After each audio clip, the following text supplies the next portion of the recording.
Howdy, everybody. Here we are, all ready to take you down to Pine Ridge for another visit with Lum and Abner. Brought to you by the makers of Horlicks, the original malted milk. It is especially important that growing children get plenty of sound, refreshing sleep. Their young bodies need the relaxation, the tonic of a full night's rest. Now, after a day of unusual excitement or a day of unusual physical exertion, children sometimes are unable to get to sleep easily. They are, as we grown-ups sometimes are, too tired to sleep.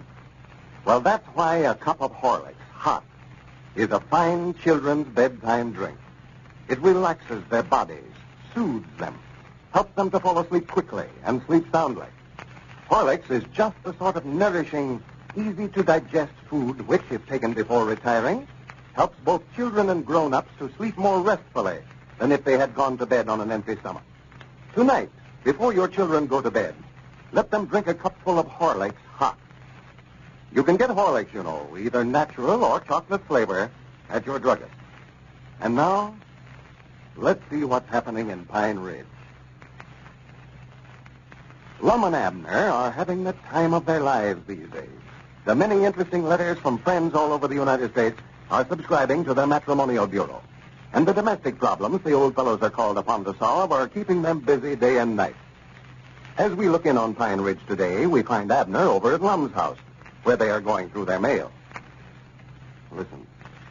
And here's a card from LLH, Indianapolis, Indiana. Well, Says there is a girl passes my house every day. for the man's sake. Sometimes she speaks and sometimes she don't. And I would like to know what to do to get better acquainted with her and get her to like me. Well, I reckon why she speaks sometimes and sometimes she don't. I think the whole trouble here is they ain't been introduced to one another. Some girls are sort of fussy about such as that, you know. Well, no wonder she don't speak if she don't know him. It's a wonder if she ever speaks at all. Yeah, we got to figure out some way for him to introduce himself to her. Well, why don't he just step out there and introduce himself? He can't introduce himself and her walking by. He's got to stop her some way or other. Yeah. Well, now, he might drop his handkerchief, and then when she goes to pick it up, well... Oh, that's right. No, that won't work. No. I'll tell you what he could do, Lum. He can take and tie a rope across the sidewalk, and then when she sails by his house with her head up there, while she'll trip on the rope, and then he can go over and help her to her feet. No, you better not try nothing like that. I believe the best thing for him to do is just sort of catch up with her and walk along with her ways. Take his hat off his head and say, I don't believe I've made your acquaintance. My name is Lum Abner. What might yours be? Oh, no. No, I don't believe that'd do no good, Lum. No. He better use his right name. If he starts out telling her he's somebody else that way, well, they never will get along. Well, sure, I aim for him to use his right name. I always Oh, his name is Lum Abner, too, huh? No, I just used that as an example. That's what I'd say if I was introducing myself. Yeah, but you ain't the one that's going to meet her. He wants to know what to do for him to do, not what for you to do. It don't make no difference what his name is. He knows what his name is. Why, sure, he knows what his name is, but he's trying to find out a way for her to find out what it is. I still think the rope idea is the best. Abner, we're going to have a domestic problem here ourselves if we don't quit arguing so much about how to answer these folks' questions. Here, let me have another one of them. Yeah. You get me so aggravated, I don't care whether he meets the girl or not. Yeah, here's one here from clean over in South Carolina. Belton, South Carolina. What's the problem? What do they want to know? Well, this woman ain't got no complaint. I don't see nothing wrong here. Well, read it. I did. I just got done. Well, read it out loud. I'll decide whether a complaint's justified or not. Says, I want a little advice from you about my husband. He wants me to do the housework and look after the farm, too, while he rides around all day. Please tell me what to do. Yours truly, Wah. Huh? Wah, W-A-W. Nature. Oh. Yeah, he ain't asking her to do no more than her share of that, just do the farm work and the housework. That ain't very thoughty of him, though, getting out and riding around while she's there working. Well, maybe he's just tender-hearted, old Lum. Tender-hearted? Yeah, maybe he just has to get away from the place that way. I know I never could stand to watch my woman work, neither. Special chopping wood. I just have to take Plum out and go down to the barber shop or something till she gets done every time. Well, if this woman's husband just insists on riding around that way, she ought to get him a job carrying a mail route or driving a delivery wagon. Yeah. That's just what I'm going to write and tell her, too. Read another in there. Well, here, Lum, you read them for a while. I can think better when you're reading. Well, here's a letter from Brohard, West Virginia. Blowhard. Brohard. B-R-O. That don't spell blowhard. That just spells blow, B-R-O. There it is. Look at it. Oh, yeah. Says, gentlemen, Well, my husband and I get along fine. well, that's the first one like that we've got yet. But he has a bad habit of talking with his hands. What's wrong with that? What's wrong with it? Why, sure, if they're working for him, he's got to tell them what to do. You take a lot of hard hands that way, they won't do nothing unless you tell them. His two hands, Abner. But it don't make no difference how many he's got, Lum. I don't see nothing wrong with talking to He him. ain't talking about hired hands, Abner. He has two hands, these. Them's yours. I know it. He's talking with his hands, these kind of hands. Oh, I see. Yeah. He says he has a bad habit of talking with his hands. Well, I do know. I don't see what enjoyment he gets out of that. His hands can't understand what he's saying or answer him back or nothing else. I know they can't. Looks like anybody'd have sense enough to know that. Howdy, Lefty. How are you today?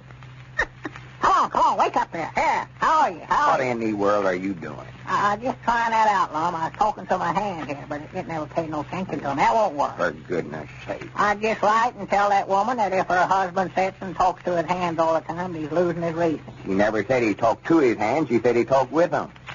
Well, that's worse than ever.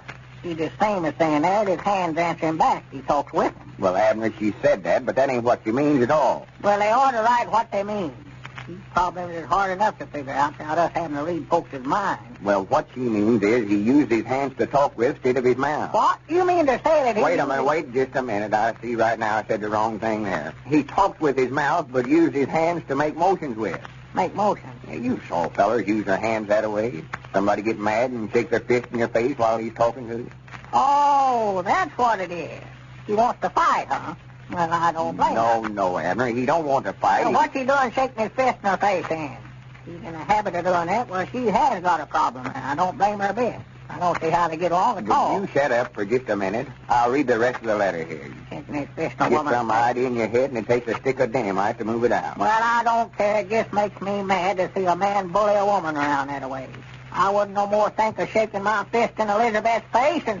No, I reckon I wouldn't. She'd about bite it off her. That's all. He goes on to say here, I don't mind him talking with his hands around the house. Oh. Hands around the house. Oh. Yeah, that's with an awful big armful, you know it?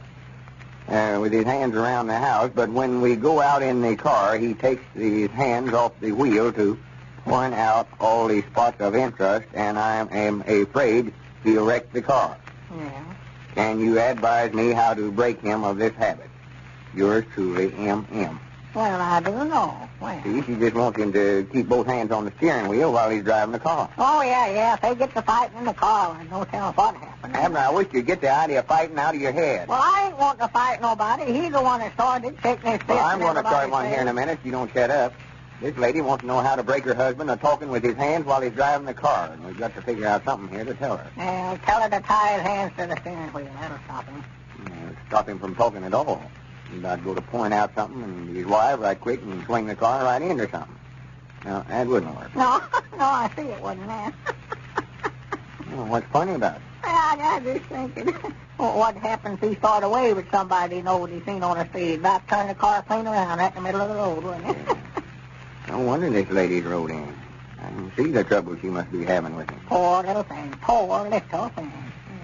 Mike could give him a batch of taffy candy and let him pull that while they're out driving. Well, I don't know, though, Lum. He'd get that stuck all over the steering wheel, though, and then his hands would get stuck there. You know, that'd be worse than ever. He couldn't turn nothing in. That is tiny hands there. Yeah. Let's see. Well, ain't but one thing that I see to do to a fellow like that, Lum. What? Just put him in a straitjacket. Dog, if he couldn't use his hands to point with ends, had him in Couldn't drive the car neither. No. Now, we ain't getting nowhere this way, Abner. These folks been nice enough to write to our matrimonial bureau, be getting impatient. Yeah. We've got 200 or 300 problems here. Why don't you just call up on the party line, Lum? Just tell them that we're having a little trouble, but we'll get to there just quick as we can. Yeah, I expect I better do that. Yeah, it's going to be awful slow going. I can see that right now. Yeah, we can answer what we got here. Yeah. Well, using a fire alarm right again. It always gets them to the phone. Yeah. Everybody's curious about fires. Yeah, I reckon so. Yeah. Receivers is just a rat now. If that fella talked with his hands, they could make him talk over the phone, then he couldn't use his hands, could he? For goodness sake, we've quit talking about that. Hand me that list there. Oh, yeah, sure. Howdy, everybody. This is the Pine Ridge Matrimonial Bureau. Lum Edwards, president, talking. Me and Abner's just been covered up with your letters, but we're going to try to get around to answering all of them. Oh, yeah. Here's a few answers. Miss F.W. at Fulton, Kentucky, we're on the lookout for you a husband. And the 5 girls at Tuscaloosa, Alabama, we'll do our best for you. And Miss H.P. at Chattanooga, Tennessee, oughtn't to have no trouble in your case at all. And Patty at Grafton, West Virginia, it's going to be hard to find a man like you're looking for, but we'll try. Well, that's the one that wanted a man to do all the work. And G.J.S. with that big car, you oughtn't to have no trouble. Now, you girls down in Vandalia, Louisiana, you've got the right idea there. Uncommonly smart young women. And CMS at Sedalia, Missouri, you got a fella already picked out for you. MJR at Davenport, Iowa, yes. Kate at Lincoln, Nebraska, yes. R.B. Richfield. Oh, R.B. at Richfield, New York. Go ahead with your present plans. And Herb at Fort Worth, Texas, you better keep the wife you've got. She's probably a heap better than you deserve. And D at Wichita, Kansas, your oil proposition sounds good. I believe you'll bring in a doucher there. Well, that's all the questions for today, folks. We're more likely to ring you up again tomorrow. Well, the Pine Ridge Matrimonial Bureau is certainly a success. And from the response the old fellows have had, we'd say it's just what this country needed. When busy at work or in your home, it's a good idea to make your noonday luncheon one that is nourishing, yet easy to digest. It's much better for you than the heavy, hard-to-digest meal which is so apt to leave you feeling drowsy and listless later. Now, you won't find a finer luncheon anywhere than a glass full of Horlicks malted milk. Horlicks is a nourishing and energy-giving food drink, sustaining enough to carry you through the busiest afternoons. A refreshing and delicious drink, too, and one that can be easily digested by the most delicate system. It's a very simple matter, by the way, to make a glass full of Horlicks quickly, either at home or at your work. When mixed with water alone, Horlicks is a tasty, full-flavored drink. Try the Horlick luncheon tomorrow noon. Overweight people will find it a very effective reducing plan, for Horlicks doesn't have a heavy luncheon excess of calories. You can get Horlicks, you know, either in the natural or the chocolate flavor at your druggist. This is Carlton Brickers speaking for Lum and Abner and the Horlicks, who bid you all good night and good health.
Howdy, everybody. Here we are, all ready to take you down to Pine Ridge for another visit with Lum and Abner, brought to you by the makers of Horlicks, the original malted milk.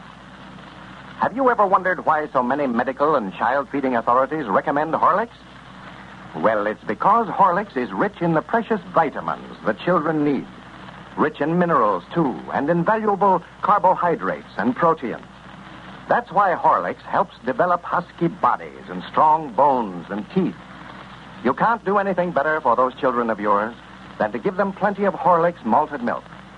Vacuum processed from rich, full cream milk and the finest of wheat and malted barley. Horlicks is rich in the wholesome nourishment that young bodies need. They'll love it, too. All children like the taste of Horlicks. No family should be without a package on the pantry shelf. And now, here's a special message from Lum and Abner about that flashlight that they offered to send to listeners.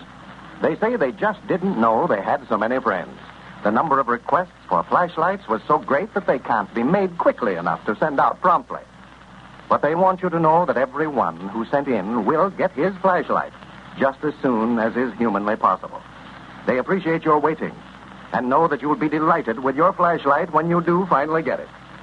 And now, let's see what's happening down in Pine Ridge.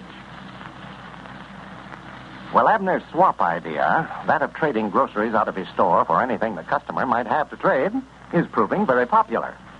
He has monopolized business in Pine Ridge for the past few days, and incidentally is acquiring a large and assorted collection of animals, as well as other odds and ends. As we look in on Pine Ridge today, we find Lum alone in the store. Dick Huddleston is just entering. Listen. Well, come in. Right over on this side of the store for lowest prices. Quantity merchandise at quality... Howdy, Dick. I thought you was a customer coming in. No, I didn't want to buy nothing, Lum. I was just looking for Abner. For Abner? Yeah. Well, I reckon he's out back there tending to that livestock of his. I ain't saw him in a couple of hours now. Sit down. He'll more likely be in directly. Yeah, well, I'll just wait till he gets inside. I can't talk to him out there if he's busy, no way. Well, he's busy, I'll tell you that. Keeps him and Cedric both busy all day tending to that stock of his. You ought to see just what all he's got back there. Outdoing this conglomeration of animals I ever seen in my life. He just went from hog wild. Swap for anything they'll bring in here. Yeah, well, that's what I want to talk to him about, Lum. He's got goats and hogs and cows and dogs and chickens and turkeys and guineas and possums. Swap for 3 possums and a coon this morning. For goodness sake. He's got 60-some-odd rabbits out there. 60? There was, last county made, and yesterday Snake Hogan's panned off a old horse on him. I just wish you could see him. Abner gave Snake Hogan $50 in trade for it, and it laid down out there at the side of the store and taken him and Cedric might now all night to get him in the lot back there. Yeah. Well, Abner never was much of a trader, no way, Lum. I don't see why he started on this swapping business in the first place. I don't neither. I wouldn't give him $3 for that horse even if he lives. Yeah. He had the veteran over here twice today. He's so weak he can't even stand up. Well, now, how does he ever expect to come out on a deal like that, Lum? He can't sell a horse if he's that near dead. Well, he's going to try to pan the horse off on somebody. He's got him propped up out there in the stall to where he sort of looks like he's standing up. Yeah. Well, he just ruined the business here in town, Lum. That's what he's doing. If he's making any money out of it, well, I wouldn't complain. But that's what I came over to talk to him about. He's not making anything, and we can't make nothing. Why, no. I haven't made expenses all week. All my customers are bringing eggs or chickens or something over here and swapping them to them for groceries, and you can't get them to pay cash as long as they can do that. Well, I don't know. He won't last long, no, Dick. Just look over there how his stock's running down. Yeah. See how empty them shelves is again? Yeah. He'll be out of merchandise in a few days. The rate he's going down. He's already run out of feed. That bunch of stock he's got out there is eating him out of business. He had to buy feed from me today. He did? Yeah, he's the best customer I got now. Fact is, he's about the only one I got. Granny's, I'm sure making him pay a profit on that feed I'm selling him, though. Oh, where's he getting the money to pay for it, Lum? Well, I'm having to sell it to him on a credit. See, he ain't got no cash money at all now. Well, you're taking big chances there, ain't you? Sell him on a credit with all that trading that he's doing? Yeah, but I know I couldn't hardly turn Abner down. I've known him so long. You know? No, of course. But now fellas got to watch this credit business, Lum. I had a chance this morning to sell a batch of stuff on a credit and make some money, but I turned them down because I knew there wasn't a chance for me to ever get my money out of it. I sure. It's that circus that's supposed to open up here tomorrow. Circus? Yeah. Oh, yeah. Been seeing some bill posters around town. Oh, about yeah, the they circus left coming. the town with them. Yeah, looks like that's going to be right smart of a show. Well, I don't know, Lum. They ain't got much. Just a bunch of old wore-out animals. It's so poor they look like they're about half starved. Well, I do know. I went down to look over what they had this morning. They're just about ready to fold up. More likely be stranded right here in Pine Ridge before they get Well, done. I do know. Why, they didn't have enough groceries there in the cook tent to last them through the day. Yeah. They don't make arrangements for credit around here someplace. Well, I don't know what they're going to do. More likely be on charity. Why, sure, that's what I'm afraid of. Have to feed them all the rest of the winter. I feel sorrowful for folks like that, but I'm glad they never come over here looking for credit. I'd hate to turn them down, but I know I can't afford to feed a whole circus crew. Why, no, that's the way I felt about it. And there ain't a chance in the world a fella ever getting his money from an outfit like that. You Why, get stuck no, when you let him have it. Wait a minute, there's our ring. Hey, Granny, this is one time I can ask my own prices without Abner cutting under me. jot 'em down, store. Lum Eddard Stoking. No, Mom, that's Abner, Mr. Peabody's side of the store that's doing that. Uh-huh. Well, I just couldn't tell you, Mrs. Willis. You'll have to talk to him about it. I reckon he will, though. He ain't turned nobody down on nothing yet. Well, he ought to be in most any time now. All right, I'll tell him. No, not at all, not at all. Goodbye. George Willis's woman calling. Wants to swap a couple of house cats and some goldfish for some groceries. For goodness sake. I told her to fetch them on down. He'll swap for anything. He's got a whole cage full of white mice back there he swapped for this morning. White mice? If you take them, he ought to take goldfish. Well, what in the world does he expect to do with all this stuff? Stuff like white mice. I don't know. I don't think he knows himself. Don't reckon he's looked at for a head. Just swap it. Well, it beats anything that I've ever seen. Ain't no use to talk to him about it, though. I tried it again this morning. He says I was just jealous because he's doing such a big business. Yeah. Well, he can have all that kind of business he wants, Lum. I don't want none of it, I know that. And here comes Cedric in the back door there, Dick. Find out what you say. Oh, yeah. Howdy, Cedric. Well, howdy, Mr. Dick. Whereabouts is Mr. Abner at, Mr. Lum? I don't know, Cedric. I just allowed he's out back there tending to his stock. No, he left out there about an hour ago. Went off with some feller. I don't know who he was. Yeah, he's more than likely out making another trade with somebody. He better get them dogs or them possums one out of the same pen back there. You mean he's got the dogs and the possum in the same pen, Cedric? Well, no, not in the same pen. He's got the possums in a cage, but the dogs is barking at them and scaring the rest of the livestock out there. Well, just let 'em bark. It ain't none of my worry. Well, it ain't none of mine either. That is, it ain't supposed to be. I went to work down here at the store. You fellas said you wanted me to deliver groceries. All I did the last 2 days is build pens and look after that menagerie out there. Keep me pretty busy with it, Cedric. Yes, Mom. Them pigeons got out a while ago, and I had a time of getting them all back in. Never did catch 2 of them. They flew off. Well, sir, I want to go back there, Direct, and see that zoo, just to see what it looks like back there. Yeah, Abner be running competition at that circus over there, Warlock. Yeah, you ought to just join up with him, Lum. Just pitch in and 50-50. It'd have a pretty good show with all these guys. Then there's somebody else wanting to swap some animals, I reckon. Well, better tell them we ain't got no more room out there now, Mr. Lum. Hello? Got 'em down, store. Lum Eddard Stoking. Why, no, he ain't here. I don't know where he's at, Ike. He done what? Well, now, don't jump on me about it. Me and him ain't partners no more. He's the one that's doing the swapping.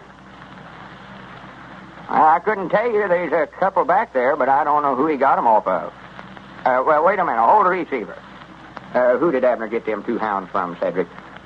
Oh, let's see. I believe he swapped Miss Reynolds out of them this morning. Yeah. Hello? Yeah, I reckon they're yours, Ike. Cedric says Abner got 'em from your woman this morning.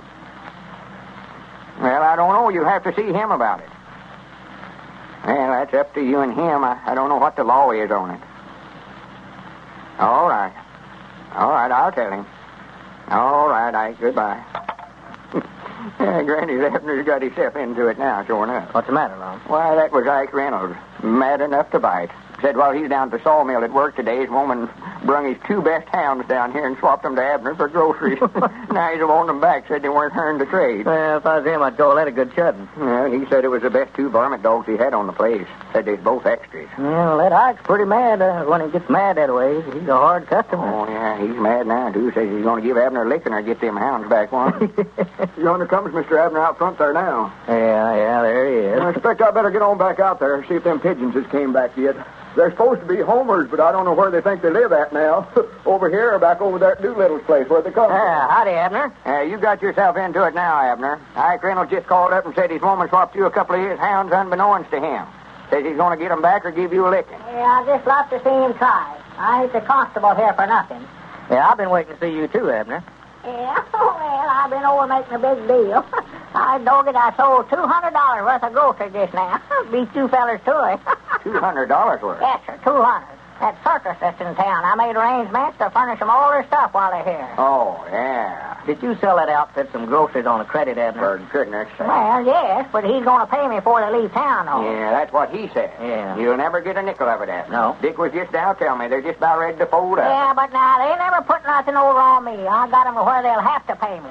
I've got a first mortgage on every animal they got down there. Bears and lions and monkeys and zebras and camels and everything else.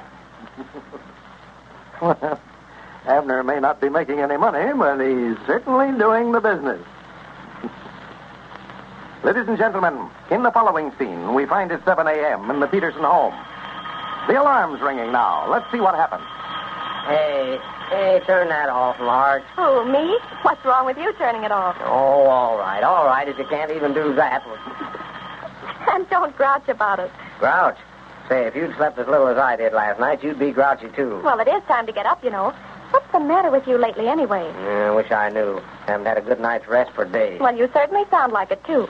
Listen, Ed, why don't you try that milk drink Mrs. Arnold told us about? What's that? Horlicks malted milk. She gives it to Fred when he can't get to sleep. Says it makes him sleep like a top, and Fred's such a dear, too. He's always good-tempered. Oh, sure. You is, anyway. Yeah, but about that Horlicks, how does it make you sleep? Well, everyone sleeps better after a light meal, you know. And that's where Horlicks comes in. Yeah, how? Well, here's the secret. Horlicks malted milk is easy to digest.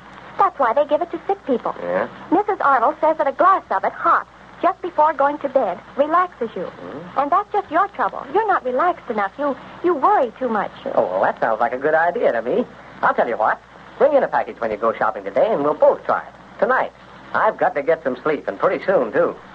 Well, it certainly looks as if the sleep problem has been solved in the Peterson home now. There's nothing like a glass full of Horlicks malted milk to help promote sound, restful sleep. Hot, just before going to bed. If you have trouble in getting to sleep or in sleeping soundly, try the Horlick plan yourself. You can get Horlicks malted milk at your favorite druggist in either natural or chocolate flavor. But remember, it must be Horlicks. This is Carlton Brickert, speaking for Lum and Abner and Horlicks, who bid you all good night and good health.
Ready to take you down to Pine Ridge for another visit with Lum and Abner, brought to you by the makers of Horlicks, the original malted milk. I wonder how many of the folks who listen to Lum and Abner know what a good source of calcium and phosphorus Horlicks is. These are elements, science tells us, that are so essential for the proper development of teeth. That's why so many dentists recommend Horlicks for growing youngsters. Now, sound teeth, you know, play an important part in the health of growing children. So be sure that your children's teeth get proper attention. By that, I mean two things. First, of course, take them to the dentist regularly. There's no substitute for that. Second, make sure their diet contains plenty of the elements that I just mentioned. In other words, just let them drink plenty of Horlicks malted milk. They love the taste, and it works wonders in the development of good, sound teeth. You can get Horlicks, you know, at your favorite druggist in either natural or chocolate flavor. And now, let's see what's happening down in Pine Ridge. Here, Lum and Abner are forced to move their circus to a new location, as the attendance in Pine Ridge is so small that they're not making expenses. So they plan to open at the county seat the last of this week, if they can raise enough money to have the show moved. As we look in on Pine Ridge today, we find Grandpappy Spears in charge of the Jot 'em Down store. Abner has just entered. Listen. No, Lum ain't been down all morning, Abner. He don't stay around the store much no more, you know. Yeah, well, I wish I could find him. I want to get that $3 from him. $3? Yeah, I bought a pair of spectacles from that feller selling them over at the circus grounds, and yesterday while Lum taking them away from me. I'm going to make him pay you for him, huh? Why, no. He's going to take him back to that feller and make him give him my money back. Claimed he was a fake. Well, I wouldn't be surprised, Abner, if Lum ain't right about it, too. That feller more than likely talked you into buying them when you never needed them. Yeah, that's what Lum said. Said he's going to give me my money back, and then he's going to run him clean off in the circus ground. Yeah, that's just what he ought to did, too. Well, I hope I can get that $3. I hate to be out $6 on the deal. $6? Yeah. I thought you said the glasses just cost you $3. Well, they did. Well, you're just out $3 then. Why, no. The way the thing stands now, I'm out a pair of $3 spectacles, and then I'm out the $3 I give for them. That's $6 any way you look at it. Well, now, wait a minute. Let's see here. Don't sound just right for some reason or other. Yeah, well, now, that's a bargain at that, Grandpa. The feller claimed that they was $5 spectacles. And if they are, well, I'm out $8. Yeah, that's just the trouble dealing with a stranger that way, Abner. A body never knows what he's getting himself into. Oh, yeah. Yeah, he might have just told me that. They might have been $10 spectacles. And if they are, well, I'm out $13. Well, I wouldn't look at the worst side of it, Abner. Might be they're just dollar spectacles to start with, and if they was, well, you ain't out but $4. Well, I hope so. I hope you're right, Grandpa. For if them was $100 spectacles, well, I'm ruined, just plumb ruined. Dad blame that feller anyway. Wait a minute, I believe that's Lum coming up out yonder now, Abner. Yeah, good. I want to get this thing settled. I've just worried myself to pieces over it. Well, Lum will have it all straightened out for you. You know when he run that feller out of town, he got the money before he done it. Oh, yeah. Yeah, Lum was a good one to handle it for me. Yeah, howdy, Lum. Yeah, come in, Lum. You're just the feller I'm wanting to see. Gentlemen. Did you get my money back from that feller? Did I do what? For them spectacles that you taken back for me, did you make him give me my money back? Oh, no, Abner. I went over there and had a talk with him. Here. Huh? Yeah, I brung them back for you. Brung them back? Now, I don't believe you tried them long enough, Abner. You can't tell nothing about a pair of specs the first day you wear them. Your eyes have got to get used to them, sort of. Here, wear them a while. If they ain't just right then, you can go back and get your money back. There's plenty of time. Yeah, but I thought he was a fake. Well, I don't know where you got such ideas at in your head.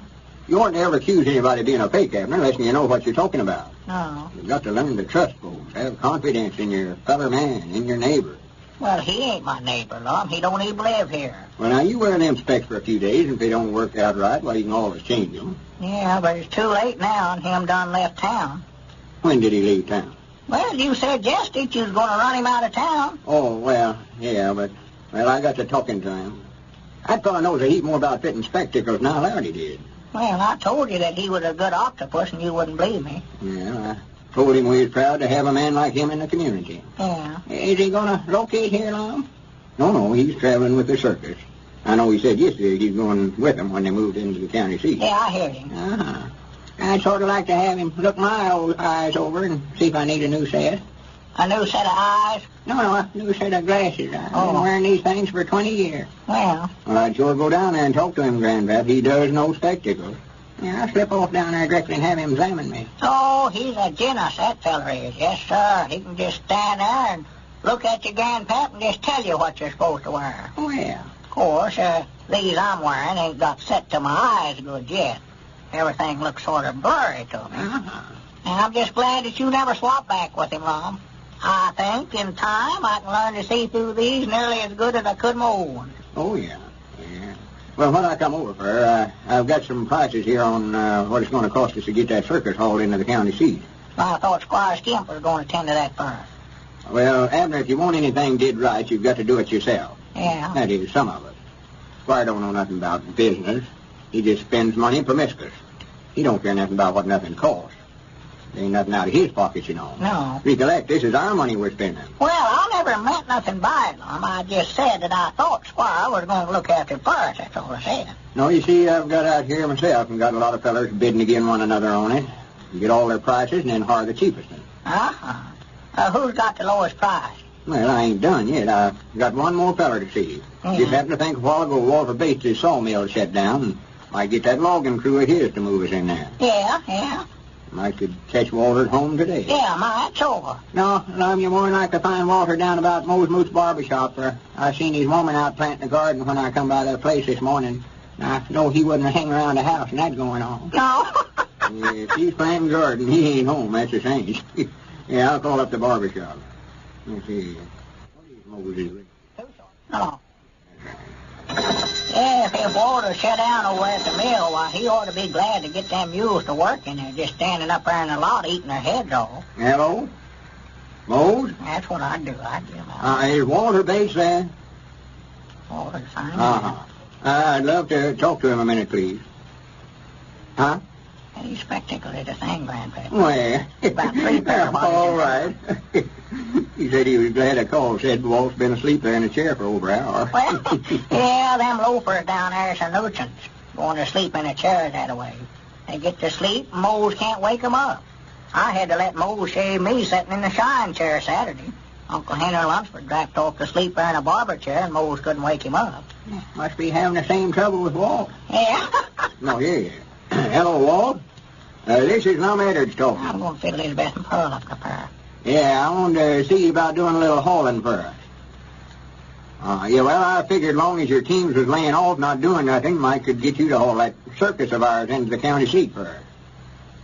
I don't know, ought to be 12, 15 good loads.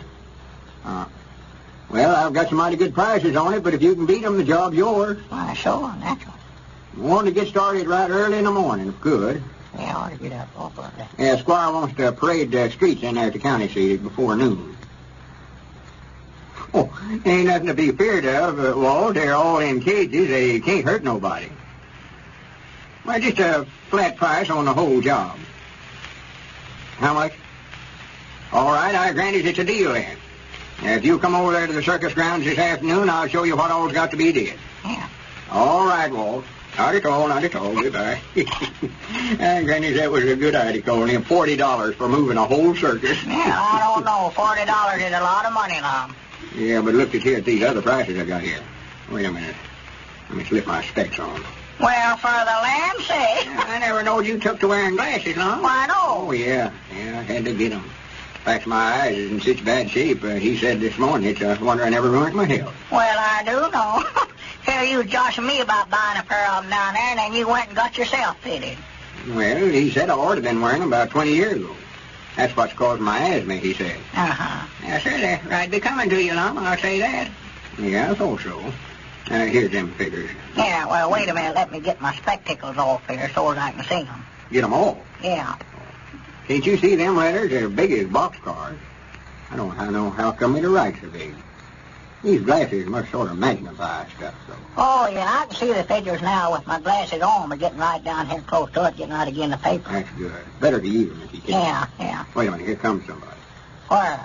I don't see nobody. Who is it? I don't know. I never seen him before. Must be some giant. Squire's hard for the circus. Look at the size of that fellow. Well, I can't see nobody.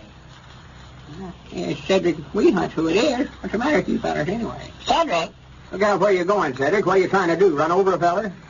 He ain't about to run over you, Lum. He's cleaning up the front of the store. Come in, Cedric. Yeah, howdy, Cedric, wherever you are. Howdy, fellas. I thought you was way off yet. Who are you? Who are we?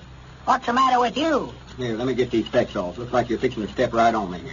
Well, I still don't see him. What's the matter with you, Cedric? What you feeling your way around that way for? Oh, that feller down there at the circus ground showed me some new spectacles a while ago, and I can't see where I'm a-going.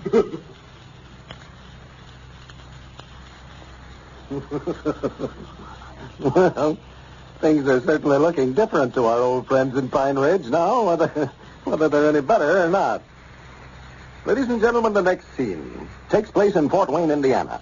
Fred Smith has just run up against his old friend, Bert Martin. Apparently, they haven't met for weeks.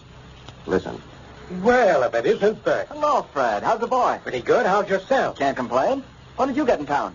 Oh, we're living here. Yeah? Where? Down the street, 822. Fine. Yeah, why don't you come up and see us? Madge would be tickled to death. Well, we'd like to, Bert. Good. So, how's Peggy, by the way? Peggy, oh, she's all right. She's putting on too much weight, though. You know, I can't understand it. Peggy? Fat? I can't believe it. Well, it's true. Isn't Madge? Madge?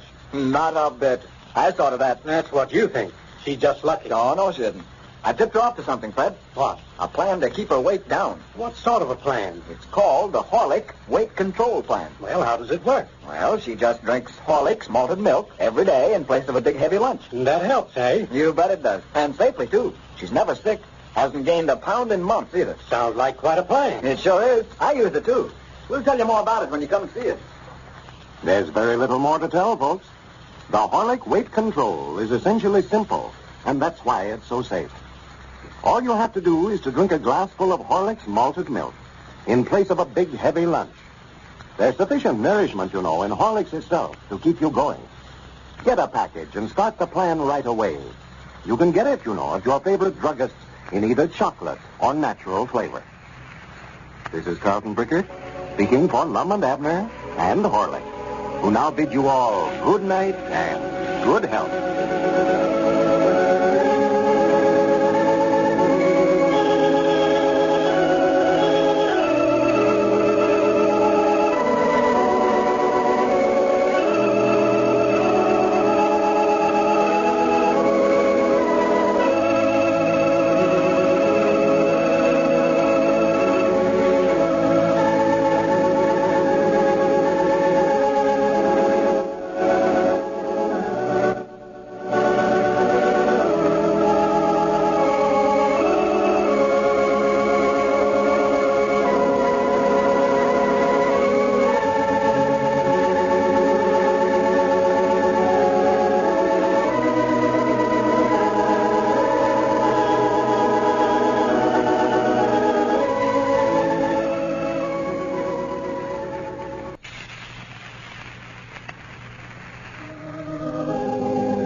Howdy, everybody. Here we are, all ready to take you down to Pine Ridge for another visit with Lum and Abner, brought to you by the makers of Horlicks, the original malted milk. I wonder if all of Lum and Abner's overweight friends are using the Horlick weight control plan. Judging by the many letters we've received, a lot of them certainly are, and finding it safe and satisfactory, too. Briefly, the plan is this. Instead of eating a heavy, hard-to-digest lunch, these overweight listeners are drinking a good glassful of Horlick's malted milk at noon. This makes a sustaining, easy-to-digest lunch, one that keeps you alert. You get none of that drowsy feeling that comes from eating a big midday meal. Yet, and this is the point, Horlicks offers sustaining nourishment without the excess calories of a heavy meal. And excess calories are just what bring your excess worries. Try Horlicks yourself. It saves time, money, and health. All you need is a package of Horlick's malted milk. And this you can get from your druggist in either natural or chocolate flavor. And now, let's see what's happening down in Pine Ridge. Well, Lum and Abner have quite a problem on their hands. They're enjoying a splendid patronage to their circus, but for the past 2 days, the entire receipts have been stolen out of the safe in the wagon that serves as their office. So far, they have found no definite clue to the mysterious disappearance of the funds, and yet there are several who might be implicated in the theft. Well, as we look in on the circus grounds today, we find Abner and Squire Skimp in the office discussing the matter. Listen. Well, that's the reasons I come over, Abner. I just wanted to have a heart-to-heart talk with you. I know all this money disappearing, it looks bad for me. It's no more than natural that I'd be the first one that you'd suspicion. Well, I ain't accused you of taking it, Squire. Well, no, you haven't come right out and said so, Abner, but natural with you and Lum and me being the only ones that knows the combinations on that safe, I'd be the first one that you'd think took it. Yeah, I reckon so. I've always tried to live honest, to do right by my fellow man. And that's why it grieves me so to think that you'd even suspicion for 1 minute that I'd slip in this wagon under the cloak of darkness and take from that safe money that belonged to you and Lum. two of my oldest friends.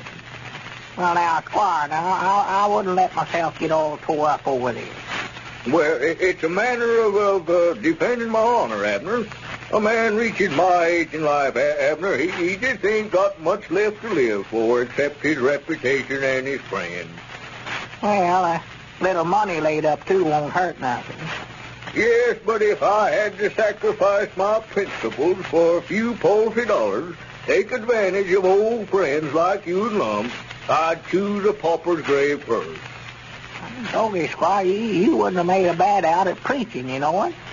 Well, I just want you to know, Abner, that although the finger of suspicion is pointed at me, my conscience is clear. I've done nothing to betray your trust. Well, I told you I didn't think you done it, Squire. Ain't no use for you to keep telling me that you never stole the money. Well, now, that's fine. I'm glad to hear you say that, Abner, I am. I'm willing to hire a detective out of my own pocket to come in here and clear up the whole thing rather than to have you suspicion me for 1 minute. Well, I don't see no need in doing that, Squire. We're bound to find out eventually who took it. Well, Abner, I want to talk to you a little confidential.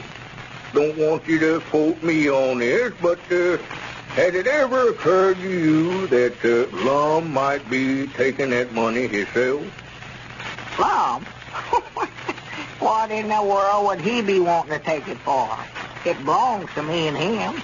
Besides, that wouldn't be stealing if he took it. Well, of course, half of it belongs to him, but half of it is yours, too.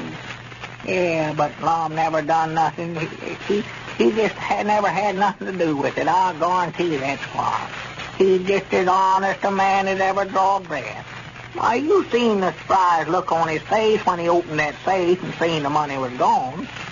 Yes, but now he might have been looking that way on purpose, Abner, to throw you off the track, you know.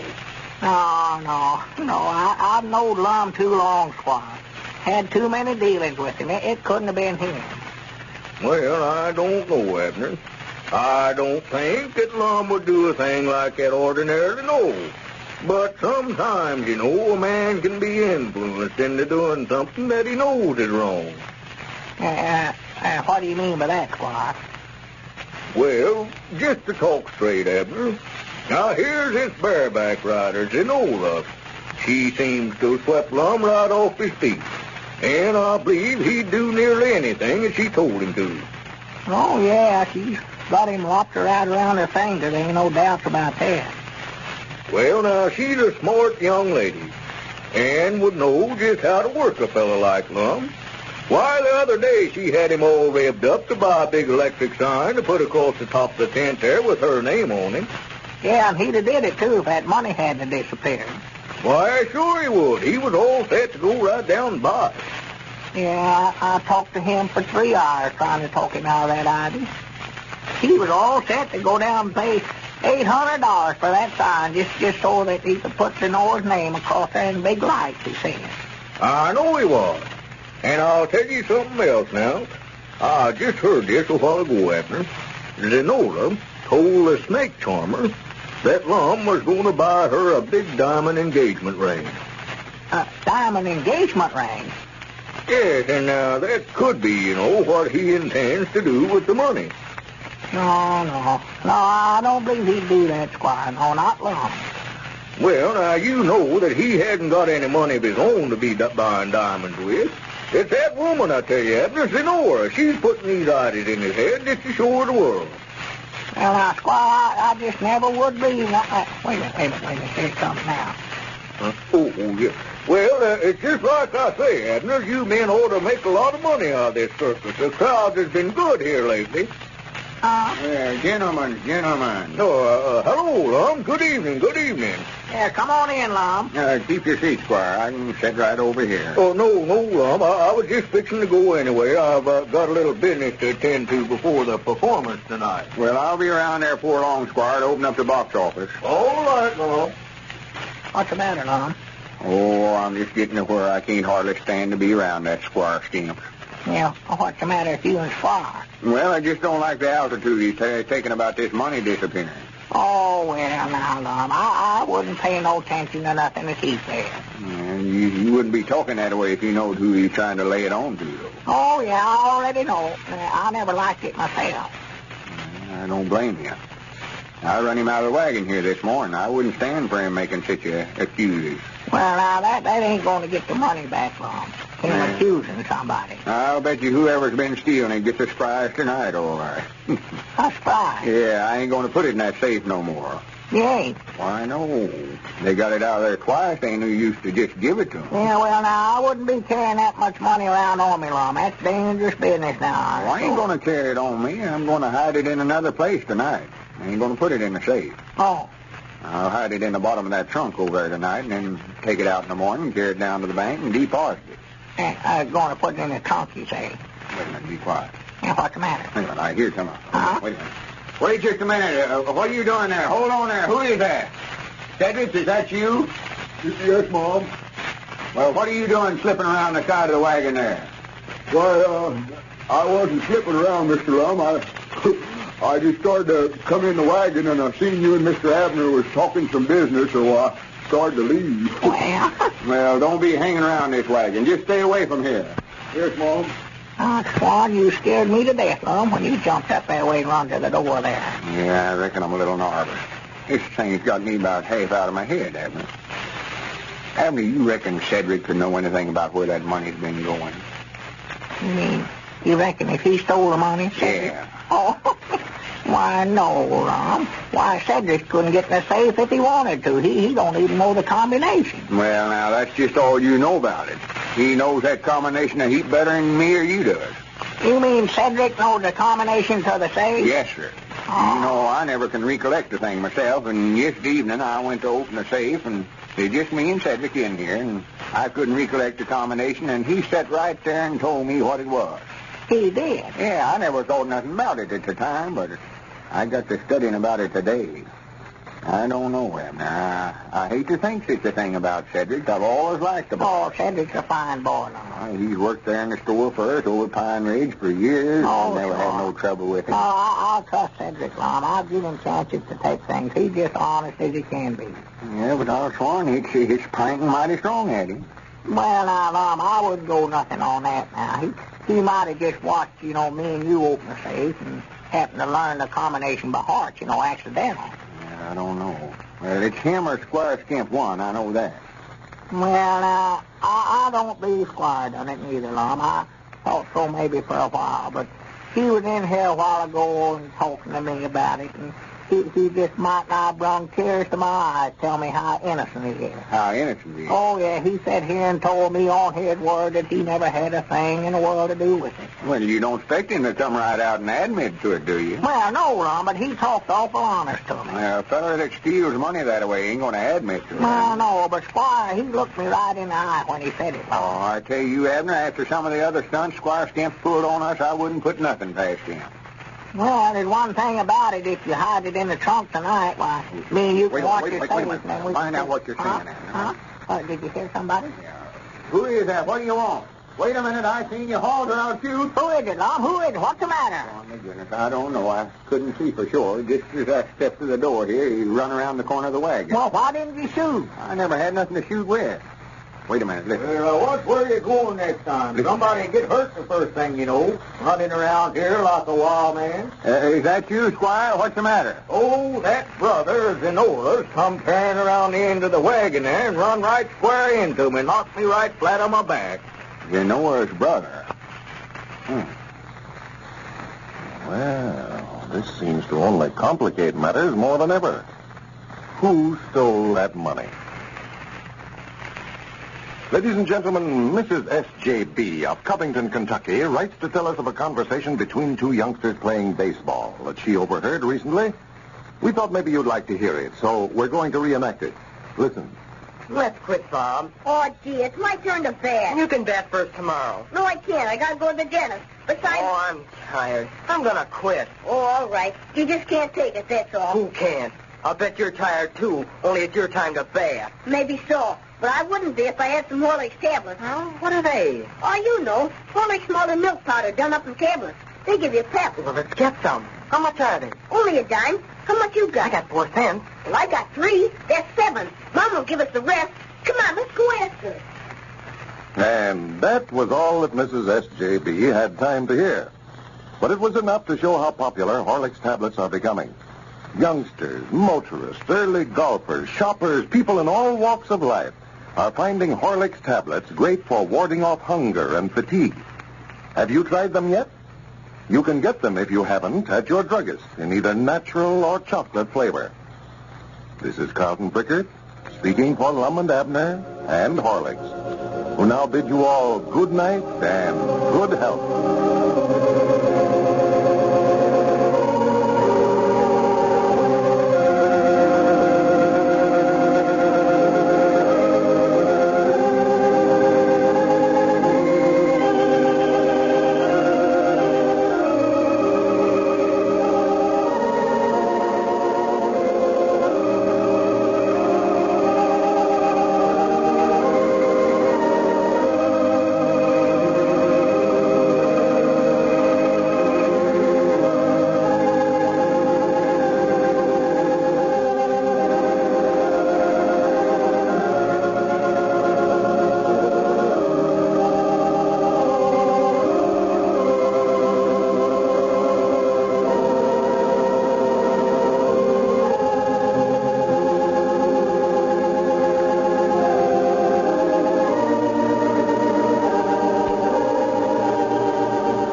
Howdy, everybody. Here we are, all ready to take you down to Pine Ridge for another visit with Lum and Abner. Brought to you by the makers of Horlicks, the original malted milk. The rich, full flavor of Horlicks malted milk is one that you will never grow tired of. Horlicks is always a delicious drink, always refreshing and invigorating. It's a nourishing and energy-giving drink, too. A fine food drink for both children and adults. Horlicks malted milk, you know, is rich in vitamins and minerals that help children develop healthy, sturdy bodies, sound bones, and teeth. Those vitamins and minerals are carefully preserved by Horlicks' method of vacuum processing the rich, full cream milk and fine wheat and malted barley used in making Horlicks malted milk. But beware of cheap imitations of Horlicks, the original and genuine. Always ask for it by name and refuse to accept a substitute. Horlicks malted milk can be purchased in both natural and chocolate flavors. And now, let's get ready for Lum and Abner. Well, you know, Lum and Abner and Grandpappy Spears have sold the Pine Ridge Oil Company's holdings to the Southwest Oil Company for $3,000 in cash and a royalty of 10 cents per barrel on all of the oil produced on the property hereafter. Well, after the deal was completed, they found that Squire Skimp is the president of the new company and that they had been tricked into selling him their interest. They also learned that the $3,000 lacked $30 of paying off all of their indebtedness. And as we look in on Pine Ridge today, we find Lum just entering Abner's house upon his return from the county seat to settle off all their bills. Listen.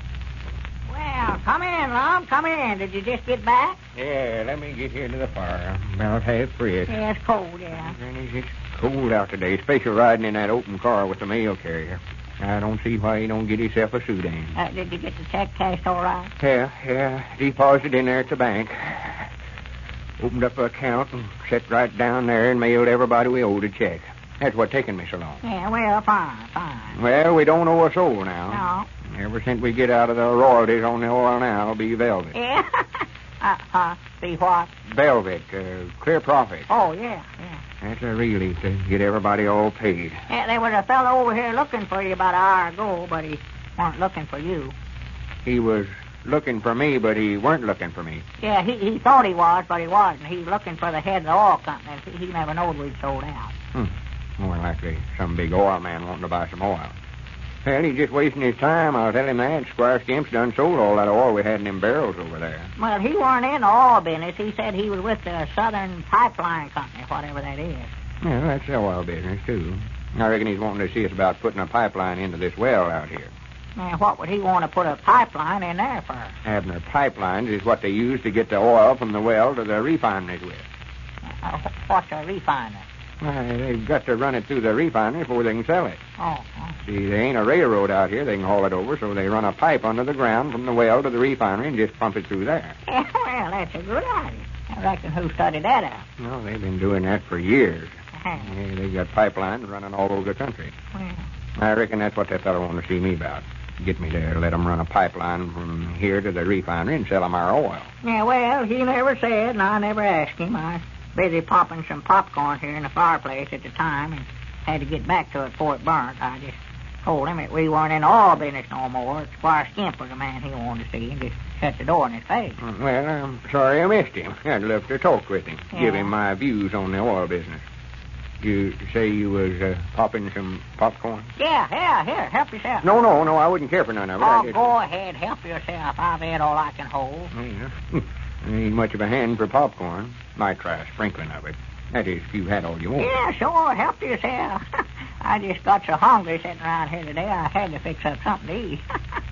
Well, there's right plenty about folks' taste. Some folks likes one thing and some like something else. Yeah. Me, I never cared for popcorn. Just weren't turned that way.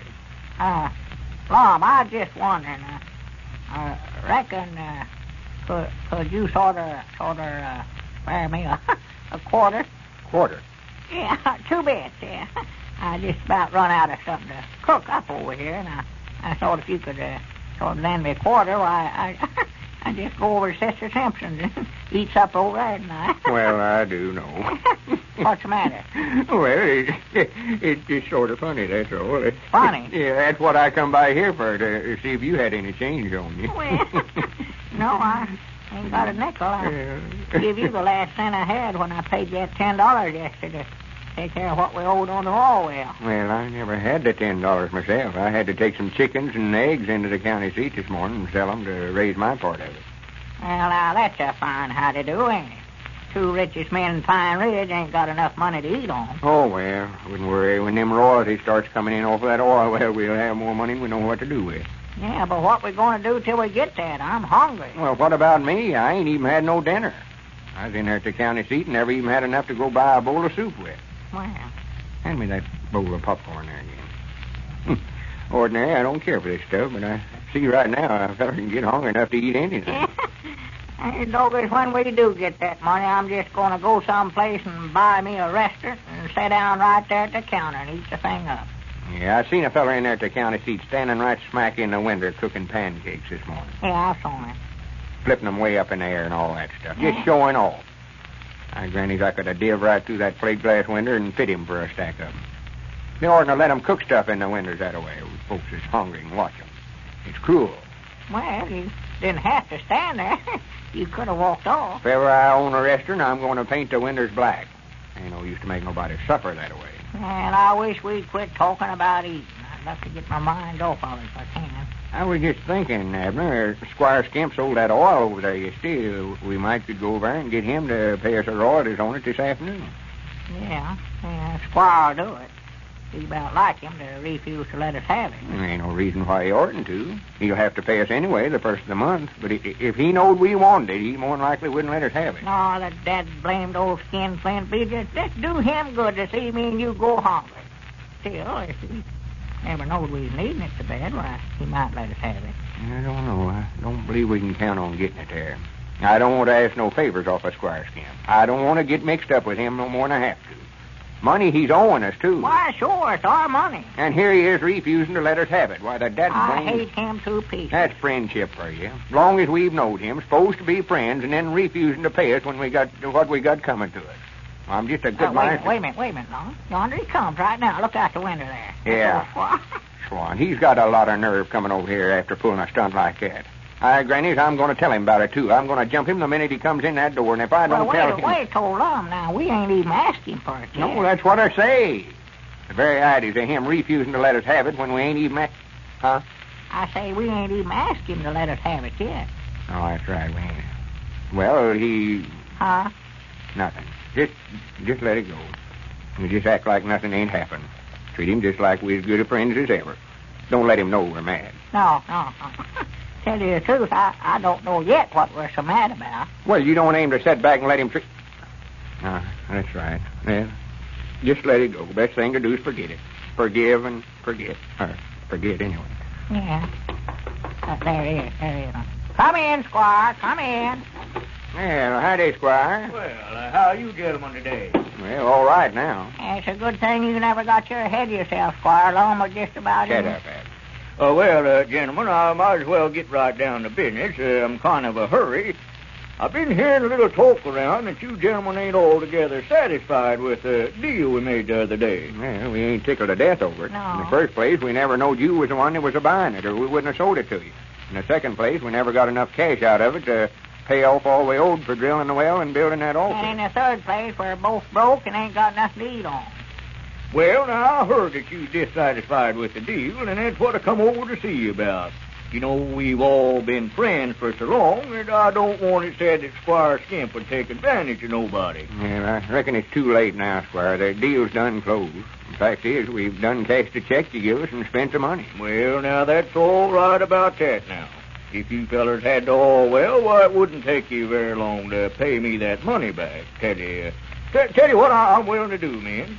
Just to show you that I want to do the right thing. If you'll give me back that agreement that I signed where I agreed to assume any obligations of the company, I'll give you the well and the property back, and give you a little time on paying me back the $3,000. You mean just swap back with us? Well, yes, I'm losing heavy by doing it, but I'd rather have it that way than to have you gentlemen think for 1 minute that Squire Skimp ain't a true and loyal friend. Well, I'll sworn to goodness. Yeah, I will, too. I'll have to admit I had you figured out all wrong, Squire. Why, that's the nicest thing I ever had anybody offer to do for me.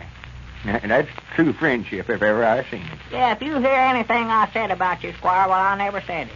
Or I never meant it. Yeah, that's the generousest thing I ever heard of. Yes, it is. But we couldn't do it, Squire. I just couldn't bear to let you make that sacrifice. We made the deal, and if we got skinned, it was our own fault. Now, we just couldn't let you do that. Well, now, man, I insist on it. I want to do that for you. I just wouldn't feel right if I never. Just give me back that agreement that I signed, and, well, you won't even have to pay me the $3,000 back. No, Squire, that's nice of you, though, but we just wouldn't feel right about it. Somebody at the door there. Come in. Well, hello, Dick. Hey, did you fellas hear about Squire? Oh, hello, Squire. I didn't see you. Mighty sorry to hear about the hard luck you had.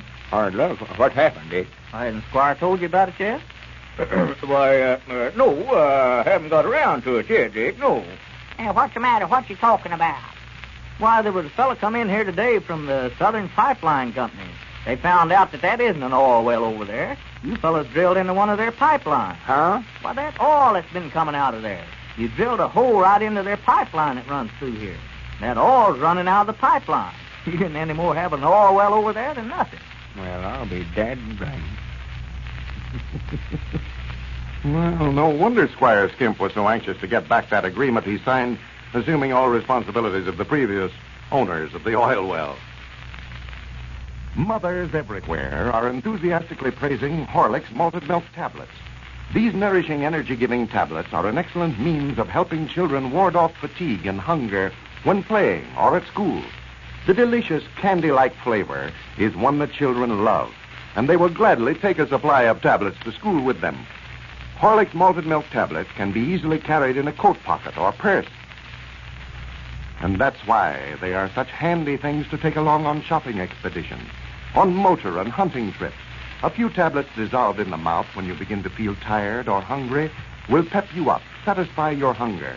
When you're at your work, Horlick's tablets will keep you going at top speed on days when you can't get out to eat on time. Horlick's malted milk tablets can be purchased in both natural or chocolate flavors. They come in handy pocket-sized flasks for 10 cents which can be readily refilled from the larger sizes. This is Carlton Brickert speaking for Lum and Abner and Horlick, who bid you all good night and good health.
Howdy, everybody. Here we are, all ready to take you down to Pine Ridge for another visit with Lum and Abner, brought to you by the makers of Horlicks, the original malted milk.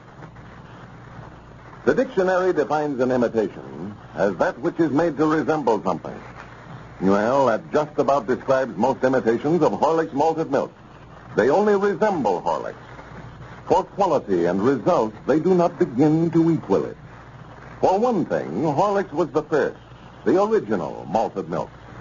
It was discovered 50 years ago by Mr. William Horlick and has since then been recommended by physicians all over the world.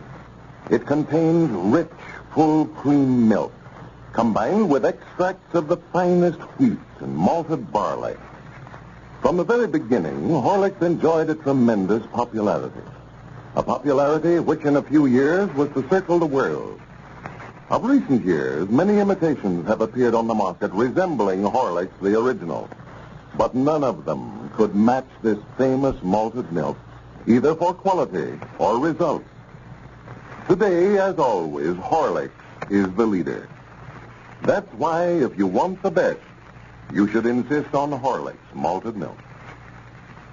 And now, let's see what's happening down in Pine Ridge.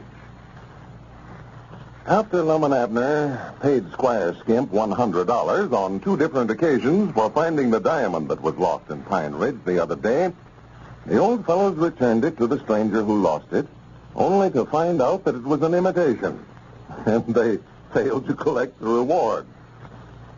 Well, as we look in on Pine Ridge today, we find Lum and Abner down at the Jot 'em Down store, where the main subject of conversation is still about the fake diamond. Listen. Well, let's quit talking about it. It's done over now, and just forget it. Well, I can't forget about it. Every time I try to forget it, that makes me think of it again. Well, I'm tired of hearing you mouth about it. Every time I think about Squire beating us out of $200, I get so dead blame mad I could go right over to his place and give him a licking. Well, go on over there and give him a licking in, if that'll make you feel any better. Well, I ain't going to get our money back whipping Squire. Why, of course not. Well, I don't see no use to go over there and start a fight with him, man. Well, I never told you to give him a whooping. You did, too. You just now said for me to go on over there and do it. Well, yeah, I said that, but I just... Well, I don't think it looked right, me being the constable here, supposed to uphold the law, going around starting fights with folks. Why, of course not. Well, what you trying to get me to do it then for? Why don't you do it yourself? You want him whipped so bad? I never said nothing about wanting him whipped. You was the one that kept talking about going over and giving him a whooping. Yeah, let's just forget about it. You wouldn't be no match for Squire nohow. He'll weigh 200 pounds. Why, of course he will. That big bully. Why don't he jump on somebody's side if he wants to fight? Picking on me because I'm littler than he is. Why, he ain't trying to start no fight with you. No, he better not, neither. I'm just mad enough right now to go over there and beat the everlasting daylights out of him. Well, go on over there then and do it. Quit talking about it. There you go, trying to ag me into it again, Lum. I thought we argued that out just now. Well, we did, but you just keep saying that you want to fight, Squire. Go on fighting. Yeah, but I don't think you ought to let me do it. That ain't going to get us nowhere. Well, it ain't none of my business what you do. You ought to be old enough to look after yourself for this time. Yeah. I don't believe I'll go. Maybe I can quit being so mad. You know, that's my trouble. I just fly off in the handle. Lose my temper too quick. Get me mad and I don't know what I'm doing. Hardly. Well, if you keep thinking about how big Squire is, I don't think you'll have no trouble controlling yourself. No. And it's a good thing he ain't here right now, I'll say that. Yeah, it sure is. That blames him. How far is it over to his place? Well, you know how far it is. You've been over there 1,000 times. See his house from here. There it sits, right over on the hill yonder. Yeah, but now it's a heap farther than it looks, Lum, up where that road circles around there. Well, take that shortcut through the field over there, then. Oh, I don't know, no. Now, that's awful low ground through there. I'm fearing it'd be awful muddy through there after that rain we had last night. Well, go around the road, then. Well, there ain't no use to go clean around the road when you can cut across that field yonder. Yeah, but you said the field was muddy. Well, it is. Oh, for goodness sake, Sam. And if I have to go clean around the road there, why, it'll take me too long. I don't believe I can stay mad that long. Might get over there, and I wouldn't be mad no more, and he would, and then what would I do? I don't know. Reckon I could take along a present of some kind. A present? Yeah, what'd be nice to give Squire? To give him? Yeah, some kind of a nice present. I wish it was Christmas. Reckon when his birthday is. What you talking about giving him a present for? I thought you was going to give him a whooping. Yeah, well, I was going to, but, well, we're so busy here. Maybe I better not leave the store long. Well, we ain't busy. Yeah, go ahead. I can look after things for myself. Grandpap will be back directly anyhow. Yeah, that blame it. He's always showing up right at the wrong time. Well, go on over there if you're going. I thought you wanted me to forget about it. I do. We've got to decide on them plans for remodeling the store here. Well, you'll need me here at the store then, won't you? Why, sure. Well, good for you. Yeah, let's quit talking about Squire. Yeah. Every time I get to thinking about it, I get so dad blame mad I could go right over to his place and beat the everlasting daylights out of it. Oh, wait a minute. You need me here at the store, don't you? Good. Yeah, ain't no use to keep talking about it, Abner. We's lucky to get out of that diamond deal easy as we did. Oh, yeah. Lost $200, but that's better than it would have been if we'd have had to pay that fella $1,000 for that diamond he lost. We can thank Grandpap for that. Yeah, well, Grandpap just beat me to it. I just fixing to run him out of the store myself, Lum. Yeah. You about like me. You believe the whole story. May as well admit to it. We'd have both paid him the money if it hadn't been for Grandpappy Spears. Yeah, I reckon so. But I was awful mad, though. I know that. I know I was mad. I can recollect that. Yeah.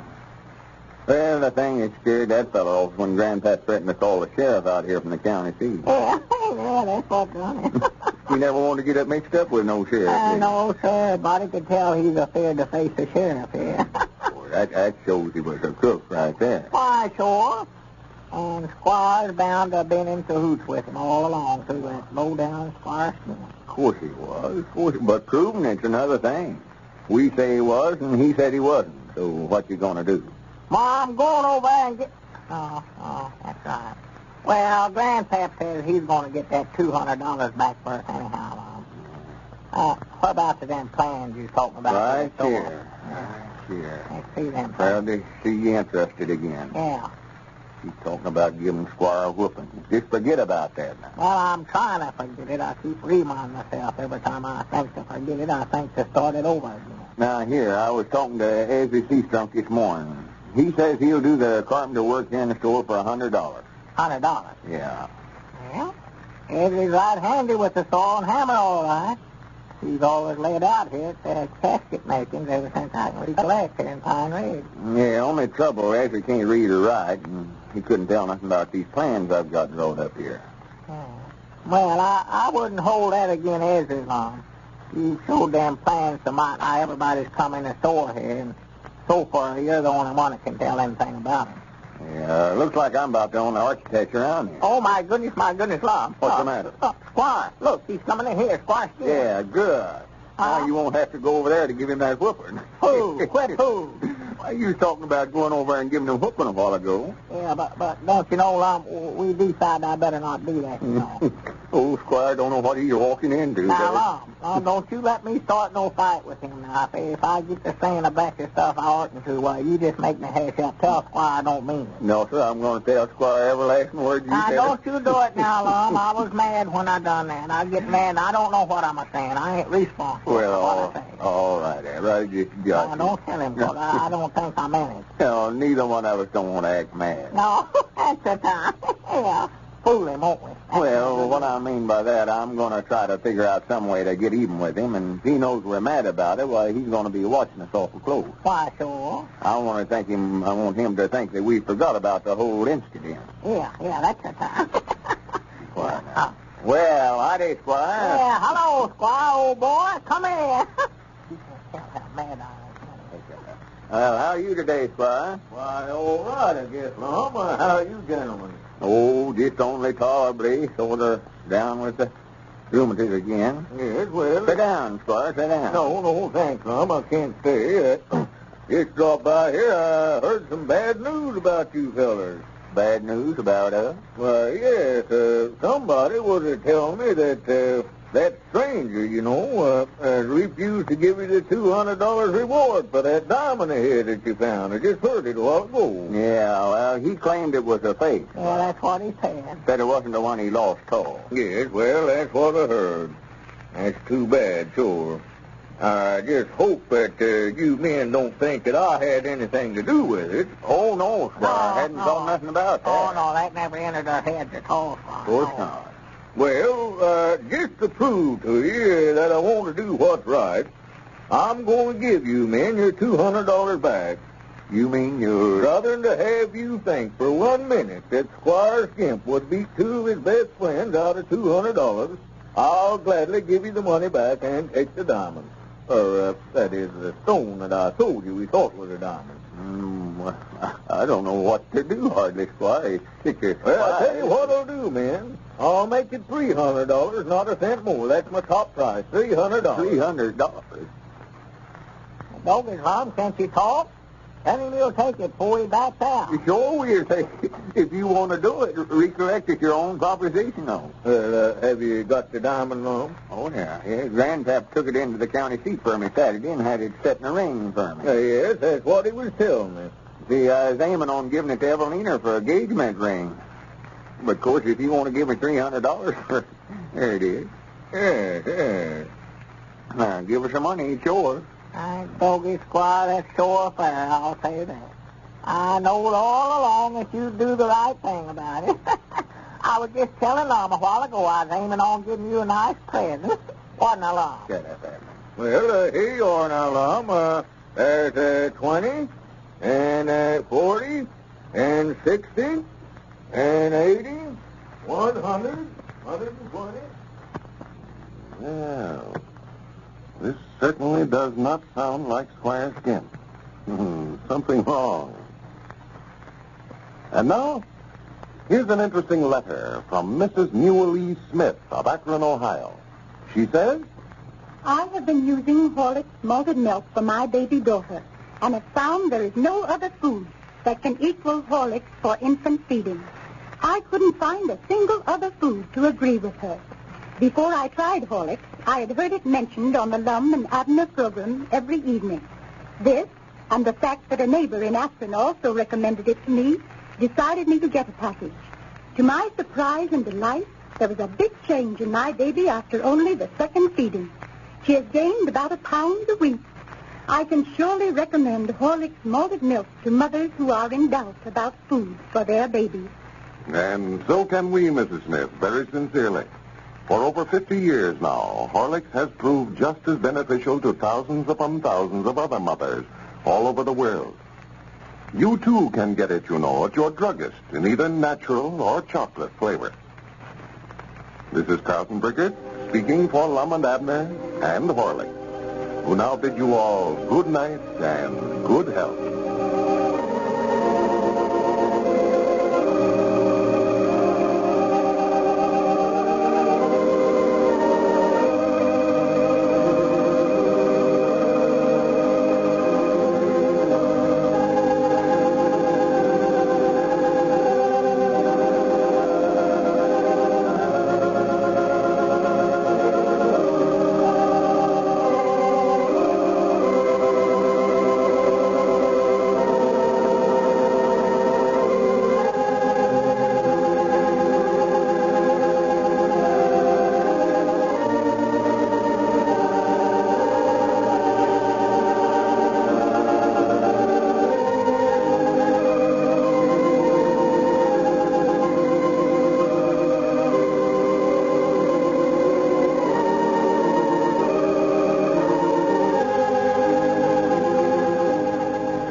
Howdy, everybody.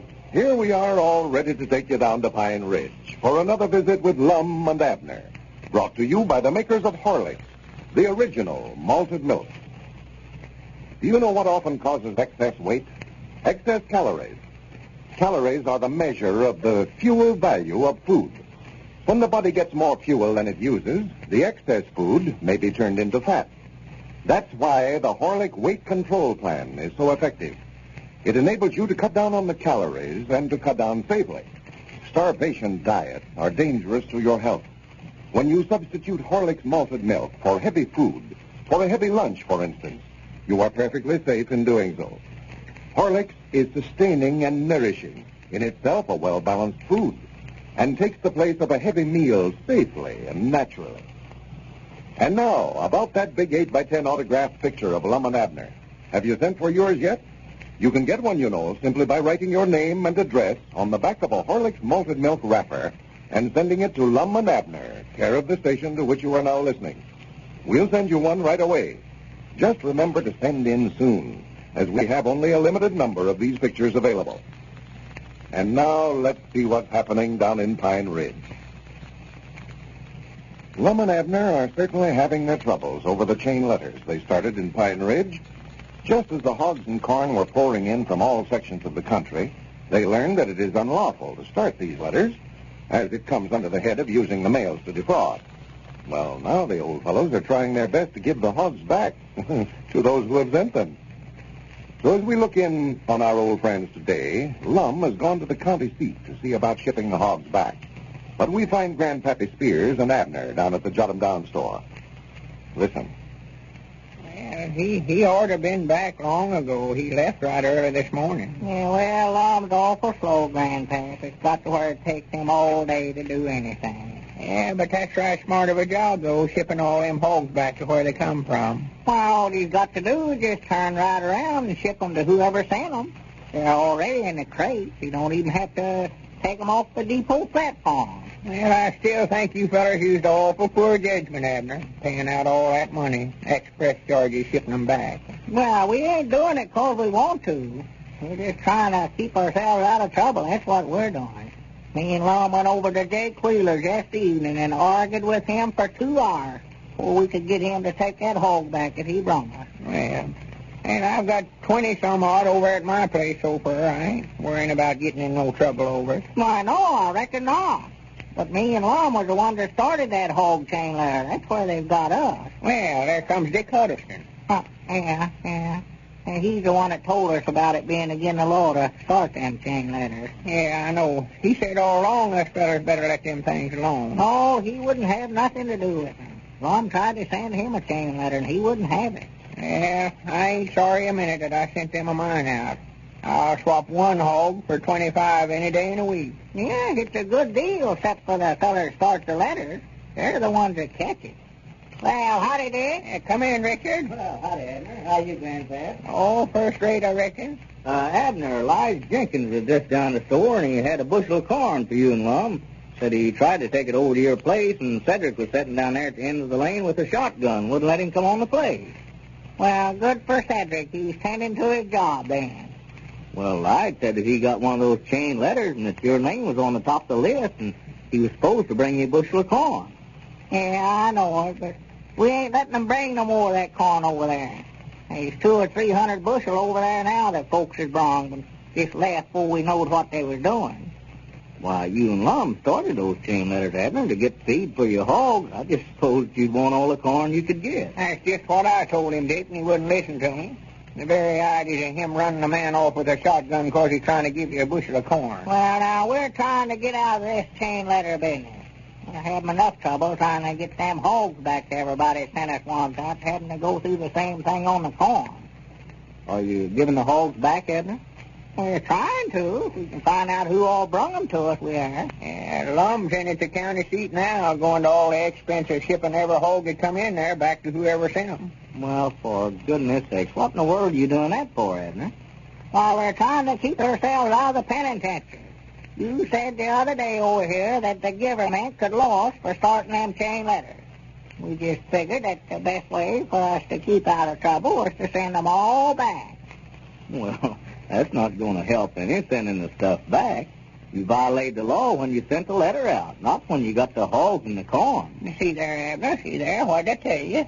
You mean that it ain't against the law to keep a hog, son? Why, no, that's not going to help any, giving them back. You've gone this far with it, you might as well go through with it now. Them's the very words I told him, Dick. Well, I wish to goodness we'd have known that before Lum went into the county seat, taking might nigh every cent we had for freighting them hogs back. They come from all over the United States. I said there's one there from clean out there in California. Yeah, I heard Lum telling about that. Cost her $17 to ship him back. It's about 3 times what he's worth. Well, I'm sorry if I caused you fellas to do this, but what I said the other day, but I was just warning you not to start any more of them. Because sooner or later, why, somebody's going to get in trouble over it. Well, I'll be dead blamed. Well, it's a good thing I never turned them all loose, Ann. Mom told me before we left this morning to just open the gate and turn them all loose. We never knowed where they all come from, and we thought maybe that they'd go home by themselves if we just turn them loose that way. Oh, sassafras. Sassafras. Hogs don't know the way home. Well, it's a good thing I never done it anyway. For I just happened to think after Lum left, we might have got ourselves in some more trouble over there. Why, sure. We got a stock law here in Pine Ridge, and I'd have had to arrest both of us if I'd turned them out. Yeah, that's right. Why, no, Abner, if I was you, I'd keep every hog and every bushel of corn that you get. Chances are that nothing will be done or said about those chain letters that you started in the first place. And I don't believe, though, if I was you, I'd start any more of them, because sooner or later, why, somebody's going to get into it. Yeah, don't you worry about that. I just hope I never see another one of them. That's what I hope. Well, I guess I better get on back. I just want to find out why Cedric was over there guarding your place with a shotgun.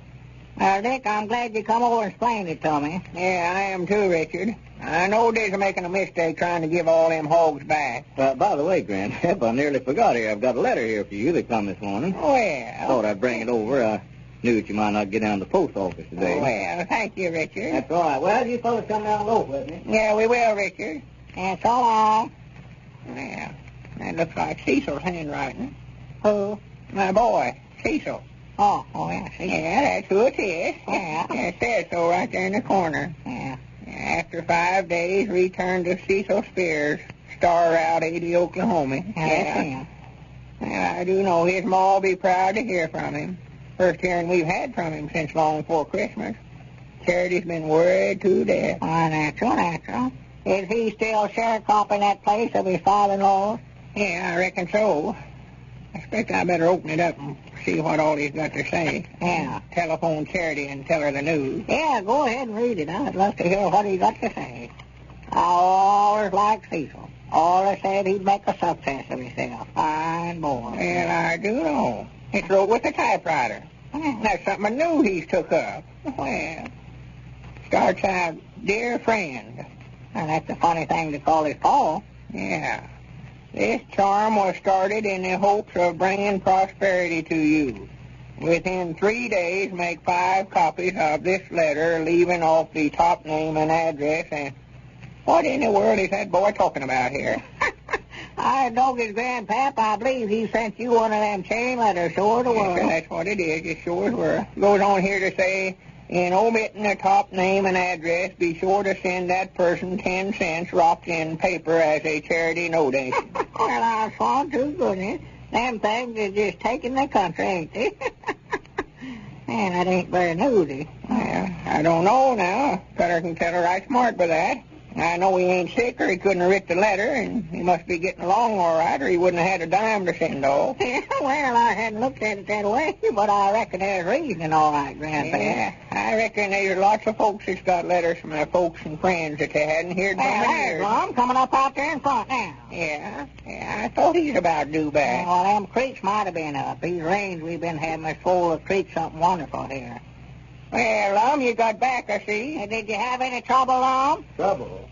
Granny's, I ain't had nothing else but trouble. Well. We're into it now, sure enough, Abner. What's the matter? Well, I went in there this morning to ship them 36 hogs the man said was in there, and he called yesterday, and by the time I got there, there's 80-some odd. For the land? And still coming. I had the feller figure up how much it'd cost us to send them there back to where they come from, and it'll run to nearly $600. $600? Yeah, we can't send them back. By tomorrow, there'll be twice as many as there are today, and I know we can't keep that up. Oh, no. And now the corn has started coming in there now. Well, just sit down now, Lum, and quit worrying about it now. I've got some good news for you. Good news? Yes. Well, let's have it. Let's hear it. Well, Dick Huddleston is over here, and he said that it wouldn't do no good to ship them hogs back nowhere. No, Lum, he says it ain't again the law to get the hogs. The only thing they can get you fellers for is starting them chain letters. He don't think nothing will be did about that. Dick said that? That's just what he said a while ago. Oh, my goodness, and we turned all them hogs loose this morning. No, I never turned them loose, Lum. That's some more good news. We've still got them. I just happened to think this morning to get the law to turn stock loose that way, so I never done it. Well, good for you, Abner. And Dick says he don't think we'll get in no trouble over it. No, he said he don't think we'll. Said to keep every hog and every bushel of corn we get. Grannies, I know that was a good idea, that chain letter business, the minute I thought it up. Let me get to that telephone. Hey, what are you fixing to do? I'm going to call up everybody we talked to into taking them hogs back and make them bring them back over here to us. They ought to have more sense than to take them back in the first place. Well, it looks like the old fellows have finally solved the problem of farm relief, at least for themselves. Did you know that we have a limited quantity of 8x10 autographed pictures of Lum and Abner available? Grand pictures, too, showing your quaint old friends both in character and as they really are. If you get half as much enjoyment out of seeing the old fellows in this picture as I did, you're certainly going to want one. The picture shows them just as if they'd stepped right out of Pine Ridge. Quaint old Lum with his whimsical smile and his prized mustache, and lovable old Abner peering out from under that battered old hat of his. Just wait till you see them. You're going to get even more enjoyment out of their broadcast, too. when you see the old fellows as they actually are. If you want one of these pictures, and who doesn't, just write your name and address on the back of a Horlicks malted milk wrapper and send it to Lum and Abner, care of the station to which you are now listening, and you'll get one right away. Just remember to send in tonight. We have only a limited quantity of these pictures available. This is Carlton Brickert, speaking for Lum and Abner and Horlicks, who now bid you all good night and good health.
Here we are, all ready to take you down to Pine Ridge for another visit with Lum and Abner, brought to you by the makers of Horlicks, the original malted milk. Before we go any further, I'd like to explain why Horlicks malted milk is so universally recommended as a food for growing children. For one thing, Horlicks is rich in calcium and phosphorus and the other minerals essential for the building of strong bones and sound, healthy teeth. That's one reason why so many medical and child-feeding authorities say that Horlicks should be a part of every youngster's diet. Then again, Horlicks is a fine source of vitamins. Vitamins that build husky bodies. Vitamins that help set up a resistance to infection. And, last but not least, Horlicks is especially easy to digest. The young, delicate digestive system can handle Horlicks so much easier than ordinary milk. Get some Horlicks for those youngsters of yours. You can't do anything better for them. Your druggist has it, you know, in both natural and chocolate flavors. Children like them both. And now, let's see what's happening down in Pine Ridge. Well, Lum and Abner learned yesterday that Grandpappy Spears was responsible for getting their money back from Squire Skimp on the fake diamond deal. And they've given the old fellow a permanent position in their Jot-'em-Down store as a reward. Yesterday, Lum received a strange letter from Denver, Colorado. And as we look in on Pine Ridge today, we find Dick Huddleston over at the Jot-'em-Down store explaining it to Lum. Listen. Why, no, that's what they call a chain letter, Lum. I've been reading about them in the paper, but that's the first one I've seen. Chain letter. Yeah, it just keeps going on and on like an endless chain. Well, it's done got here, though. Can't go no further now. Well, you're supposed to make copies of this letter and send them to 5 of your friends. And then they'll send them to their friends, and they'll send them to their friends, and keep on and on till eventually, why, you ought to get 15,625 answers back, according to this here. You mean if I just send out 5 of them, I'll get over 15,000 answers for me? Well, that's the idea of it. If nobody breaks the chain, you will. And every one of them's supposed to have a dime in them, huh? Yeah, they're supposed to. If they all sent in, why, you'd get $1,562.50. And all it cost me is just 10 cents, huh? Yeah, all you're supposed to do is just send a dime to the name on the top of that list. Granny, that looks like a good proposition to me. I want to get busy on that. I'll send you one of the letters, Dick, so you can get rich, too. No, don't send me one. I don't believe I want to get mixed up in the lump. Well, why not? Granny, it just costs you a dime, and you make over $1,500 out of it. Well, you send them to somebody else, Lum. It sounds good and all that, but I've always figured a man's got to work for what he gets. These get-rich-quick schemes look awful good on paper, but they never pan out right. Nobody's going to give you nothing, Lum. Well, if you don't want in on it, I won't send you one. See, I'll send one to Abner. I want to help him if I can. Let's see, Grandpappy Spears and Mose Moots down at the barber shop. He'll be a good one. Yeah, Mose will take a chance on anything. Well, he ought to. Folks take a chance when they go in that barber shop of his, I'll say that. Yeah, especially if he gets to talking, don't pay any attention to what he's doing. Yeah, I got a shave down there the other day, and my face has been burning like fire ever since. Well, I won't let him shave me anymore. I'll stop. Well, I never aimed to let him shave me, neither. I just sitting there in the barber chair listening to the Macmillan boys play the mouth organ guitar and just dropped off to sleep. And when I woke up, he had me shaved and charged me 10 cents for it. This'll give me a chance to get that dime back off of it. Well, I don't see how in the world that you ever slept through him give me a shave, Lum. Well, I don't neither. He must have chloroformed me to do it, I think. Well, a fellow needs an anesthetic all right when he shaves. Felt like somebody had took and beat my whiskers off with a wet rope. Well, I don't mind the razor as much as I do those hot towels he puts on your face. They're hot enough to scald a hole. Yeah, he can't hold them in his hand, they're so hot. He's got to drop them somewhere, so he just throws them over your face to get shut of them, I think. That's right. Well, let's see now. Abner and Grandpap and Mose. Believe I'll send Doc Miller one.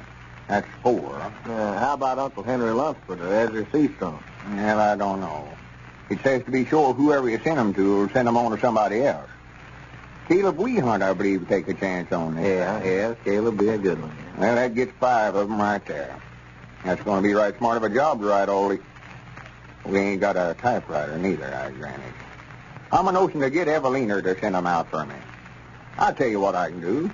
Let's see. She ought to be home from school by this time. Yeah, what do you think to do there, Lum? Well, I just had an idea here. I'm going to call her up. Well, I expect I better be going, Lum. I've got to get back to the store. Well, don't rush off, Dick. Well, I'll see you later. Let me know how you come out on those letters. Yeah, I will, Dick. So long. Hello. I'll see you later. No, wait a minute. Hello. I was just hollering at the feller leaving the store here. Who is this? Sister Simpson? Let me speak to Evelina, please, Mom. This I never even knowed you over here. Well, I'll just drop in for a minute. I'm sorry I missed you. Come back again. Yeah, I will. Sure. Hello. Oh, hello, Lum. How are you, Evelina? Well, all right, I reckon. Who'd you call me? I ain't talking to you, Abner. I'm talking to Evelina over the telephone here. Oh, excuse me. I never noticed you was talking at the phone. Oh, I was just talking to Abner. Evelina, what I called you up about, I've got to make 5 copies of a letter. What are you calling it? I just wondered if you couldn't get some of the scholars down there at school to write them for me. Well, you know, when you keep them in after school, you generally make them write some word or something 500 times, something like that. I just wondered if you couldn't make them copy this letter for me, as long as they've got to write something anyway. Oh, it's just a letter. I'll bring it over when I come over tonight. All right. All right, much obliged to you. That'll be fine. Well, I'll see you tonight then. All right. All right, Evelina. Goodbye. Granny, that'll be a saving of time. What's that, Lum? Why, I've got to make 5 copies of this letter. I got just so Evelina's going to have the young'uns down there at school do it for me. You mean the letter you got from your Uncle Lige out there in Denver, Colorado? Well, yeah, but that ain't from my uncle, though. Dick says that's a chain letter. Said it's a what? A chain letter. All I got to do is send that feller on top a dime, and I get $1,562.50 back. You mean he'll send you that much money for just a dime? Well, yes. Well, order me a dime's worth, too, then, while you're at it, Lum. Well, he don't exactly send it to you, Abner. See, the way this thing works, I've got to make 5 copies of this letter and send them to 5 of my friends, and each one of them does the same thing that I'm doing. They send the top name on this list, dime, and then put their name on the bottom of the list, and when their name gets to the top of the list, why, they're supposed to get 15,625 letters, and each one's supposed to have a dime in it. Well, I do know. Well, does it make any difference who you send them to? No. Send them to anybody you want to. They don't care who you send them to. I'm going to send you one. That shows right there don't make no difference. Then you can send them to 5 of your friends. And a feller's supposed to make over $1,500 out of it, huh? That's what the letter says. Well, dogged, I believe I'll just send all 5 of mine to myself then. To yourself? Why, yeah, if I can make $1,500 off of one, well, I'll make 5 times that much that way if I send them all to myself. Granny, wait a minute here. I hadn't thought about that. Why, sure. Well, I don't know where I want to send them out to somebody else or not. Hey, well, now, here now, Lum, you've got to send me one. You've done said that you would now. Well, I'll send you one, but you've got to send me one back. That'll make us even again. Yeah, well, I'll do that. Yes, sir, I'd love to get in on that thing. Doggy, that's the easiest money I ever heard of. Of course, you've got to wait till your name gets to the top of the list before you start getting back any money, though. Well, I'll just put my name up there to start with. Put it on top instead of the bottom end. Well, now, wait a minute here. We're getting ourselves sort of mixed up here. Yeah. I don't believe that'll work. I'm feared we'd be sending ourselves $1,500 that way. Well, I couldn't send myself that much, for I ain't got it. Let me see now. Of course, I could owe myself part of it, I reckon. But that wouldn't do no good. I don't believe I'd ever pay it. I don't pay myself very good. Well, Abner, this thing's got me all mixed up, but I believe the best thing for us to do, just go ahead and send them out to our friends like the letter says. No use to make hogs out of ourselves. Hogs? Yeah, we ought to be satisfied with $1,500 for just a dime invest. Yeah, I know. I just thinking, old Lum, I believe you give me an idea then. Give you an idea? Why, yeah, folks around here are sort of short on money, Lum, but they've all got more hogs than they know what to do with. Well, yeah. Well, why don't we start one of these here chain letter businesses and instead of sending a dime, send them a hog? Send hogs? Yes, sir. We could get that many hogs back instead of dimes that way. Granny, wait a minute here. Now, you have thought of something. Why, sure. You know how many hogs we'd get out of that? 15,625. For the land sake. And they ought to average up, razorbacks and all, they ought to bring $3 apiece. Oh, they ought to do that. That'd be $45,000 worth of hogs. 45,000? Yeah, hand me that letter there. Granny's me and you starting a hog chain letter right now. See, that ain't going to be no bother to change that where it says, rop 1 dime in a piece of paper and send it. We'll just change that to rop 1 hog. Well, we won't rop him up, but just send a hog. Yeah, that'll help everybody. Yeah. Eventually, every man, woman, and child in the United States will have 15,625 hogs apiece. Well, now, wait a minute. Now, where in the world will they all come from now? I never knowed there was that many hogs. Well, I don't know about that. They just have to get them somewhere. All they got to do is just send 1 hog. They ought to be able to find just one. Oh, yeah, that's what I say. That'll run the price up on hogs. The farmer will get more for his hogs, and the railroad company will get to ship them all over the country, and feed prices will go up. Hey, Granny, talk about farm relief. Hey, Granny, this is it. Well, maybe a great idea, but we just hope we don't get one of those chain letters. 15,625 is a lot of hogs. Well, it's afternoon recess period at the Byford Grade School. 2 teachers are talking. Listen. Thank goodness, Anne. Only 1 hour more. What's the matter, Mary? Tired? No, I'm all right. I'm so hungry, though. Nearly starved. Oh, didn't you have any lunch? Sure. But I always get hungry around this time of day, don't you? I used to. Used to? What do? Eat more lunch now? At my weight? Not I. What's the secret, then? Just a minute. I'll show you. What is it? Here we are. These Haziks. Have a couple. Candy, eh? No, thanks. It isn't candy, Mary. It's Horlicks. Horlicks malted milk? Yes, in tablet form. Say, they're kind of handy. I'll say they are. Solve my hunger problems anyway. Well, won't they spoil my dinner, though? Not a bit. I soon found that out. But aren't they expensive, Anne? No, they aren't. Why, this whole flask here only cost a dime. Honest? Well, I surely am going to get a flask myself, Anne. This getting hungry every day really is a nuisance. And that's a typical conversation, folks, about Horlicks malted milk tablets. People everywhere are finding these tablets especially useful for giving new energy and freshness when you're tired.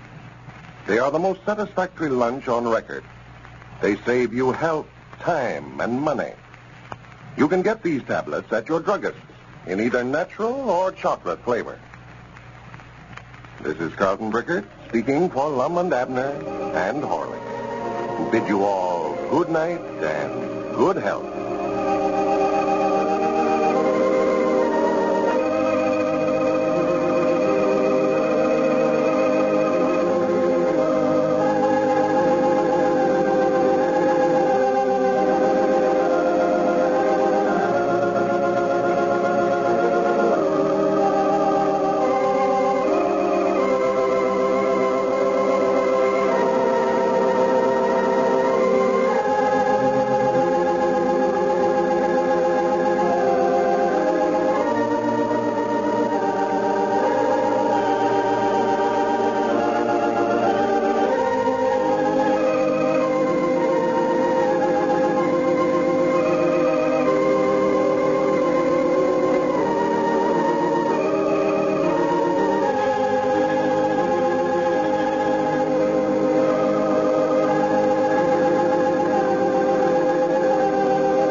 Here we are, all ready to take you down to Pine Ridge for another visit with Lum and Abner.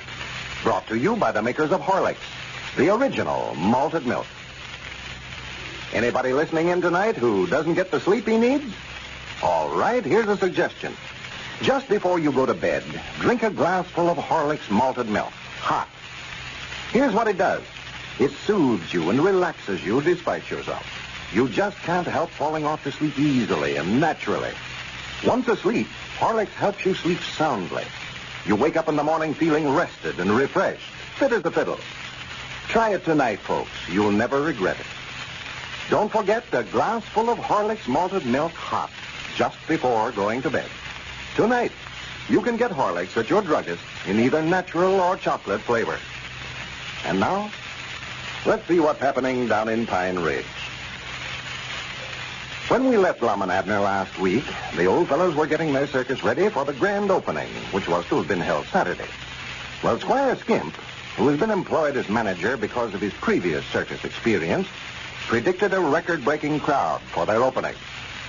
As we look in on Pine Ridge today, we find Lum down at the Jot 'em Down store talking to Grandpappy Spears. Listen.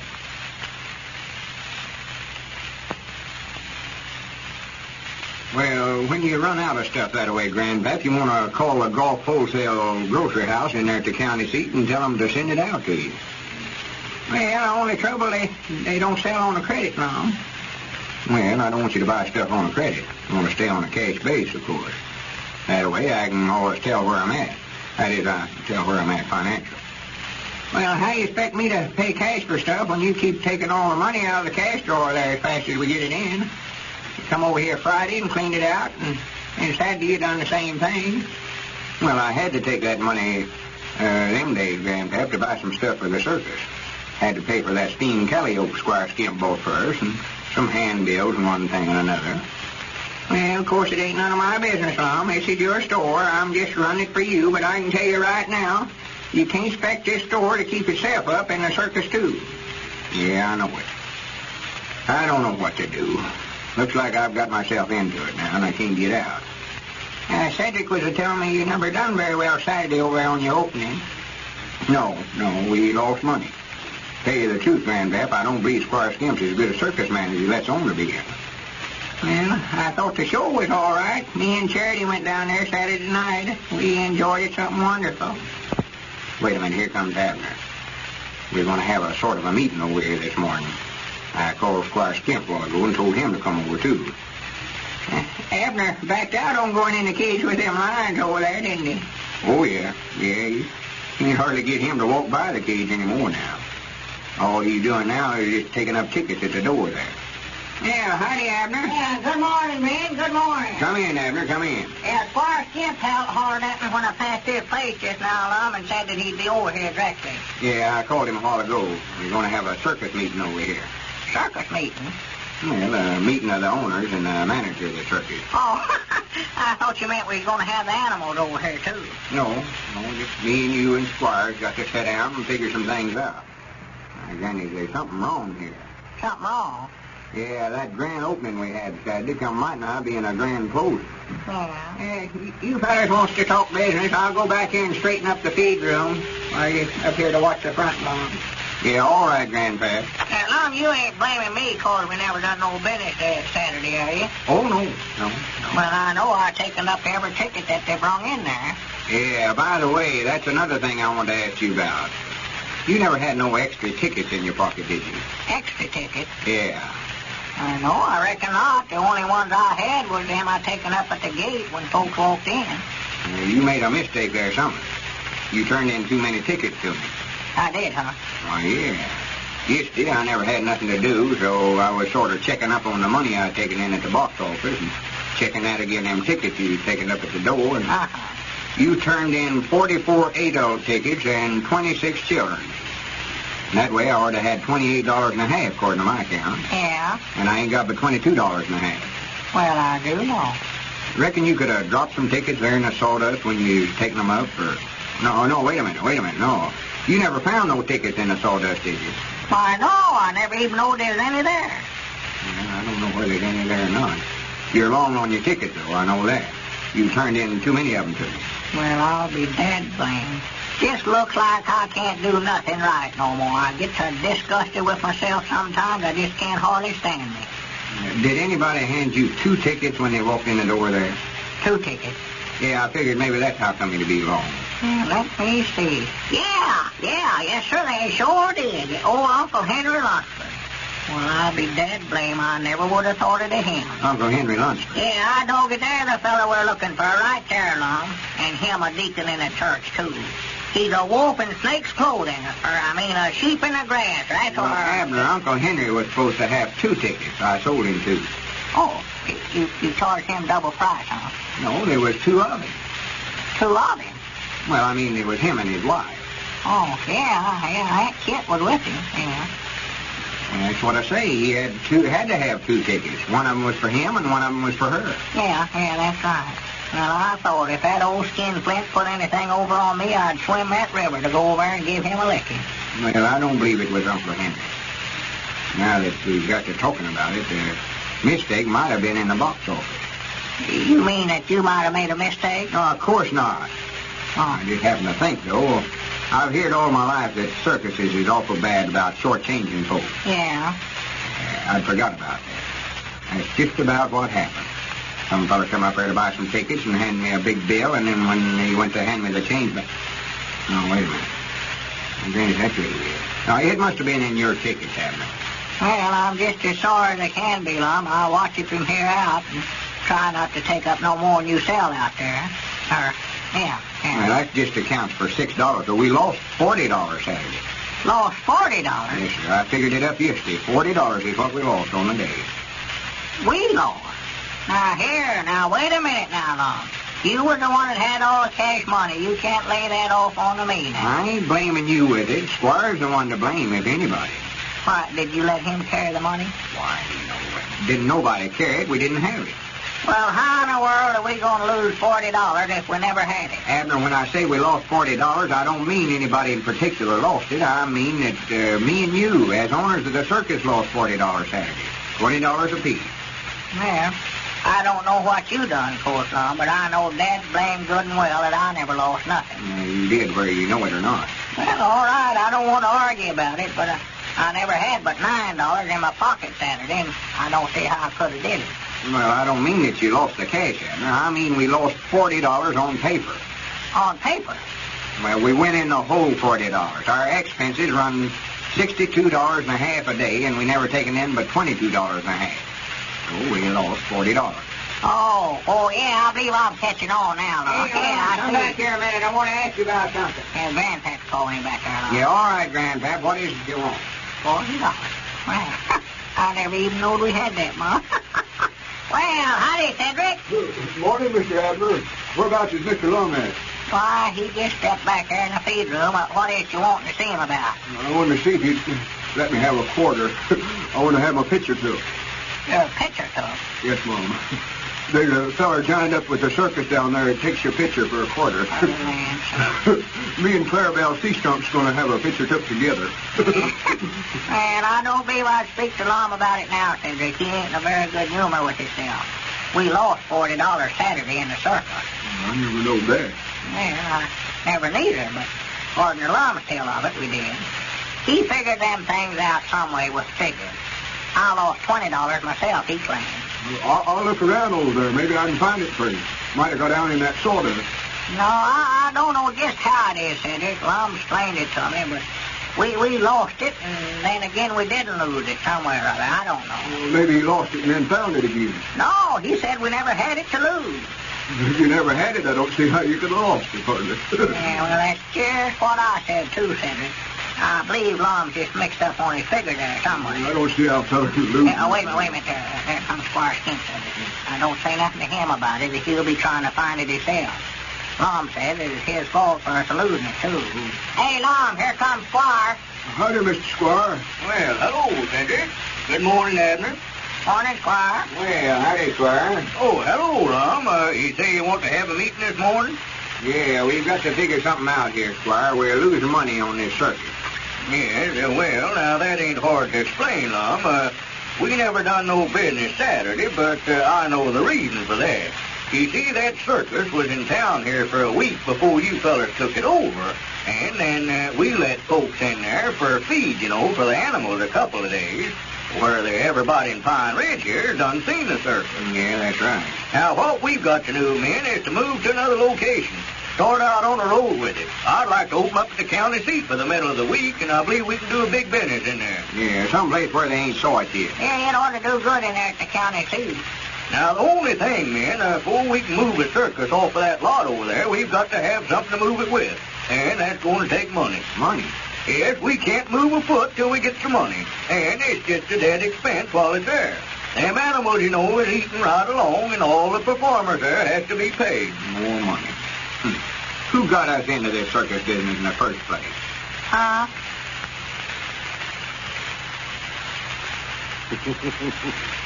Well, you've heard of having a white elephant on your hands.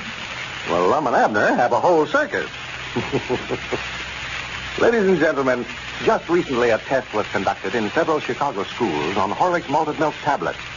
One of the teachers described it to Mrs. E.F.K. of Chicago in a note. She's telling her husband about it now. Let's listen. Oh, Les, I forgot to tell you something. What? I had a note from Tommy's teacher this morning. Not behind again, is he? No, not this time. It's about a test she conducted on Horlick's malted milk tablets. Yeah? What sort of test? Well, she wanted to prove that they're a good thing for youngsters to eat between meals. Nourishing. And did she? I'll say she did. Listen to this. First, she gave the children ice cream and cookies an hour before lunch. What happened? Well, it ruined their appetites for lunch. I'm not surprised. Neither am I. Well, for the next few days, she tried giving the youngsters nothing at all in the morning. What happened then? They became restless and fidgety, she says, around 11:30. Paid no attention to what she was saying. Got hungry, I suppose. That was it. Well, then she tried giving Horlick's malted milk tablets to the youngsters at the same time in the morning. And that worked the trick, eh? That's what she says, Les. Let me read her letter to you. Listen. When we gave Horlick's tablets to the youngsters, she says, we found three things. First, they were well behaved right up to lunchtime. They forgot to fidget, it seems. Yeah. Second, their appetites were good. They ate every bit of their lunches. Third, on the days we gave them the tablets, they were most alert. Well, she ought to know. Get a package for Tommy, and we'll see how they go. And that's a good idea, folks. As the test showed, Horlicks tablets are fine for giving to youngsters between meals. They provide energy and nourishment without spoiling appetite. Get a package from your favorite druggist in either natural or chocolate flavor. Then give them to those youngsters of yours to eat between meals. You'll find they like them better than candy. This is Carlton Brickert speaking for Lum and Abner and Horlicks, who now bid you all good night and good health.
Here we are, all ready to take you down to Pine Ridge for another visit with Lum and Abner, brought to you by the makers of Horlicks, the original malted milk.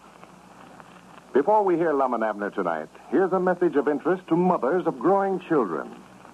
You can't do these youngsters of yours a better turn than to let them drink plenty of Horlicks malted milk. They need something like Horlicks, need the precious body-building elements it contains. The vitamins, the calcium, phosphorus, and iron, so essential for the development of strong, sturdy bodies, sound bones and teeth. They need lots of nourishment, too, as all mothers know. But that's not all. This nourishment must be in a form their digestive systems can easily handle. That's why so many child-feeding authorities recommend Horlicks. It's so easy to digest. Remember that when you buy malted milk. Insist on Horlicks, the original. The children prefer it, too. They like the delicious flavor. And now, folks, here's good news about that flashlight that Lum and Abner recently offered. The flashlight factory has finally gotten organized and is turning out thousands of flashlights a day. Lum and Abner want you to know that every one of you who wrote in will receive his flashlight within a very few weeks. And now, let's see what's happening down in Pine Ridge. Since Lum and Abner took over the circus that was stranded in Pine Ridge, they have been faced with the problem of supplying feed for the animals. Well, Abner has apparently solved the problem. He announced over the party line yesterday that anybody would be admitted to see the animals if they brought along a generous supply of feed. The plan was tried out this afternoon. And as we look in on Pine Ridge today, we find Lum and Dick Huddleston on their way over to the circus grounds to find out how the scheme worked. Listen. Oh, yeah. Yeah, he had a big crowd over here. Folks been going by the store there all day in wagons and cars and afoot and every other way. Yeah. Well, I couldn't understand at first how come so many people in town. Oh, that announcement Abner made over the party line's what brung them. Everybody wanted to see the circus, but they just never had no cash money. Why, now anybody can find a little feed around the place. Well, I bet there's lots of folks, cows and horses, that's going to go hungry tonight because they went to the circus today. Yeah. I'm sort of curious to know how much feed he took in today. Wonder where he's at. I don't know. Yeah, yonder goes Cedric carrying some water, it looks like. Yeah. Hey, Cedric, whereabouts is Abner at? Must be inside there. He's inside the tent there, I think, Mr. Lum. Did you have a pretty big crowd today, Cedric? Yes, Mom. Kept that tent full all afternoon. I think Mr. Abner's back there by the monkey cage. That's where he spends most of his time at. Hey, you got quite a job there, Cedric, carrying water for all them animals. Yes, So all I've did all day is pack water for them elephants. I don't know where they put it all. Looks to me like it'd be a lot easier to take the elephants down to the creek. Well, it would if we had some way of getting them down there, but I don't know how to drive them yet. Yonder's Abner, right there. Yeah. I still got on that ringmaster's outfit. Granny, you don't mean to say you took in all this feed this afternoon, did you, Cedric? Yes, Mom, that's what there is left. See, we've already fed the animals a while ago once. Well, for the land's sake. Well, it looks like you got a half a carload of hay left there yet. Hey, Abner, come here a minute. By Jack, you fellas have got quite a bunch of animals in here, all right, you know what? Yeah. Well, howdy, fellas. Did you see the feed we've taken in this afternoon? Yeah, we were just looking at it. Looks like you done uncommonly well with your scheme. Yeah. There's enough feed there to last us 3 or 4 days. Yeah, that was a good idea, letting them pay the way in for feed. Yeah? Well, everybody just tickled to death over it. Most of them say they're coming back again, too. Well, Oh, you gonna keep on running it like this, Abner? Why, sure, yeah. Going to put on another show tonight. I believe we're letting them in too cheap, old Lum. too cheap. Yeah, I believe we ought to charge them 2 bushel of corn or 2 bale of hay to get in. That is, to let a whole family in that way. I never knowed there was such big families in this community. Oscar Fields come in here at that tribe I hid in the day, and they went by me there at the door for a half hour, it seemed like. I counted 21 of them. 21? Yes. Maybe you run in some ringers on them. No, you could tell them they all looked as much alike as peas in a pod. And the boys' shirts and the girls' dresses were all made off the same bowl of goods, so I know they'd all hidden. Yeah. What if a fella don't bring his family, though, Abner? Just comes by himself. What do you charge him?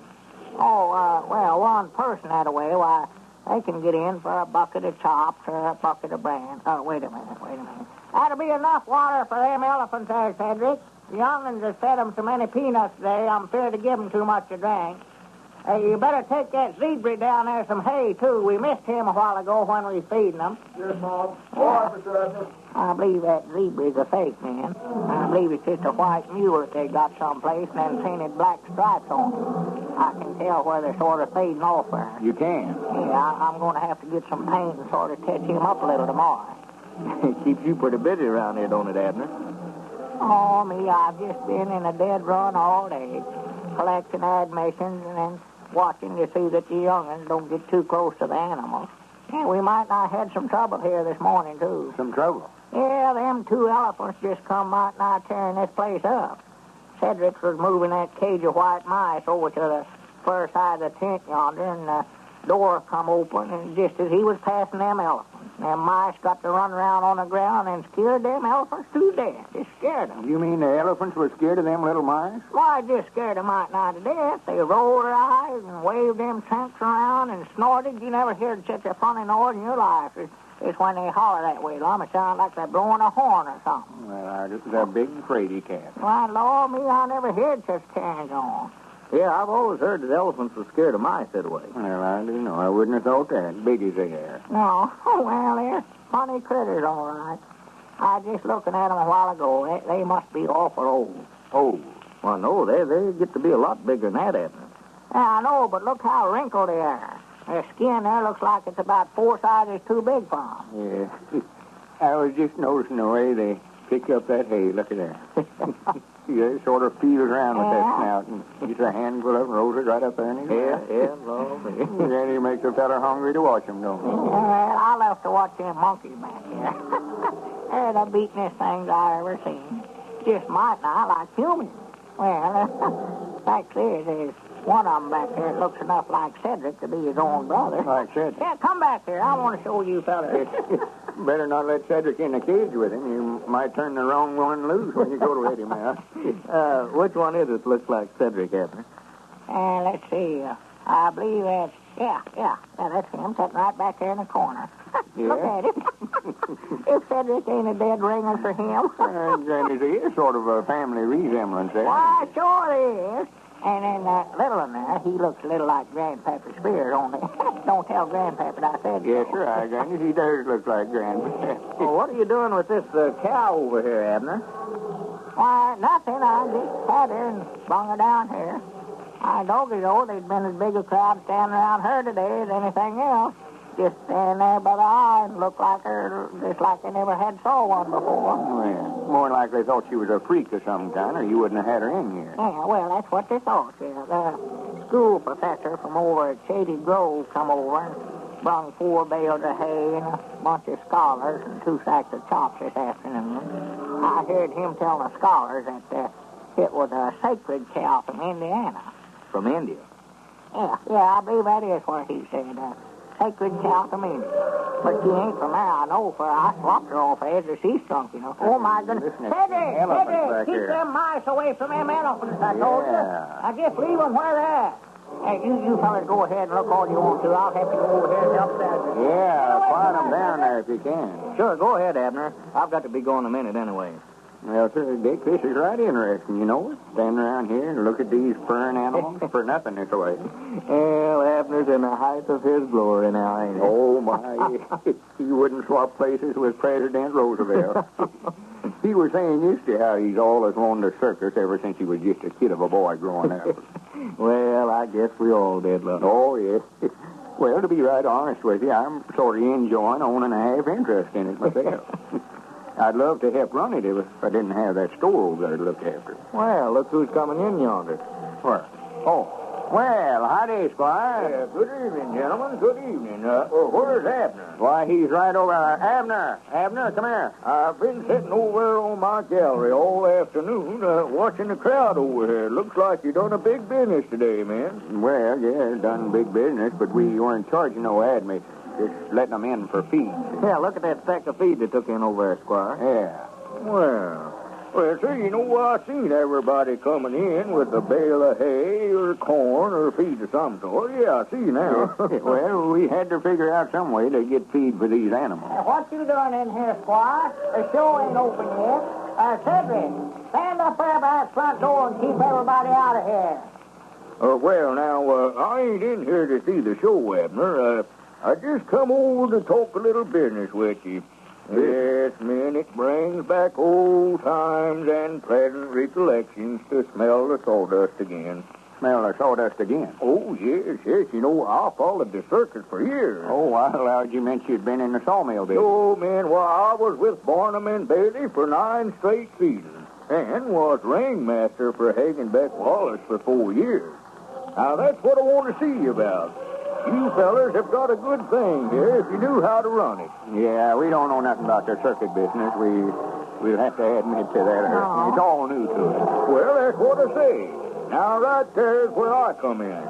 There's tricks to every trade, and I know the circus business backwards and forwards. I can take a hold of this thing, put in a trapeze performer, tightrope walkers, and bareback riders, all that, build a real show out of it. That's what you got to do. We ought to have all them things, all right. Clowns and such as that. Well, you mean if you want to go to work for a Squire? Well, in a way, yes, Abner, in a way. Now, here's a proposition that I had in mind, man. You and Lum put up the money, and then the 3 of us are going together on this property. Well, the possibilities of Lum and Abner's circus must look pretty good if Squire Skimp wants in on it. Have you ever wished that you were one of those fortunate folk who seem to be able to get along without much sleep? They're astonishing, aren't they? They never seem to get tired. Now, there's a reason for this. It's largely because when they do go to sleep, they sleep soundly. If you don't believe that, try this plan for the next few nights. Drink a glass full of Horlick's malted milk, hot, just before you go to bed. Here's what it does. It soothes you, relaxes you, helps you to get to sleep quicker.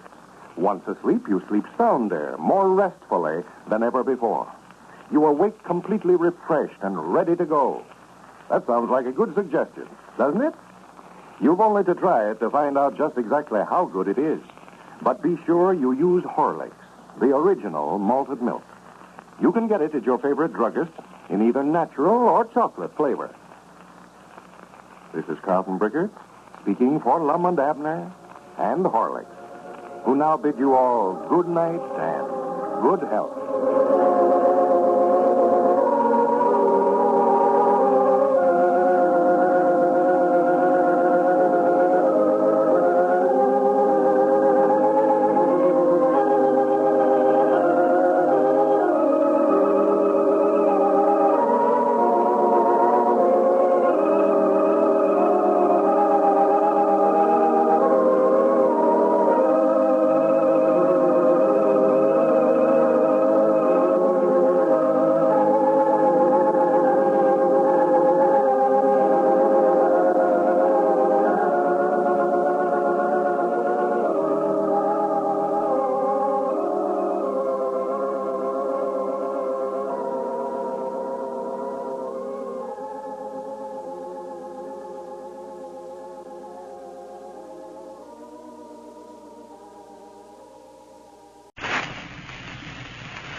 Here we are, all ready to take you down to Pine Ridge for another visit with Lum and Abner, brought to you by the makers of Horlicks, the original malted milk. Before we hear the old fellows tonight, here's a breakfast treat for those youngsters of yours. Horlicks malted milk powder sprinkled over the top of bread and butter, then slightly browned in the oven. Or Horlicks sprinkled right on freshly buttered toast. One of Lum and Abner's friends sent in these ideas, and she says they're delicious. They do sound delicious, don't they? Now, another thing this mother gives her youngsters is Horlicks powder sprinkled over fresh fruits and cereals. A lot of you have tried that, I know, and found the youngsters love Horlicks that way. Keep a package of Horlicks on hand, always. It's great for youngsters in whatever form they take it. And now, let's see what's happening down in Pine Ridge. Well, Lum and Abner are now out of the show business. Last week, they sold their circus to Squire Skimp for $1,000, only to learn later that Squire had already made a deal to dispose of it for $4,000 before he made them the offer. As we look in on our old friends today, we find Lum back over at Pine Ridge, down at the Jot 'em Down store, explaining to Dick Huddleston and Grandpappy Spears how Squire swindled them out of $3,000. Listen. Well, Lum, you ought to know Squire Skimp well enough by this time to know that he'd give you a skinning if he got a chance. Why, sure. He probably had the animal sold to the zoo in there at the county seat before they ever offered $1,000 for the circus. Yeah, I found out all about it after it's too late. There weren't nothing I could do about it then. I done signed that auction business. I telephoned Abner just as quick as I found out about it, but he done signed it too. Yeah, Squire just went out of the store whenever you call over long distance, Lum. Well, that's a shame, Lum. He just skinned you out of $3,000. What he done? Well, I ought to had more sense to deal with Squire Skimp, knowing him like I do. But I was just anxious to get shut of the circus. I'd mind not give the thing away to somebody that had took it. Genoa was gone, and Abner had took out on me, and I was getting sort of homesick. Well, you fellas made a little money out of it anyway, didn't you, Lum? Oh, yeah, we made some. This money that Abner taken and saved for us amounted to something over $800, and, of course, the $1,000 that Squire paid us. Yeah. And we had something like $300 cash money on hand when it sold out to Squire. Well, good. We'll have around $1,500 in the clear after I get done settling up some of our bills.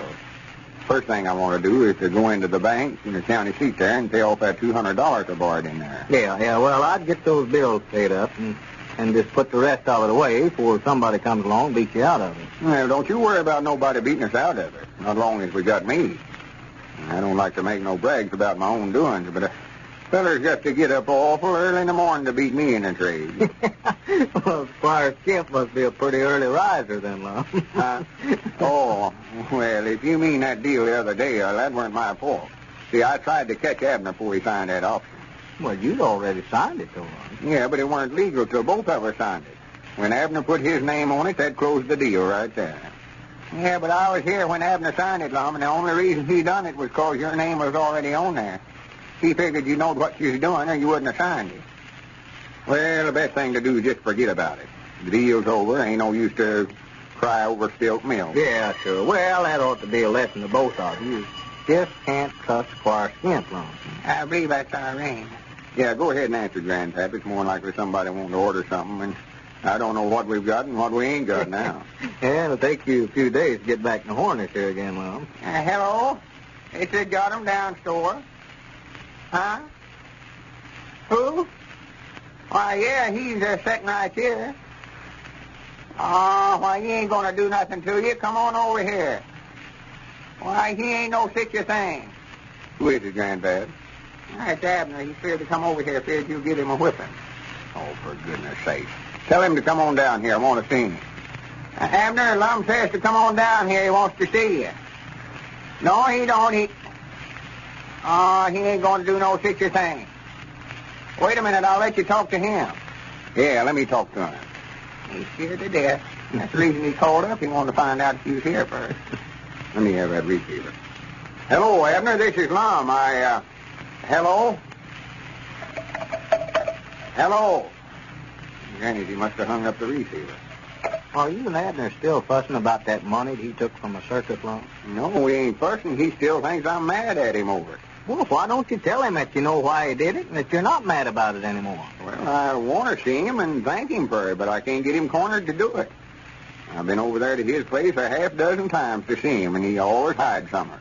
Every time I see him downtown, he strikes out for home in a dead run. And he thinks, Lum, that you're going to give him a whipping and send him to the penitentiary. Yeah, but I said I was going to do that before you fellas explained to me why he done it, why he taken the money. Sure. Now I want to thank him for it. He just saved me and him all that money by taking it out of the safe is what he done. Why, sure he did. I'd have spent every dime of it on that electric sign with Zenora if he hadn't have did it. And I've told him time and again that you weren't mad, but he won't take my word for it. Thinks I'm trying to help you get him cornered. Tell you what you do, Granddad. Call him over there at the house and tell him I just now left, and he'll be all right for him to come over here now. Yeah, get him on over here, Granddad. Yeah, but he can look through them front windows and see you in here, and if he does, nobody couldn't drag him in here with a team of mules. Well, you could hide till he gets on the inside here, Lum. Yeah, I tell you what to do, Granddad. You call him and get him on over here, and when we see him coming, I can hide behind the counter till he gets on the inside, and then one of you can lock the door to where he can't get out till I've had a chance to explain to him that I ain't mad at him no more. Yeah, that's the thing to do, Grandpap. Call him up and get him on over here. Call him up and see what he says. Why, sure. Tell him you want to play checkers. That'll get him over here. Yeah, he'd get up at night to play checkers. Hello? Peabody's place? Oh, Elizabeth, is Abner there? Uh-huh. Tell him to step to the telephone, please, ma'am. Said he's playing checkers by himself. By himself? Yeah, he's always doing that. Sit and play checkers by the hours. Make out like he's playing against somebody. And cheat, I never seen nothing like it. Well, he ought to have no trouble winning that way. Hello, Abner. This is Milford Spears. Yeah, Grandpap. Why, Lum's gone home now. Come on over and let's play some checkers. You have? Well, Elizabeth said you was playing, but I never knowed you was playing against me. Yeah, well, come on over here and see if you can do it. Yeah, naturally you can beat me and you're playing both sides. Well, hurry. All right. Said he'd be right over. Well, good. Said he done beat me in iron game. He'll never see the day he can do that. Well, I'm anxious to see you fellas get this misunderstanding all straightened out here. Get it all over. Yeah, I am, too. I don't want him going around thinking I'm mad at him when I'm plumb tickled to death over what he done. Well, I know. And you fellas are just $800 better off, too. Yeah, this is one time Abner showed better judgment than I did. I was so in love with Zenora, or thought I was, to where I sort of lost my reasoning. That broke a long record for me, too. Well, I won't say just how old I am, but that's the first mistake I ever made, I reckon. There he comes. Yonder he comes, coming out the front gate over there. Yeah, there he is. Well, let's see now. I better get behind that counter over there. Get him on in here and get him to talking, and Granddad, you sort of shy around to the front door and lock it before I come out. Oh, well, I don't think we'll have any trouble with him, Mom. I don't know, Dick. He's awful skittish. Yeah, he's harder to catching a rabbit. And Granny's I walked in Moe's Moots barbershop Saturday afternoon, and just as I come in the front door, he went out the back. Lit out for home. Well, natural, you've made so many threats about what you're going to do when you did catch him, and he's not taking any chances. I guess he figures the best thing for him to do is just keep away from you as long as he can. Yonder he comes. You better get over there behind the counter, Long. He'll be where he can see inside here in a minute. Yeah, now don't let him see you, Long. Don't let him see you. He won't come in. You fellas be talking about something else where he won't get suspicious or not. Yeah, well, now keep your head down there till Grandpat can get the door locked behind him there so we'll know we got him on the inside here. There he comes. Yeah. Watch him looking around behind him. I reckon he's expecting Lum to jump out on him. Yeah, that's the reason he's walking so fast. It's kind of a dog trot. Yeah. Oh, he's been scared to death. Yeah, Richard. Sure. Well, Lum made a mistake of making so many threats. He got him scared to death. Cedric went to him and told him everything that Lum had said. Well, I told Abner Lum never meant a word of it. Well, I told him the same thing, but he just believes if Lum said he's going to whip him, he's going to whip him. Hardest-headedest fella I ever seen. Well, it's just a shame they had to have his trouble. Don't let on. Oh, no. Now, you going up to the door there so you can lock it, Grandpap, and then I'll call him on back here in the store. Yeah, you just tell him come on back in. Yeah, sure, that's what I'll do. Well, come in, Abner, come in. Yeah, howdy, Grandpap. What's that you said about beating me a game of checker? You heard what I said. Well, howdy, Abner. Well, hello, Dick. I never noticed you sitting back there. Let me shut this door here. It's getting sort of chilly in here. Yeah, come on back and sit down, Abner. Yeah, much obliged. How have you been? Oh, all right, I reckon. I've been staying around the place there pretty close. I never want to get out none. Me and Lum ain't getting along, and I just don't want Well, to. Abner, I've been trying to get you cornered for a week. Oh, my goodness. Let me out of here. Let me out of here. Let me get Wait out a of minute, here. wait a minute. I want to talk to you. Get out of the way, Grandpa. Get out of the way, Hey, Grandpa. that door's locked, Abner. That door's Yeah, locked. stop him there, Grandpa. Stop him. Well, for the land sakes, a crazy idiot. Did right through the plate glass window. Well, the old fellows have their differences straightened out now, if Lum can just catch Abner to tell him. And now, ladies and gentlemen, I'm especially pleased tonight to be able to let you hear the part that Horlick's malted milk played in bringing up Mrs. W.W.M.'s baby. Mrs. M comes from Sewanee, Tennessee, and this is what she says. Listen. Not long ago, a little baby came to our home. Nothing seemed to agree with her, and she just became weaker and weaker. At 2 months, she weighed 2 pounds less than at birth. We tried everything, but nothing seemed any good. Then I saw Horlicks in the drugstore. Well, I bought a package, and I'll never forget how quiet and restful she seemed after the first feeding. The first real feeding she had had. She started gaining, and at 5.5 months was a fine, healthy baby. Now, this may sound like a boast, but it's true. At 6 months, she received a blue ribbon at the fair for being the healthiest baby ever. You can easily see why I'm all for Horlicks malted milk and, of course, for Lum and Abner. Well, that's fine, Mrs. M. We're glad that you found Horlicks so helpful. And we certainly appreciate your telling us about it. This is Carlton Brickert speaking for Lum and Abner and Horlicks, who bid you all good night and good health.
Here we are all ready to take you down to Pine Ridge for another visit with Lum and Abner, brought to you by the makers of Horlicks, the original malted milk.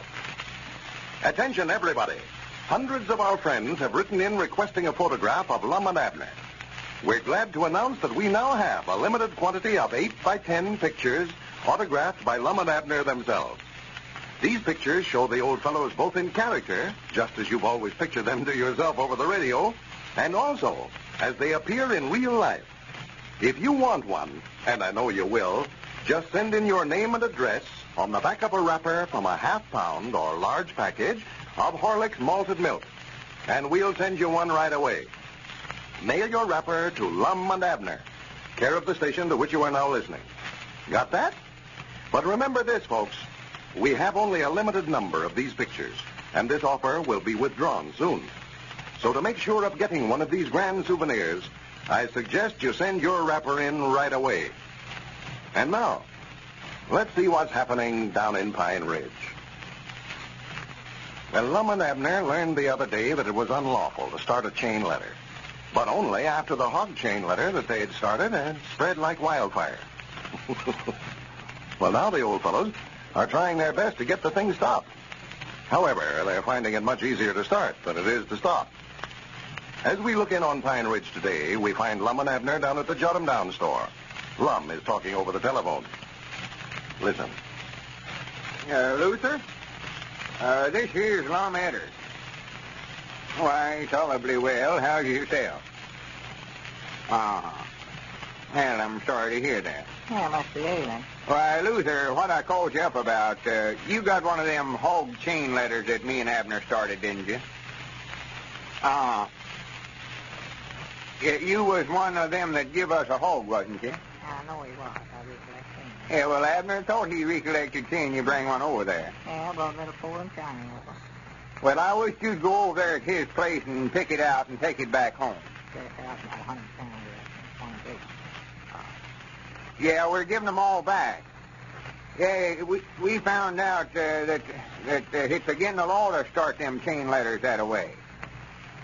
Why, using the mail for defraud or something like that. Dick Huddleston was a-telling us. Yes, Huh? You have? Well, for the land's sake. He says he's got over 400 hogs just in today himself. His name must be up at the top of the list on this time. How's that, Luther? Well, we just figured if everybody'd take their hog back, he'd stop this chain letter we started and get us out of trouble. Yeah. Yeah. Well, all right, Luther. I don't know to blame you much. No, I don't reckon they could get you. You never started it. All right. Goodbye. What'd you say, Lum? That's what I thought he'd say. Huh? Just like all the rest of them said he didn't want his hog back. Looks like we've started something here we can't stop. Well, I don't know what to do. Got to get them hog back somewhere or other. That penitentiary is staring us right smack in the face. Trouble is, everybody around here knows that me and you's the only ones that can get in any trouble over it, and they ain't trying to help us. Why, no, they don't care where we go to the penitentiary or not. I was talking to Jerry Hausner about it, and he just come right out flat-footed and said he wouldn't have his hog back. Yeah, I know. Yeah, he's the stubbornest feller I ever seen anyway. I think he's kind of crazy myself. Yeah. About the best thing for us to do is just get a truck somewhere and load them hogs up and drive over their places of a night and unload them where they belong into their feller or not. Yeah, but the trouble is, Lum, we don't know where they come from. There were so many folks bringing hogs over there for a day or two that I couldn't keep up with.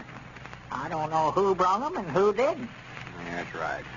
We ought to made out a list of everybody that brung us one, then we'd have knowed who to take them back to. Yeah, but we never know then that we'd want to give them back. Yeah.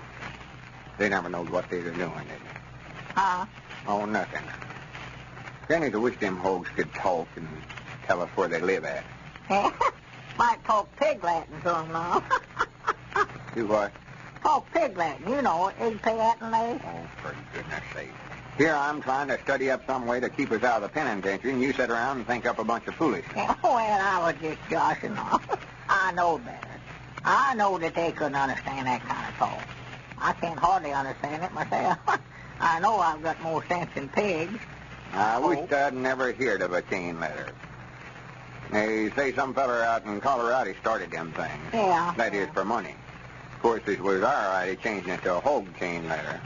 Well, what we going to do, Lum? I told Elizabeth I'd be back in a few minutes, and she said if I don't get them hogs away from over there by this evening, that she's going to run me and them both off. Well, you better get started running then, for we ain't going to get them away from there today. I can tell you that right now.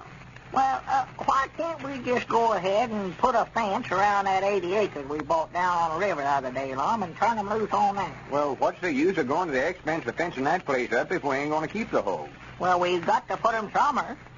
They're just ruining our place over there. Looks like a cyclone had hit it. I've got Cedric staying over there now to keep them out of stuff, but I don't think he's able to do it. There's so many of them.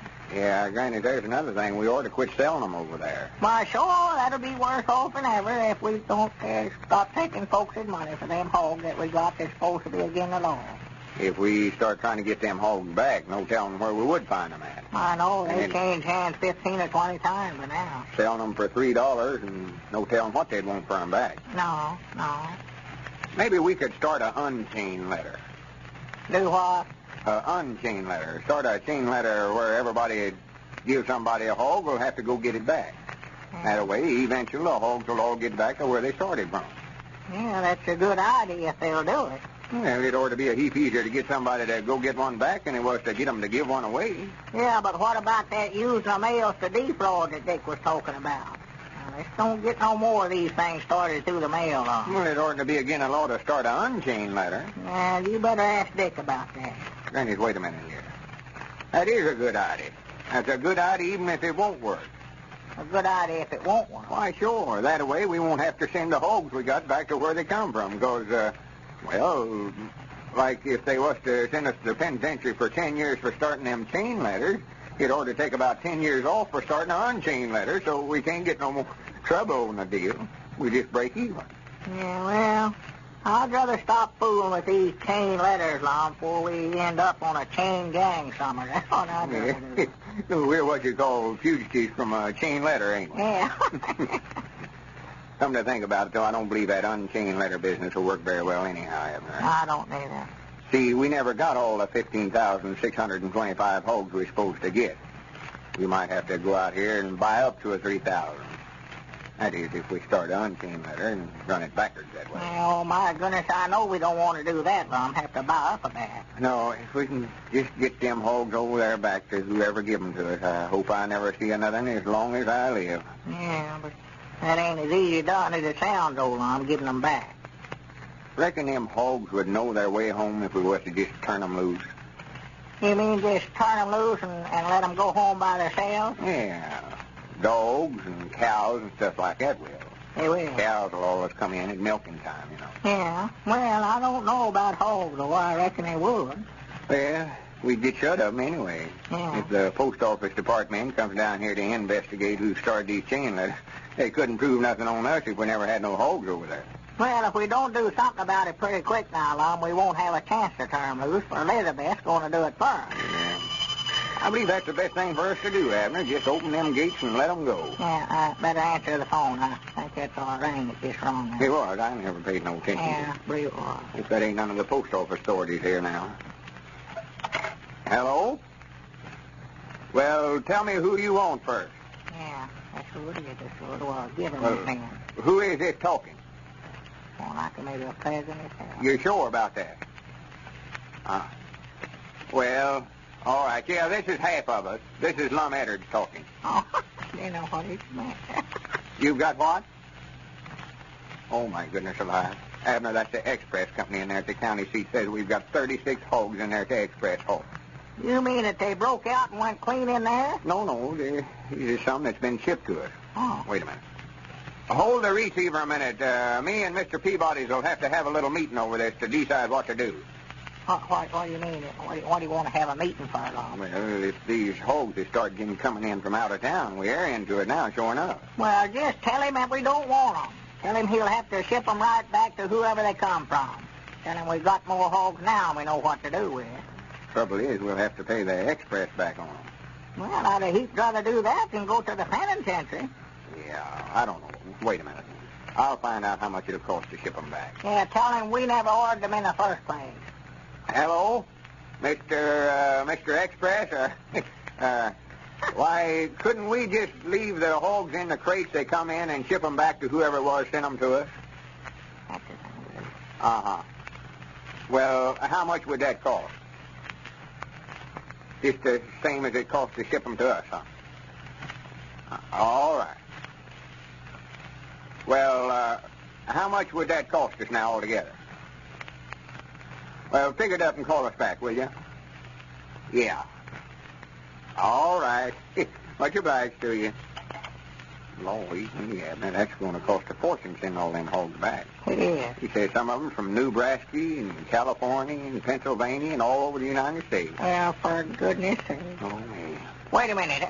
What's that Cedric doing coming over here? I told him to stay over at the place. Hey, Mr. Abner, you better get on over at your place. What's the matter, Cedric? The hogs ain't got out, have they, Cedric? Well, I wouldn't worry about that, Mom. He's aiming on turning them loose anyhow. No, but your names must be at the top of the corn list now, for folks is bringing corn over there so fast I don't know where to put it at. Corn? Granny Abner, I forgot about that dead blame corn letter we started. Now we're into it showing up. It was a bad day for Lum and Abner when the chain letter idea hit Pine Ridge. Ladies and gentlemen, I want you all to hear what Mrs. Fred Carlson of Chicago, Illinois, says about Horlick's malted milk in a recent letter. She writes, When my baby was born, she weighed 7 1/4 pounds and seemed to be a perfectly healthy baby. She stayed this way for 6 weeks. Then she started to fail. She couldn't hold anything we gave her until we tried Horlick's malted milk. Our neighbor had brought her boy up on Horlick's, and he looked so well and strong. Well, I tried Horlick's, and I wish you could see my little girl now, and you'd never believe she ever was sick. I hope you read this letter over the air, for I know it will make some other parents as happy as it made us. Well, thank you, Mrs. Carlson. We were only too glad to read your letter at this time. And as always, delighted to hear what you have to say about Horlick's malted milk. And now, about that picture that Lum and Abner are offering. All you have to do to get one right away is to send in your name and address on the back of a Horlick's malted milk wrapper to Lum and Abner, care of the station to which you are now listening. All right? But just remember to send in soon, as we have only a limited number. This is Carlton Brickert, speaking for Lum and Abner and Horlick, who now bid you all good night and good health.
Howdy, everybody. Here we are, all ready to take you down to Pine Ridge for another visit with Lum and Abner, brought to you by the makers of Horlicks, the original malted milk. Before we hear the old fellows tonight, I'm going to read a letter of special interest to light sleepers.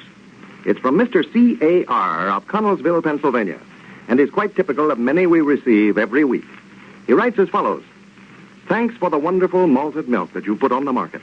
It certainly does wonders for me in helping me sleep soundly. I've been in the habit of drinking coffee last thing at night and have been unable to get my proper sleep for several years.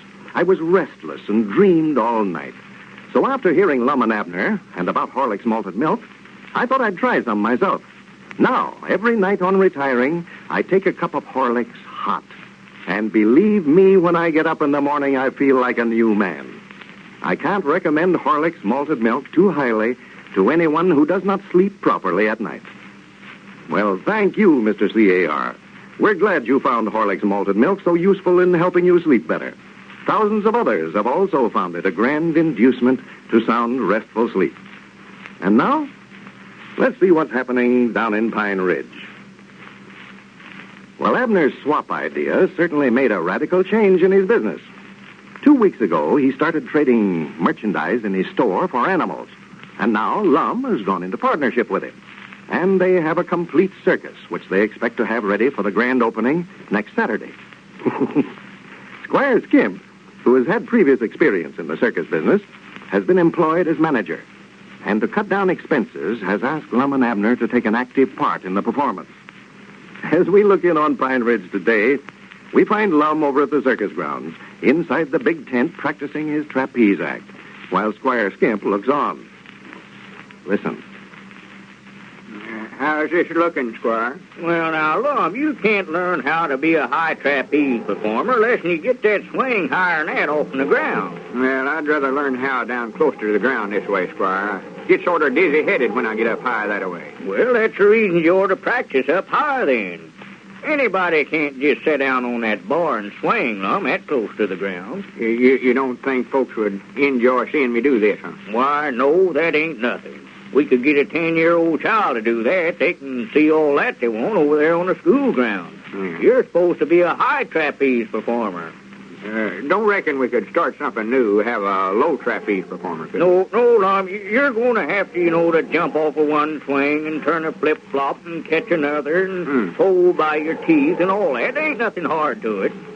Squire, you better get somebody else for this job. Oh, now, Lum, there ain't nothing to be scared of. Why, you'll catch on to it in a few days. You'll have that big net under you, so if you do happen to fall, why, it can't hurt you. Oh, I ain't scared. No, that's just the trouble with me. I don't stop to think about the danger. Just always was a terrible hand for taking chances that way. What I'm scared of, I might get up there and start doing a batch of stunts, and the crowd get to slapping their hands and nagging me on, and I'd pull such dangerous stunts that some of the women folks out in the audience might get hysterics. Yeah, well, Lum, let's pull this swing up a little bit higher now, and see you try a few stunts. No, never mind. Wait, Squire. I'm going to get down. I ain't going to stand for that. Now, Lum, ain't nothing to be scared of. No, I tell you, Squire, I about made up my mind. We better get somebody else to do this trapeze. Well, we can hire lots of fellers to do it, all right, Lum, but I was trying to get by on as little expense as we could. I had to hire a feller this morning to help us out around here. I guess I could let him do it, for he says that he's done trapeze work. Oh, he has? Yes, but I had so many other things for him to do, I don't believe he'll have time for it. Well, I can just trade jobs with him, then. Well, I'm afraid that you couldn't do all the things that he's supposed to do. Well, I'd do anything rather than to get up there in the top of this tent without nothing but a little swing to hold on to. Well, if you want to take over his job, well, it's all right with me. What all is he supposed to do? Well, he's a sword swaller. That's one of his stunts. Sword swaller. Yes, but now that don't take much time. I guess he could tend to that, too. Oh, sure he could. Yeah, I can't swallow no sword. No. Yeah, it oughtn't to take no time for him to run in the sideshow there and swallow 2 or 3 swords. But now, I was just thinking, Lum, now, he wouldn't have time. Lum, you would just have to do his tricks with the elephant. With the elephant? Yes, he wouldn't have time for that if he's going to be the trapeze performer. Them elephants ain't bad about biting a feller, are they? Oh, no. Elephants won't bite. Why, as long as I was in circus business, Lum, I never did hear of anybody being bit by an elephant. Well, I don't know as I ever heard of it either. No. Well, I believe you're talking about something there I can do, Squire. I've always wanted to ride an elephant. Yes. They don't buck like a horse does. Oh, no, Lum. Why, it's quite an honor to ride the elephant.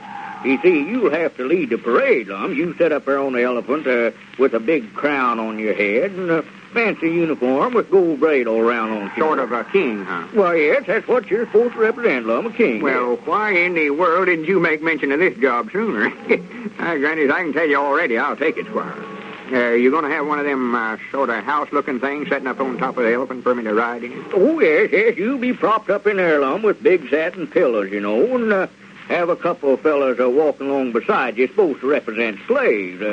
They'll be carrying big fans made out of peacock feathers to fan you with while you march along, you know. Yeah, that's a time. I'm liable to get hot setting up in there. Yes. Yeah. You know, I always felt I was cut out for the circus, all right, but I never knowed till now just what department I ought to get into. Well, now, if you want that job, Lum, well, I'll tell this fella then that you'll take over the elephant act and he can do the trapeze performance. Well, now, if he tries to argue with you about it, just tell him one of the circus owners is going to look after the elephants himself. Just tell him that. Oh, well, I don't think I'll have no trouble with him, Lum, for he asked me for that trapeze job this morning, and I told him that I'd already promised it to you. I know he'll be glad to make a change. Well, a crazy idiot. How could anybody in their right mind rather have a job swinging on them trapezes up there in the top of the tent than to ride an elephant in the parade and have himself all dressed up like a king? King Eddard. How does that sound? Well, now, there's more to this elephant act now, Lum, than just riding in the parade, you know.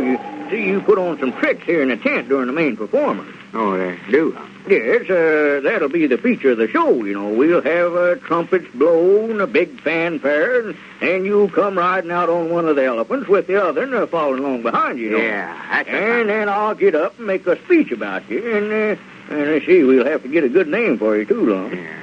Lum wouldn't do. What about King Eddard? That ought to be. Yes, that's just the thing. King Eddard and his elephant. Yeah. And then you put them through their tricks, you know. Hey, Granny, I can't hardly wait.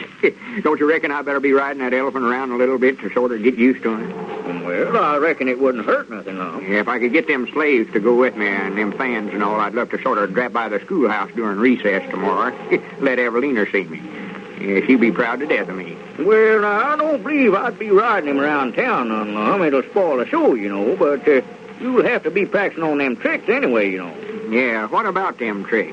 Well, now, when you get in the ring out there in the middle, Lum, wait a minute. Here comes Abner. Yeah. Oh, Bandy, he'll throw a jelly fit whenever he finds out I'm going to be king of the circus and ride the elephants with them slaves walking along fanning me and all that. Well, I'm so glad he come over. Maybe you could help me, Lum. I'm having a little trouble getting Abner to be the lion trainer. Well, I'll help you talk him into it, Squire, but recollect now, you've done promised me that I could do the elephant act. Oh, yes, that's yours, Lum, that's yours. If he wants it, you just tell him you think I'll do a heap better at it than he. Howdy, man. Well, howdy, Abner. Hello, Abner. Whereabouts you been all day? I come by the store looking for you, Lum, and Grandpappy Spears said that you'd over here. Yeah, I had to hire Grandpap to run the store for me. I'm going to spend all my time with the circus now. Abner, what have you decided to do about training the cat? Well, now, to tell you the truth, Squire, I sort of lost interest in them when I found out that the cats were them lions and tigers. I thought you was talking about them two house cats at first. Well, Abner, it ain't going to be no trick to train them lions. Why, no. Well, in fact, Abner, they're already trained. All we need is somebody to go in the cage there with them and put them through their tricks, you know. Why, sure, there ain't nothing to it. Yeah, that's just the part I don't like about it, too, that going in the cage with them there. Squire was down there yesterday talking and wanting me to put my head in one of them tigers' mouths. In their mouth? Well, now, that won't be hard to do. It ain't no trouble to get your head in a tiger's mouth, Abner. No, I reckon not. That's just what I'm scared of. I ain't worried about getting it in there.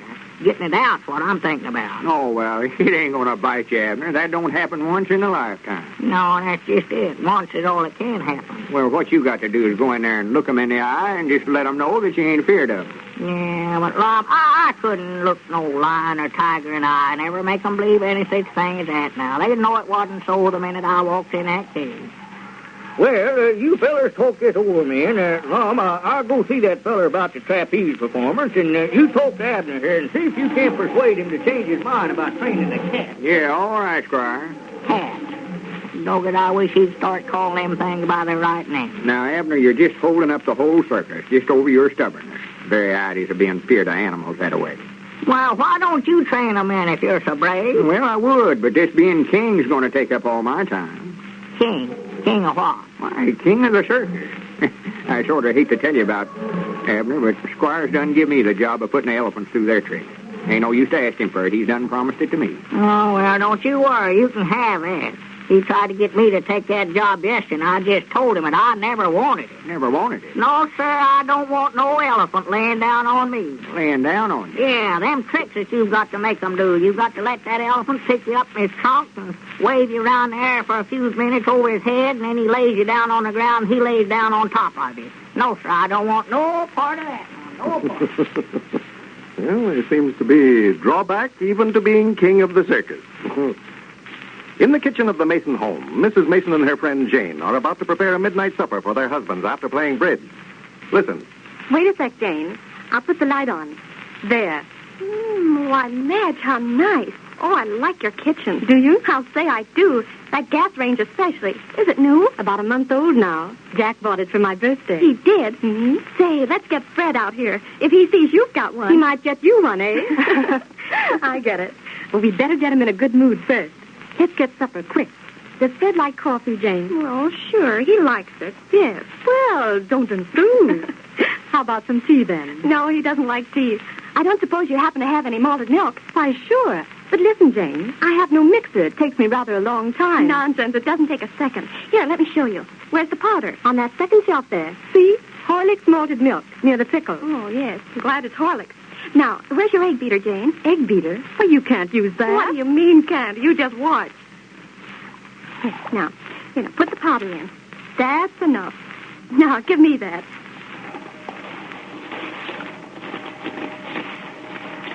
Why, Jane, that's marvelous. I never thought simple, isn't it? And twice as nice this way. Oh, boy, those men'll go for this. Come on, let's take it in. I'll carry it. Yes, that's right. You bring in the sandwiches. And Madge is right, folks. Horlicks malted milk, or Horlicks with sandwiches, does make a fine party supper. It's delicious and refreshing, yet so easy to prepare. Try it on your friends. You can get Horlicks malted milk in either natural or chocolate flavor. This is Carlton Brickert, speaking for Lum and Abner and Horlicks, who now bid you all good night and good health.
Howdy, everybody. Here we are, all ready to take you down to Pine Ridge for another visit with Lum and Abner. Brought to you by the makers of Horlicks, the original malted milk. You hear a lot of stories about men who started business with a shoestring and fought their way up to the top. They make us mighty satisfied with the human race. But there is another kind of success story that stirs us even more. Somehow we are even more touched when we hear about a helpless little baby that started life with the odds against him and then grew into splendid health. One of those true stories is told in a letter that we just received from Mr. and Mrs. W.P.V., Chicago. Listen to this. Our baby was born only last June. I was a very unfortunate mother, as I could not nurse my baby. But as soon as we brought him home from the hospital at 11 days of age, we began feeding him Horlicks malted milk. After his first month, you should have seen how well Horlicks was agreeing with him. He had not only gained plenty of weight, but his body was strong and solid. Now, at 8 months and 15 days, he is such a healthy baby. A great many people praise him for his rosy complexion and his well-developed body. Both my husband and I are very proud. We want to congratulate Horlicks for our baby's health. Ladies and gentlemen, results like that with Horlicks have been the experiences of mothers and fathers for nearly 50 years. Thousands have raised their babies on Horlicks, the original malted milk. And now, let's see what's happening down in Pine Ridge. Well, Abner is in the height of his glory, now that he's been made president of the Jot 'em Down store. He has authority over Lum now, and he doesn't hesitate to show it at every opportunity. As we look in on Pine Ridge today, we find Abner and Cedric sitting out on the front porch of the store during a lull in activities. Listen. Oh, Sir Cedric, like I've always said, the money that's made in the store business is made in the buying, not in the selling. In the buying. Yes, sir, in the buying. I sure had that right square backwards, and I always thought a fella run the store made his money when he sold something. No, that's where most fellas is mixed up on it, too. Well, it looks to me like the best thing for us to do then be just to lock up the store here and spend all our time buying up stuff. Well, of course, we've got to sell it after we buy it, else it wouldn't be no time till we'd have a store stacked up so full of stuff it wouldn't have no room for nothing. Yes, but if you made the money out of buying it, you could just give the stuff away, looks like. I know folks would come and carry it off for nothing. Well, I don't believe you understand what I mean, Cedric. It's sort of hard to explain on account of you don't know nothing about the mercantile business like I do. Well, no, I reckon not, but I still don't see how you make no money buying stuff. Looks to me like you're just spending money then. Well, now, supposing that, say they wanted 30 cents apiece for brooms, and, For brooms? Yeah, and I was to buy a whole dozen of them, and they cut the price down 25 cents. Why, I'd make a nickel on every broom. And a whole dozen would be 5 2 to 10 and 5 1 5. That'd be 50 cents I'd make right there on that dozen of brooms in the box. I do know. If he's paying you 50 cents a dozen for buying them, I'd just buy all he had then. Well, now, he don't pay me 50 cents, Cedric, till I sell a broom, see? Oh, you don't make the money out of them till you sell them, huh? Why, sure, you make the money when you... No, I reckon you... Well, if you don't make it till you sell it, looks to me like you'd make the money when you sell it then. Doggy, now, wait a minute here. Now, there's something wrong there somewhere. I don't see how that works myself here, but that's what Lum said you made the money in the store business out of the buying instead of the selling. He ought to know. Well, I know we don't make nothing out of our crops over there at the place till we sell the stuff in the fall, regardless of what our seed costs. Well, there comes old Grandpappy Spears. I reckon he's coming over here to argue about our prices. That blamed old skin flint. Every time you price him something, why, he says he can buy it down at Dick Huddleston's for less. But he always winds up by taking it. You ought to give him something someday and see what he says. Well, he'd more likely claim that Dick would have given him twice that much. He's a terrible hand to try to beat fellers down on his prices, all right. Yeah, it's just an argument every time he comes over here. I'm just a good mind to tell him just to go down to Dick's before ever he even opens his mouth. That blamed old tightwad. Yes, that'd stump him, I bet you. Makes me so mad I can't hardly stand myself. Look at him. That blame. Why don't you just go on down to Dick Huddleston's and get it? Huh? What'd you say? I'd say, why don't you go down to Dick's store and get it if he's got our price beat so bad? What's your price is beat on what? I don't know. Whatever you come over here to buy. I never come over here to buy nothing. I just come over here to loaf a while. Oh, well, that's different. Yeah, come up and sit down. Yeah, this is Rick. Hello, Mr. Grandpappy. Yeah, sit down, Grandpap. Yeah, what you fellers doing sitting out here on the porch this way? No, there weren't nothing going on, so we just thought we'd sit out here and sort of soak up some of this sunshine. Yeah, it's nice out today. Yes, it is. Yeah, won't be long till planting time. I heard some geese is going north last night. I reckon the cold weather's about gone. Oh, yeah. Well, them peach trees over at the place is budding out something wonderful. Fish ought to bite today, Grandpap, warm as still. Oh, my, yeah. Body'd have to get behind a tree to bait his hook around it. Yeah, who's that coming up yonder? Oh, don't know who that is. Oh, stranger. Team looks familiar. I saw that sorrel there on the first side there somewhere. Yeah? Well, that's a team from a liver barn in there at the county seat. That fella there in the buggy must be a drummer, so he's got a derby hat on there. Yeah, he must have rented that rig from the liver stable. Well, if he'd driven clean out here to see me, he's just wasting his time, I'll tell him that. There ain't a thing we're needing. Yeah, them fellers have got to take them chances, you know. Can't never tell until they get out here. No, howdy. Get down. Good afternoon, gentlemen. Howdy do, sir. Cedric, hold the gentleman's team for him there. Is the proprietor of the store inside there? Well, I'm the president and the buyer, if that's who you're looking for, but I ain't inside. Sir, you're the very man I'm looking for, then. My name is Hedges, representing the New Discovery Chemical Company. Yeah, I'm proud to make your acquaintance, Mr. Head. My name is Peabody. I'm representing No, I don't reckon I'm representing nothing. Well, sir, I'd like just a few minutes of your time, Mr. Peabody. I want to show you one of the greatest discoveries of the age in the way of a cleansing compound. Soap to you. There it is. There, Mr. Peabody, is what is known as the world's wonder soap. Something up until today that you've never heard of. Oh, yeah, I've heard of soap. I don't look very clean right now, but I know what it is. There's an article, Mr. Peabody, that'll be as common in every household in a few years as the old-style soap. Something you can't be without in your store Well, here. now, we just got more soap now than we'll ever get shut up, Mr. Yes, Hayes. you have soap, yes, but you don't have the world's wonder soap. The soap that you wouldn't hesitate to use on the very finest of fabric. Cleanses anything, silks, satins, cottons, removes any kind of stain. And still, gentlemen, is so harmless that you need not hesitate to use it on the most delicate of skins. Even your baby. Just a moment, let me show you. I'll give you a little demonstration here, son. Son, if you'll just help me a moment here, these horses will stand. Yeah, help the gentleman there, Cedric, whatever it is he wants you to do. Yes, just hold the axle up there, son, while I remove this wheel. Go and demonstrate something here.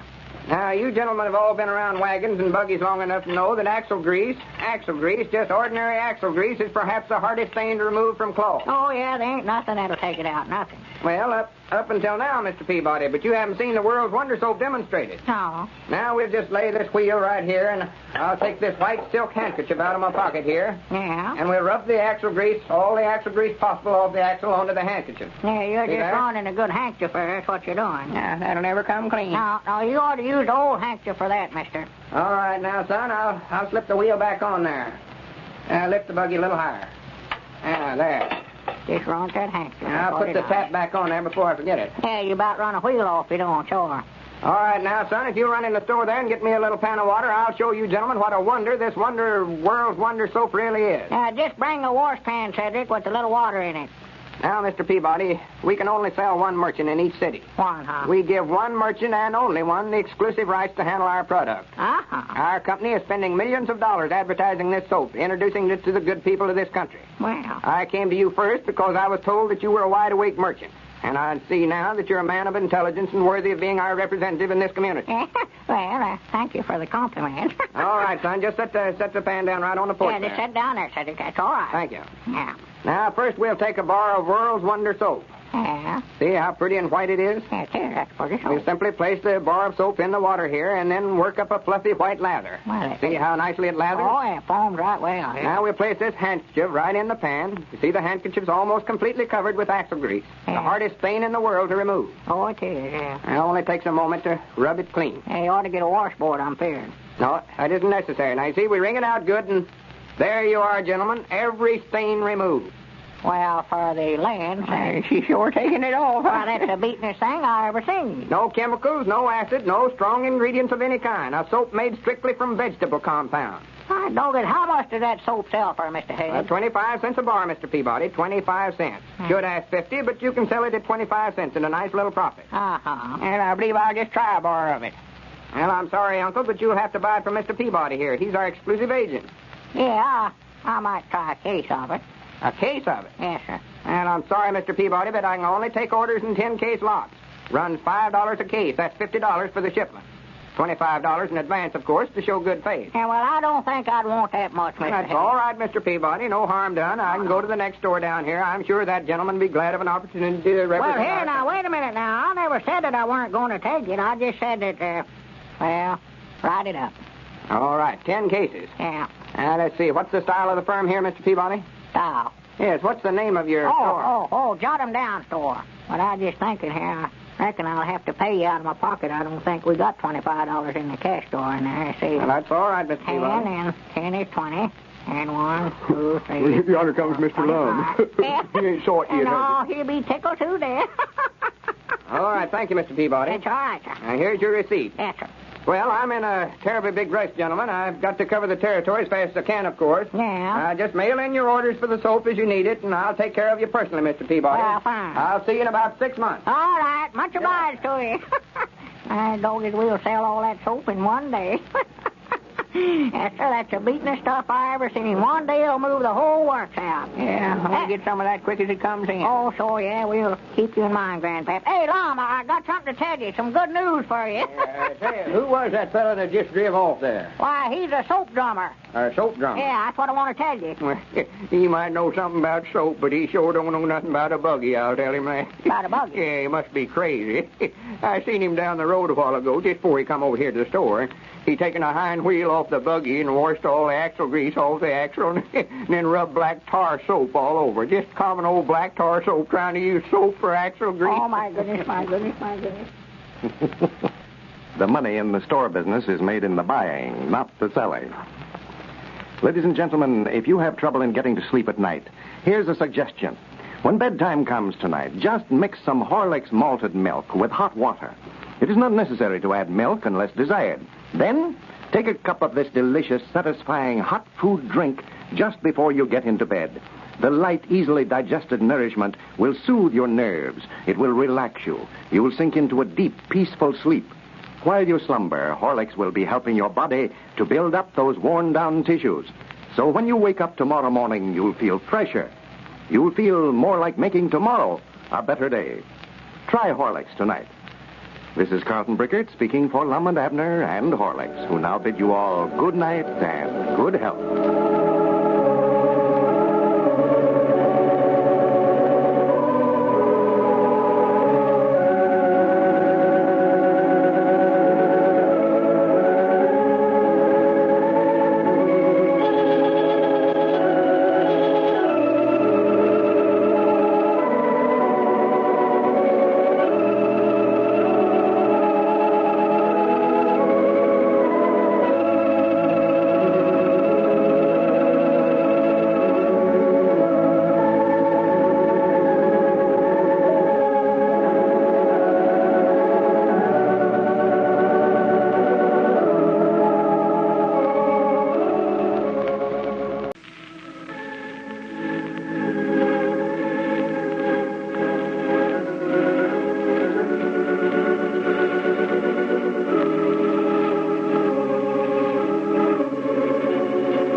Howdy, everybody.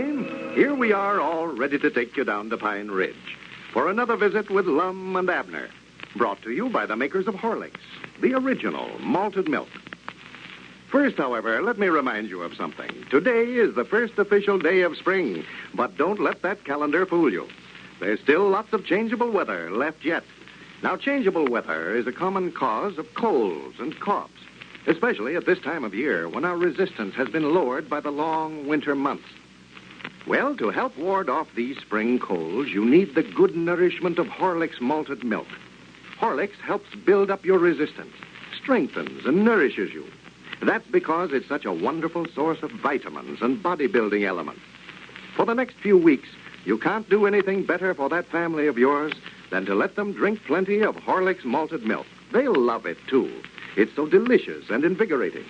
So start right away. Get a package tonight from your druggist in either natural or chocolate flavor. Keep a package on hand in your home, ready for every emergency. And now, let's see what's happening down in Pine Ridge. Well, Squire Skimp is having his troubles trying to get Lum and Abner's circus all ready for the grand opening next Saturday.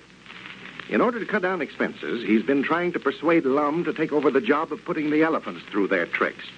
And he has Abner picked out to train the lions and the tigers. And as we look in on Pine Ridge today, we find Squire over in the tent that's to be used for the sideshow, just off the big top. Lum is just entering. Listen. Well, come in, Lum, come in. Howdy, Squire. Well, I've been hoping that you'd come over, Lum. I wanted to talk to you, find out what you decide to do about that job of taking charge of the elephants. Well, I don't hardly know, Squire. I've been sort of turning it over my head ever since yesterday evening. Mm-hmm. That part about being called king and sitting up there on top of that elephant in the parade with a big crown on my head and having them slaves fan me sounds awful good. Oh, yes, Lum, it's a great honor to hold that job. You know, why, you'd be about the most looked up to man in the circus. But on the other hand, that trick they do there, where one of them picks me up in his trunk and waves me around over his head 3 or 4 times and then lays me down on the ground and then he lays down on top of me, that don't sound so good.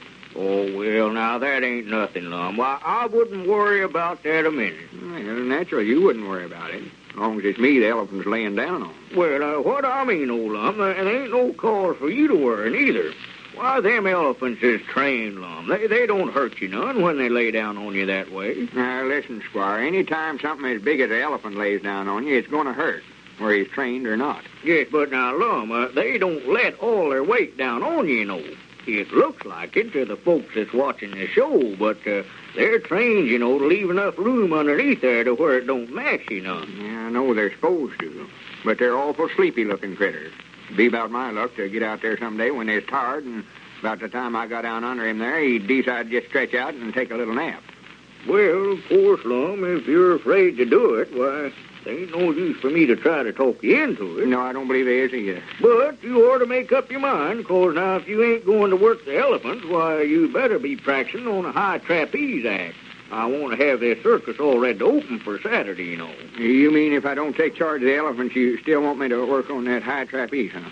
Well, it looks like you'll have to, Lum. That's about the only job left, and I want you to have some part in the circus. How would it be if we just left out that trick about the elephant laying down on me? I believe I could talk myself into doing the rest of them things. Oh, no, now, Lum, we couldn't think about it. No, why, that'll be one of the best things in the show. And a circus wouldn't be a circus, you know, unless they had the elephant lay down on somebody. And they just got to do that. Oh, yes. I reckon who it was that ever got such ideas in their head to start with. Well, I don't know. They've been doing it ever since the first circus I ever saw. That's always one of their main tricks, you know. Don't reckon we could dig a sort of a little trench in the ground so I could lay down in that while the elephant's laying down on me. Well, I'm afraid, old Lum, the audience could tell that you wasn't taking no chance that way. You see, if there ain't no danger there, why, the audience wouldn't be interested at all. Yeah, that's right. Oh, yes.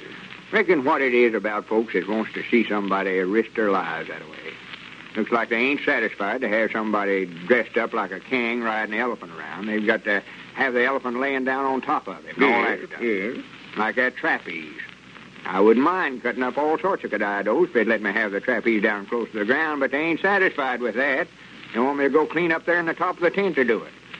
So if I fall out, I'll break my neck, I reckon. Well, you know, Lum, that's the thrill they get out of coming to the circus, you know, is watching such stuff as that. I can sort of understand how they'd enjoy seeing some folks take them chances. Somebody they got a grudge against. Somebody they'd love to see get hurt anyway. But just an out-and-out stranger to sit up there and hope he falls and hurts himself, I granted I just can't understand it. No. Well, that's the circus business for you, Lum. That's the circus business. Yeah, me and Abner ought to have stayed in the store business. Well, it's too late now, Lum. I've already invested $50 for you this morning. $50? Yeah. Squire, you ain't bought no more animals for us to feed, have you? No, Lum, but I bought something else here. It's just as important to a circus as the animals are. Come over here. I want to show it to you. Oh, yeah, I seen that thing sitting there when I come in a while ago. Now, I wondered what that was. Well, we just had to have one of these for the parade, Lum. We here. Well, what is it? Well, it's what you'd call a steam calliope, but it ain't run by steam like most of them.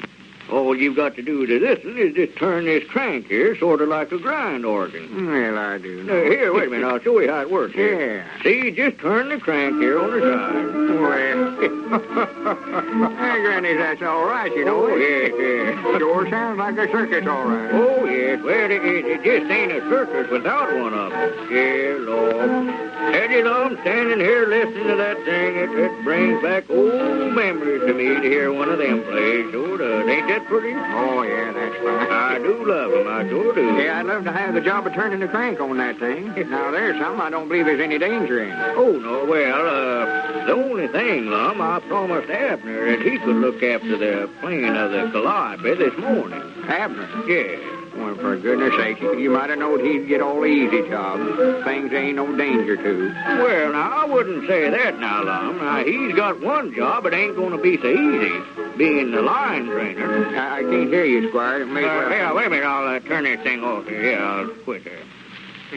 Well, I'd love to play that a little more. I could listen to him all day. You say Abner's going to be the lion trainer? Yes. He's going to train the lions, Lum. Go right in there and then do the lion. I don't believe you'll ever talk him into doing that, Squire. I can tell you that right now. I just don't believe you can. I could tell that just the evening when I was trying to talk him into it myself. Why, that's all settled, Lum. He come down here this morning and told me that he decided to take charge of them. You mean that Abner's going right in the cage with them lions and tigers? That's what he said. Him and Cedric's been back there all morning. I guess that Abner is staying around them all he can, so as to get them used to him. Granny, let's go back there, Squire. I'd sort of love to talk to Abner a little before he goes in the cage with them animals. I'm feared I might have had some bearing on him making up his mind to do it. Might have egged him into it. Well, yes, I suppose that you helped talk him into it all right, Lum, but he seemed very well pleased with the idea this morning. Don't know where he ought to do that or not, Squire. It's awful dangerous business. Well, now, Lum, don't you come back here and try to talk him out of it, just that I've got it all settled now. Yeah, but I don't want to see Abner get hurt neither. Whereabouts is he? There he is, back there. Him and Cedric, back there at the tent. Well, I'm glad he's on the outside of the cage. Well, howdy, man. Come on back. I've got these lions here just as tame as house cats. I wouldn't get too close to that cage there, Abner. Too close to it? I'm going to get in it. No, you ain't neither. No, sir. You stay out of there. Oh, there ain't nothing to this training lions, Lum, after a feller catch it on the house dead. Well, now, Abner, you better think twice before you go in there. Recollect, you've got a family dependence on you. There's Elizabeth and Pearl. You got to think about them. Oh, well, I ain't going to get hurt. No, Mr. Abner ain't going to get hurt. Don't you worry about that. We got that all fixed. Well, Abner, I'm glad to see you with so much confidence. You seem to have more confidence than most fellers I know that's been training cats for years. And that's what it takes, too. Don't ever let them think that you're afraid of them. Granny, it just scares me to stand around here hearing them hollering that way. No, I ain't a bit scared of them. It's all right, Mr. Abner, if you're ready to go in there now. Oh. Well, I believe I'll just step inside here and see what old Nero thinks of me. Well, he don't think very much of you. I can tell you that the way he's looking there. He's just watching you like a hawk. Yeah, I believe he's throwing his feet back on him there, Abner, like he might spring. Yeah, come back out of there, Abner, before you get yourself hurt. I doggies, I'm right in here with him, ain't I? Abner, you idiot, get out of there. Now, let him go now, Lum. We've got to have somebody to put these lions and tigers through their tricks, Abner, if you don't get out of there now, I'm coming in there. Get out of there now. That lion's liable to jump right on you and tear you to pieces any minute. No, he ain't. No, he can't get to me, Lum. Well, I don't know what's to keep him from it. All he's got to do is just jump on you there. Well, you see, Mr. Lum, we've got a plate glass partition in there betwixt him and the lion. Oh, Cedric, what did you tell him for? Got a glass what? Yeah, come here and I'll show you, Lum. You see there, that glass partition goes clean across there. Body can't see it unless it gets right up here close to the cage and looks good. I don't it ain't that a slick, son? Well, for the great I am. Well, Abner, that's one of the neatest tricks that I ever saw in the circus business. One ever. That ain't the business. Now, if I could figure out something like that on that elephant deal, Granny's, we'd have this thing all settled. Well, sir, I just had this idea last night. So me and Cedric come over here right early this morning and taken the measurements of the cage and went into the county seat and bought a piece of glass for it. Well, that feller never would know it was there unless he got right up to the cage this way. Yeah, well, we can handle that all right, Lum. See, when Abner gets in the cage to put the cats through their tricks, the cage will be clear out in the middle of the tent there. There won't be anybody within 50 feet. Look out, Mr. Abner. Better not get too close to the glass there. He might jump out. Look out there, Abner. He's switching his tail. Look out.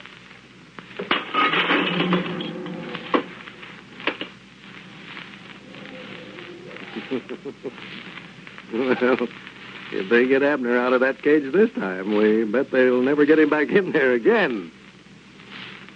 And now, in the minute that we have left, I want to tell you the results of a recent test of the Horlick Weight Control Plan. This plan, as you probably know, consists of substituting a glass full of Horlick's malted milk in place of your regular luncheon. Well, here's what the test showed. In a period of only 3 weeks, most of the 50 overweight women who tried the plan lost an average of 3 pounds, 10 ounces each. All they did was to drink a good glass of Horlicks daily for lunch. They found that the plan had no ill effects on their health. A lot of them even said their health had improved. They felt none of the weakening after effects, they said, that most reducing plans leave. Now, that's a good point to remember. The Horlick plan is effective, but safe. You'll find that out for yourself when you try it. Just follow these simple directions. Every noon, drink Horlicks in place of the lunch that you're now having. Then, if desired at the fatigue period in mid-afternoon, take another energy-giving glass or dissolve a few Horlicks tablets in your mouth. That's all there is to this popular weight control plan. But, folks, you've got to be sure that it's Horlicks. This is Carlton Brickert speaking for Lum and Abner and Horlicks, who now bid you all good night and good health.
Here we are all ready to take you down to Pine Ridge for another visit with Lum and Abner. Brought to you by the makers of Horlicks, the original malted milk. Now, a lot of people, when they're at work or busy around the house, find themselves becoming fatigued in the middle of the morning or in the middle of the afternoon. The energy that they had just a few hours before seems to have left them. They are unable to give their best to their work. Well, that's just when Horlicks malted milk tablets come in mighty handy. A few tablets dissolved in the mouth will renew the energy supply quickly, giving you new vitality. If it's hunger that has been making you uncomfortable, Horlicks tablets will give you nourishment, satisfy that empty feeling. There's nothing like those delicious Horlicks malted milk tablets to help ward off fatigue or hunger. It's so easy, too, to carry Horlicks tablets with you, no matter where you are, shopping, motoring, at the office or the factory, or out in the open. Your druggist has Horlicks malted milk tablets in either the natural or the chocolate flavor. They come in a small 10-cent size class, and in other larger sizes as well. And now, let's see what's happening down in Pine Ridge. Well, little did Lum and Abner realize the trouble they would cause when they sent out some pictures of Abner a few days ago to some of the female applicants to their matrimonial bureau. Abner's wife, Elizabeth, still thinks that he has been having an affair with another woman and refuses to listen to his explanation. Yesterday, Lum made an effort to straighten out the misunderstanding for his old friend, but was promptly ushered off the place with a broom. As we look in on Pine Ridge today, we find Lum and Abner down at the office of their matrimonial bureau. Lum is trying to answer some of their many letters, while Abner still seems to be brooding over his domestic troubles. Listen. Let's see. Here's an order for a red-headed husband, 6 foot tall, about 40-year-old. Well, I believe we've got one just about fit that description. Lum, I reckon you could stand out there at the fence and sort of holler. Huh? I say, reckon you could stand out there at the fence and sort of holler at Elizabeth and explain things to her? Abner, I wish you'd hush up about that. I'm trying to answer some of these letters. This matrimonial bureau mail has been stacking up here for days. I don't care. Here's a letter from Roseville, Ohio. Feller says he's a young man, 66-year-old, looking for a life companion and helpmate. Oh, man. He don't say here what kind he wants. Ain't particular. That makes it easier. Mom, Dad, blame it all. I wish you'd put them letters down and listen to me. What is it you want, Abner? If you're still trying to argue me into going back over at your place and talking to Elizabeth, you can just forget it. That woman's unsafe to be around. Well, what all did you say to her yesterday? Nothing. She never gave me a chance. Followed me clean out there in the road, chunking rocks at me. Yeah, I know. We was looking out the window over here and seen her do that. And the best thing for you to do is to stay over at my house till she sort of cools off some more. Well, I don't want to wear out my welcome over at your place, Mom. Granny, she'll wear out something worse than that for you if you go home.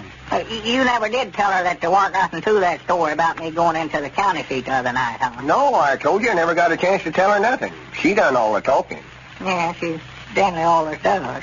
It's hard to explain things to folks when they do all the talking that way.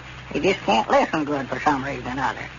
But now, Lum, you said yesterday that you'd guarantee to get her back in a good humor with me, and it's up to you to do it some way or other. Well, Abner, we may as well give up the idea of ever trying to explain it to her, for she won't give you a chance to talk. We've got to find some other way. Now, what other ways are there? Why, there ought to be lots of ways. There ought to be. If we could get her sympathy roused some way or other, get her to feeling sorrowful for you. Yeah. If you could get serious sick or something like that. You don't feel bad, do you? No, I feel all right. Why? Nothing. It won't work.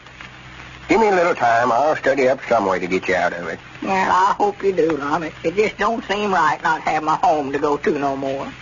Elizabeth is a good woman at heart. She wouldn't harm a flea. Yeah, I don't know. If I was a flea, I wouldn't put too much confidence in her the way she's feeling now. Just to think, after all these years, never appreciated what a fine little woman I had. Never knowed what a good housekeeper she was till I started staying over at your place. Well, don't sit there and blubber about it. That ain't going to help none. Oh, Just let me get caught up with her matrimonial mail here, and I'll sit down with you, and we'll study up some way to get you out of it. Well, now, Lum, there's bound to be a way to make Elizabeth listen to it. The only trouble, if we get you out of this scrape, she's going to be mad all over again when she finds out that Squire Skimp beat us out of the store here. Oh, yeah, she's going high on a kite when she hears that. Pearl called down here yesterday for some groceries, so I know that she don't know nothing about it yet. No. Well, Elizabeth was to come in here and find these shelves all empty. She'd just about pull this place down on top of it. Well, they ain't plumb empty. I know the Squire left little stuff scattered around. No, Stuff they couldn't sell, I reckon. Yeah, There's more. 2 or 3 bottles of pepper sauce up there, I noticed. Whole bowl of cheesecloth back in behind the counter there. Yeah, there's little stuff. Never left anything in the counter. Wait a minute. Here comes Cedric Weehund. Wait. Yeah, the first time I saw him, quite a spell. Oh, he's been bucking slabs down at the sawmill, I think. Yeah, I bet he found out by now that what an easy job he had when he's working down here for us. Well, come in, Cedric. Yeah, come in here, Cedric. You're sort of a stranger around here. Yes, Mom. I've been working pretty steady. Ain't had no time off to loaf, hardly.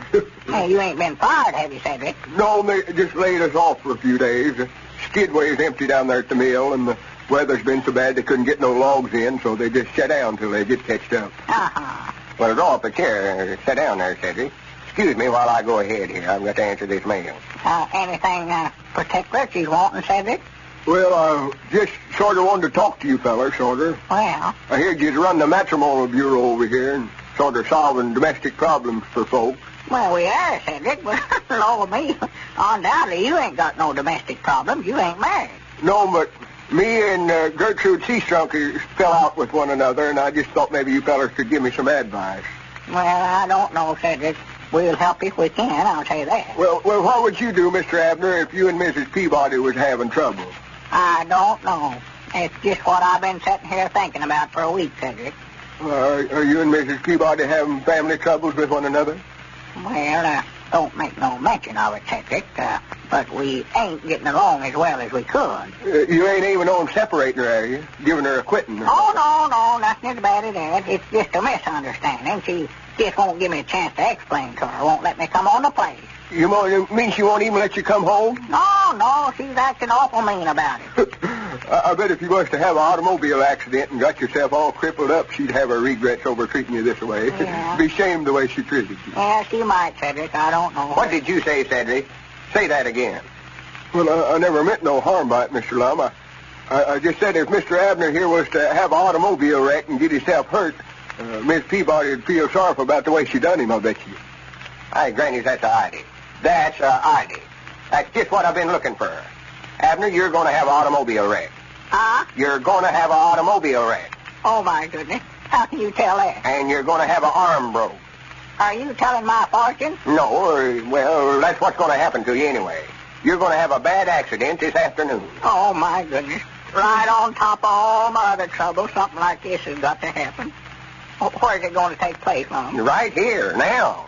Well, I can't have no automobile wreck sitting here in the store. Well, you are going to anyway. You've got to. It's the only way to get Elizabeth in a good humor with you, Abner. Well, oh, me, I'd love to make up with her, Lum, but I don't want to break her arm to do it. Granny, it might be best to break both arms. Oh, my goodness alive. Oh, me. See, here's my idea, Abner. We're just going to make out like you've had an accident. We're taking wrap your arms up with some bandages and all that stuff and carry you over to the house and tell Elizabeth you're run over by a car. Oh, just make out like I got my arms broke, huh? That's right. And then you can explain everything to her. You know she ain't going to hit you with both your arms broke. No, I don't believe she will. Yeah, we'll have you looking like a freight train hit you. If this won't teach Elizabeth a lesson, it'll catch her sympathy like nothing else will. Yeah, I believe will, too. If it won't nothing to it. No. Cedric, look over there behind the counter and bring me that bolt of cheesecloth. Abner, get some of them box lids we split up for kindling wood. They'll make good splints for your arm. Yeah. That's it, Cedric. Bring it here. I know this might work all right, Lum, you know what? Of course it'll work. Roll up your sleeve there. Better get up here on the counter and lay down. Yeah, sure. Granny, wait a minute. I've got a bottle of Curacomb here in my desk drawer. We can pour that over them bandages so it'll look like he's bad hurt. I did have an accident, didn't I? Oh, that car just kept running over. Yeah. Don't you never say nothing about this, Cedric. You neither, Abner. We don't want nobody but us three to know anything about it. Oh, no, sir. If you ever tell this, Cedric, I'll lock you up in jail and throw the key away. I ain't going to say nothing about it. That's the way. Cedric, you start roughing up Abner's arm there while I telephone up Elizabeth and break the sad news to her. Hey, wait a minute here, Cedric. Put them boards all around my arm here first, you know, and then lock the cheesecloth around them there. Oh, I see. I'll fix them. Both arms, huh? Yeah, both of them, yeah. Here, Abner. Huh? Yeah, you get over here close to the telephone and tell Elizabeth that you've been calling for her. Then while I'm talking to her, you can holler her name out 2 or 3 times. What for? Wait a minute. Hello? Elizabeth? This here's Lum and Abner. That's the way, Cedric. Rock 'em good. Well, now, wait a minute, Elizabeth. Before you start in on that, I've got some awful sad news for you. Awful sad. Rock 'em. Right. Yes, Mom. Well, it's about Abner.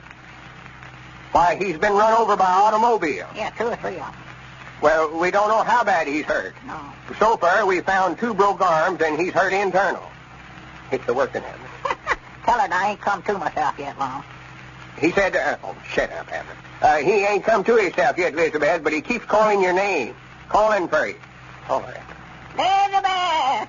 Elizabeth! What's the stout? Elizabeth! Now, lock up my other arm, Cedric. Well, now, I wouldn't take it too hard, Elizabeth. He might pull through the shatters. No, don't come over here. We're just fixing to bring him over there. Get the bed ready and we'll be right. Well, it's a great idea. If it works. And now, let's listen just a minute to Jane Taylor and her friend Ruth Nichols. Here they are. Ruth, I've just discovered the best reducing plan. I know. You told me all about it. Why, I couldn't have. I just found out about it week before last. I haven't seen you for a month. Well, you were telling me all about that day that we had lunch with Helen Powers. Oh, you mean that one. Oh, that was a farce. A farce? Yes, I wore myself out in 2 days with all that crazy exercising, just as I told you would. Why don't you be sensible, Jane? I much prefer carrying a few extra pounds to killing myself trying to act like a chimpanzee. Oh, you don't have to act like a chimpanzee. Not with this new reducing plan. You don't have to exercise at all, in fact. Jane, you haven't taken anything that might hurt you, have you? I'd see my doctor before I tried any of those things. Don't be silly. I'm not being silly, but some of those things are harmful. Oh, let me tell you what I've done. Today and every day last week, I drank a glass of Horlicks malted milk at noon. Will that kill me, do you think? Horlicks? Well, of course it won't, but I don't see how. I drink a glass of Horlicks instead of eating a heavy luncheon. Horlicks is nourishing and sustaining, but it doesn't have an excess of calories like a heavy meal. That's how Horlicks at noon helps reduce you. It's really effective, Ruth. I lost 2 pounds last week, the very first week I tried it. Well, say, that's the most sensible reducing plan I've ever heard of.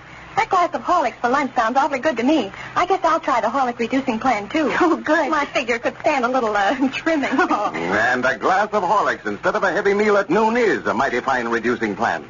One that will help you overweight people regain a youthful waistline. Now you can make a glass of Horlicks quickly and easily, either at home or at work. Horlicks, you know, is a delicious, full-flavored drink when mixed with water alone. It isn't necessary to add any flavoring or even milk. You can get Horlicks malted milk in either natural or chocolate flavor at your druggist.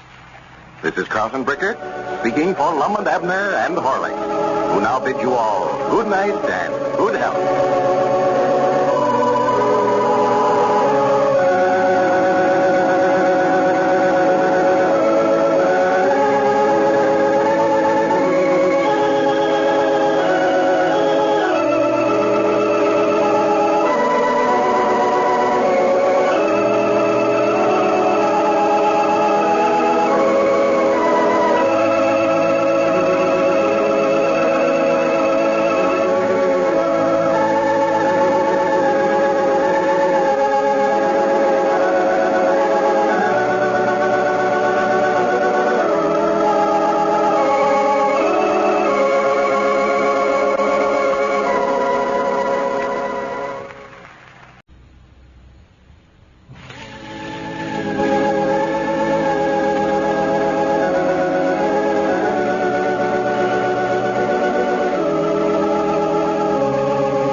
Howdy, everybody.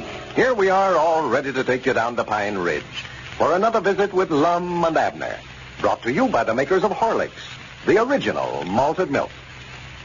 And now, before we go down to Pine Ridge, here's a suggestion for that evening party you may be planning. Try serving Horlicks malted milk, or Horlicks with sandwiches. You'll be surprised what an interesting change it makes, one your guests will appreciate, too. They'll prefer it to the usual tea or coffee, and they won't be worried about their sleep later. And besides, Horlicks is so delicious and refreshing. It won't interfere with the bridge game either. It's so easy to prepare.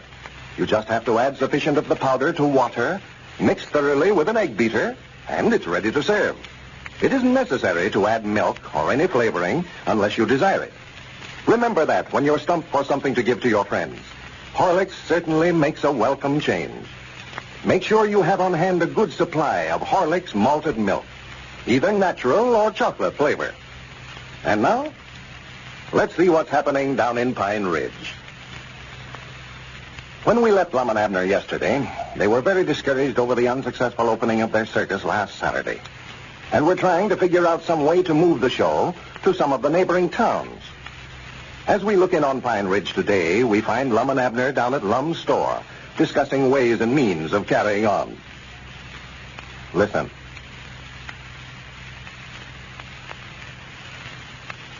Well, I don't like to invest no more money in this circus neither, Abner, but it's like Squire says. If we leave it here in Pine Ridge, we can't expect to get no crowd here. We've got to take it out of town or get shut of at once. Well, I don't want to get rid of it if we can help it. I've always wanted a circus, and now we got one, well, I'd love to keep it. Now, don't you worry. You get to keep it all right. I don't know anybody else that'd have it. Well, I believe, old when we get it in some of these other towns around here where folks ain't already seen it, why, we'll make some money out of it. Yeah, all we got to do now is find out some way to raise enough money to get it moved. Yeah. Squire talking about buying a bunch of trucks to move it in. Them things cost money. Yeah, well, we might could buy them on a credit, maybe. I don't know. I don't like to go no further in debt on this thing if we can help it. I was just wondering if we couldn't get some of these lumber haulers around here to move us. Well, we ain't got no lumber to move. Well, no, but I reckon they could move animals just as well as they can lumber. Well, I don't know, Lum. I don't believe they could stack them animals up on a truck like they do lumber. Of course not, but they can set them cages up on the trucks, can't they? Come to think about it, Lum, there's a transfer company in there at the county seat that we could get to move the elephants. Transfer company? Yeah, he's got a sign right there on his truck saying that he moves elephants. Moves elephants? That's what it says right on the side there. Says we move anything from a sack of flour to an elephant. Oh, well, he don't mean he sure enough moves elephants, though, Abner. Well, now, he sure got that rope right on the side of his truck. Yeah, that's just an expression. He means no matter how little or how big an article is anybody's got to move, why, he'll move it. Well, they ought to take that sign off of there, then, if that's what he means. Yeah, he just put that on there more than likely for advertisement. Yeah. Looks to me like a mighty poor advertisement. As few elephants as there is around here. Well, he never expected to move no elephants when he put it on there. Well, that's the foolishest thing I ever heard of, then. He about like putting a sign up on a store here that you sell steamboats. Well, in the first place, Abner, we ain't going to have to move the elephants. Ain't going to have to move them. Why, of course not. We just... Why, that's the main part of the show, Lum. Now, we don't want to leave them out here. No, sirree. No, but them elephants will move themselves. You mean drive a truck? No, for goodness sake. No, Abner. Who ever heard of an elephant driving a truck? I don't know. That'd be the funniest sight I ever seen. An elephant sitting up there in the front seat driving. Ridiculous.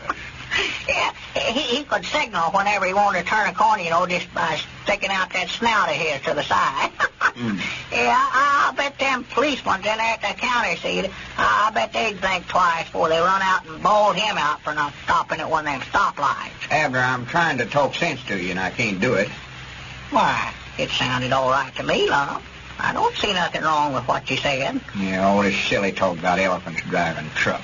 Well, you said they'd move themselves, not just... What I mean, though, we won't have to haul them in there. We can just let them walk in there. Walk in? Well, sure, it ain't but 18 miles. Yeah, but they don't know the way, Lum. They don't even know what road to take. Why, of course not. Somebody'd have to go with them and lead them. Of course, now, if they'd ever been in there once, why, they wouldn't have no trouble finding a way again, you know. They don't forget nothing. No, I know they don't forget. An elephant never forgets. I've always heard that. Oh, yeah. Yeah, that fella that Squire hired over there to train them, he said it's just downright astonishing how they can recollect things. Yeah. He was telling me about an elephant that they had with some circus he was with. It said it recollected a fella that he hadn't saw for 5 years. For 5 years? That's what he said. Well, I do know. He said that there was a feller, you know, that was hunting wild animals in Africa, and that he catched this elephant in a trap. Oh, yeah. And when he seen the elephant, you know, and seen how pitiful he looked, why, he just decided to turn him loose again. Well, that was nice of him. Yes, sir, and he said 5 years later that same feller was sitting in a circus, clean up in the bleachers. And this elephant was in the show, and said he looked up there, and he seen this feller, and he stood there and looked at him a minute, and then he walked right over and picked him up with his trunk and carried him over and set him down in a $3 per door seat just to show his appreciation. Oh, I don't believe it. Never charged him a cent for it, that's what he said. That feller was just telling you some stuff. Well, I reckon he ought to know. He was in the circus at the time and seen it. Abner, you stay away from down there at them circus fellers. They've already got you using a batch of them slang expressions. Oh, no, Lum. Them is fine fellers down there. Why, Lord, me, we just have a big time together, joshing one another and all. They never can recollect my name, looks like. They've been calling me Hiram ever since they've been here. Hiram? Yes, I bet you I've told them 1,000 times that my name is Abner. But, well, they're just right backwards from elephants, you know. They just don't seem to be able to recollect nothing, them circus fellas. They're just making fun of you. That's what they're doing. You ain't got sense enough to know it. Oh, no, they're not neither, Lum. No, sir. Why, they're awful nice. Just as nice a folks as I've ever been around in my life. And they'd do anything for you. Do anything for you? Why, sure they will. There's one of them down there. He just the same as give me $2 this morning. Give you $2? Well, he never exactly give it to me, but he sold me a pair of $5 spectacles for $3. Did you let that feller down there sell you a pair of spectacles? Let me see them things. Yeah. There. Now, there's a bargain for you. For goodness sake. Ain't them dandies? Now, he sure sells them, I'll say that for him. Yeah. He's got a new pair of spectacles on every man, woman, and child in Pine Ridge. Yeah. Well, I wouldn't want to wear no pair of spectacles he fixed up for me, I'll tell you that right now. Not some feller that's following our circus around that way. Oh, Lum, you're just mixed up right now. You just don't know what you're talking about. That feller is the best octopus I ever seen in my life. He's a heap better than that I went into the county seat and got that last pair from. He's so much quicker. Quicker? Yeah. Now, that feller in there at the county seat, he made me sit there for 2 hours just to fit in my eyes. Reading stuff. He'd stick up a little old card there and say, can you read that? Yeah, I know they always do that. They're trying to find out a pair that fits you when they do it. It's just a bunch of foolishness. I know how to read before I went in there. He wasn't trying to learn you how to read. He was trying to get your eyes fitted. Well, he never done much of a job, I'll tell him that. Taking him all that time, 2 hours and a half. Then he claimed to me that he'd been plumb through a spectacle college. This fella this morning, he just sort of stood there and looked me over a little and reached down in his case there and pulled out a pair of spectacles and slapped them on me, and there I was. Never taken him 2 minutes. Well, is that all he done? Well, no. He asked me if they hurt my ears, but they never, so I took them. Yeah, they might fit your ears all right, but what about your eyes? That's what you're supposed to be wearing them for. Huh? How did they fit your eyes? Can you see out of them? Well, I can't tell much about them today, Lum. It's been so dab-blame foggy all day. Foggy? Yes, sir. I never seen a fog hang on so bad in my life as it has today. It ain't foggy. It's them spectacles. They don't fit you. That's the trouble. Don't fit? Well, I mean, they don't fit your eyes right. Well, he said that I wouldn't be able to see through them at first, and I'd sort of have to give them time to set to my eyes, you know. If you ain't stone blind with them. You never need no spectacles in the first place. Oh, yes, Lum. Oh, Lord me, yes, I did, too. I sure did. My eyes had just plumb went back on me, Lum. I just got to where I couldn't see nothing hardly. I never heard you complaining about your eyesight. Well, I never noticed myself till yesterday. Yes, sir. When a feller gets to where he can't see nothing as big as a bean, why, there's something the matter with his eyes. A bean? Yeah. I was down there at the circus ground yesterday, and there's a feller down there. He had 3 shells there, and then he had a little bean that he put on there, one of them, you know. And I got to trying to follow that bean, and I lost $9 trying to guess which one of them shells it was under. You was betting with that feller? Yeah. I'd have win, too, if my eyes hadn't been so bad. For goodness sakes. Abner, if I catch you over there betting with them fellers again, I'm going to whop you on. Well, I can beat him now, Lum, as soon as my eyes get used to these new spectacles. Where's your old spectacles at? Huh? Where's your old ones at? Oh, that's in my pocket. Let me think. If you want to buy them, Lum, I ain't got no use for them. Of course I don't want to buy them. They wouldn't fit me in the first place. Well, I don't know now, Lum. Them's awful long handles on there. I believe they'll reach over your ears all right. I never wore a pair of spectacles in my life. Here, give me them new ones. And put them old ones back on before you run. Now, wait a minute. Now, don't do that, Lum. Here, wait a minute. Put them back. You ain't got sense enough to look after yourself. I'll do it for you. I'm going over there right now and get that $3 back for you. And I'm going to run both them fellers off of that circus rod, too. Now, granted, that's one thing I ain't going to stand for a minute. Come on.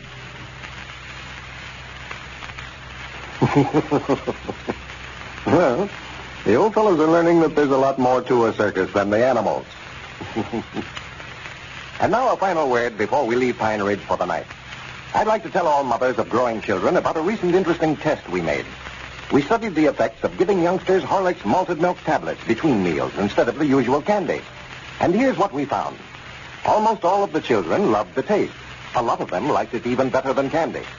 And as many as 75% of the mothers reported an improvement in the health of their children after only 10 days. Some slept better at night, they said, and showed greater energy. Others showed less nervousness and better appetite. In general, nearly all the mothers felt that the use of Horlicks tablets between meals would overcome the loss of appetite, the mental sluggishness and irritability that resulted, they believed, from eating too much candy. And here's the reason. Made only from full cream milk and the finest of wheat and malted barley, Horlicks tablets abound in wholesome, energy-giving nourishment. They ward off hunger and yet won't spoil appetite because they are so easy to digest. And that's just what the survey showed. Keep a package of Horlicks tablets on hand at home or at your work. You can get them in either natural or chocolate flavor. This is Carlton Brickert speaking for Lum and Abner and Horlicks, who now bid you all good night and good health.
We are all ready to take you down to Pine Ridge for another visit with Lum and Abner, brought to you by the makers of Horlicks, the original malted milk. You know, I sometimes wonder what we overweight folks would do without the Horlick weight control plan.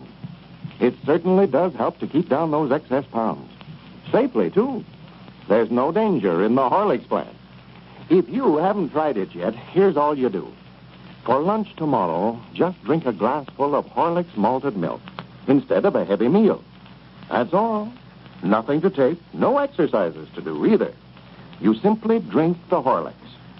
Now, here's why this plan is so effective. Excess weight is just a matter of too many calories.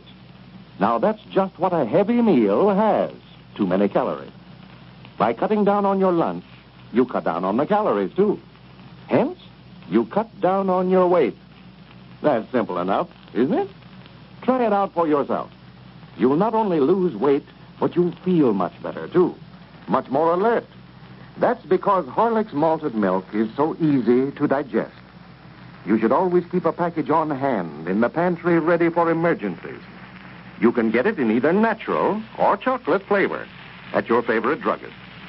And now, let's see what's happening down in Pine Ridge. You know, Lum and Abner's circus is playing Belleville this week. And today, Lum and Abner and Dick Huddleston drove over from Pine Ridge to see how the show is going. Well, as we look in on our old friends, we find them down at the circus grounds. Dick and Squire and Abner are in one of the circus wagons, which also serves as Squire's office.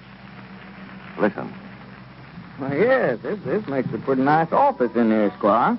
Well, it ain't just as nice as I'd love to have it, but traveling over the country this way, well, it's a lot handier having it right here in a wagon where I can look after things better. Mr. Squire. Yeah, what is you want, Cedric? The bearded lady wants to see you over there at the sideshow tent. Her and the snake charmer's having an argument about something. Well, all right, I'll go right over there, Cedric. I've been expecting some trouble from them two. They're both in love with the sword swallower. Well, you fellas wait here, and I'll be back in just a minute. Yeah, go ahead, Squire. We wait right here for you. This thing keeps Squire pretty busy, don't it? Yeah, he just got more than he can tend to by himself. Well, that's the reason I say, Abner, you and Lum ought to be right here with the circus. You can't stay in Pine Ridge and run it.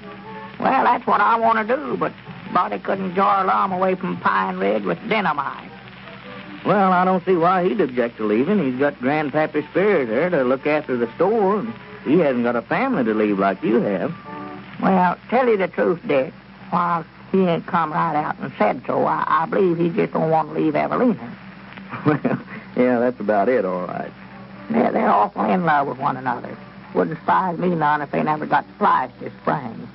Well, I don't know, Abner. They've been going together for over 3 years now. About give up hope of them ever getting married. Well, of course, you never can tell. I believe Evelina's willing if Lum could just get up north enough to ask her. No, sir, Abner, I believe you and Lum could go along with this circus. And if you manage things right, well, you can make some good money out of it. Squire said a while ago that you cleared enough yesterday to pay for that city license you had to buy. Yeah, and the tent was full on the afternoon performance this afternoon, too. But Squire just can't attend to everything by himself. He's trying to look after the ticket office up there and do the ballyhooing out there in front and be the ringmaster and manage the circus, too, and that's just more than one man can do. Oh, he's just going from morning till night. Well, he's a worker, I'll say that for him. He surprised me the way he's handling things. Oh, yeah, he's making us a good man. Yeah, of course, me and Lum aimed to help him when we started, but we had so much trouble with our eyes. Both had such headaches that we just never felt like doing nothing hardly. How your eyes feeling now? Oh, they're feeling a lot better now. I believe that eye specialist that you took us to this morning knows what he's doing. Well, he said your eyes would be all right in a day or two. Said if you'd wore those glasses about another week, of course, you'd have been blind, you and Lum and Cedric, too. Yeah, you ought to hear what Lum told that feller that sold us them spectacles. Got him cornered down there this morning and told him to get that satchel full of spectacles and get out of town before he beat the everlasting daylights out of him. Well, I don't blame him. No telling how many people a fellow like that'll blind. He ought to have been arrested is what he ought to have been. Well, I'm sure glad that you busted them of ours. I'd already got to where I couldn't see nothing. Well, I knew that you was mad at me at the time, but I figured you'd get over it. Here comes Squire and Cedric. I reckon they got the Ruka straightened out. Did you get everything straightened out all right, Squire? Well, yes, I moved their quarters as far away from each other as I could put them. They'll be all right now, I think. Reckon you have a lot of that to put up with, don't you, Squire, among the performers? Oh, yes. That goes with the show business, you know, Dick. A little jealousy that way. I'm afraid this fat woman that we've got's going to give us a little trouble. I put a sign up over her exhibit there in the sideshow saying that she's the fattest woman in the world. Now, I believe it's kind of going to her head. She's wanting more money. Whereabouts is Lum? Did you see him anywhere? I know where he's at, Mr. Abner. I seen him a while ago around back of the tent looking at them white horses that bareback rider's got. Well, I told him we was going to have a meeting here in a wagon. Yeah, we've got to get started back to Pine Ridge. It's going to be dark before we can get home now. Yes, Cedric, run tell Lum that we're waiting for him over here. Yes, I'll tell him if he's still over there. Swan, that Lum acts like he never saw a horse before. That's all he talked about while the show was going on this afternoon was that bareback rider. Well, that's a mighty nice act there, Abner. I was glad to get that. It adds a lot to the show, too. Where'd you sign them up, Squire? You didn't have that act the last time I saw the show. Why, they just dropped in here day before yesterday. It said the outfit that they'd been with had stranded and wanted to join up with us, so I just hired them. Well, they've got some awful pretty horses, I'll say that. Yes, we're going to have a real circus out of this yet, Abner. Going to make some money, too. And I want you men to know that I'm just as interested in making a success of it as I would be if it was my own. In fact, I feel just like it belongs to me. Or, well, that is, in a way. Oh, well, I was going to say, don't forget that me and Lum is the owner. Well, now, I never meant it that way, Abner. As far as the money's concerned, well, I'd a whole lot rather that you and Lum was here to look after the financial end of it. I've just got more than I can tend to. Well, that's just what I've been telling him, too, Squire. Well, I know that I ain't going to travel around with the show less than Lum does, and I don't believe anybody'd ever talk him into it. He's just got his head set that he won't leave Pine Ridge. Yes, I know. I was talking to him this morning, Abner. He says he just won't leave there. Well, there's no reason why he can't. Here he comes now. Maybe we can talk to him some more about it, and all three of us can talk him into it. Well, he said the main reason that he couldn't leave was on account of his store over there. Oh, sassafras. He's got Grandpappy Spears looking after that for him. What's the matter, Lum? Didn't you see enough of the performance this afternoon? Well, sir, man, I just been back there looking over them horses the bareback riders uses. There's as fine a span of horses I ever thought eye on. Yes, they are, Lum. They're well-trained animals, too. Oh, my, yeah. Well, we've been sitting here waiting for you for over an hour, Lum. It's going to be plumb dark before we get home. Yeah, well, I just got so interested back there, it sort of slipped my mind about the meeting. Granny seems pretty horses. Well, I know you fellers in a hurry here, so we may as well just get right down to business. Ain't a spur or spavin on them, no. Yeah, let's get started. Get it over with. Well, now, there's several things that we've got to decide on, then. Now, the first thing is, whereabouts are we going to... When did them bareback riders join up with the circus, Squire? Why, day before yesterday, Lum. Now, like I say, the first thing, then, we've got to decide is where are we going to move to next. Well, sir, that's a big improvement to the show. I could have sat there all where afternoon. Where do you think we ought to move it to, Squire? Well, now, I've got a letter here from the fire department over at Charleston. I want us to bring it over there. They'll sponsor it for us today. She can jump from one horse to the other and that way, and them are running is more than I can see. And, of course, it's always a good idea to tie up with some organization in the town that way. In the first place, we won't have to pay no city license, you know. What is the little lady's name that rides them horses, Squire? And, of course, what was it, Lum? The little lady that rides them horses. What is her name again? Oh, Zenora, I believe she called her. Yeah, Zenora, that's it. Don't see why I can't recollect that name. Uncommonly pretty name. And what did you start to say, Squire? Zenora. Why, I say we can go into Charleston Saturday, open there Saturday, you know. Ought to be good for 3 days anyway in there, and that's right. Squire, her and that man, that other feller, that feller with her, are they, that is she, well, do you know if her and that's her brother, Lum. Oh, good. Well, she said she was his brother. He was hers, but, well, that's fine. Squire, if she says anything to you about who is the owner of the circus, I think a while ago I weren't paying no attention to what I was saying, and it seemed to me like it sort of slipped out before I noted that I told her that I was the owner. Lum, will you hash up? We're trying to have a meeting here. Well, before we go any further with the meeting, I'll tell you right now, I think we ought to move the circus to some other town.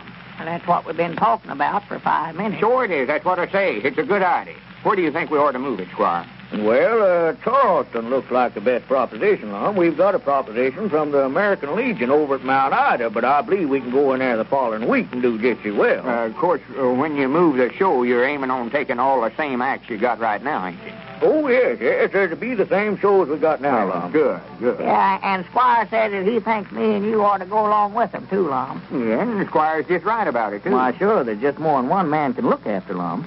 Sure. It's just like I told Abner. We can't run the circus and us in Pine Ridge. It's just more'n Zenora, our squire, can look after. Regardless of what you fellers say, I'm going with the circus. You don't suppose Zenora could have anything to do with Lum's sudden decision to travel with the circus? Are you one of the millions now drinking Horlicks malted milk?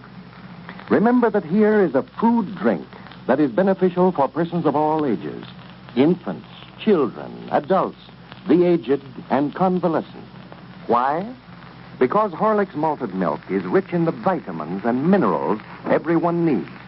Vitamins and minerals that are carefully preserved by Horlicks' special process of combining rich, full cream milk and the finest of wheat and malted barley. So don't run the risk of accepting an imitation, which may be just a mixture of skim milk, malt powder, raw cocoa, and ordinary sugar. Always ask for Horlicks by name and avoid substitutes. You can get it, you know, in either natural or chocolate flavor. This is Carlton Brickert, speaking for Lum and Abner and Horlicks, who now bid you all good night and good health.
Howdy, everybody. Here we are, all ready to take you down to Pine Ridge for another visit with Lum and Abner, brought to you by the makers of Horlicks, the original malted milk.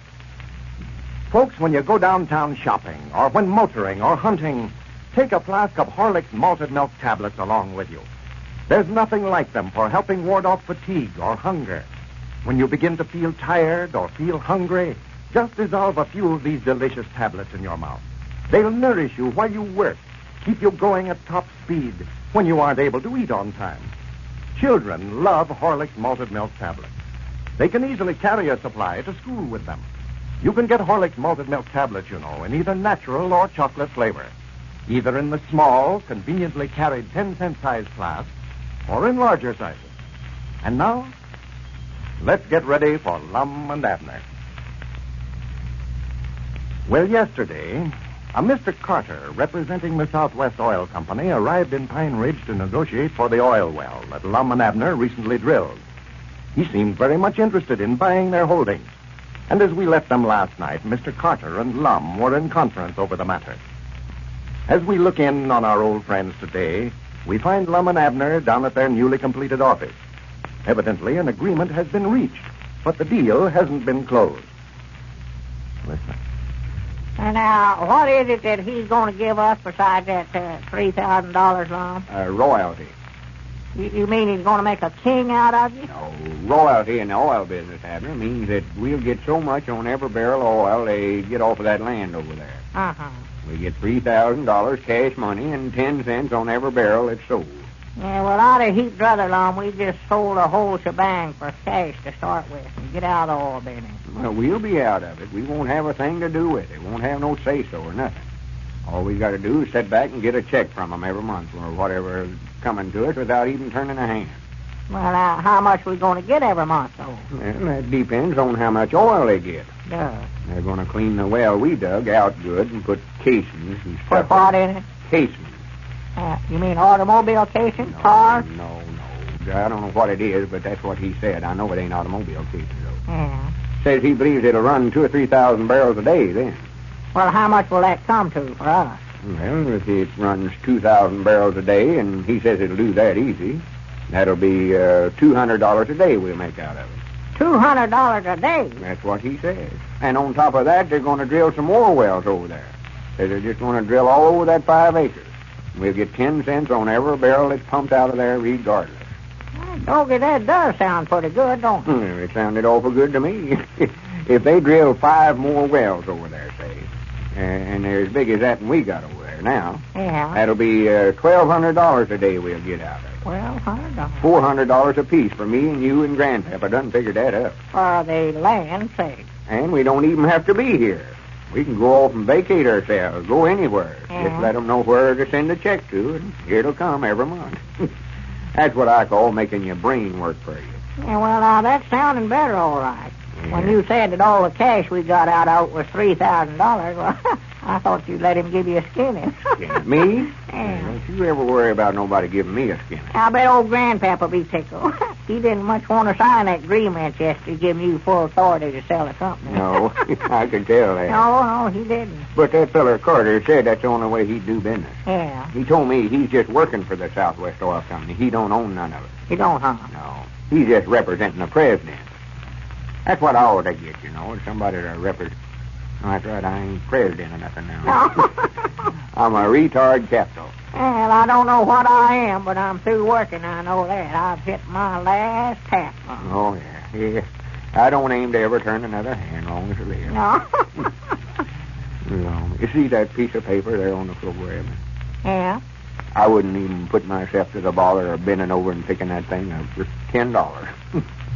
That's just how dependent I am. I wouldn't pick it up for $100. That's right. No, I wouldn't either. What is it? Oh, just a scrap of paper somewhere. No, that's that paper I was figuring how much money we're going to make on. Yeah, I'll show that to you. Look here. Just want to show you. If they drill 100 wells over there, I've got it up to 1,000, but if they drill 100 wells over there and get 2,000 barrels out of every one of them, that's 200,000 barrels, and we get 10 cents a barrel. For the land thing. And that cup... No, I never finished that. Oh, that's too much bother. Have a cigar, Abner. We can smoke these things all we want to. Yeah, Lord, we can take life easy now, huh? Just sit around and eat and sleep. Yeah. Look, that reminds me, too. I'm going to hire somebody to do the cooking over at the place while Elizabeth is gone. I'm just about half-starved myself to death here lately. Trying to cook my own grub and eat it. I ain't going to hire no cook. I'm going to start eating down at the hotel. At the hotel? Yeah. Don't get I'm just a good mind to do that with you, Lum. Now, we might start eating over at Sister Simpson's. I believe she sets a better board. Yeah, it's a good idea. I never thought about that. Evelina eats there, too. Yeah, well, now, that will be nice for you. You just sit there and eat and spark Evelina. Yeah, why didn't I think about that before? Yeah. And I believe I'll just call Sister Simpson up and tell her we'll be over there for supper. Yeah, that's the time. Just telephone her up. Tell her to have some fried chicken, and hot biscuits, and black-eyed peas, gravy, and mashed potatoes. I'll fix this up. Dog it, I'm hungry. Hello? I could eat my own meal. Sister Simpson? This is Lum Edwards. Yes, Mom. What are you going to have for supper tonight? As to what kind of pie she's going to have, Mom, I do know. Well, it is some of my business. I ain't getting inquisitive. Me and Abner sort of thinking about coming over and eating with you tonight. Yeah, thinking about it. I'm coming. I'll be there. Yes, Mom. Sure, we aim to pay for it. Spare ribs and backbone and fish, huh? Fish. Yeah. Well, yeah, it's fine. Yeah, me and Abner is coming over there to eat tonight, then. Yes, Mom. Tell her to have lots of it. And, Sister Simpson, I just wonder if you couldn't sort of put me and Abner and Evelina over to the table by ourselves. Listen, I say I want to get close to Evelina. Yes, Mom. One of them big tables, if you still got some of them. Stack it high. Put sideboards on it. All right. Yes, Mom, I know. 6 o'clock. Yes, Mom. All right. Goodbye. And you never asked her what she charges, Lum. I don't care what she charges. I'll get my money's worth. Hungry as I am now. Yeah. We don't have to worry about expenses now, no way. Oh, no, Lord. I don't care if she charges 50 cents. I feel like celebrating. Yeah. I might take Evelina into the county seat to a picture show tonight, too. Yeah, I'll go with you. Wait till she hears about this deal. Somebody at the door there, Lum. Yeah, more likely Mr. Carter's back with them papers. Yeah. Come in, come in. Well, howdy, Dick. Well, come in, Dick. Yeah. I just run over to see if you'd made a deal with that fellow on the oil well yet. Well, we made a deal, Dick, but we ain't closed it yet. Oh, Lum made a deal with him to where none of us will ever have to do another day's work. Yeah, sure did. I got us $3,000 in cash and a royalty of 10 cents a barrel on all the oil they get out of the ground over there. And they're going to drill 100 more wells. Well, we don't know just how many they're going to drill at. How does that sound, Dick? Well, all right, Lum. I don't know what you made a good deal. Of course, it'll depend on how much oil you get out of that well. Yeah. Well, he says he believes when they get the well cleaned out good, it'll run at least 2,000 barrels a day. Well, I wouldn't be surprised. There must be a lot of it there. You wouldn't have struck it that close to the top of the ground. Well, that's what I figured. Yes, sir. Don't know what you made a good deal, Lum. What's holding it up? You said you hadn't closed it yet. Oh, I've got the deed all made out to them, laying right here, but I want them to sign a paper relieving us of any responsibilities in the company. Yeah. Sort of like that when Squire Skimp made us sign when we bought that land off of him a while back. Yeah, Fact is, I copied it right off of that and Squire got us to sign. You seen it. We agree to assume all the debts and obligations heretofore and hereinafter made by the Pine Ridge Oil Company and stuff like that. You mean that they're going to pay for all those barrels and the drilling of the well and all that? No, we'll have to pay for that, but if anything comes up later that we don't know about now, they can't hold us responsibility to it. Yeah, well, that's a good idea, Lum. That's good business. When's he going to know about it? Well, he said he'd have to get authority before he could make a deal like that. I reckon he had to telephone the Southwest Oil Company about it. Yeah, I see. Well, you fellas are mighty lucky, and I'm glad for you, too. Well, thank you, Dick. I just wish you'd have been in with us on it. Love to see you get rich, too. Well, I'm sorry now I didn't go in with you when you fellas gave me a chance, Lum, but I can't blame anybody but myself. But now if this boom keeps on, well, I'm making pretty good money down there at my store now. Well, that's good. Hey, we'll do our trading down there from here out, Dick. Won't argue about the price, neither. Wait a minute. Somebody at the door. Come in.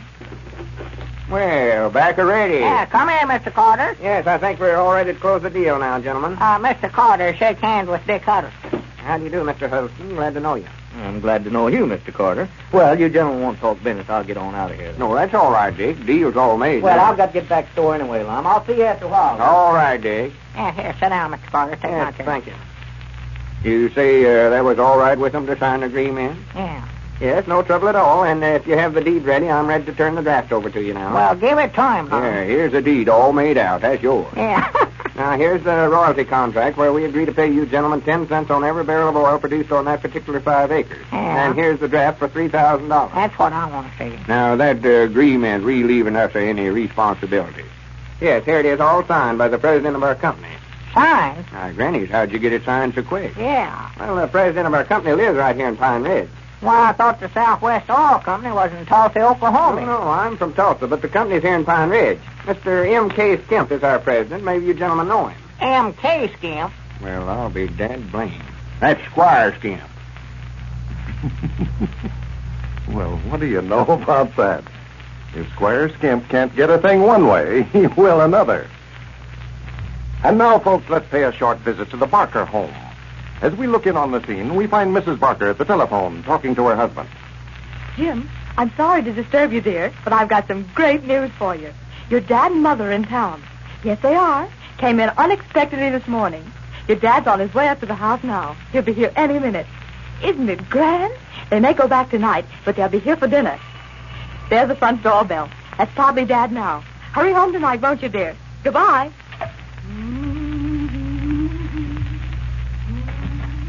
Hello, Dad. I'm so glad to see you.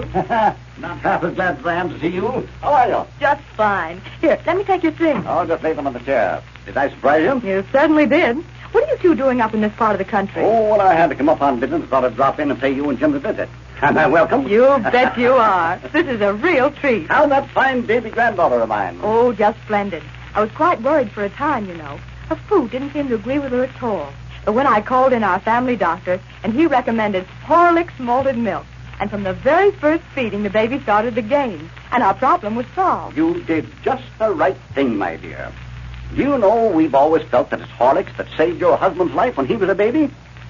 He'd been losing weight steadily, and finally was so thin, we feared we were going to lose him. Then our doctor recommended that we try a weak solution of Horlicks malted milk. Say, we were happy beyond words when we found that little boy began to perk up at once. It wasn't long then until we had a normal, healthy baby again. No wonder that I feel you're giving your little girl a good start in following her daddy's example. And, folks, there are thousands of families who have had similar experiences with Horlicks malted milk. Horlicks is a wonderfully nourishing infant food, and the easy digestibility of Horlicks makes it a food that delicate and tiny stomachs can easily handle. For youngsters, too, Horlicks is a great food drink. It will help your children to develop sturdy, healthy bodies, sound bones, and good teeth. This is Carlton Brickert, speaking for Lum and Abner and Horlicks, who now bid you all good night and good health. We'll be with you all again Monday night at this same time.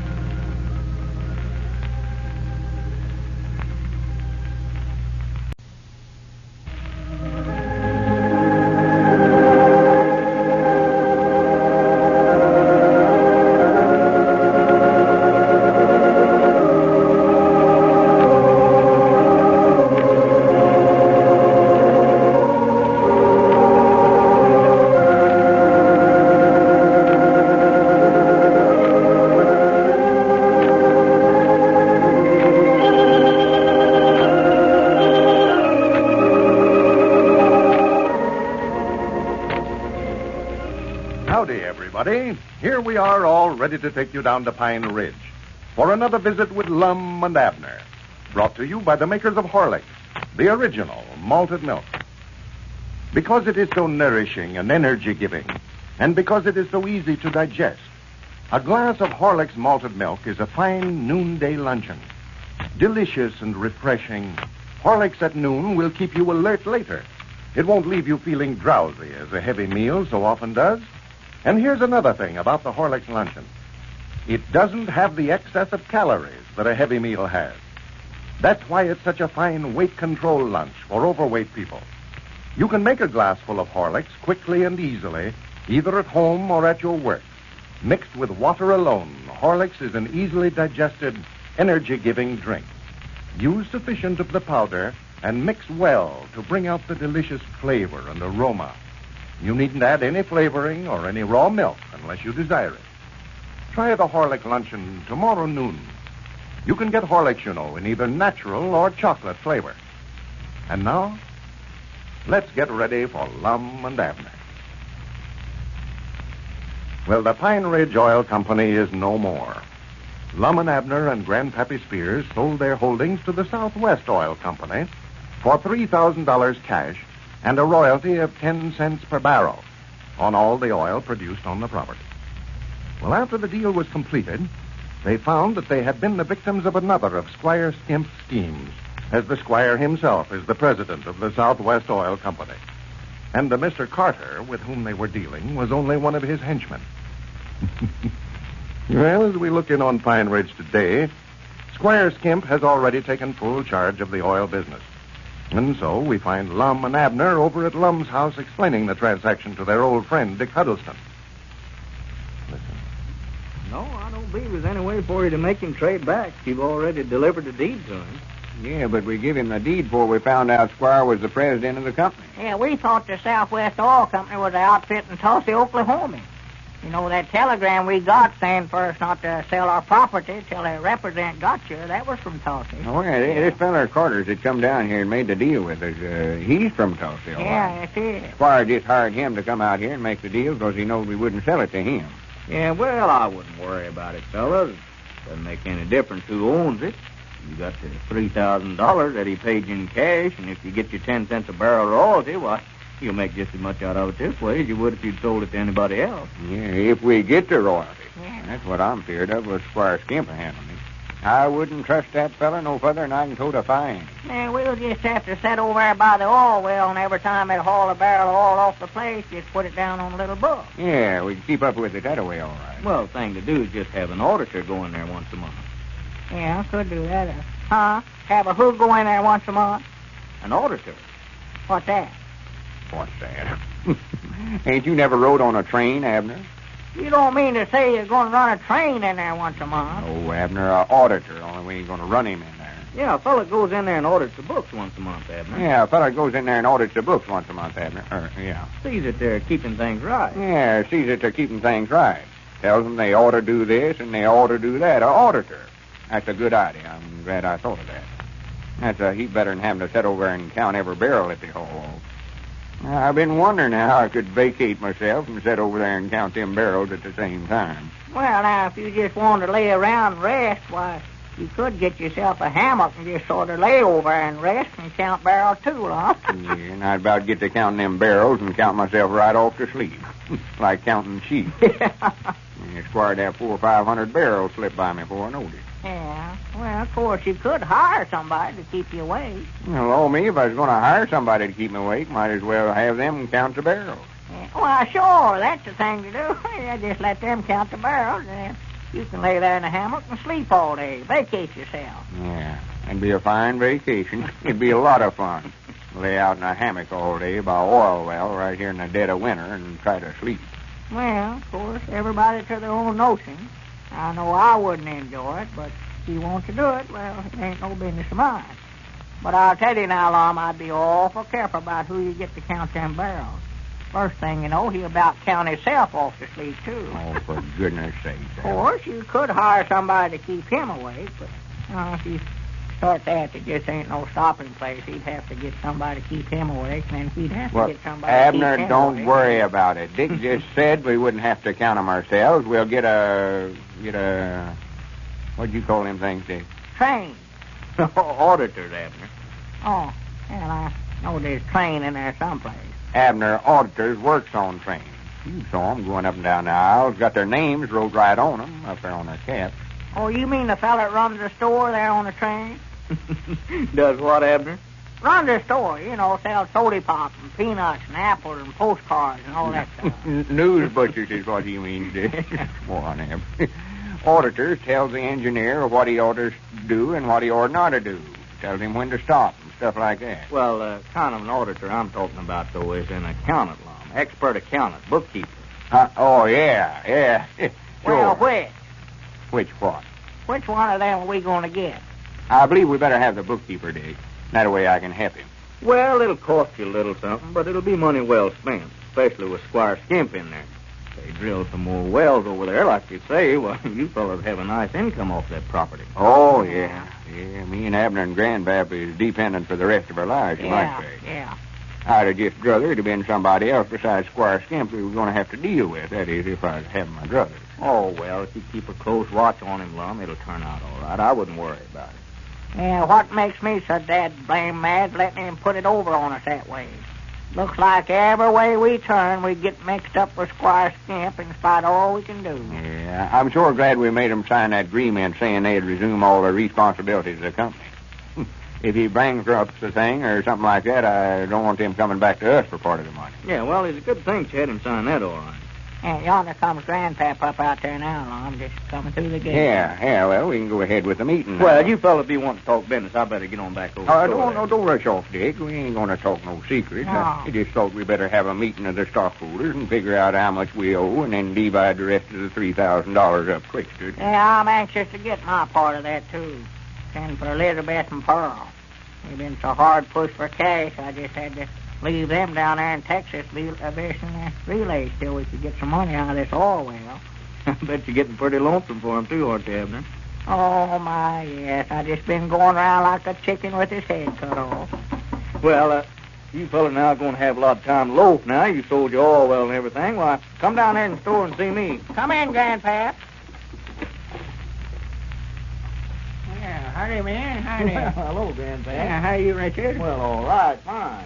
Lum and Abner just tell me about the deal he made. Yeah, pretty good trade Lum made, I think. Yeah, sure was. Well, I'll see you fellas later then. Yeah. So long. Sit down, Grandpa. Yeah. Scat, get out of there. Yeah, let Grandpap have the chair there, Geraldine. You better get on back there and see them kittens of yours. They'll be getting lonesome for you. Now, come down. There's a saucer of milk sitting under the safe back there in the kitchen for you. I swan, Lum, you talk to that cat just like she was a human. Oh, she's smart as most humans. Understands anything I tell her. Well, we better get the meeting started, I reckon. Yeah, let's get it over with. I never seen no use to have a meeting no way. Why, of course not. Well, meeting is called to order then. Secretary will read the minutes of the Now, Lum, let's don't get into all that stuff. Let's get the meeting over with. All right. Well, we got to have a treasury report. Who is the treasury? That's right. Well, we got all the bills here. I can read them. Yeah, go ahead. How much do they come to, Lum? What do they all amount to? Then? Well, I ain't figured them up yet. Grandpap, take that pencil and paper there and set these figures down when I call them out. We got to add them up. All right, let's have them now. Well, first I think we ought to stand and give a rising vote of thanks to the chairman of the board for making such an uncommonly good deal for us. Oh, Lum, we'll be here all night to start that kind of stuff. Let's get that money divided up. Well, Abner, we can't just jump right out in the middle of it. Swan, I never seen a feller as missionary over money as you are in my life. Money ain't everything, you know. Well, maybe not, but it comes mighty close to being, I'll say that. All right, I'll stand up and give a rising vote of thanks myself. The harpstrings of memory strikes a tender chord as I stand now, here if you don't before shut that up, now me and Grandpap both is going to get right up and walk right out of here right now. All right. You don't want things run the way they ought to be. We'll just illuminate that part of it. Well, let's get started. Here's the figures, Grandpap. You put them down. We stole a day here over nothing. Lumber for building the office and derrick on the oil well, $373. And while I'm on my feet, I might mention that I happen to know that the chairman of the board talked Walter Bates down $5 on that bill. And doggy the body'd never know it. It don't sound like it'd been cut down none. Quit interrupting, Abner. Yeah, let Lum get done. Go ahead. Caleb Wee Hunt for drilling the well, $50. Yeah, that's right. And he's worked every day since then. Fact is, he's worked night and day. His time runs to $96. Uh-huh. And Cedric's time amounts to $34. Too much for Cedric. Here's a bill for all the barrels that we bought in there at the county seat. Yeah, let's put the oil in over At the hardware company. 456 barrels at $3.70 apiece. Comes to $1,687.20. For the land's sake. Well, Abner, we had to have them. I don't care. It's too much money. Furniture for the new office, $265. That's all for you, too. I aim to take that back after we sold out, but Squire claims it went with the deal. Why, of course he would. Yeah, depend on him. Now, here's a bill from Dick Huddleston for $40. That's $40? Well, that's for that wire to fence off the ground over there, keep folks away from the well. Oh, yeah, that's money well spent. And here's Caleb turned in a statement of the labor charges over there for the crew. And he says they're getting impatient wanting their money, too. That's all right. The whole thing amounts to $492.80. Yeah. That's all of it. Add that up, Grandpap. I think that covers everything. We can all three go into the bank tomorrow and cash this check and pay off these bills and then divide what's left up 3 ways quick. Yeah, that's the thing to do. And then I can go right straight to the post office and send Elizabeth a money order and get her and Pearl back home. Well, man, that totals $3,030. $3,000? Huh? Wait a minute. Let me look at that. According to that, we owe $10 apiece. Undoubtedly must be some mistake about that.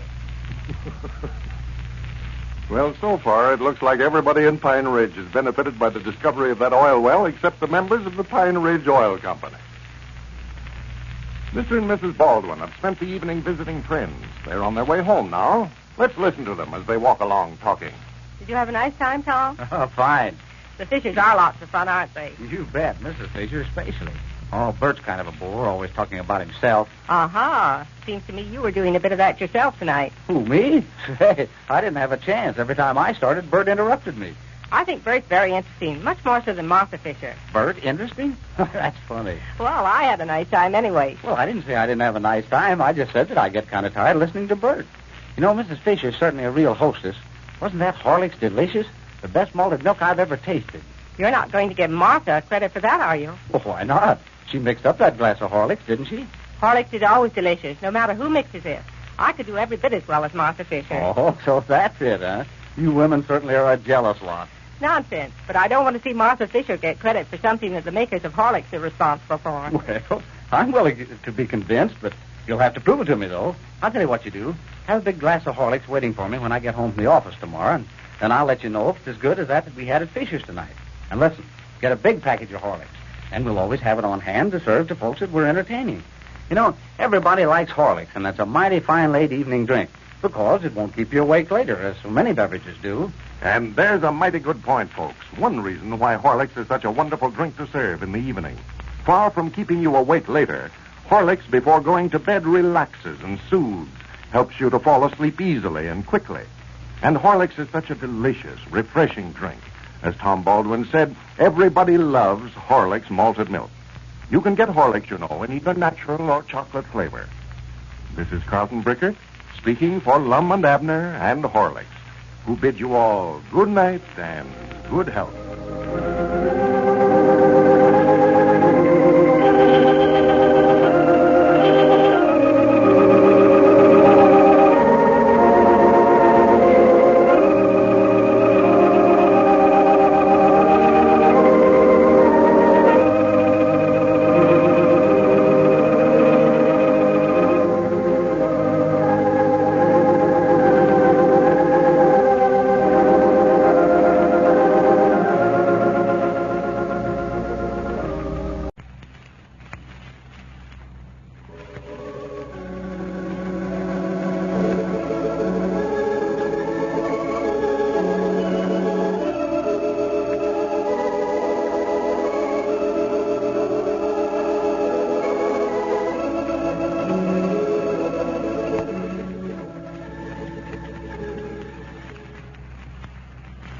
Howdy, everybody. Here we are, all ready to take you down to Pine Ridge for another visit with Lum and Abner, brought to you by the makers of Horlicks, the original malted milk. Well, folks, here's another weekend caught up with us again. Don't they roll around, though? How many of you radio listeners, by the way, are planning parties this weekend at your homes? Quite a few of you, I'm sure.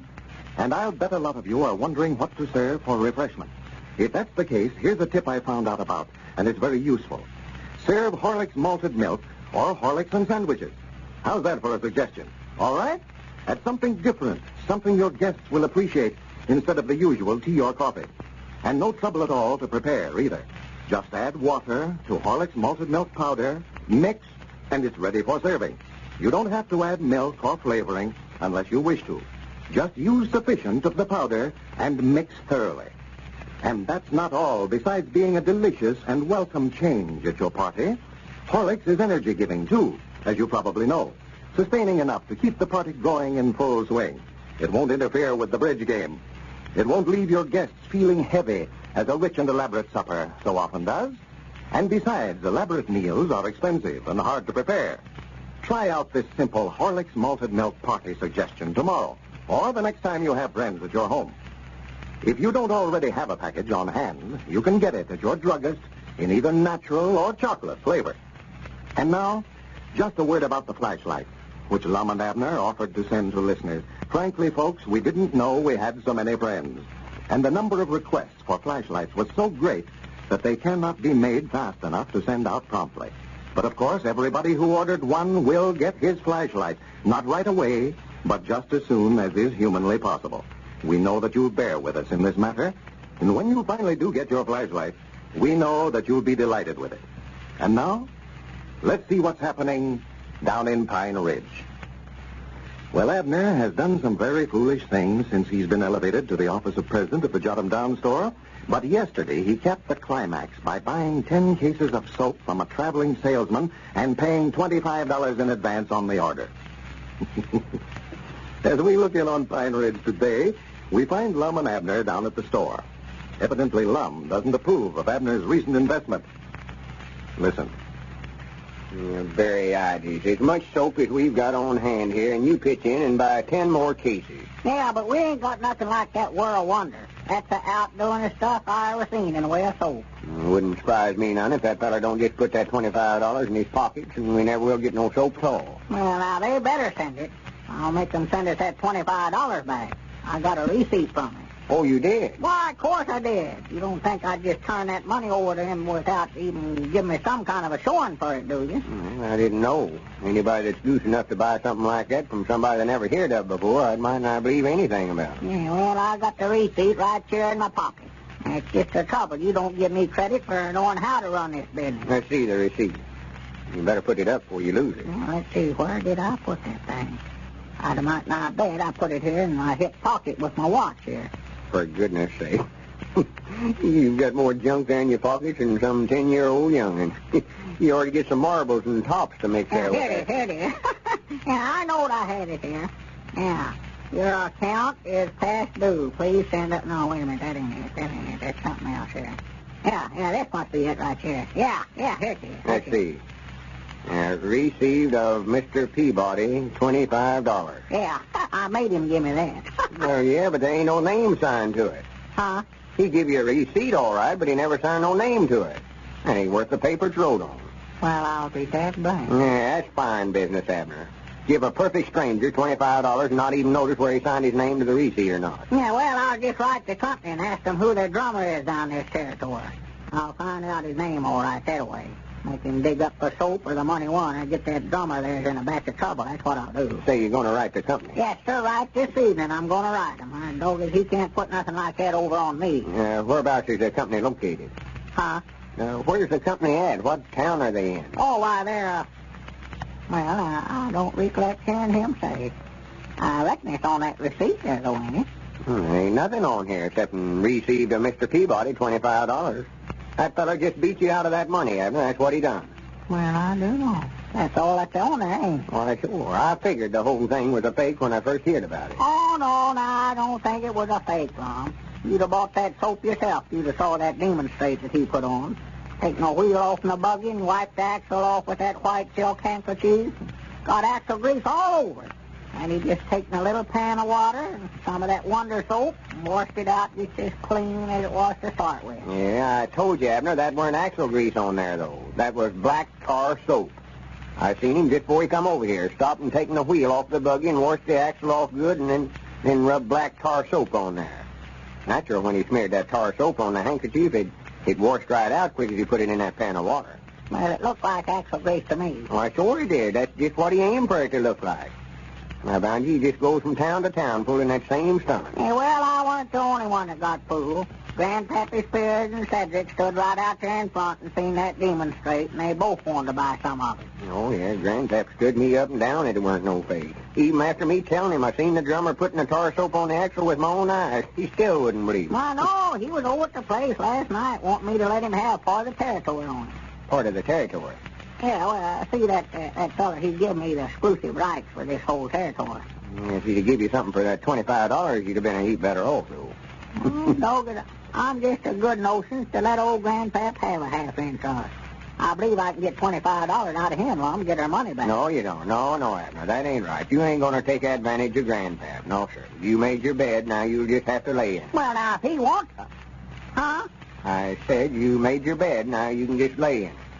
Well, what's me laying up in bed got to do with this soap deal? Never said nothing about you laying up in bed. I said you made your bed, now... I never made my bed, though. Elizabeth always makes up the bed, though, at our place. That ain't the kind of bed I'm talking about, Well, Abner. that's the only kind of bed we got, Lum, except the folding bed there in the parlor, and we ain't used that, and I don't know when. For goodness sake, Abner, you can't get nothing straight in your head. Well, you mean just because that feller maybe beat me out of $25 an hour to go to bed for a while? No, I ain't talking about you going to bed. I was just using that old Eddard saying. You made your bed, now you've got to lay in it. Well, I just won't do it. I won't do it. I ain't got no use for a fella that'll lay around in bed all day. I told you that ain't the kind of bed I'm talking about, though. You ain't talking about flower bed, Daddy. No, of course I ain't. Well, we got some flower beds out there in the yard, but Elizabeth won't even let the dog lay in them, much less. If you don't shut up, I'm going to fix you to where you'll have to lay in bed. Now, just hush up about it. You're the tryingest feller on about his patience I ever seen in my life. Yeah, you're just mad 'cause I won't do what you want me to. Think I'm going to lay around in bed all the time just 'cause you said for me. Wait, there comes Squire Skimp. Let me get out of here. I don't even want to talk to him. Oh, for goodness sake, reckon what he won't know. I don't know, but if he tries to say anything, don't even listen to it. No, I just stuffed my hands in my ears. No, I couldn't hear nothing, man. I wouldn't want to do that. Wouldn't know what he's talking about. I'll be back after a while, Abner. Well, good afternoon, Lum. Good afternoon. Hey, Squire. You're not leaving, are you, Lum? Yeah, I think I've got some business to tend to, Squire. Abner's in the store there. He'll wait on me. Oh, yes. Hello, Abner. Hello. You're the very one I wanted to see. Howdy, Squire. What can I do for you? Why, I want to have a little talk with you, Abner. Yeah, sit down. Yes, thank you. What I come over to see you about, Abner, Grandpappy Spears was telling me that you bought some soap down here yesterday. World Wonder soap, I believe he called it. Said it had anything beat that he'd ever seen. Yeah, well, Grandpap was down here when the feller demonstrated to me. Mm-hmm. He was telling me about it. Said the feller took a white handkerchief out of his pocket and smeared axle grease all over it and then took that soap and washed the stains right out of it. Well, he claimed it was axle grease. And I understand that you've got the exclusive rights for this territory, Abner. Well, he told me I did. I reckon I have. Well, now, Abner, I was just sitting over at the place thinking a while ago, you and Lum has got this store here, and that occupies all your time. I'm sort of looking around myself for some kind of a little business to get into now. The real estate game ain't very lively right now. I was just thinking maybe if I offered you a little profit on the deal that you might be willing to turn that agency, the exclusive rights on that soap, over to me. No, I reckon not, Squire. Better not sell it to nobody, reckon. It might not turn out so well, and then they'd want to hold me responsible. Well, now, I'll never hold you responsible, Abner, if I come over here and bought it with my own free will and accord. Yeah, but now that soap might not be no count all, Squire. Well, I'm willing to take them chances, Abner, after what Grandpapa said. I believe I can take the agency for that soap and make a good living out of it. Well, I don't know. I've got my doubts about it. Well, now, before I left the office over there, I sort of drawed up a little agreement here, Abner. You might look it over anyway. Now, there ain't a thing in it that'll bind you in any way. Says, to whom it may concern. Oh, one of them things, huh? For the sum of $50, cash, I do hereby agree to turn over to M.K. Skimp the exclusive rights on the World Wonder soap for the Pine Ridge Territory. Signed. Then you can sign your name right down there. Did I understand you to say $50? Well, now, yes, but now that's just the figure I set down there, Abner. How does $75 sound to you? 75? Well, I'll tell you what I'll do, Abner. I'll make that an even $100, but now that's just as high as I'm going to go. Well, now, Squire, if you're just bound and determined to buy that, I'm going to let you have it. Give me $100. I dog it, I'll sign it. But I'm telling you right now, Squire, you're going to have to start making your own beds if you lay in them. And to think there are some who've been criticizing the business ability of the new president. And now, let's go on over to the Barclay home. The young Barclay, son and heir, is making this dinner far from peaceful. Well, can you beat that, Alice? Yes, he's gone. Why, he just stomped away from dinner and right up those stairs. I sort of like it. That's the spirit that'll make him a great man. You have to get angry once in a while to be great. However, Alice, you shouldn't fuss at him so to make him eat when he says he isn't hungry. But just look at that plate, hardly touched. Oh, don't worry about it. He just left his dinner, so he'll be sure to be hungry for breakfast. John, you know Ralph needs that food to grow. Well, if he needs it, he'll come and get it. Say, does Ralph eat anything between meals? Why, he does when he's hungry. This afternoon he had some cookies. Then I remember I gave him a dime. Of course he may have gotten some candy. Gosh, Alice, you can't fill up even a 10-gallon boy like Ralph twice in 3 hours. You ought to make him leave out the eating between meals for the good of his stomach. But he was genuinely hungry this afternoon. He plunges into everything so hard. He needs to eat in the middle of the afternoon to get more energy. Say, I know something that'll shoot him full of energy. One of the fellows down at the office passed them around several afternoons. Not candy. Oh, no. Horlicks malted milk tablets. Horlicks? Why, we fed Horlicks powder to Ralph when he was a baby. Sure. And Horlicks tablets would be just as easy for his stomach to handle now. They satisfy hunger, and because they digest so easily, they actually help the appetite. I see. Well, that's an idea. I'll give that boy some Horlick tablets tomorrow. Have your children take Horlick's malted milk tablets with them to school. Carry some yourself. When those dull times come in the day, when your pep is exhausted, dissolve a couple in your mouth. You'll feel the difference right away, because the nourishment of all the rich, full cream milk in Horlicks turns into quick energy. You can get Horlick's malted milk tablets in handy trial flasks for 10 cents, or in larger sizes if desired. This is Carlton Bricker, speaking for Lum and Abner and Horlicks, who bid you all good night and good health.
Howdy, everybody. Here we are, all ready to take you down to Pine Ridge for another visit with Lum and Abner. Brought to you by the makers of Horlicks, the original malted milk. How many of you radio listeners have trouble getting to sleep some nights, lie tossing around waiting for sleep that seems never to come? Quite a few of you, probably. All of you I know at some time or another. And here's a suggestion that's proved helpful to many in this predicament. One that I think might prove helpful to you. Before going to bed, drink a glass full of Horlick's malted milk, hot. You'll notice a difference at once. It soothes and relaxes you, helps you to fall asleep easily and naturally. And that's not all. Horlicks helps you to sleep soundly. You know, scientists have shown us that broken sleep isn't restful sleep. To be really beneficial, it must be deep and continuous, they say.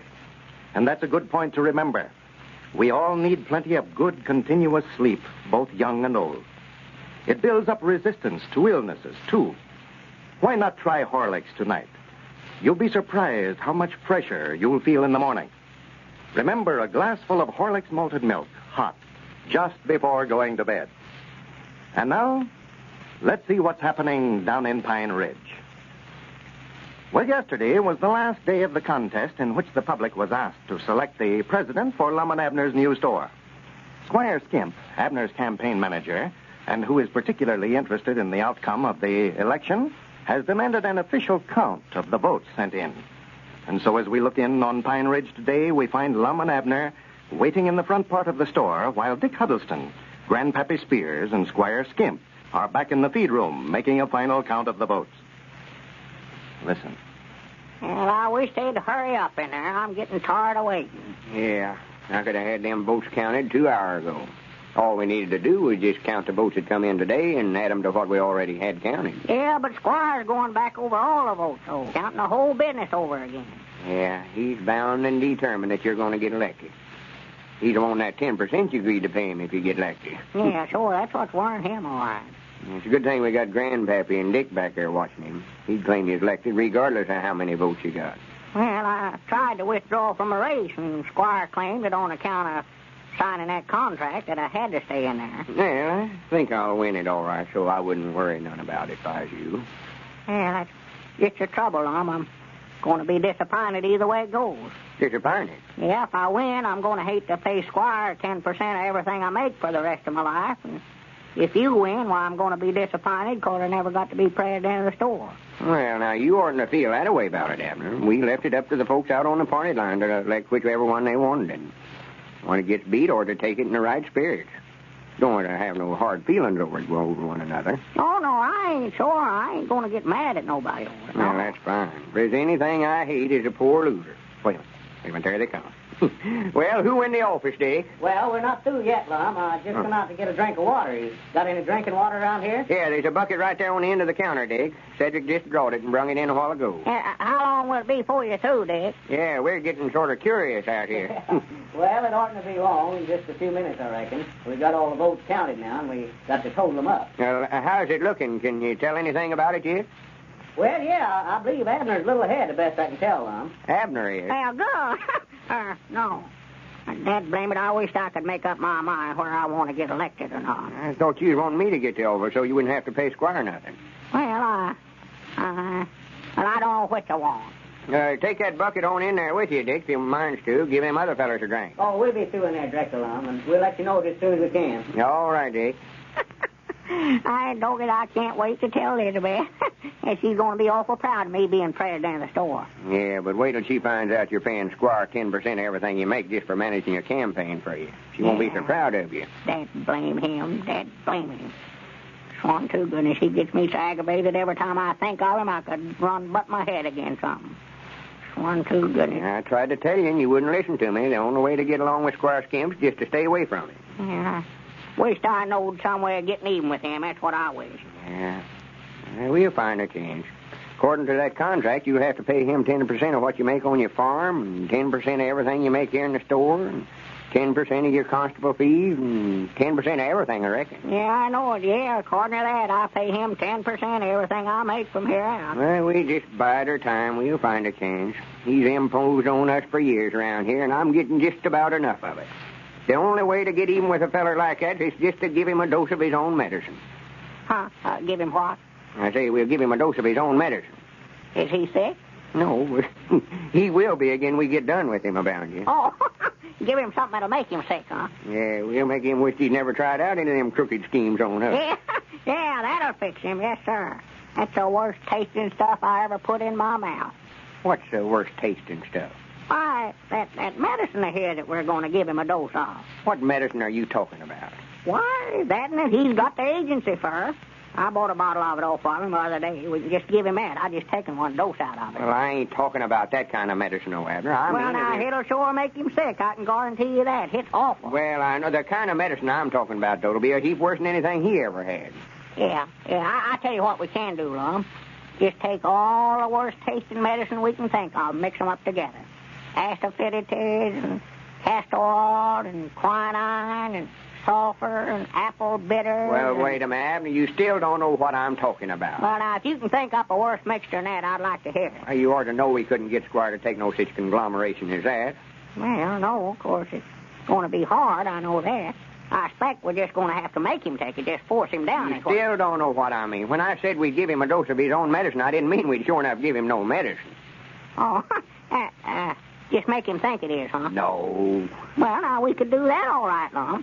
We could mix up anything we wanted to, and put it in that bottle that his medicine come in, fool him that way. Oh, he wouldn't know the difference till he got it in his mouth. Abner, will you shut up about giving him a dose of medicine? Well, you were the one that brung it up. I never even thought about it till you started. I said we'd get even with him, give him a dose of it.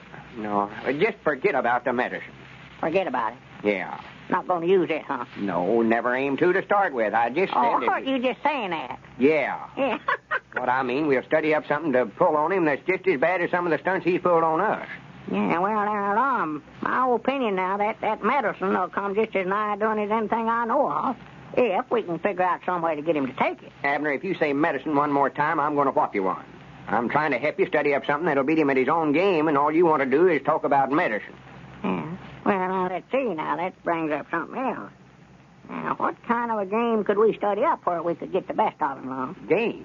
Yeah, I know we can beat him at checkers, but, Lord me, I don't see how that's going to get even with him. No, I still think the medicine's the best idea. One, Abner, you're the hardest feller to explain anything to I ever seen. You get something on your mind, it'd take a stick of dynamite to jar it out. I said a while ago that we'd get even with Squire by giving him a dose of his own medicine, and you thought it... Yeah, but don't you know now, Lum, you've changed your mind about that now. You want to beat him at his own game, you say. Well, that's the same thing, Abner. The same thing exactly. That's what I'm trying to tell you.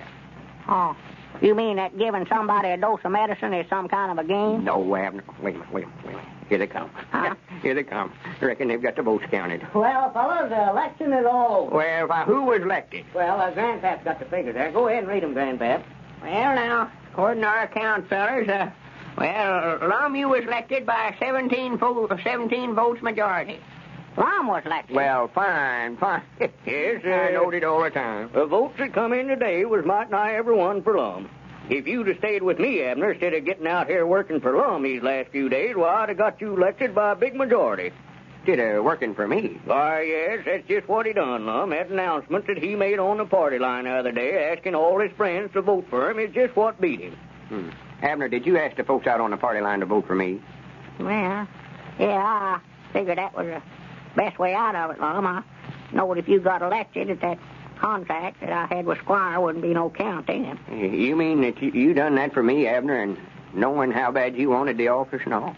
Well, I just figured that was about the only thing left for me to do. I couldn't make up my mind whether I wanted it or wanted you to get it, and so I just decided to ask the folks to vote for you, and then if they done it, why, I wouldn't have to pay Squire the 10% no more. One, two, goodness. And by the way, Squire, I reckon you're satisfied now that I was elected. Oh, sure, there's no doubt about that, Lum. We went back and counted every vote to come in. Well, Squire, that contract that you got Abner to sign won't do you no good now, then. No, I reckon not, Lum. Well, if you don't mind, just hand that back to Abner, then, so he can tear it up. Oh, yeah, sure. No, I ain't got no use for it no more. Here, Abner.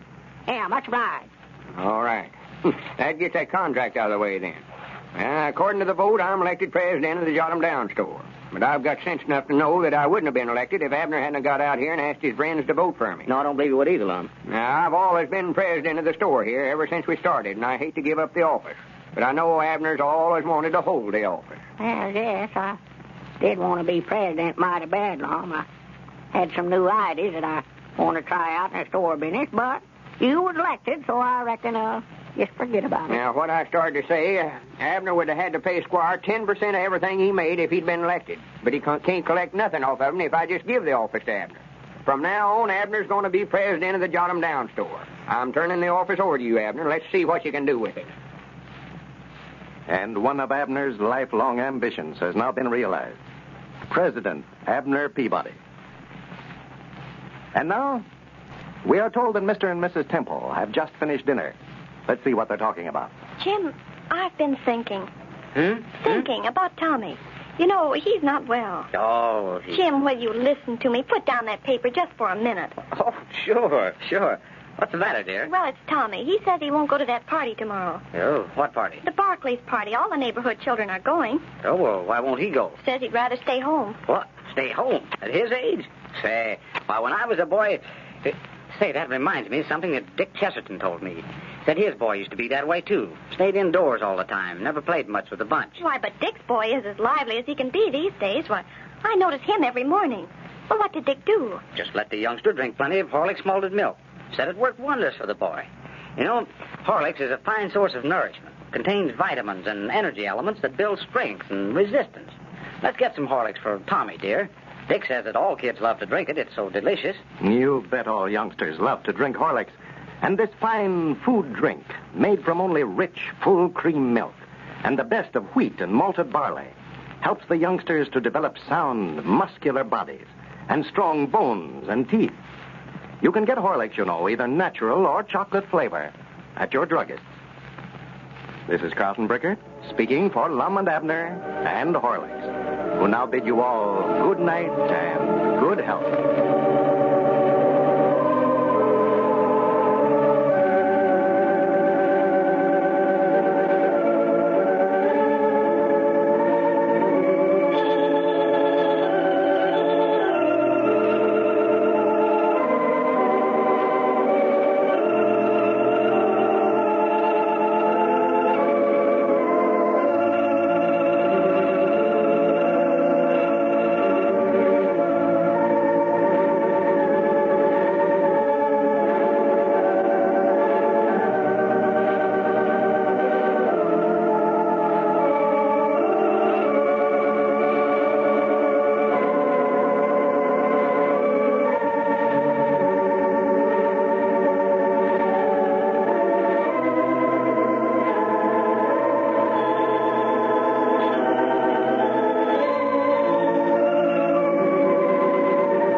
everybody. Here we are, all ready to take you down to Pine Ridge for another visit with Lum and Abner. Brought to you by the makers of Horlicks, the original malted milk. Always demand Horlicks, the original malted milk by name. Don't accept a substitute for it. Horlicks, you know, is made from only rich, full cream milk and the best of wheat and malted barley. That's why, for flavor and richness, and for results, too, Horlicks is so superior to imitations. Mere mechanical mixtures of skim milk and inferior malt powder, uncooked cocoa, and a high percentage of ordinary sugar. You can't expect to find Horlicks' nourishing, energy-giving qualities in those mixtures. No, Horlicks malted milk stands unequaled. Rich in precious vitamins and mineral elements, Horlicks is a great food drink for growing children. It helps children to develop sound and healthy bodies, good bones and teeth. And Horlicks is so delicious, so tasty, children never have to be urged to drink it regularly. Horlicks malted milk comes in both natural and chocolate flavor. Get a package of Horlicks from your druggist tonight. And now, let's see what's happening down in Pine Ridge. Yesterday, Lum announced that he and Abner were going into a new business in order to raise some immediate cash while their matrimonial bureau is getting on a paying basis. Abner is confined to his bed as the result of the fake automobile accident that Lum devised to arouse Elizabeth's sympathy so that she would listen to Abner's explanation of their recent misunderstanding. Abner is living in mortal dread that his wife might learn that the automobile accident was a fake, and that he and Lum have allowed Squire Skimp to swindle them out of their Jot-'em-Down store while she was visiting in Texas. As we look in on our old friends today, we find Dick Huddleston over at Abner's house discussing the accident. Listen. No, all I know is that automobile hit me. I don't know who it was or what kind of car or nothing. Well, I told Elizabeth I'd try to help her find out who it was, Abner. She was asking this morning if I wouldn't help her. Yeah, I know she's awful interested. She's been asking me questions about it all day. Well, she's pretty mad about it. I feel sorry for whoever done it if she finds out who it is. I reckon she told you what she done to Ezra Seastrunk. Ezra? No. Well, she was out this morning trying to find out who done it, and she seen Ezra Seastrunk sitting in his car, and his car had a bent fender and a broke headlight where he'd hit a cow last week, but she never asked him no questions, just reached in there and snatched him out and give him a good flogging, throwed him back in and walked off. But I know that Ezra never done it. No, I know it weren't Ezra. And I reckon the licking she'd give him would do him good anyway. Yeah. Well, I'd like to find out who it was that hit you, Abner, and see what he's dealt with for it. Well, sir, I don't believe we'll ever find out who it was. I just got a feeling that we won't. Well, I'll find out who it was if he's in Pine Ridge.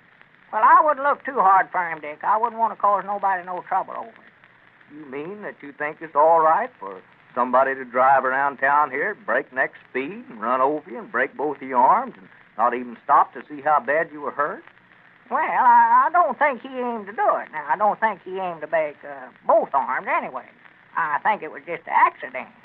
Why, sure, I don't think you run over you on purpose, Abner, but you ought to be taught a lesson. There's too much reckless driving around here. Yes, there is. We've got speed laws here in Pine Ridge, and they ought to be enforced. Us citizens ought to get together and see that they are, too. But you're the constable. It's up to you to sit there and enforce, Abner. Yeah, that's right. I am, ain't it? Well, I don't think that the feller hit me, though. I don't believe he was driving reckless. Well, he must have been if he's driving down the main street that fast and didn't even blow his horn. Didn't he blow his horn? Well, you said he didn't yesterday. I did. Well, he must not have then. I know I wouldn't tell no story about it. You don't know what color the car was, Abner, or anything about it like that, do you? No, I sure don't, Dick. I don't recollect the thing. Wait a minute. Come in. Well, howdy, Lum. Gentlemen. Well, no matter. Come right in. Draw yourself up a rocker there. Yeah. How you feeling today, Abner? Oh, all right. I'm tired of laying in bed this way. How's Elizabeth feeling? Elizabeth?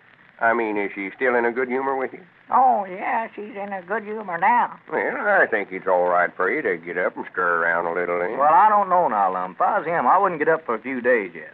He had a terrible shock there, you know. Yeah, that's right. I forgot. You better stay in bed till you tell Elizabeth about us losing the Jot-'em-Down store, Abner. You'll have a shock worse than an automobile hitting you if you don't. Haven't you told her yet, Abner, that you and Lum aren't in the store business anymore? No, I just can't bring myself to do it, Dick. I know how mad she's going to be. Well, now, you better tell her. She's going to find out about it sooner or later, and the better get it off your mind right away is what you better do. That's what I've been telling him, Dick. Well, I started to this morning. I started to question her about it and asked her what she'd think if we was to sell the store. What'd she say? Oh, my goodness, she just blowed up. Said that was one thing that she wouldn't stand for at all. Just might now went into hysterics over it. But I calmed her down by telling her not to get excited about it, that we weren't going to. Well, now, you're just making bad matters worse talking that way. Yeah, you sure are, Abner. Yeah, I know it, but I couldn't help it. She made me promise that I'd never sell my interest in the store. And you promised her that knowing that you'd already sold it? Yeah. I just feared I got myself out farther on a limb than I already was. Well, Abner, won't you never learn to keep that big mouth of yours closed? Every time you open your mouth, you put your foot in it. Yeah, I know. Huh? Nothing. Well, it looks like you got yourself in a jam, Abner. Oh, well, Lum was just joshing about me putting my foot in my mouth. he just saying that. He knows that I can't do it. I mean about this store business. Looks like to me that you fellas are going to have to get a stock of merchandise and get that store open before Elizabeth finds out anything about it. Grannies, I believe that's a good idea, Dick. Yeah, I know it is. I wished we could. Yeah. I ain't been happy since we sold out over there. Me neither. I'd just give might nigh anything if we could start up again. Especially with Elizabeth feeling the way she does. All we got to do now is figure out a way to get the new stock of merchandise. Well, what was this new business that you was telling me we was going into yesterday, Lum? I've been waiting all morning for you to come over. Why, I'll tell you about it some other time. Well, here, now, you fellas want to talk business. I'll get on out of your way here. Oh, no, sit still, Dick. I never meant it that way at all. Sit down, Dick. Oh, I know you didn't, Lum, but I've got to go anyway. I ought to have been back long ago. Well, I hope you get along all right, Abner. Yeah, thank you, Dick, and I'm glad you come over. Well, I'll see you later, then. So long. So long, Dick. I hope Dick never taken no defense at what I said. I just might not busting to tell you about this new idea. Oh, yeah, well, he never thought nothing about it. What is it, Lum? Looky there. Huh? And there's what we're going to stock the store with. Stock the store? You mean we're going to put in a whole store full of these fountain pens? That ain't no fountain pen, Abner. That's a flashlight. Huh? Let me show you. See, just press that little button on the end there. And looky there. Yeah. Well, I do know. Well, I ain't that the beatin'est thing that you ever seen. What will they think of next? Well, I would have swore you could have read a letter with it. I did, too, when I first seen it. The feller brought it out last night to show it to me, and I tried for 5 minutes to write with it. Yeah? About the time I decided it wouldn't work, he told me it was a flashlight. I dog it well. It's pure silver, ain't it? No, it ain't silver, Abner. That's polished aluminum. I never could speak that word. Yeah? Where's the business that we're going into, Lum? That's it, right there. You mean selling these flashlights? Yes, sir. We've got exclusive rights on it for Pine Ridge. I believe we can make enough money out of these to buy a new stock of goods for our store. Well, it's about as nice a gadget as I ever seen, Lum, but I don't know where we could sell that many or not. Why, sure we can. There's something for every member of the family. Sell the whole family one of them. See there, got a clip on it there and carry it right in your pocket like you would a fountain pen. Yeah, well, I do know. It's little, but as powerful a flashlight as you ever seen. Yeah. That feller says it'll throw a beam 200 foot. Look yonder, look across there on the fur wall. Yeah? I know that the children will sure take to that, won't they? Oh, yeah, they can find 1,000 uses for it. Yeah. Road folks, too, far as that goes. Handy to have around the house. Why, sure. Look in the attic, and down in the cellar, and dark closets, and all such as that. Natural. Handy for mothers to look in the children's throats with. Body driving an automobile oughtn't to be without one of them, fixing flat tires and reading the road signs and one thing or another. I dog it, that is a handy little contraption, ain't it? It sure is. Yeah, I'd love to have one of them myself. And Elizabeth, now, she needs one the worst way to use out there at the barn when she's doing up her chores, milking, feeding the stock, and stuff like that. That's what I say. Everybody needs one. Yeah. These things will sell like hotcakes. Well, the only thing, old Lum, just from looking at it, I'm feared they'll cost too much for most folks. What do they cost? Well, the price of them is 75 cents, but now, wait a minute. I ain't told you all my ideas. I've got a way figured out to where we can let every man, woman, and child in the United States have one of these. Yeah, well, now, wait a minute now, Lum. You're covering a lot of territory there now. Here's my idea, Abner. I was thinking about getting some great big company interested in these, and natural, I thought about the Horlicks Malted Milk Corporation. Natural. You know, they was nice enough to send out the Pine Ridge News first when all of our friends wrote in for it a while back. Uh-huh. So I just sat down a while ago and wrote Mr. William Horlick a letter, personal. Oh, well, I believe I'm catching on now. Listen to this. Mr. William Horlick, Racine, Wisconsin. Dear Mr. Horlick, we are sending under separate cover a fountain pen flashlight which we think you might be interested in using in an advertising campaign of some kind. Uh-huh. This is something that every man, woman, and child would appreciate having, and if you are interested, we can supply you with any number you want, as we are exclusive distributors for Pine Ridge. Yeah. Please let us hear from you by return mail. Your old friends, Lum and Abner. Well, I don't as long as you sort of outdone yourself on that letter. Now, that does sound fine. Well, it ought to. I spent enough time on it. Yeah. Abner, if Mr. Horlicks is interested in this proposition, we'll get that stock of groceries back in that store before Elizabeth ever finds out a thing about us going out of business. I believe you're on the right track, Lum. Just go ahead and make me a half partner.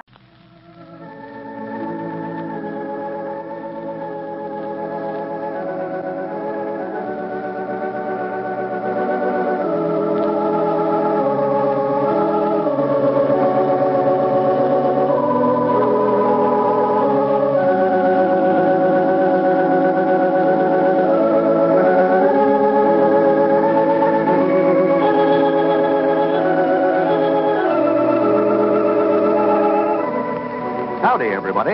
Here we are, all ready to take you down to Pine Ridge for another visit with Lum and Abner. Brought to you by the makers of Horlicks, the original malted milk.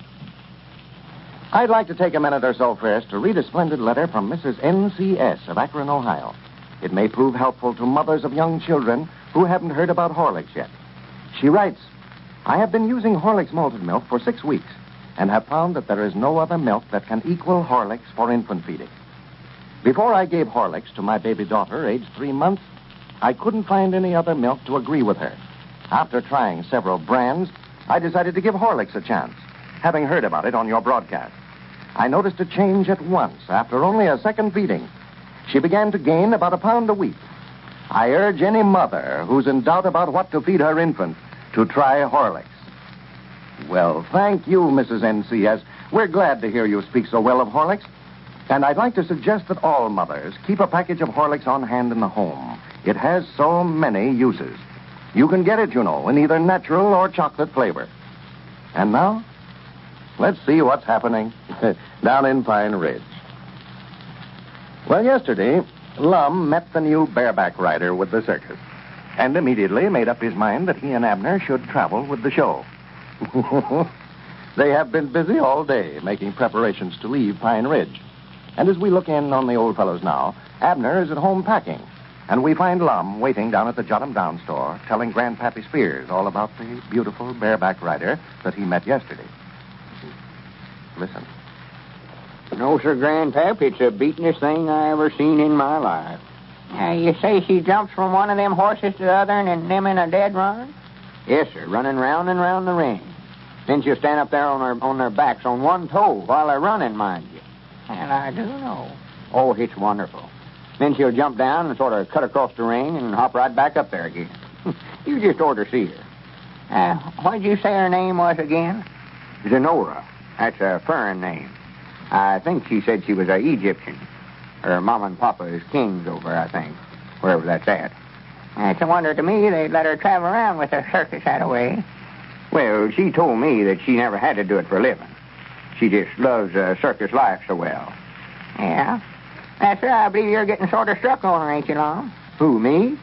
Well, that's all you've talked about all day long. Well, I don't know as I'd go so far as to say that, whilst me and her understands one another all right. Just seems like I've knowed her always. She says I've got such understanding eyes and all.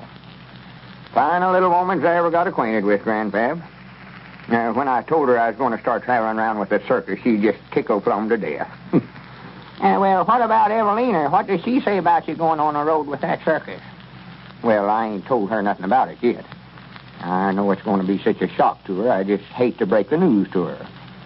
Here before you left yesterday, you said you just flatly refused to leave Pine Ridge to go at the show on account of Evelina. And then you got back last night. You couldn't wait to get your things all packed and back over there. Yeah, that was funny how I changed all of a sudden that way. I reckon I must have been talked into it.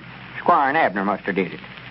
Well, I'll run the store for you the best I know how, Lum. Of course, things are sort of quiet right here at planting time. Yeah, well, you just take charge and run it like as if it was your own. If anything important comes up you want to get my opinions on, why, you always know where to call me at. I'll let you know every time we move. How long you aiming on staying there in Belleville? Why, they're moving tonight. They're pulling stakes right after the show tonight. It's going to open up in Charleston tomorrow. Got to be in there in time to put on the parade by noon. Cedric's already in there putting up posters and window cards and letting them know we're coming. Cedric going to be with you all the time, huh? Oh, yeah. It just reminds me, too. I've got to call up his mama and tell her not to worry about him. He told me to. She was sort of uneasy about him joining up with a circus that way. I don't reckon Cedric's ever been away from home before. That is to speak of. No, I expect this is about to... Wait a minute. Hello? Miss Weehunt? This here's Lum Eddard's talking. Yes, Mom. Why, I just wanted to call you up and tell you not to be uneasy about Cedric. We'll take good care of him and see after him. Yes, Mom, me and Abner both going with him. Uh-huh. Well, I wouldn't worry about him tall now. He'll be in good hands, and it'll give him a chance to meet some mighty nice people, show people and all. Yes, Mom. Well, I'll make him write to you once in a while. Oh, well, I'll write for him myself then. All right, Miss Weehunt. Not at all, not at all. Goodbye. Believe that's Abner coming up out there now, Lum. Yeah, good. Fine, we can get started then. Yeah, it looks like he's all ready. He's got his hand satchel there with him. Well, it's took him long enough. He ought to have been ready long ago. Swan, I've spent half my life waiting for that feller. Hurry up, Abner. Poking along there like we had all day. What's been keeping you? Huh? Where you been all afternoon? I've been sitting here waiting for you for 3 hours. Well, I had to wait till Pearl got done ironing some shirts for me, and Elizabeth was just bound and determined to give me a haircut. For goodness sakes. Now then, my hat's too big for me. Yeah, I thought that looked like it's setting down on your ears there a little more than common. Yeah, Grandpap, have you got any lamp wicks here in the store that I can sort of pad the inside of this hat with? Yeah, I think there's some back here somewhere, Abner. Let me see. Yeah, bring about a half a dozen of them. Granny, Elizabeth might not appeal you, didn't she? Yeah. Just look at that. Yeah, she got to crying about me leaving. Couldn't have see what she's doing. Just might not cut it all off. Crying, huh? Yeah, her and Pearl are both awful tore up for it, Lum. Yeah, just wait till I tell Evelina I'm going. Then you will see some crying showing up. Ain't you told her she was going yet? No, I've been putting it off all day. I know it's going to break her little heart, and I don't know. I just can't bring myself to tell her. Yeah, well, I know how you feel about it, Lum, but you ought to call her before we leave and tell her goodbye and all that, you know. Yeah, I know it. I've just been putting it off and putting it off. I wish I could just write her a note and tell her I'm leaving. Write her a note? Yeah, a letter. No, I wouldn't do that, Lum. That wouldn't be right. You ought to go over there and tell her yourself. Explain I to her. just can't stand to hear a woman cry, though, Abner. I know in reason she's going to just break right down and start begging me to stay and all that. I'm feared she's going to have hysterics. Yeah. Well, them things are sad, all right. I know that. Elizabeth and Pearl just taking on something wonderful. Here, Abner, let me have your hat. I'll fix it for you. 4 is all we have, but I believe that'll be plenty. Yeah, well, thank you, Grandpap. That ain't enough. We can put some newspapers in there. You look like a picked goose, Abner. Yeah. Well, she must have just tied a string around your head and just cut down all the hair off underneath the string. well, that's the way she always does, you know. Just puts a string up over my ear and then cuts all the hair off below it, you know. Yeah, there's one thing about it, though. It ought to last me for a while. Yeah, there now, Abner. Try that. Yeah, that's right. Yeah, now that's a heap better. Yeah, I can see out from under it this way. Abner, you ought to went to the barber shop and got Mose Moose to give you a regular sure-enough haircut. Well, I don't know, Lum. Lady Bessie says there ain't no sense in throwing money away when she can do just as good a job as Mose. Yeah, but if you're going around at the circus, folks are going to be finding you out as one of the owners, and here they won't know what you belong to the sideshow. Well, what's the matter with this haircut? The hair's off. That's the main thing, ain't it? Well, My ears are sticking out. Get away from here. If you're ready now, Abner, I'll call Evelina. I don't want to call her till just before we leave. Well, I'm ready as far as I know. I waited all that day on you. I wanted to be sure. Next time we go anywhere, I want you to start packing your stuff about 2 days beforehand. Yeah, Lum's been sitting down here ever since noon waiting for you, Abner. Well, while you're calling Evelina then, Lum, I can be loading this stuff in the car. Yeah, take it on out there and get loaded up so we won't waste no more time we have to. I'll get Evelina right now. Yeah, where's your things at? I'll load them, too. What? Huh? Where's your valise or hand satchel or whatever you're taking your duds in? Well, I'll sworn to goodness. Granny's, I ain't packed it yet. Ain't packed it yet? Well, sir, I've sat here and forgot all... Oh, wait a minute. Hello? Oh, my goodness. Bawl me out first. Sister Simpson? I'm going out the car and load this up, Grandpa. Let me speak to Evelina, please, Mom. She ain't. Well, I'm leaving town. I just wanted to call her up and tell her goodbye. Oh, she did? Who told her? Well, I hate that. I wanted to sort of break the news to her gentle. Yeah, more likely somebody just come right out flat-footed and saying Lum's leaving town. Yeah, I reckon she was terrible tore up over it, wasn't she? Well, she just didn't want to let on, more likely. Uh-huh. Well, when she gets back, tell her that I called and try to keep her from feeling too bad about it, Sister Simpson. Yeah, tell her I'll write to her.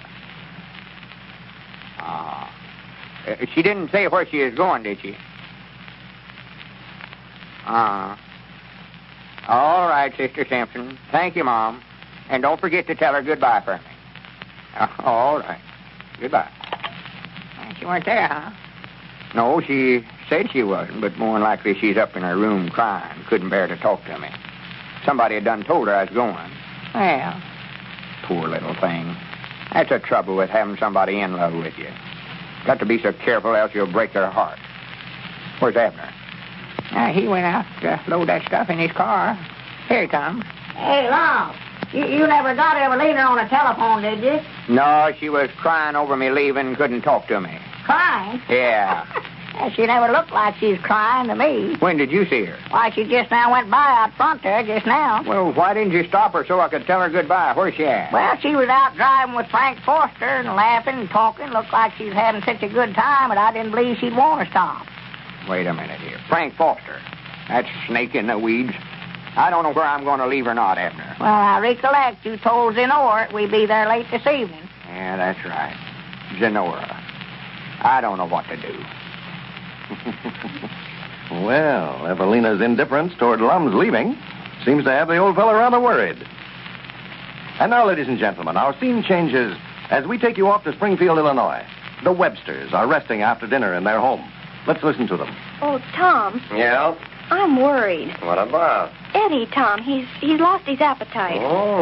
Oh, he's all right. It's just the time of year. Well, I'm not so sure. He scarcely touched his breakfast. Well, he'll make it up tonight. I suppose, but he ought to eat more in the morning now that he's out in the open so much more. He must have a reason, though. He says he's tired of milk. We never liked it much, you know. I don't think it agrees with him. Well, give him coffee then. Oh, you know he's not supposed to have it. Well, why not Horlicks, Jane? Horlicks malted milk for breakfast? Hot. Say, I never thought of that. Takes me to think of something. You? That's the first good tip I ever heard you give. Well, I like that. Why, only the other day... Oh, never mind. It is a good idea, though, and I know he'll go for Horlicks, too. Get a package, then. Tell you what, we'll all have Horlicks in the morning. I need to change myself. And that's a good idea, folks. Horlicks malted milk for breakfast sure is a welcome change from milk and tea and coffee. It's energizing, too. Gives you the pep that you need so much this time of year. You'll feel much better if you start the day with Horlicks. So always keep a package on hand. This is Carlton Prickert, speaking for Lum and Abner and Horlicks, who now bid you all good night and good health.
Howdy, everybody. Here we are, all ready to take you down to Pine Ridge for this evening's visit with Lum and Abner, whose everyday experiences are sent to you each evening, except Saturday and Sunday, by your local Ford dealer. You have asked, is the new Ford V8 economical to drive? Tonight, your Ford dealer answers that question. Answers you with the strongest official proof possible to obtain. A certificate of performance given the Ford V8 by the Contest Board of the American Automobile Association. This certificate says, the undersigned certify in the name of the Contest Board, American Automobile Association, that at Washington, D.C., and over the Mount Vernon Memorial Highway, a Ford V8 1933 two-door sedan, motor number 18332-364, of strictly stock class, manufactured by the Ford Motor Company and driven by Contest Board personnel, was timed at 182 hours and 50 minutes over the distance of 5,022 1/10 miles, an average of 27.468 miles per hour from a standing start on June 20th to the 28th, 1933, establishing an average of 22.532 miles per gallon of gasoline. Total oil used, 1.578 gallons, an average of 3,182.5 miles per gallon. Total gasoline used, 222.89 gallons, an average of 22.532 miles per gallon. Water added, none.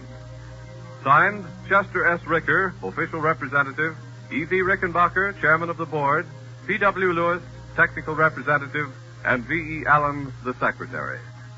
In fairness to yourself, see the new Ford before you buy. Well, when we left our old friends down at Pine Ridge last Thursday, the elephant had pulled the door off the jailhouse and released the old lion on the terrified community. Lum and Abner have been trying their best to capture the lion ever since, but so far have not succeeded. As we look in on Pine Ridge today, we find Abner back at the garage, preparing for another trip into the mountains in search of the nuisance that is causing such a disturbance. Lum has just arrived on the scene. Listen. Abner, what in the name of common sense are you up to now? Well, I'm getting things all ready to go on that lion hunt tonight, Lum. Well, you're not aiming on taking this elephant, are you? Why, sure. Who ever heard of hunting lions with an elephant? Well, now, that's what that book says. What book? Why, that one right there. Dick Huddleston gave it to me to read. Tells all about lion hunting. I see it. Now, what we better do is get some dogs to hunt that lion with. No, according to that book there, Lum, they don't use dogs. Big game hunting in Africa. Yeah. Well, I don't care what they say in here. I know in reason they don't use elephants to hunt lions with. They can't even bark. How would you know when they struck the trail? Well, how do you know if they don't bark on trail? Well, did you ever see an elephant a-barking? Why, no, I never, but I never seen one on trail, neither. Well, you can't make no hunting dog out of an elephant, I can tell you that right now. Now, wouldn't that elephant there look fine running a rabbit across the field or sitting under a tree barking at a little squirrel? Well, now, I don't think they hunt like dogs does, Lum. Look there now, where I got the page turned down. Shows a picture of them hunting lions in Africa right in that book. Where? Why, right there, right in there, Ted. Well, they're just riding elephants there. Huh? The elephants ain't a-hunting the lions. You see, they have beaters that go on ahead and run the lions by, and these fellers here just captures them. Yeah, well, now, I figure don't mean you riding baby here like they're doing in that picture there, Lum. Well, now, you can ride up there if you want to, but I ain't going to try to ride no elephant's back. You see, these hunters in this picture's got a seat up there, see there? Yeah, well, now, you just wait now. Me and Cedric's got a scheme worked out where there'll be room for all of us up there on his back. Whereabouts is Cedric at? Oh, I sent him over the house for some stuff a while ago. I'm trying to get Baby all rigged up so that we can strike out right after supper tonight. Abner, I wish you'd quit calling that elephant Baby. Well, I got to call him something. That's the only name we got for him. Well, just call him Elephant till after the contest is over. Then we'll have a regular name for him. Yeah, I thought some of them names that's already been sent in would be all right, huh? Oh, yeah, there's some good names suggested, all right, but we don't want to do no deciding until we close the contest. Then we'll let the committee pick one out. Yeah. Well, have you made the announcement about the contest over the party line yet? No, I'll attend to that again. I go back to the office. Yes, you know, I was just looking at baby, elephant a while ago, Lum. I believe he's deformed. Deformed? Yes, sir, now just look at him there. He looks like he ain't big enough for himself, don't he? Ain't big enough for himself? No. What you talking about? Well, his skin don't fit him very good. It's way yonder too big for him. Oh, well, he just ain't growed to it yet. He ain't more than half growed, you know. You know, well, what do they do? Just give him a skin that's big enough for a growed elephant and let him grow to it? I don't know, Abner. This is the first experience I've ever had with elephants. They just ain't built for style. They run more for comfort. Yeah. Well, there ain't much shape to them, I'll say that. Now, just look at them legs. They just might lie straight up and down. Looks like his legs just run down the ground and stops all of a sudden like he's bogged up in the mud or something, don't he? Yeah, they're funny built critters. I'd hate to... Wait a minute. Yonder comes Dick Huddleston driving up in front. Yeah, I'll have to get back in the office. Dan went out to deliver a new car a while ago. Yeah, you just go ahead and talk to Dick, Lum. I'll finish up getting ready for this line, huh? Well, we'll try your way one more time, Abner, but if we don't catch this line tonight, we'll get some dogs and trail him down. I know we will catch him tonight, all right. Just wait till you see what old me and Cedric's got rigged up. This book here has learned me all about line hunting. Well, you needn't count on me riding that elephant. I'll tell you that right now. Well, howdy, Dick. How are you today? Well, howdy, Lum. Wife said you telephoned you want to see me about something. Yeah, I'm glad you come over, Dick. Come on in the office. I'll explain it to you. What's Abner doing back there? Oh, he's rigging up the elephant, getting ready to go hunt that lion again tonight. Haven't located him yet, huh? No, we can find plenty of places where he's been, but we can't seem to find where he's at. Go ahead in. Well, thanks, Lum. I've been hearing a lot of complaints about that lion, too. Yeah, and so have we. Granny, we're trying our best to locate him. Well, he's got the whole community scared to death. They're just afraid to go out after dark, afraid he'll jump out of the bushes after him or something. Yeah, well, he wouldn't bother nobody. Couldn't hurt him if he wanted to. He ain't got a tooth in his head. Sit down, sit down. Yeah, thanks, Lum. Well, I know, of course, he ain't got no teeth, but it's just the idea of a lion being turned loose in the community is what's scaring him. When he starts that roaring, why, you can hear him for miles. Believe me now, the folks around here ain't venturing out after night. Oh, folks has been calling up here making complaints about it, and I told them we was doing all we could to catch him. Yeah. There ain't a thing for him to be scared of. As the sea trunk was telling me that him and his whole family slept in the storm cellar last night. Well, I do know. Feared of old toothless lion. I slept right in my house. Don't catch me staying all night in no storm cellar. Just locked all the doors and windows and went right on off to sleep. It's a little warm, a little close to all the windows down, but that's a heap better than a storm cellar. Yeah, you're scared just like all the rest of them. No, I ain't. You might as well admit it. No, sir. I thought sure we caught him Saturday night over there on Old Piney Mountain. Yeah. Yeah, Abner had one of them coal mining lights that they fasten on their caps when they're down in the mines. Oh, yeah, it's on carbide lights. There he had one of them fastened on his hat, trying to shine the lion's eyes like Uncle Henry Lunsford used to hunt deer of a night. Yeah. Well, we walked up on this critter the other night, and there's two big eyes staring. Was it the lion? No, but we thought it was. What was it? Well, I don't like to say, Dick. We couldn't tell, of course. All we could see was the eyes till we got right up on Well, what was it, Lum? You won't josh us about it, will you? No, of course not. What was it? Well, sir, it was that wild steer, Luther Phillips. When Abner shined that light in his eyes, he taken in after us and put us up a tree, and our grannies we had to stay there till daylight Sunday morning. Well, that ain't no way to hunt lions anyway, Lum. I found that. Shine them with the light that way. I gave Abner a book on how to hunt big game in Africa. Yeah, I know. Get some pointers out of that that'll help you catch it. Yeah, I think you just done that to have some fun out of Abner. Why, no, it's a good book. Our grannies, he's got it in his head now. He's a big game hunter. Getting that poor elephant all rigged up for a big lion hunt tonight. I do know.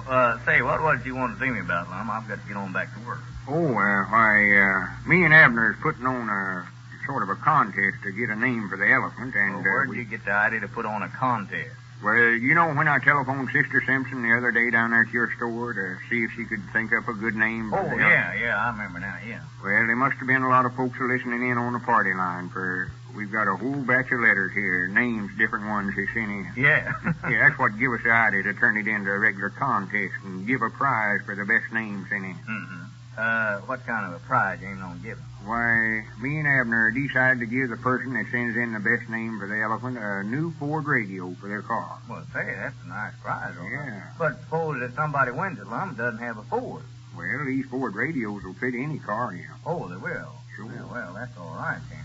Well, now, where do I come in on? Well, we wanted you and Grandpappy Spears and Doc Cook to be the judges to pick out the best name for the elephant. Oh, no, now, Lum, I'd rather not get No, in. now, there ain't no way out of this, Dick. I ain't asking you. I'm just telling you. You're one of the committee. Me and Abner or Dan Davis can't do it on account of being connected with the garage here, you know. No. Well, if you've done decided it, Lum, well, I guess I'll have to serve. Well, I've done decided it, all right. Now, I'll call up the folks on the party line and tell them about the contest. Yeah, I'm just afraid you're getting me in for a lot of work, Lum. That's what you're doing. Now, don't tell the folks on the party line that I'm one of the judges. No, I ain't. Wait a minute. Everybody's listening in now. Howdy, everybody. This is the Pine Ridge Motor Company broadcasting over the party line networks. Lum Edders, president, and left vice president doing the talking. I got an extra special announcement to make today. You folks all know the elephant that Abner traded for a few days ago. Well, we're trying to find a good name for him, so we're going to give a new Ford radio to the person who sends in the name the judges select as the best. Just mail them to Lum and Abner, and we'll get them. Now, this contest will run till Thursday of this week, so better get busy and send us in a name. I reckon that's all Hey, for Lum, today. what in the world's that out in front there? Looks like Abner coming up out there. Wait just a minute. Goodbye, everybody. Well, for the great I am. Well, what's that on that elephant there? I don't know. That's some of Abner's doing. Hey, Lum, Come on out, let's see. you Dick. Come out there a minute. Abner, what in the name? What's that business you got up on that elephant's back? I know that this is what they call a hoorah in that book, Lum. That's what we're going to ride in. Why, it looks like a body off an old used car. That's what it is. I know that this will make a fine passenger out of it. Where most of them just got a box up there, we've got a regular Sudan. If that elephant don't look fine, that body off that used car up on him there, Abner. Where in the world did you get that outfit you got on there? Undoubtedly, you don't aim to wear a This is a big get-up. game hunter's outfit, Lum. Why, you've got enough junk there to start a second-hand store. What's that, a dishpan upside down there that you're wearing for a hat, Abner? Look at them short pants and them boots. Now, if you don't look a sight... Look at the guns we've got here, Lum. Me and you's going to ride up here in the front seat, and Cedric's going to beat the line out of the brush. I know that we'll show them how big game hunting ought to be there. Granny's Dick, I knowed it was a mistake to ever give that book on how to hunt big game to Abner. He ain't got a lick of thing. Well, anyway, don't forget if you have a name to suggest for the elephant, send it to Lum and Abner in care of your station. You may be the winner of that Ford radio.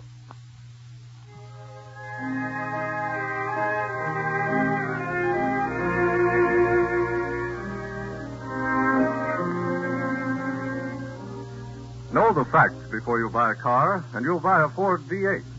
For instance, the all-steel, electrically welded body versus the body of wood and steel. Fact number 1, steel doesn't need wood for strength or protection. 2, the steel and wood body is not much stronger structurally than its wooden frame. 3, under extreme stress or shock, the steel body remains intact. Dented perhaps, but not crushed. 4, it is more expensive to make an all-steel body than to make a wooden frame and then nail steel panels on it. Until experience proved it unwise, Ford mixed wood and steel in bodies and wheels. It was the best way then, but the state of the art has advanced. No one argues now that the electrically welded one-piece wheel, such as the Ford wheel, needs to be strengthened by adding wood to it. Know the facts before you buy a car. All the facts. In fairness to yourself, see the new Ford before you buy. In closing, we want to remind you to listen for the special announcement to be given during the old-time sociable Friday night. Lum and Abner will tell you about a very interesting contest in which they will give away a new Ford V8 every Friday night, and everyone is invited to take part. Gene Hamilton speaking for your local Ford dealer, who invites you to follow the experiences of Lum and Abner tomorrow evening at this same time.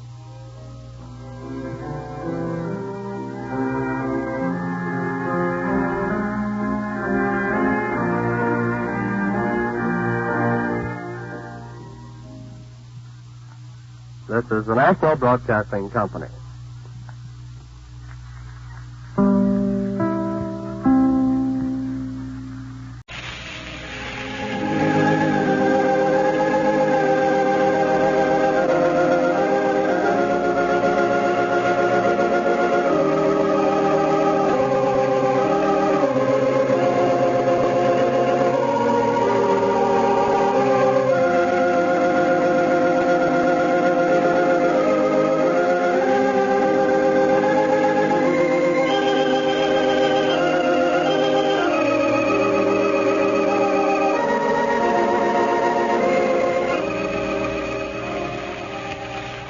Howdy, everybody. Here we are, all ready to take you down to Pine Ridge for another visit with Lum and Abner, brought to you by the makers of Horlicks, the original malted milk.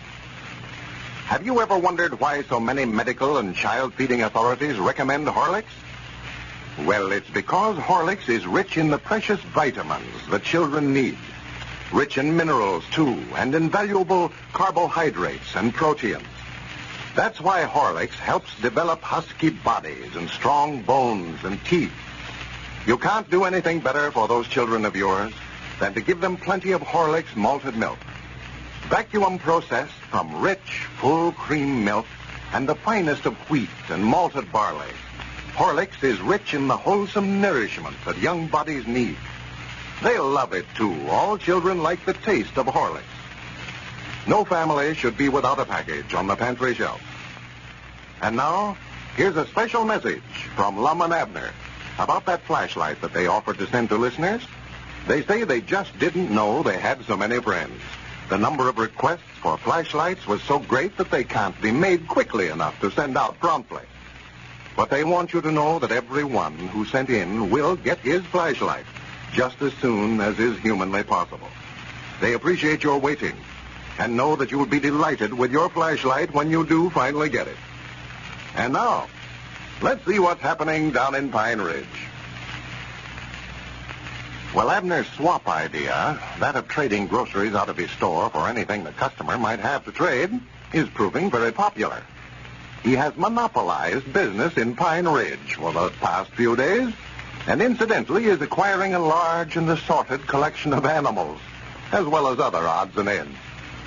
As we look in on Pine Ridge today, we find Lum alone in the store. Dick Huddleston is just entering. Listen. Well, come in. Right over on this side of the store for lowest prices. Quantity merchandise at quality... Howdy, Dick. I thought you was a customer coming in. No, I didn't want to buy nothing, Lum. I was just looking for Abner. For Abner? Yeah. Well, I reckon he's out back there tending to that livestock of his. I ain't saw him in a couple of hours now. Sit down. He'll more likely be in directly. Yeah, well, I'll just wait till he gets inside. I can't talk to him out there if he's busy no way. Yeah, he's busy, I'll tell you that. Keeps him and Cedric both busy all day tending to that stock of his. You ought to see just what all he's got back there. Outdoing this conglomeration of animals I ever seen in my life. He just went from hog wild. Swap for anything they'll bring in here. Yeah, well, that's what I want to talk to him about, Lum. He's got goats and hogs and cows and dogs and chickens and turkeys and guineas and possums. Swap for 3 possums and a coon this morning. For goodness sake. He's got 60-some-odd rabbits out there. 60? There was, last count he made, and yesterday Snake Hogan's panned off a old horse on him. I just wished you could see him. Abner gave Snake Hogan $50 in trade for it, and it laid down out there at the side of the store and taken him and Cedric my now all night to get him in the lot back there. Yeah. Well, Abner never was much of a trader no way, Lum. I don't see why he started on this swapping business in the first place. I don't neither.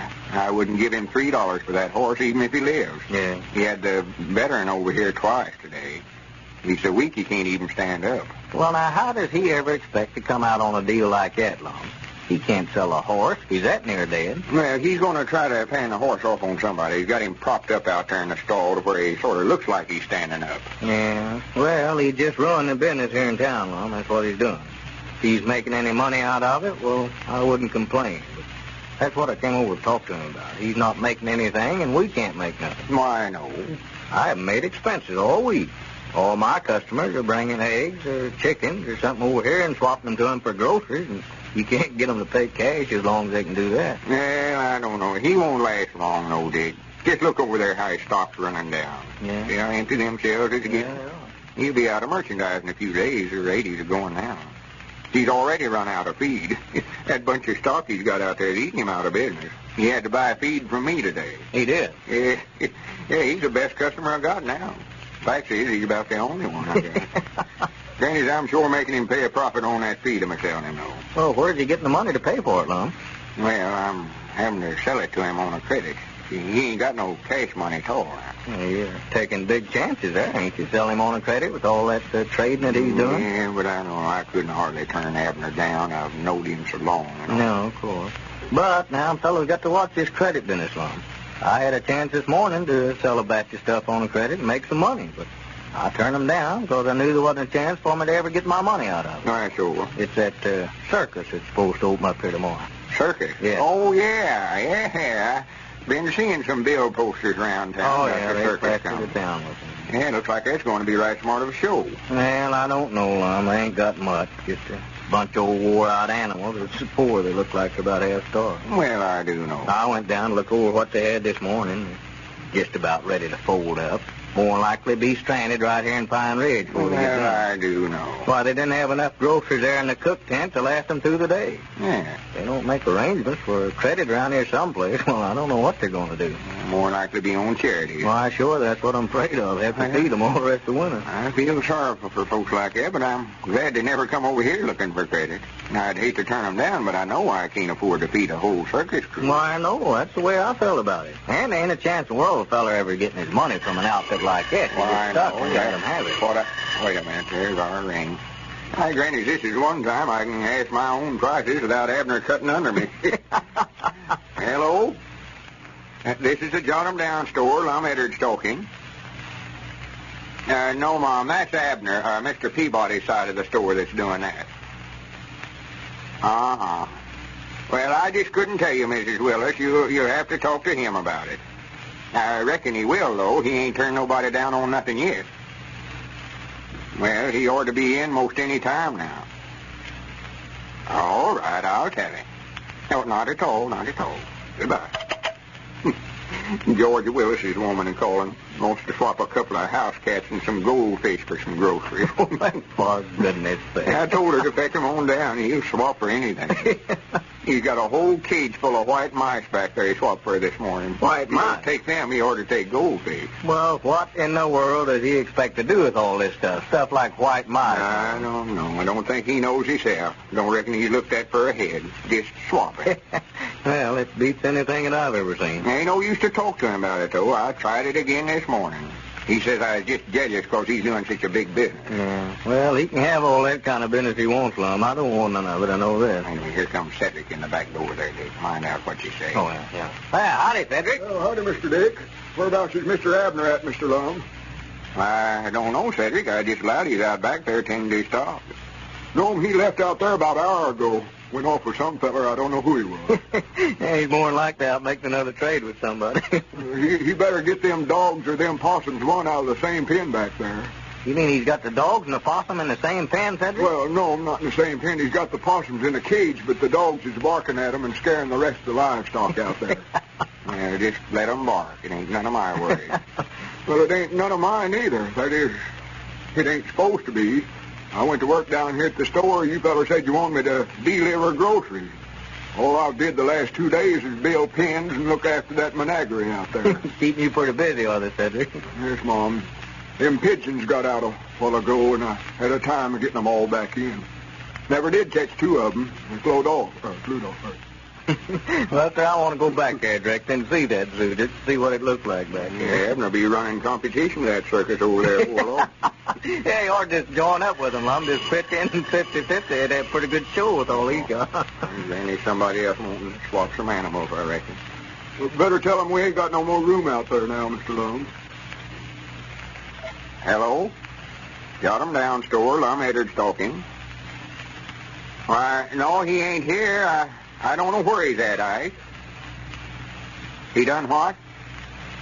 Well, don't jump on me about it. Me and him ain't partners no more. He's the one that's doing the swapping. I couldn't tell you. There's a couple back there, but I don't know who he got them off of. Well, wait a minute. Hold the receiver. Who did Abner get them 2 hounds from, Cedric? Oh, let's see. I believe he swapped Miss Reynolds out of them this morning. Hello? Yeah, I reckon they're yours, Ike. Cedric says Abner got them from your woman this morning. Well, I don't know. You'll have to see him about it. Well, that's up to you and him. I don't know what the law is on it. All right. All right, Ike. Goodbye. Yeah, Granny Abner's got himself into it now, sure enough. What's the matter, Lum? Why, that was Ike Reynolds. Mad enough to bite. Said while he's down at the sawmill at work today, his woman brung his 2 best hounds down here and swapped them to Abner for groceries. Now he's wanting them back. Said they weren't hern to trade. Well, if I was him, I'd call that a good chudding. Yeah, he said it was the best 2 varmint dogs he had on the place. Said they's both extras. Yeah, well, that Ike's pretty mad when he gets mad that way. He's a hard customer. Oh, yeah, he's mad now, too. Says he's going to give Abner a licking or get them hounds back one.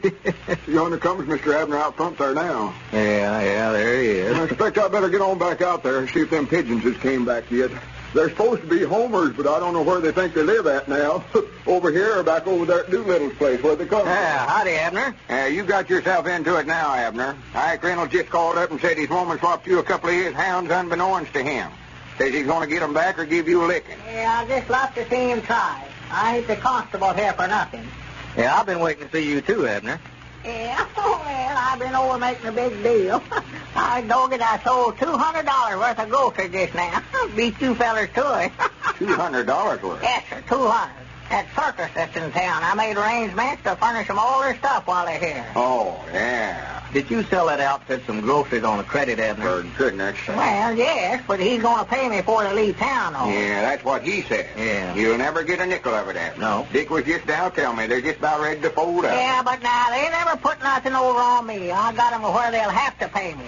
I've got a first mortgage on every animal they got down there. Bears and lions and monkeys and zebras and camels and everything. Well, Abner may not be making any money, but he's certainly doing the business. Ladies and gentlemen, in the following scene, we find it 7 a.m. in the Peterson home. The alarm's ringing now. Let's see what happens. Hey, turn that off, Marge. Who, me? What's wrong with you turning it off? Oh, all right, if you can't even do that. And don't grouch about it. Grouch? Say, if you'd slept as little as I did last night, you'd be grouchy, too. Well, it is time to get up, you know. What's the matter with you lately, anyway? I wish I knew. Haven't had a good night's rest for days. Well, you certainly sound like it, too. Listen, Ed, why don't you try that milk drink Mrs. Arnold told us about? What's that? Horlicks malted milk. She gives it to Fred when he can't get to sleep. Says it makes him sleep like a top, and Fred's such a dear, too. He's always good-tempered. Oh, sure. You is, anyway. Yeah, but about that Horlicks, how does it make you sleep? Well, everyone sleeps better after a light meal, you know. And that's where Horlicks comes in. Yeah, how? Well, here's the secret. Horlicks malted milk is easy to digest. That's why they give it to sick people. Yeah? Mrs. Arnold says that a glass of it, hot, just before going to bed, relaxes you. Mm-hmm. And that's just your trouble. You're not relaxed enough. You worry too much. Oh, well, that sounds like a good idea to me. I'll tell you what. Bring in a package when you go shopping today, and we'll both try it. Tonight. I've got to get some sleep, and pretty soon, too. Well, it certainly looks as if the sleep problem has been solved in the Peterson home now. There's nothing like a glass full of Horlicks malted milk to help promote sound, restful sleep. Hot, just before going to bed. If you have trouble in getting to sleep or in sleeping soundly, try the Horlick plan yourself. You can get Horlicks malted milk at your favorite druggist in either natural or chocolate flavor. But remember, it must be Horlicks. This is Carlton Brickert, speaking for Lum and Abner and Horlicks, who bid you all good night and good health.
Here we are, all ready to take you down to Pine Ridge for another visit with Lum and Abner.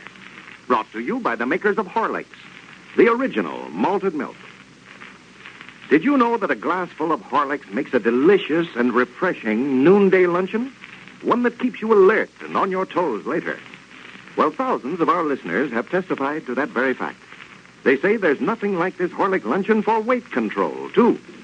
Horlicks doesn't have the excess calories of a heavy meal. A simple, easy-to-digest luncheon, a good glass of Horlicks contains sufficient nourishment to sustain you. Then, if desired, at the fatigue period in mid-afternoon, take another energy-giving glass, or dissolve a few Horlick tablets in your mouth. Remember this, too. The Horlick plan is a safe plan. Get a package from your favorite druggist. You have a choice of either natural or chocolate flavor. And now, let's see what's happening down in Pine Ridge. Well, Squire Skimp has taken hold of Lum and Abner's collection of animals and plans to have the circus ready for the grand opening by the last of the week. He's been busy the past few days arranging the attractions for the sideshow. As we look in on Pine Ridge today, we find Lum and Abner over at the Jot 'em Down store discussing the matter. Listen. Squire's a good circus man, all right, but I'm just afeard he'll get us in a batch of trouble if he don't stick a little closer to the truth. Tell the truth. Yeah, putting them signs up over the cages over there, claiming them animals to be something that they ain't. Yeah. He's got them 2 house cats you swapped for in a cage there with a big sign saying they come direct from Persia. Well, now, them are Persia cats, all right, Mom. Yeah, but they never come from Persia. You got them from Grandma Meeks. Well, yeah, but now she told me herself that they were full-blood Persia cats. I Painting know that what she elephant said. white, painting Cedric up that way, and claiming he is a wild man from Borneo. You know he ain't from Borneo. No. Well, they could say wild man from Pine Ridge on him. Well, in the first place, he ain't no wild man. No. I noticed he looked like he's wild when Squire turned him out of that cage last night. He just lit out for home in a dead run. Yeah, Squire had no business locking him up in there that way like he was an animal. Oh, well, they sure had me fooled there yesterday when I first looked at him. I never would have known him all painted up that way. His hair all frizzed up, and them rings in his nose and ears. Well, fact is, his own folks never knowed him when he got home, run him off in the place. They did? Why, yes, they did. They was all sitting down there at the supper table eating, and Cedric stuck his head in the door and just scared the daylights out of him. I reckon it would. Look up from a plate of victuals and see a face like that. Oh, well, they just all scattered in all directions. They never got all the children rounded up till it was might nigh midnight before they got them all catching back in the house. Well, why didn't Cedric wash that coloring off of him before he went home? Why, he couldn't. It won't come off. That was walnut stain that Squire painted him with. Walnut stain? Yes. Granny, he never will get that stuff off. He'll always have to be a wild man. Yeah. Till it wears off. Well, now, Cedric's pa, Caleb, is mad enough to bite. He is? Oh, he was down at the barber shop this morning looking for Squire. Says he's just going to beat the way out of him. You mean on account of him painting Cedric up that way? Yeah, trying to make an actor out of Cedric, putting him on exhibit that way. Yeah, I'd hate to have that Caleb looking for me to give me a whooping. He's liable to cripple Squire for life. That Caleb don't know his own strength. No, you get him mad and stout as he is, why, no telling what he would do to a feller. Yeah, somebody ought to tell Squire so he can keep out of Caleb's way. Yeah, well, I tried to find him this morning to warn him about it, but couldn't locate him no place. I reckon Squire's done here to hide now. Well, I don't blame him neither. Mose Moot said that he never seen Caleb so mad in his life. Well, I hope Squire don't get in no trouble over it. Yeah. I'd get out and look for him, but I've got to finish writing these letters. What letters? These letters we've been getting from folks wanting to know why they ain't got their flashlights yet. Oh. I figured we ought to write them and explain to them how come the delay and all. Yeah, some of them is getting impatient, huh? Yeah, we got 3 letters this morning complaining about it. Well, you can't blame them much on them. No, I ain't blaming them. That's the reason I thought we better write and tell them the reason we ain't been able to get them all out. Yeah, well, why don't you just call up and make an announcement on the party line? Tell them all at once that time and save yourself so much trouble. Oh, Granny could do that. That's just what I'll do. Sure. Just go ahead there and give the fire alarm ring, make the announcement, and tell them about it, Mom. Yeah, I expect I can explain it better over the telephone anyway. Is all these letters here from folks that ain't got their flashlights yet? No, there's some in that stack there from them that's already got them. Yeah. Awful nice letters, too, saying how well pleased they are and all. What a nice gift they think the flashlight is. Yeah, well, it won't be long now before they'll all get them. Wait a minute. They're all wanting to know where the fire's at. Oh, well, tell them ain't none. Howdy, everybody.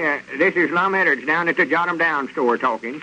I just want to make an announcement and explain to all you folks that ain't got your flashlights yet, please not to be impatient, for we're sending them out just as fast as the flashlight factory can make them. Yeah, we are. Me and Abner is awful embarrassed over this. You folks was nice enough to send in for one of them, and we wanted to send them right out, but, well, just to be right honest about it, we got all the factory had on hand and had to wait till they could make some more before we could send them. Yeah. But they're making about 10,000 of them a day now, and we're sending them out just as fast as we can. Yeah, we sure are. Like I said, me and Abner's terrible sorry about this delay, and want you to know we appreciate you being so nice about it. Yeah. We want to thank every last one of you for writing in. You've done us a big favor, and we appreciate it. And we hope you all like your flashlight when you get it. Here comes Squire Skim. Huh? Squire Oh. Skim. Well, I reckon that's all for today. Good luck, everybody. Where's Squire? Coming in here, I think. Yeah. Granny, I bet he don't know Caleb's looking for him. Hey, howdy, Squire. Come in, Squire. We got something important to tell you. Yeah, you oughtn't to be out gallivanting around on the streets this way, Squire. No, you better lay low for a few days. Well, what's the matter, man? What's wrong now? You ain't saw Caleb Wehunt today, have you? Caleb Wehunt? Yeah. Why, yes, just now talking with him over at the blacksmith shop. Well, the fact is, I just now hired him. Hired him? Yes, he's going to put on a strongman act in the sideshow for us. Well, for the great, I am. Swan Squire, you're the beatenest feller I ever seen in my life.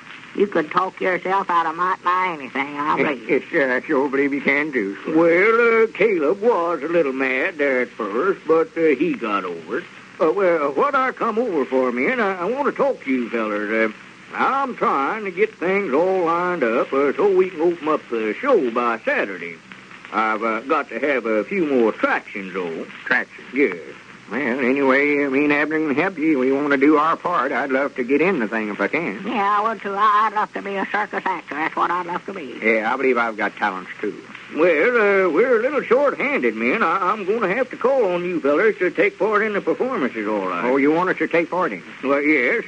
Now, Lum, I'm sort of figuring on making a trapeze performer out of you. You mean you want me to get up there in them swings and jump from one of them to the other and all that business? Well, yes. Now, of course, Lum, we'll have a net underneath there, so if you would happen to fall, why, you won't hurt yourself none. It's a good stout net, is it? Oh, yes. Ain't no danger of that, Lum. Won't hurt you at all, yes. Granny's, I wish we had something solid like a tent under there. I was just wondering how we could work that. Yeah, I get that fire net that the boys got in the fire department not long ago. I just get the fire department to come down there and sort of follow me around when I jump from one swing to the other, and they can sort of... Yeah, sure, could do that.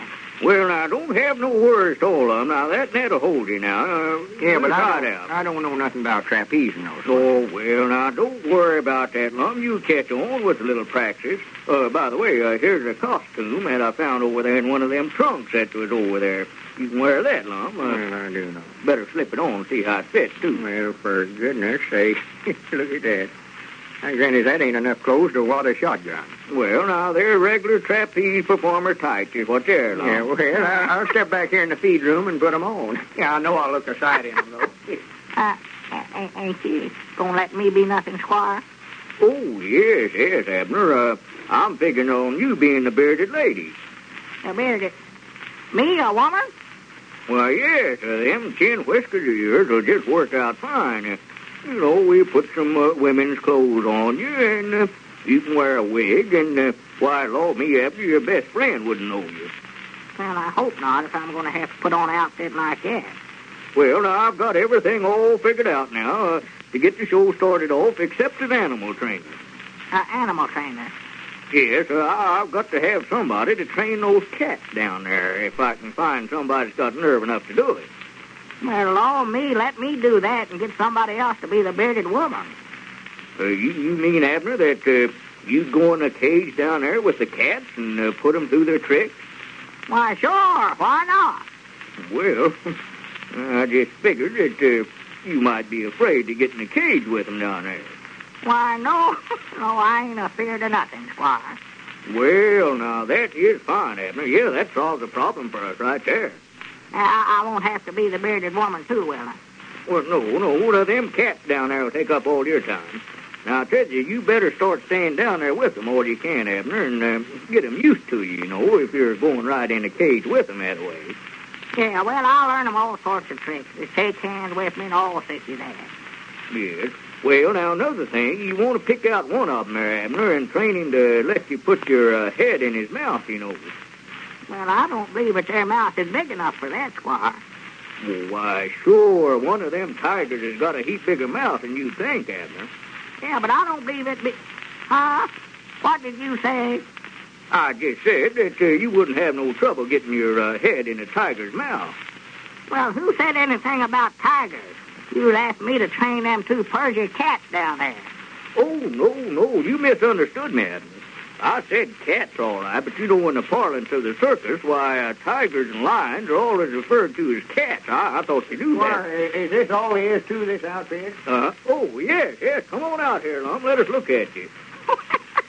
Grannies, I wouldn't get out in front of nobody with a get-up like this on. Oh, Swan, Lum. You look like a jaybird in that outfit. You look like you're about 8 foot tall. Well, I'll be dead blamed if I wear it. Why, Lum, you'll be a sensation. You just give me a big idea there. Why, you can be the trapeze performer in the main tent, and then you can be the slim man in the sideshow. And Abner here is going to be the animal trainer. Well, I couldn't get along without you fellas at all. Well, it looks like Lum and Abner are going to take a very important part in Squire's plans for the circus. Before we leave Pine Ridge for the night, I'm going to read a letter from Mrs. F.C. of Chicago. It will especially interest those of our listeners who have babies of their own. She writes, "When my baby daughter was born, she weighed 7¼ pounds and seemed a perfectly healthy child. But after 6 weeks, she began losing weight. She just couldn't hold any food. At 6 months, she weighed less than when she was born. Then one day, I met a lady with a baby boy of the same age as my baby. He was such a big boy, it made me feel badly to think that my little baby was so sick.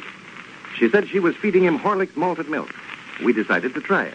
And it was the first thing that stayed on her stomach since the time she was 6 weeks old. She grew big and strong.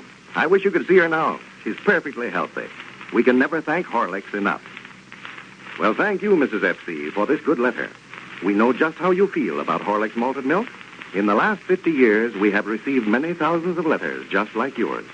It is important to always keep a package of Horlicks on hand in the home. It has so many uses. This is Carlton Brickert, speaking for Lum and Abner and Horlicks, who now bid you all good night and good health.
Howdy, everybody. Here we are, all ready to take you down to Pine Ridge for another visit with Lum and Abner.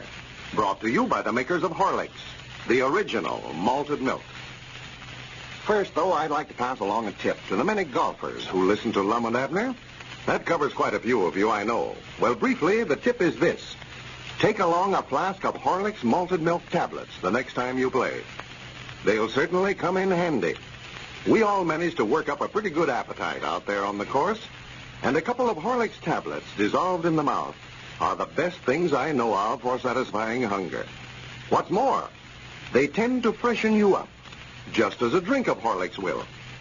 If you're planning a game this weekend, take along a flask of Horlicks and try out this suggestion. You'll find several other uses for the tablets, too. You can get them, you know, in either natural or chocolate flavor at your favorite druggist.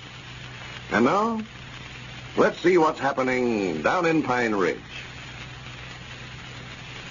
Lum has been trying to devise some scheme to win Evelina back, even though invitations have been sent out for her approaching marriage with Frank Foster. Well, yesterday, upon learning of a surprise party to be given in their honor at the home of Dick Huddleston last night, Lum talked Abner into making a fake attempt to kidnap Evelina, thereby affording him an opportunity to rescue her and make himself a hero in her eyes.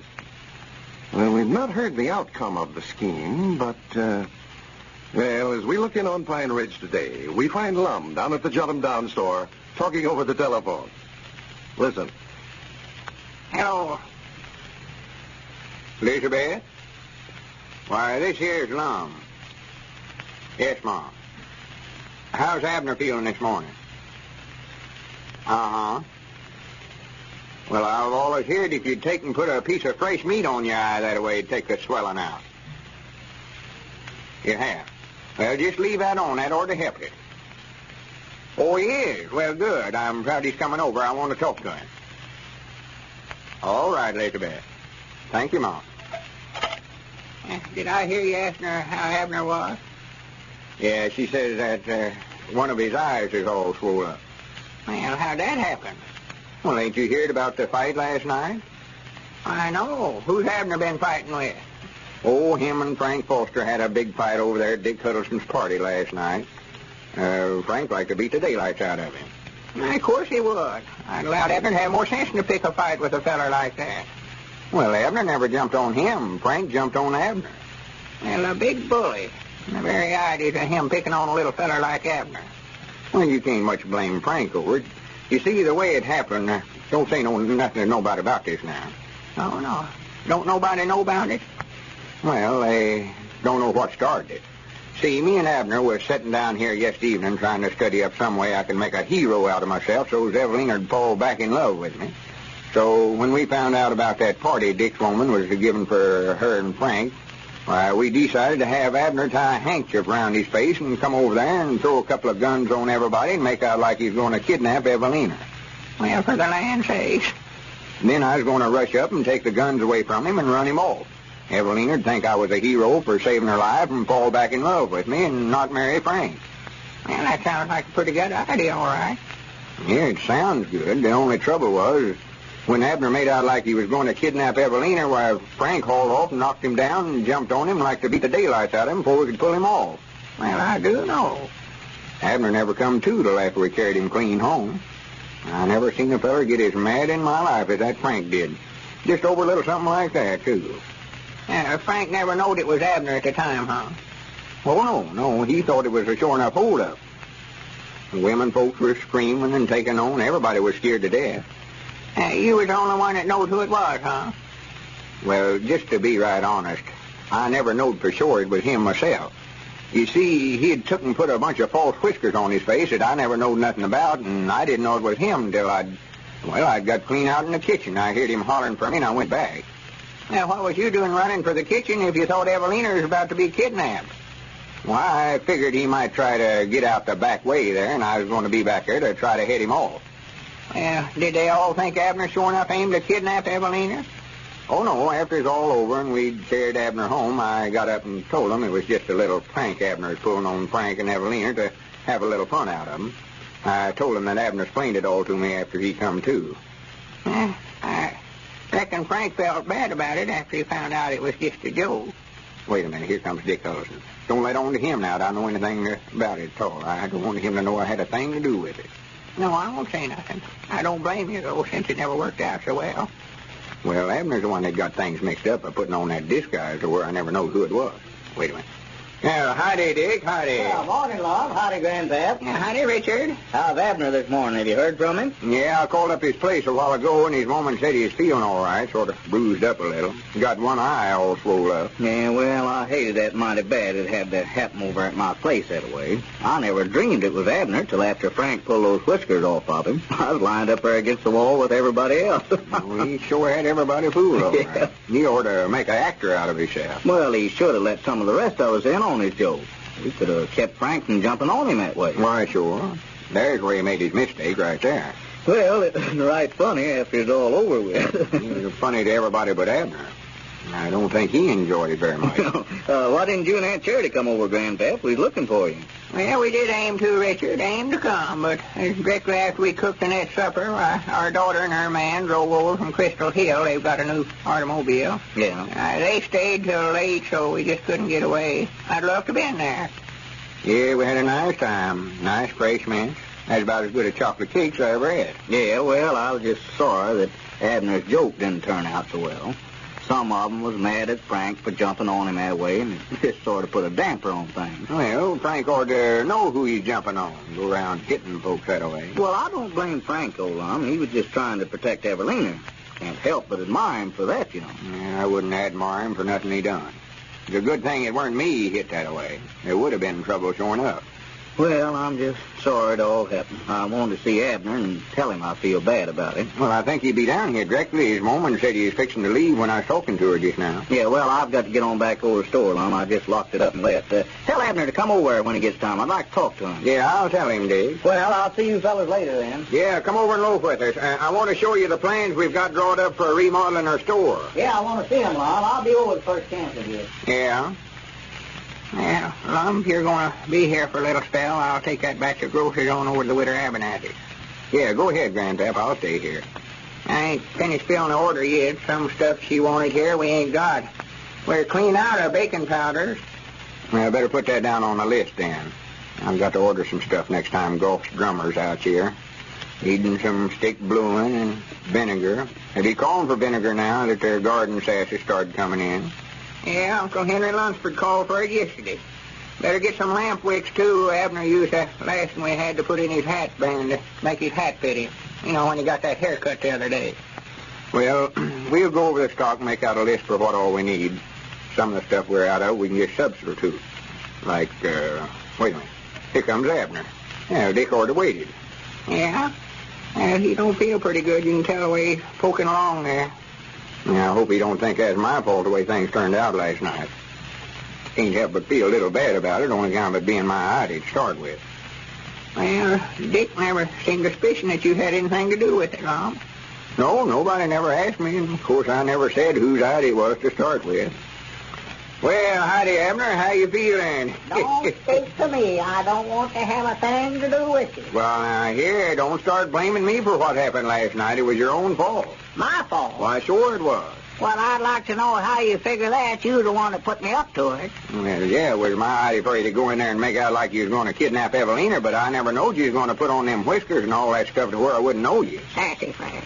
You got a pretty bad-looking eye there, Abner. Black as a hat. Yeah, this big lummox here stood there and let Frank Forster jump on me and beat me half to death. Well, Abner, I told you I never knowed for sure it was you. I wasn't going to jump out there and start no fight with a sure-enough robber and him with 2 guns in his hand. Well, that's what Frank done.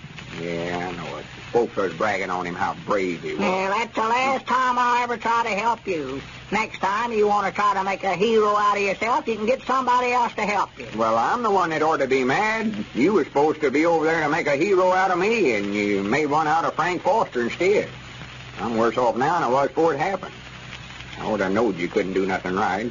Leave it to you to get things mixed up. Well, I done it just like you told me to. I never told you to put all them whiskers on yourself to where I wouldn't know you. Well, I couldn't go over there looking like I do ordinary. Everybody knowed it was me when I walked in the door there. Well, why didn't you tell me you was going to put them on? Well, I never thought nothing about it till I got over to the place last night. See, that's our ring, Lum. Want me to answer? Take it easy. Yeah, go ahead, Grandpap. Try to blame it on me. That blame disgusted, I don't want to talk to nobody. Have a good idea and Abner get things messed up to where I never will have a chance with Evelina and him. I never knowed you to do nothing right, Abner. Well, I told you don't lay it on to me. You done them down, store. It wasn't my fault. Yes, Mom? Just trying to shift it Yes, off. Mom, he just now come in.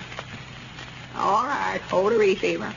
Here, Abner, some woman wants to speak to you. Some woman? Well, she never said who it was. Here. Hello? Yes, Mom? Why, tolerably well, thank you. Uh-huh. Well, now, that's all right. It weren't your fault. I ain't blaming you a bit. You did?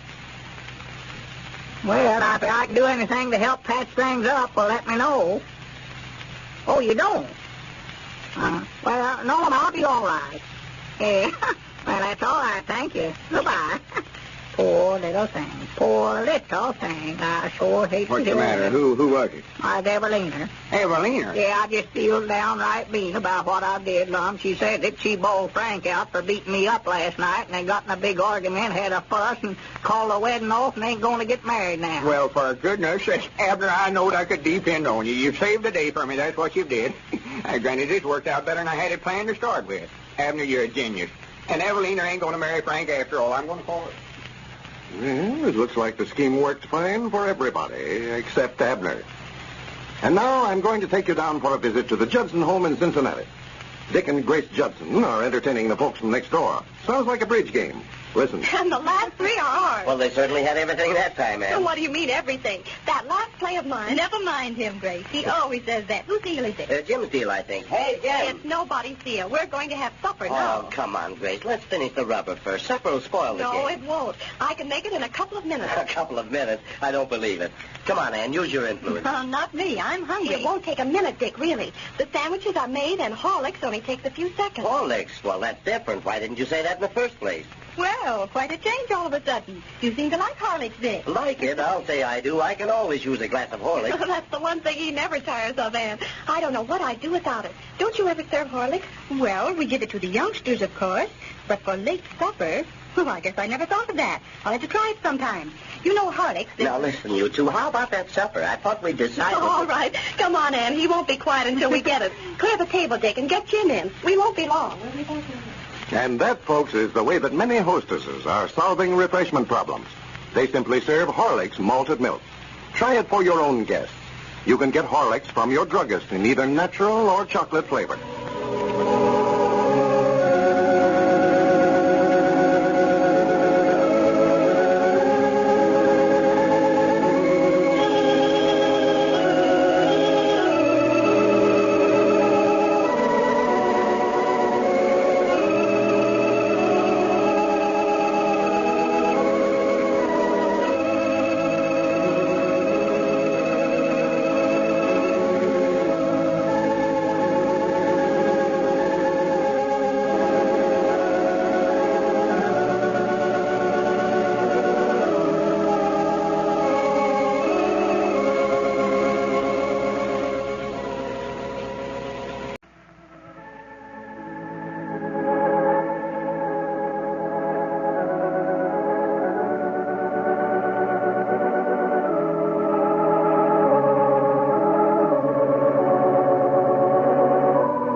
Here we are, all ready to take you down to Pine Ridge for another visit with Lum and Abner, brought to you by the makers of Horlicks, the original malted milk. Well, I suppose a lot of you boys and girls who are listening have already sent in to Lum and Abner for your flashlight. Maybe some of you haven't done it yet, though. I'd do that right away if I were you. Just think what a lot of fun you could have with this dandy little flashlight. It's the same size as a fountain pen, you know. You could carry it around with you wherever you go. And powerful. Say, it throws out a great big beam of light. Now, here's how to get a flashlight. Take the outside wrapper, not the label from the bottle, but the outside wrapper from a package of Horlicks malted milk powder. Must be from a package of Horlicks malted milk powder. You can't use wrappers from Horlicks tablets. Well, write your name and address on the back of that wrapper and enclose 10 cents. That's to cover the cost of packing and mailing your flashlight. Then mail your wrapper and dime to Lum and Abner, care of the station that you are listening to right now. Isn't that easy? You bet it is, and that's all you have to do to get this dandy little flashlight, complete with bulb and battery. Now send in for your flashlight right away, boys and girls. Do it tonight. If Mother hasn't a package of Horlicks malted milk powder in the house now, she'll get you one from the drugstore, I know. She knows that Horlicks will help you to grow up big and strong. Well, don't forget now, boys and girls. Send in to Lum and Abner for your flashlight right away. And now, let's see what's happening down in Pine Ridge. Well, when we left our old friends yesterday, Lum had been arrested and placed in jail, charged with robbing Abner's house. The whole town had turned against him, so that he was unable to make bond for his release. In fact, late yesterday evening, a committee called on him at the jail and asked for his resignation as president of the school board. Well, things are looking a little brighter today. Evidently, somebody has come to Lum's rescue. For as we look in on Pine Ridge now, we find him just entering Dick Huddleston's store. Listen. Well, howdy, Lum. Howdy. Glad to see you out. Yeah, glad to see myself out, too, Granny. Come in, come in. Just wanted to come over and tell you how I appreciate you going my bail, Dick. Oh, well, now, that's all right, Lum. I was glad to do it. Just sorry that I didn't do it sooner, but I didn't know the straight of it till a while ago. Abner was over here and told me the truth about it. Told you that... He told you how come he to slip in his house the other night? Well, no, but he told me that you never broke in, though. Said that he left the kitchen door open himself so that you could get in. Well, now, I told him not to tell nobody about that. If Elizabeth finds out he was mixed up in that, no telling what she will do. Oh, well, I promised him that I wouldn't say anything about it, Lum. I still can't understand, though, why he wanted you to get that check that the insurance company paid him without his wife finding it out. Well, we was feared she'd take it into the county seat and cash it, and they could get Abner for obtaining false money under pretenses. What are you talking about? Well, I reckon I may as well tell you the whole story now. You know this much, you may as well know it all. But don't never breathe it to a soul, Dick, for it just wouldn't do for Elizabeth to find out. Oh, no, I won't say anything about it, sure. Well, the whole thing started when we opened up our matrimonial bureau. We never had no pictures of men folks to send out, and these women folks was writing in wanting us to find them a husband, so just to sort of pacify them till we could do better, we sent out a batch of pictures of Abner. Yeah, I knew about that one. Yeah, well, this one woman, Hortense Kelly, fell in love with Abner's picture and decided to come down here to see him. Yeah, I know. She came in on the same train that Abner's wife and daughter did. Yeah, and right there's when the trouble started, right there. It is. Elizabeth seen Hortense run up and kiss Abner down there at the depot, and she figured Abner was having an affair and refused to let him come home. Yeah, but she got in a good humor again, though, after he had that automobile accident.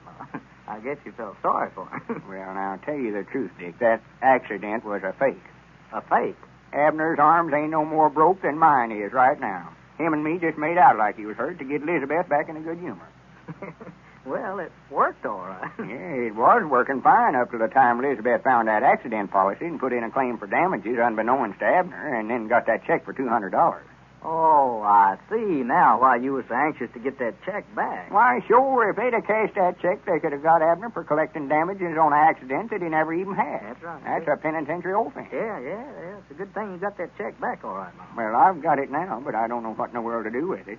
I aim to carry it back into the county seat and give it back to the insurance company, but, Lord me, I can't do that without explaining to them why Abner don't want it. No, they'd more like to tell Abner's wife then. Why, sure they would. That's the reason I had to go ahead and let them lock me up. I couldn't tell nobody the truth about it. No. I didn't want Abner to get in no trouble at home. You know how high-strung Elizabeth is. Yeah, no, it wouldn't do to tell her now, though. Of course, if we can send out enough of them flashlights to where we can make enough to restock our Jot 'em Down store and get that opened up again, we can tell Elizabeth the truth about the whole thing. Yeah, well, of course, that's the first thing you've got to do. And say, the way this mail's coming in here today, well, you fellas won't have any trouble doing that neither, Lum. Sure enough. This is the biggest day you've had yet. Well, fine, good. Just look at that pile of mail over, thousands of them. Well, for the land, them flashlights are making a big hit, all right. Yeah, they are. Say, I got the one that you sent me, Lum. Oh, you got it, huh? Yeah, I recollect mailing it to you. Handiest thing as I ever had, too. You know, I used to have to carry a lantern home with me every night after I closed up here, but, this flashlight works a heap better. Oh, my, yeah, handy. You know, that thing will throw out about twice as much light as you'd think it would. Oh, yeah, them's powerful little gadgets. And, of course, the nice part about them is that you can just carry them in your pocket like you would a fountain pen, no bother at all. Yeah, well, I bound you folks that's already got theirs has been showing them around to their friends, and that's more than likely the reason we're getting so many more requests for them now than we did when we first started making the offer. Yeah. Folks is beginning to find out what a nice gift it really is. Yeah. And then I think that there's a lot of people out on the party line that are interested in this contest, too, Lum. See which one of you is going to be elected president of your new store over there. Yeah, well, that was a mistake, me ever agreeing to such a thing as that. So far, I ain't got but 2 votes out of the thousands of letters we got. And one of them votes I sent in myself. Well, Abner started running away with it, all right. Yeah, me getting in that trouble and getting locked up in jail ain't going to help me none. I know that. No, it isn't. You know, them things gets talked around. Of course, they don't know the straight of it. No, yeah, it'll hurt you, all right. No doubt about that, Lum. That's what I hate about it. The whole thing, Dick, more than anything else. Some of my best friends has turned against me. Yeah. I Reckon you heard about him asking me to resign as president of the school board yesterday. Yeah, I did. I hate to hear that, too, Lum. I sure did. Well, I didn't know what to do. I couldn't explain things to him without getting Abner into a batch of trouble, so I just went ahead and resigned. Well, I think so, Lum. When this whole thing is straightened out and everybody knows the truth about it, well, more likely they'll come to you and want you to take the office back. Well, I hope so. If I could just get to be president of the Jot 'em Down store, I wouldn't mind it so bad, but I hate to lose every office I've got. Well, Lum, you're not working for it like Abner is.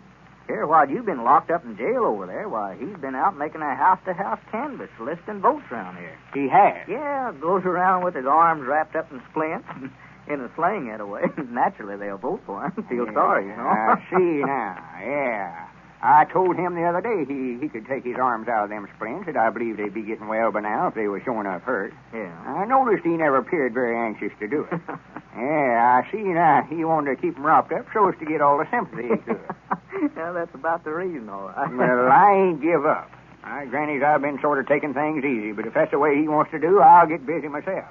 Undoubtedly, I've got some friends out on the party line. Why, sure. If I was you, I'd call them up and ask them to vote for me, too, Lum. Yeah. You reckon they're all down on me on account of this trouble I got myself into? Well, I just wouldn't say anything about that. That's all. Don't mention it. Dick, it just wouldn't do for Abner to get that office. He's a good man at heart, but he just ain't qualified for it.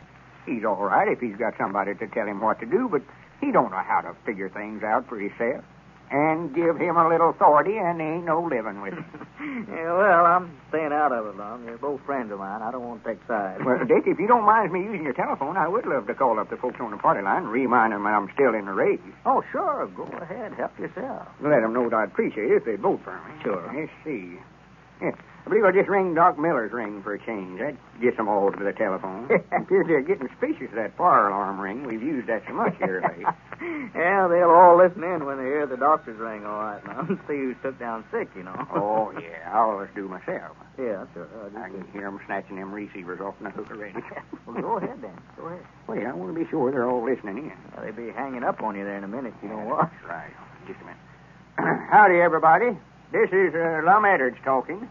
I just want to take this opportunity to thank all you folks that sent in for the flashlights we're giving away. It's mighty nice to know that we've got so many friends out on the party line, and we want every last one of you to have one of these gifts, for it's something we know you'll all appreciate. So if you ain't sent in yet for a flashlight, be sure and do it tomorrow. It'll be a big help to me and Abner, and we'll appreciate it, too. Now, I just want to put in a good word for myself while I'm on my feet. You know, we're letting you folks that sends in for the flashlights decide which one of us is going to be president of our Jot 'em Down store when we get it opened up. So, natural, I'd love to get just as many votes as I can. And when you send in a romper from a package of Horlicks, just write on the back of it which one of us you're voting for. You know, my name is Lum. L-U-M. L as in Lum, and U as in Lum, and M as in Lum. Well, howdy, Abner. Come in, come in. Wait just a minute. I don't need this. I've been all over town today getting votes. Abner, I'm trying to make an announcement on the party line Oh, here. Be I quiet. never seen you. Excuse me. Go ahead, Lum. I never seen him. Well, I reckon that's about all, except that I want you to know I appreciate you voting for me. And we'll be looking for your letter. Thank you. Oh, that's what you're up to, huh? Trying to get votes behind my back. Yeah. Well, what you been doing? Going around here making a house-to-house canvass. Of course I was asking for votes. Grannies, I'm going to keep on asking for them, too. I ain't had much to say in this contest so far, but from here out, Abner, I'm after every vote I can get. I'll show you that I ain't through yet. Well, it looks as though this race for president might develop into some real competition. Come on, folks, cast a vote for either Lum or Abner in this race for president of the Jot 'em Down General Store. And get a fine flashlight at the same time. Haven't you often wished when you were hunting for something in a dark closet, or maybe it was when you were out in your automobile, that you had a flashlight with you? Well, here's a fine chance to get a handsome little flashlight. A flashlight about the size of a fountain pen, and which has a fountain pen clip, so that you can carry it around in a coat or vest pocket if you want to. A compact but powerful, really useful little flashlight. Just send in the outside wrapper from a package of Horlicks malted milk powder. Maybe from any size, either natural or chocolate flavor, but it must be from a package of Horlicks malted milk powder. Wrappers from Horlicks tablets, are not eligible. Write your name and address on the back of this wrapper and enclose 10 cents to cover packing and mailing costs. Then mail your wrapper and dime to Lum and Abner, care of the station to which you are listening. Send in for one of these handy little flashlights tonight. You'll be showing Lum and Abner that you are one of their loyal listeners. This is Carlton Brickert, speaking for Lum and Abner and Horlicks, who now bid you all good night and good health.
Howdy, everybody. Here we are, all ready to take you down to Pine Ridge for another visit with Lum and Abner. Brought to you by the makers of Horlicks, the original malted milk. What false economy it is to accept substitutes for Horlicks malted milk. People who do that might think they are saving a few pennies, but they don't get full value for their money. They don't, for instance, get that fine, rich flavor that is distinctly Horlicks. None but Horlicks, the original, has that delicious, tasty flavor. And none can equal Horlicks for results. It's made only from rich, full cream milk and the best of wheat and malted barley. The nourishing, body-building qualities of Horlicks can't be found in cheap imitations, which are merely mechanical mixtures of skim milk, inferior malt powder, uncooked cocoa, and a lot of ordinary sugar. Gambling with health doesn't pay. So don't accept mixtures that someone says are just as good. Be sure of what you're getting. Demand Horlicks. That's true economy, and has been for nearly 50 years. Good druggists do not substitute. And now, ladies and gentlemen, just a word about the flashlights which Lum and Abner offered to send to listeners. Frankly, folks, we didn't know that we had so many friends. And the number of requests for flashlights was so great that they cannot be made fast enough to send out promptly. But of course, everybody who ordered one will get his flashlight. Not right away, but just as soon as is humanly possible. We know that you will bear with us in this matter. When you finally do get your flashlight, we know that you'll be delighted with it. And now, let's see what's happening down in Pine Ridge. If Lum had realized the trouble he was getting himself in for when he gave up the office of president to Abner, he probably wouldn't have been so generous. Since Abner assumed the office, he has ruled the Jot-'em-Down store with an iron hand, showing very little consideration for his partner. As we look in on Pine Ridge today, Abner is out of the store for a few minutes, and Lum and Cedric are taking advantage of his absence by getting a few minutes' rest. Listen. Yes, but look out, Mr. Lum. There comes somebody in the front door. Huh? I say you better look out. Uh-oh. Who done that? Who done that? God blame that chair. Cedric, why didn't you tell Well, me? what's the matter, Lum? What you doing down there on the floor? Plain chairs fixed up to where it dumps you right out on the floor when somebody comes in the front door there. Well, where'd you ever get such an idea as that? I never got it. That's another one of Abner's inventions. You see, that wire runs from the front door to a little trigger on the back of the chair there, and when you open the door, the front part of the seat in the chair there falls down and dumps you right out on the floor. Well, what's his idea in picking up a chair like that? Why, he don't want none of us sitting down whenever customers comes in, so we rigged up this contraption. Well, it looks like it works all right. Yeah, it works too good. The widow Abernathy come in this morning to do some trading. She sat down in that chair there to rest, and somebody come in the front door there and throwed her plumb out in the middle of the floor. She thought we played a joke on her, got mad and stomped out of the store. I never could see why. Well, it looks like he could figure out a better way than that to keep you fellas from sitting down. Yeah, but you know Abner. He's got to study up some invention all the time. He's got so many contraptions around here, it's downright unsafe to be in the store. It's got me to where I might not fear to wait on a customer. But he can't never tell when he's going to run into some device he's rigged up. Just look at the signs he's got up around here. Yeah, I just noticed them. Stay out of the showcase. This means you. Yes, and that don't mean me, though. It means everybody, Mr. Lum says. Keep out of the Cracker Barrel. Yeah, he says he's going to put a stop to folks helping themselves to them crackers. Yeah, he's a fine one to be putting up a sign like that. I bet he's ate a wash tub full of them down there at my store. Why, of course he has. First thing he does when he comes in is grab a handful of crackers and stand there and eat them and talk. Oh, he's got more rules around here than Congress has. Says we're having a new deal here in the store. New deal? Yeah, everything's all changed up. You know what he's got me doing now? No, I haven't any idea, Lum. Well, I've got to get down at 6 o'clock every morning, open up the store, and then sweep out. Me, with my asthma. Well, somebody's got to do it, Lum. Yeah, but, well, I just wished I'd knowed how he's going to act. I never would have given him that office, I'll tell you that. Just looked like being president went right straight to his head. Just ain't no living with him. Oh, well, I guess he'll calm down a few days, Lum. You was president so long here that I reckon it's just hard for you to take orders from somebody else. Yeah, I don't mind to take orders if he'd use any judgment about them. But he'd think he'd appreciate me letting him be president so much that he'd sort of make things easy for me. Granted, it just looks like he goes out of his way to give me all the hard jobs he can find. Well, that's because that you're not used to doing any of the hard work, Lum. Had me out there this morning washing the windows. Cold as it is. He knows how bad us allergies is for rheumatism. Well, you never have been bothered with the rheumatism, have you, Lum? No, I ain't, but I've got to be awful careful, for it runs in our family. My grandpa had it something wonderful. Suffered for years with it. Oh, well, I think you'll live through it all right, Lum. I'll say one thing, you fellas sure got the store looking nice here. Yeah, it ought to. Me and Cedric's been on the jump ever since we opened up. Yeah, it ain't like it used to be when Mr. Lum here was president. Dick, you better mind out. Here comes Abner. Mind out? Yeah, I mean, get up out of that chair. See, when he opens that door, you'll find yourself sitting out there in the middle of the floor. Oh, yeah, I forgot about that. Let me get up. I've been dumped out there about a half a dozen times already. What's he doing with that shotgun? See how the shit falls down there whenever you open the door? Well, what you fellas standing around for? There he goes, what'd I tell you? Oh, hi, Dick. I never seen you. What you doing with that shotgun, Abner? You ain't going hunting today, are you, Abner? No, this is part of a device that I got figured out for a burglar alarm. Burglar alarm? Yeah, I just double dare anybody to try to break into this store now, Lum. Cedric, get busy. Get to straightening up the stock. We ain't paying you just to stand around for decoration. Mom, what do you want me to do, Mr. Abner? Why, well, find something to do. Dust off them showcases. Well, I've dusted them off about 11 or 8 times already today. Well, dust them off again. You can't wear that glass out. Get to work. Well, Abner, wait a minute. You don't aim to shoot nobody with that shotgun, undoubtedly. No, I ain't going to shoot them. I let them set to shoot themselves if they break in. Well, now, you ain't going to get nobody to commit suicide just to break in the store here. No, you see, Lum, I'm going to rig this up there on the front door. So when they open the door, why, it'll pull the trigger and they'll shoot themselves. Now, you're just fixing to get somebody hurt with that thing. Well, they ought to be hurt if they try to break in a store. I bet I can sell 1 million of these things when I get them just fixed about up. kill off a batch of customers about what you do. No, I won't neither. I ain't going to put it up down here except at night. At night? Yes, sir. Yeah, but how about me opening up the store in the morning? Huh? I ain't going to open up that door every morning and have no shotgun go off right in my face every morning. Doggy's here. I forgot about that, yeah. Well, I reckon you'll have to come in the back door, Lum. Well, if I can come in the back door, what's to keep the robbers from coming in that way, too? Why, we'll just rig up a shotgun back there, too. Have two of them.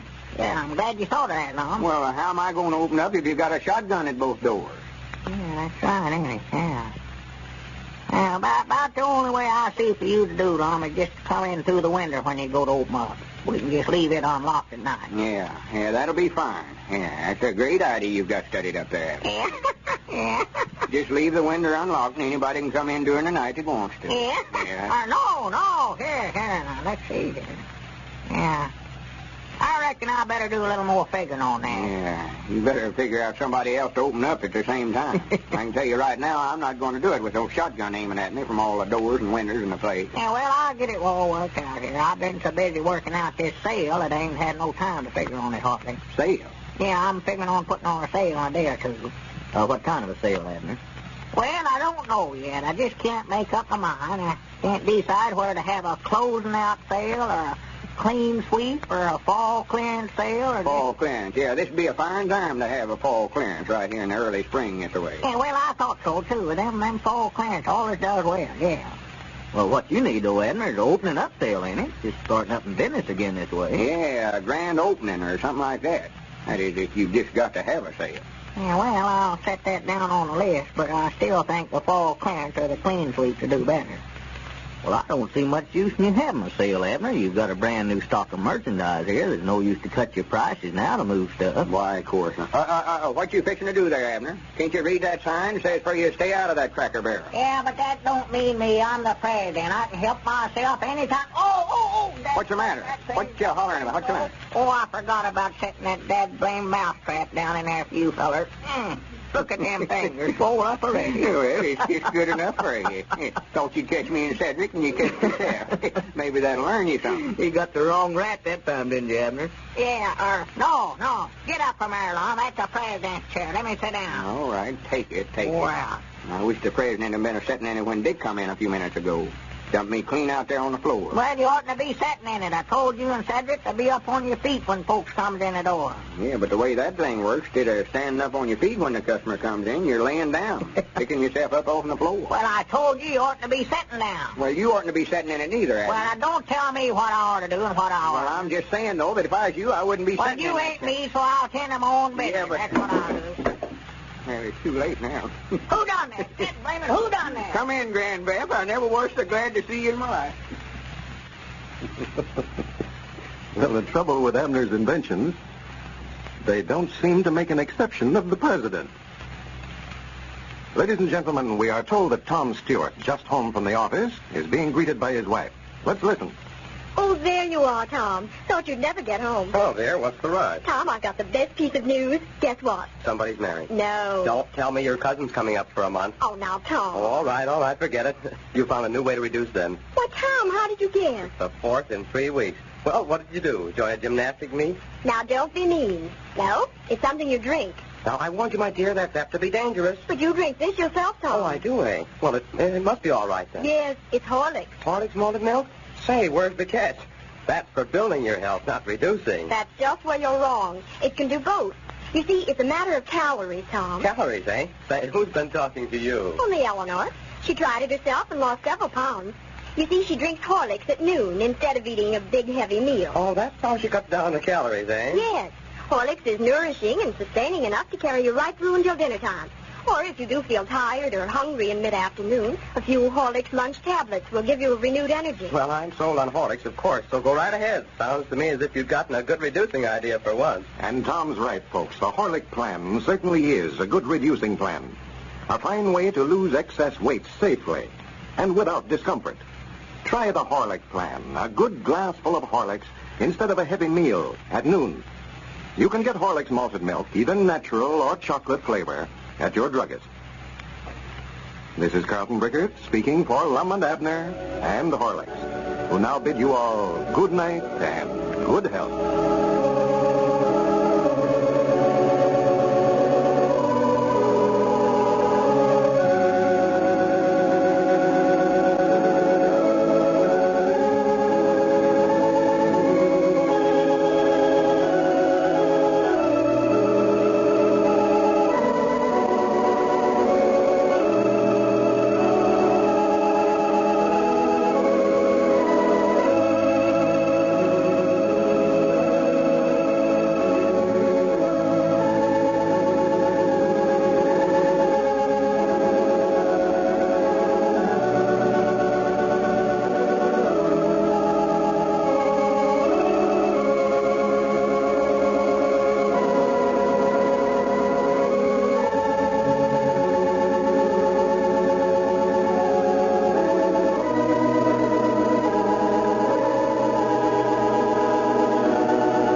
Howdy, everybody. Here we are, all ready to take you down to Pine Ridge for another visit with Lum and Abner. Brought to you by the makers of Horlicks, the original malted milk. When in the midst of a busy day at your work or in your home, a heavy luncheon may cause you distress or leave you feeling drowsy because it's so hard to digest. That's why more and more people are turning to the Horlicks luncheon. A glass full of Horlicks is a refreshing and nourishing luncheon, energy-giving, sustaining, too. And you couldn't find a food more easily digestible. That's why Horlicks at noon keeps you alert, mentally and physically. Why busy people prefer Horlicks to the heavier, hard-to-digest luncheon. Overweight people will find the Horlicks luncheon a fine reducing plan, for it's without the heavier meal's excess of calories. Try the Horlicks luncheon tomorrow. You can get Horlicks, you know, in either natural or chocolate flavor at your drugstore. And now, let's get ready for Lum and Abner. Well, the Pine Ridge Matrimonial Bureau is proving even more successful than Lum and Abner had hoped for. The old fellows are receiving hundreds of applications, and their only worry now seems to be the suit that Squire Skimp has brought against them for $4,200, which is scheduled to come up next week. As we look in on Pine Ridge today, we find Lum and Abner over at Lum's house, which they are using as headquarters for their new enterprise. Lum seems to be very busy. Listen. Abner Peabody, do you take this woman to be your lawful wedded wife? Provide for her through sickness and health, and forsaking all others to love, honor, and obey her as long as you both shall live? I do. You will now join right hand, or left hand, just join hands. By the power invested in me as Justice of the Peace of Cloverleaf Township, I now pronounce you man and wife. And now, my young friends, as you go out into life to grasp the skirts of happy chance, may your stream of life unruffled run, and the roses bloom without a thorn. Idolatry. Yes. I know that you're sure aiming on putting on all the trimmings on this wedding, ain't you now? Well, I feel sort of responsible for this wedding. I was the one that egged them into getting hitched. Yeah, I recollect when you called them up on the phone the other day and was telling them what a good match they'd made. Well, Ruth just never had nerve enough to ask her. They'd have been married long ago. Yeah, well, now, do you want to go through it again now, Lum? No, I believe I know it by heart now. I've got to start getting dressed up. They're supposed to be over here at 4 o'clock. Oh, yeah. You want to change clothes, huh? Well, I just slip on a neck collar and tie and put on my frock-tail coat. Yeah. I don't mind to put myself a little bother when I'm getting $5 this away. Well, I thought you told Ruth on the phone the other day she'd make him a special price of $2.50. Well, I did, but like I told him this morning, that's just for the regular cut and dried ceremony.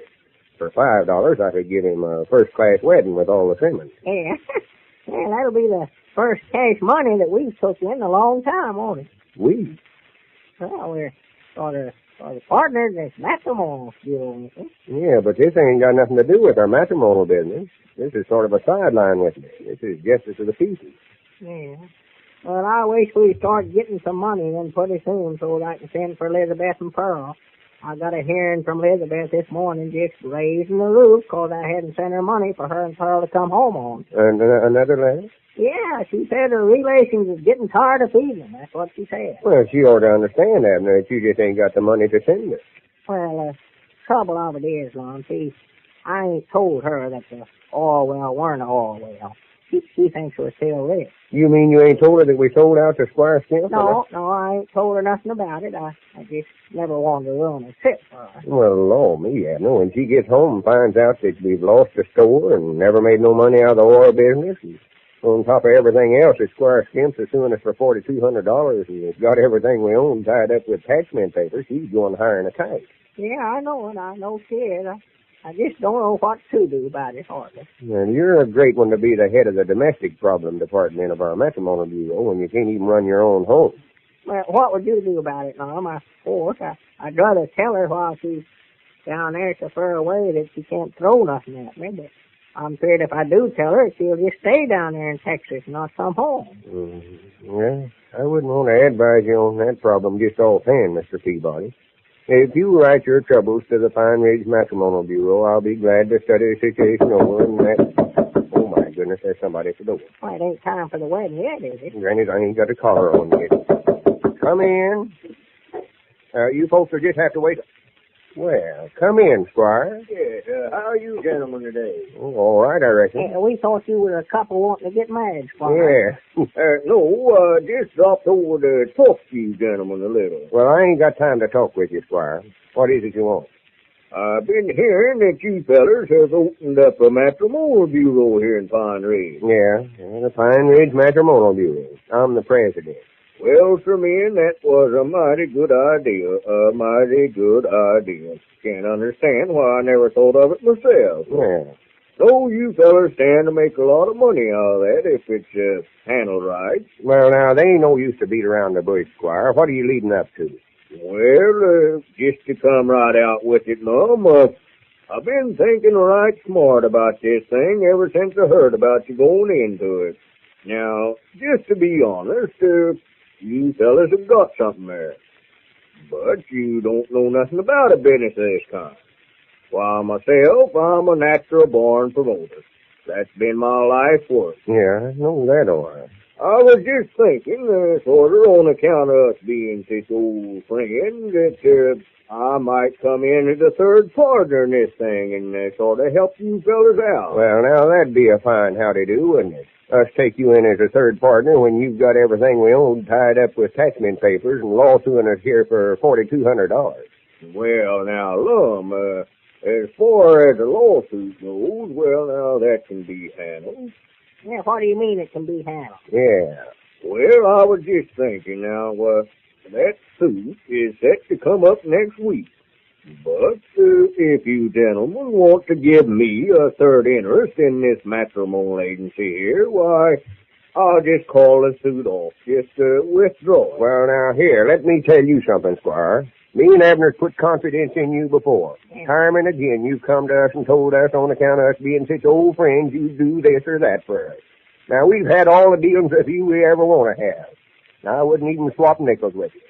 Now, if you want to call the suit off, all right. But as far as being a third partner in this matrimonial bureau, I wouldn't be associated with you in no kind of business.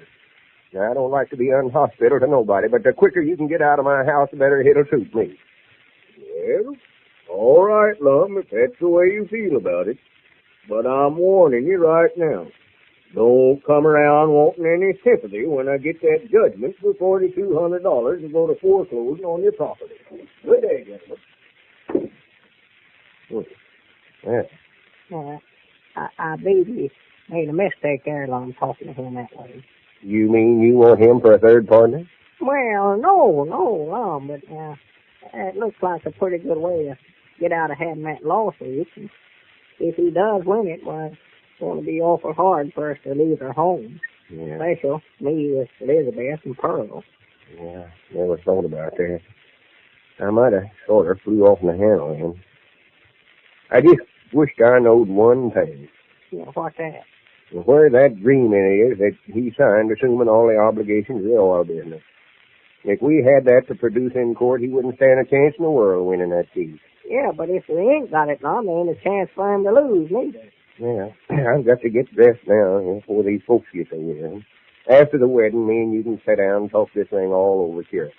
And if we decide it's best to let him in with us on this matrimonial bureau, we can go over there and take him up on his proposition.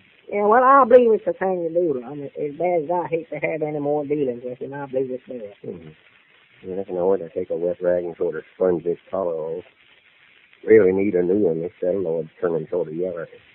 Get my frock tail coat off in the wall there, Abner. Like they covered up with them newspapers. Yeah, I'll see it. And had that thing on since the day we sold oil well. No. Well, you were sure dressed up that day, I'll say that. Yeah. Get these papers off of here. That was a good deal I made that day, too. I do say so myself. Smartest thing I done was making Squire sign that agreement where if anything happened to the oil well, he wouldn't have no comeback on us. Yeah, and if you hadn't lost it. Well, it weren't my fault, Abner. I pinned it right in my coat I pocket. know, Lum. I know. I ain't blaming you. No, not at all. Here, slip this on. I'll help you. Try it on for size, sort of. Much obliged. How do I look? All right. Why? Well, I just wondered. I always feel sort of important when I get this out there. Yeah. Where's that wedding ceremony I wrote out there? Oh, yeah. Here's that there. I think I better slip that in my inside coat pocket so if I do forget, I can sort of take it out and glance at it. It'd be a shame if he wants to get 'em about half married and forget what else he's going to say. Yeah. I never will forget when I first started just as a piece. And there was a young couple come to me to get married, and Some tell you get married and what? Abner. Hey, Granny, looky there. What is it? Sure, I recollect now. Why didn't I think of that? Yeah, I had this coat on the day I made the deal. The day I sold the oil business. Well, no wonder I couldn't find it. I was looking in the wrong coat. What are you talking about, The Mom? agreement that Squire Skimp's signed. Here it is, right here. It's been in this pocket all the time, and I never once thought about having it. Well, with this important paper back in their possession, the old fellow should have no worries as to the outcome of the lawsuit. And now, ladies and gentlemen, let's pay a little visit to the Stevens home. Mrs. Stevens is just returning from her shopping, and we find her talking to her little daughter. I bought you a present, Dorothy. What? What? You just wait and see. It's in one of those big packages. We'll open it up in a minute. Here, you hold this while I take off this coat. Oh, let's open my present first. Come on, Mom. You can take your coat off in just a minute. Oh, all right. Here, you better let me open that. You'll have everything all over the floor. Oh, let me open it, Mom. Oh, all right, careful. Oh, I will be. There now. See, I didn't spill anything. There's your present. That large glass bottle there.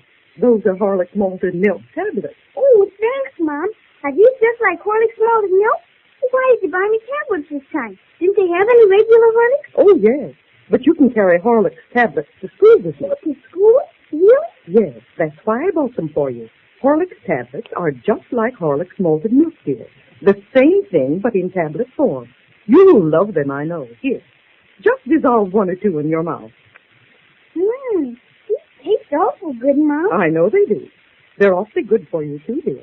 When you're at school or out playing, they'll give you nourishment and energy. Keep you from getting too hungry or too tired. Well, I'm going to tell all the other kids at school about Horlicks tablets tomorrow. I'll bet they'll want their mothers to buy them some, too. You can't blame them, can you? And I think their mothers will be glad to buy them, too. There isn't anything that helps children develop healthy bodies like Horlicks malted milk, either in tablet or powder form. And there's a fine suggestion for all you mothers. Let your children carry a supply of those nourishing, energy-giving Horlicks malted milk tablets to school. You can get them, you know, in either natural or chocolate flavor.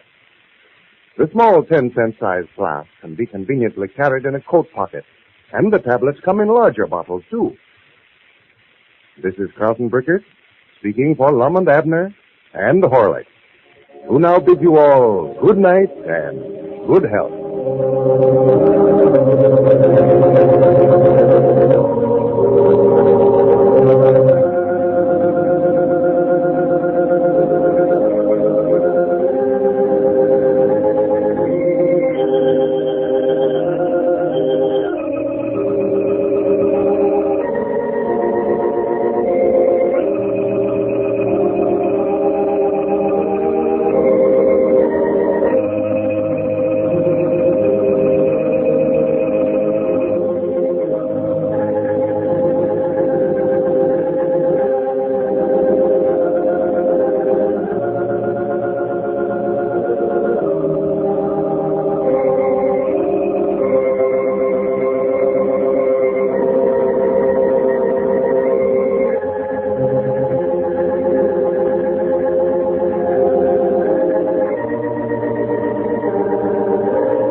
Howdy, everybody. Here we are, all ready to take you down to Pine Ridge for another visit with Lum and Abner, brought to you by the makers of Horlicks, the original malted milk.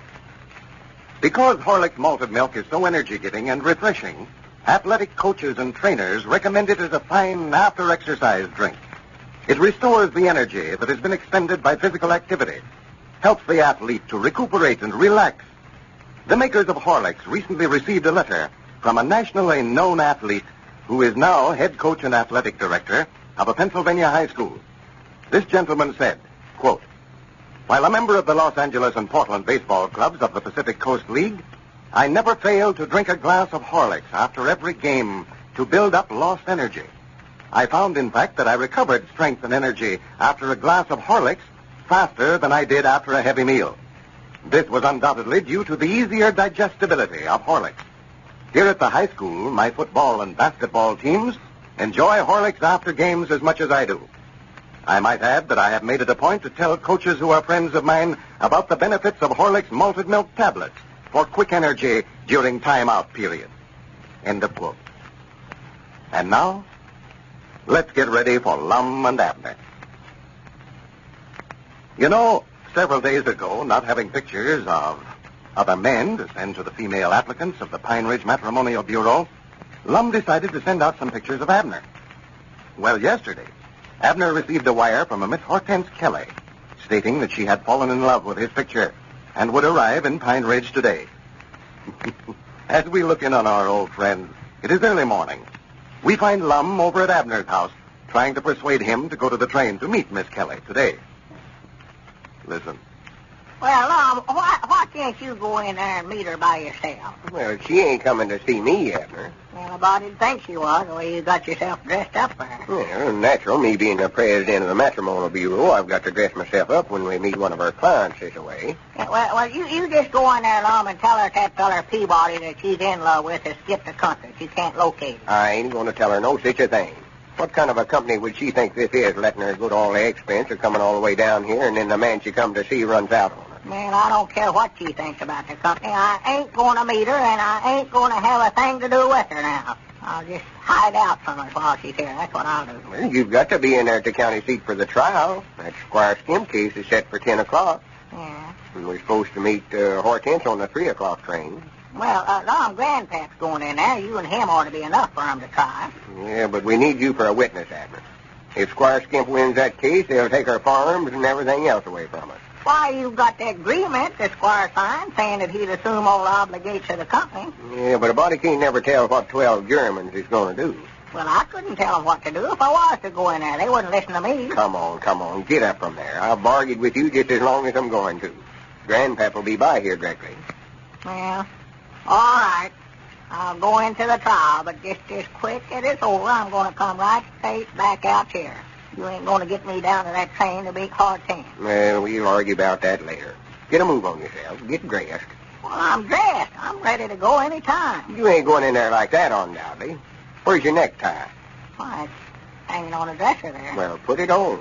Ain't going to take no pictures of it, are they? No, but you don't want Hortense to see you without no necktie on. I told you that I weren't going to see Hortense. You're going to meet that train if I have to tie you and carry you down there. Well, now, Lum, if Elizabeth finds out that I went to the train to meet some other woman, why, there just ain't no telling what she would do. Abner, I told you Elizabeth will never find out about it. I've done made arrangements for Hortense to stay over at Sister Simpson's while she's here. Yeah, and she was just about to tell Sister Simpson that she'd come out here to see me, and then Sister Simpson will break her neck to write Elizabeth, and I've been advertising for a while. No, I told Sister Simpson about the whole thing. Told her about it? Yeah, I told her that we sent out some of your pictures by mistake, and this woman had saw one of them and fell in love with it at first sight. Oh, me. She promised me, though, she wouldn't breathe a word of it to nobody. Oh, my goodness. Now you did it, Mom. Now you did it.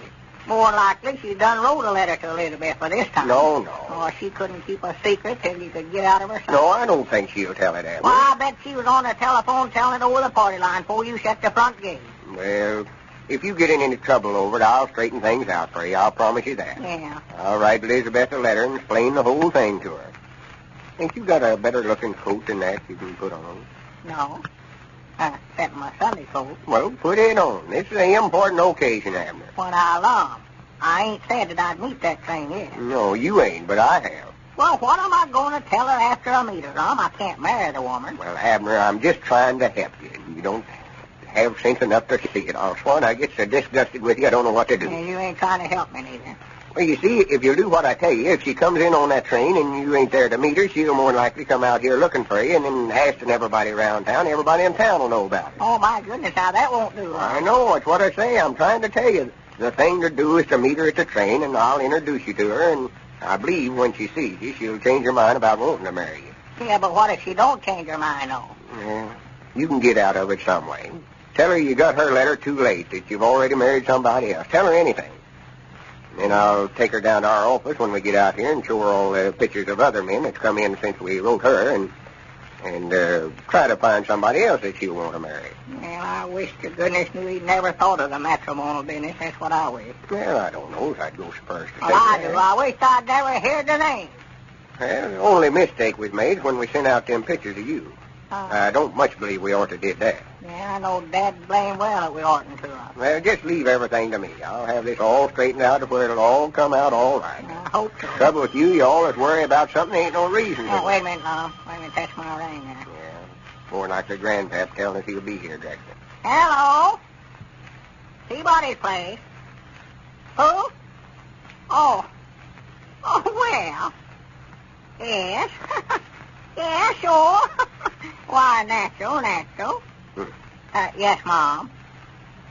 Yes, Mom. Yes. Well, yes, Mom. Granny, can't you say no once in a while? Why, sure. Oh, yeah. Uh-huh. I wish I could get him to agree with me like that. Well, that's all right. Not at all. Yes, Mom. Uh-huh. Oh, yeah. Well, I know they'd be yeah, sure. Yeah. Yes, Mom. All right. Goodbye. Well. Who was that? I don't know. She never did say. Well, what was she wanting? I don't know. I never asked her. You mean you talked all that time, never found out who it was or what she wanted? Well, I never talked all that time. She done the talking. Well, what was she talking about all that time then? Why, nothing. She just said it was the wrong number and she was calling Seastrump's place. Oh, for goodness. Yonder comes Grandpap now, Lum. I expect I better comb my hair and get ready. Yeah. There's Dick Huddleston with him. He ain't going, is he? I know, not that I know of. Well, hurry up. I'll go on out there and keep them while you're... Yeah, well, I'll be out there just as quick as I can find my coat and hat and get them on. Well, howdy, fellers. Hi, Lum. Yeah, howdy, Lum. Where's Abner? He'll be out in just a minute. He's trying to find his hat and coat now, I think. Well, Abner's always the last one ready anytime you go anyplace. Have you got that documentary Squire Skimp signed, Lum? Oh, yeah. Got that right here in my pocket. I sure don't want to forget that. It's the only thing that'll save us. I'm just worried to death about that trial, Lum. Worried and fretted over it all night. Oh, well, now, I don't think the Squire's got a chance in the world of winning that suit, Grandpap. When you fellows produce that agreement he signed, why, I believe they'll throw it out of court. Yeah, I just hope you're right, Dick. I would love to get the best of Squire Skimp for once. Yeah. Well, if you win this case, Lum, well, you've got even with him for all the stunts he ever pulled on you, all right. Oh, yeah. Well, here comes Pokey now. Hurry up, Abner. We'll freeze to death out here. I'm coming. For my head. Oh, for goodness. Hi, Dick. Hi, Grandpap. Howdy, Abner. Hello, Abner. Well, better get out and let you fellas go, right? Here, Abner, here, you can get right up here at Grandpap. Well, ain't you going with us, Dick? No, I can't, Lum. I'd like to, but I can't leave the store today, and you fellas won't need me in there anyway. Well, get in the back there, Richard, and I'll drive you back down to the store. Oh, no, thanks a lot, Grandpap, but you fellas sort of push for time if that trial comes up at 10 o'clock. I can walk back down the store. Won't take a few minutes. Maybe we better then, for... Sure, go ahead. We want to get the trial started on time. We've got to meet that train at 3 o'clock to meet Hortense. Yeah, Lum, Connie, talk me into meeting Hortense. Yeah, I reckon I'll go in there and see what you look like. Yeah, you fellas ready?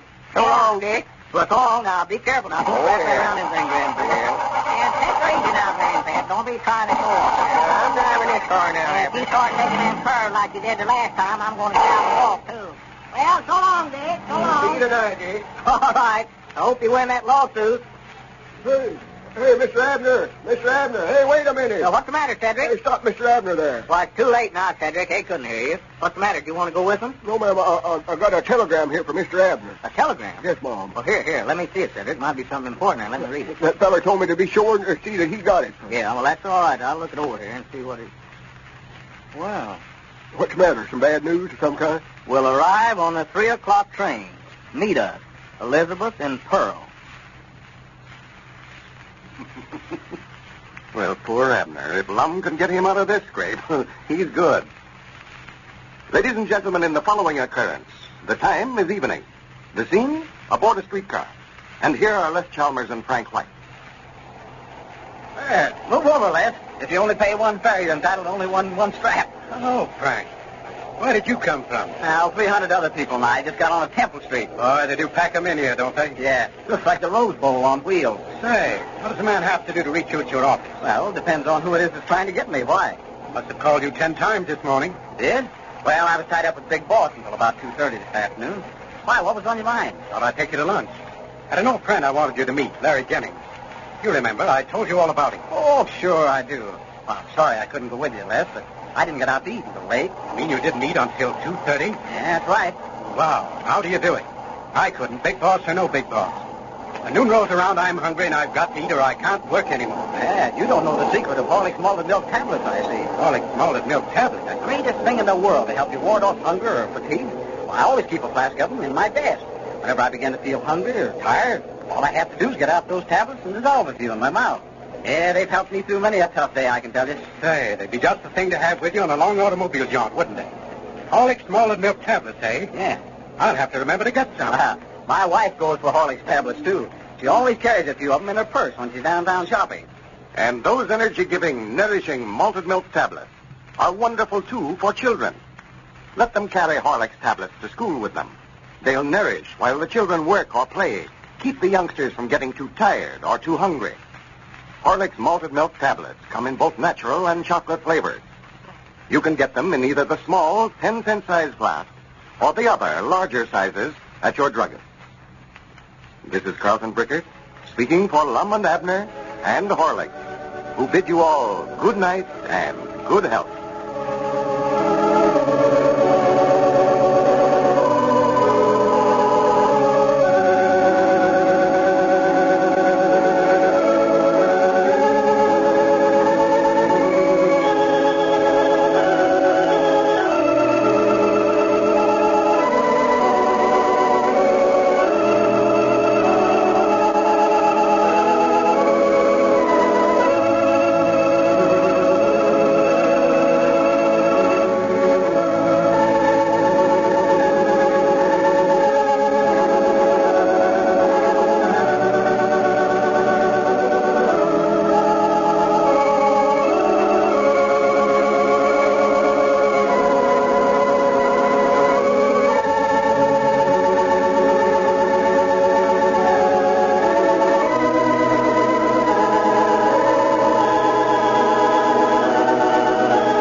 Howdy, everybody. Here we are, all ready to take you down to Pine Ridge for another visit with Lum and Abner.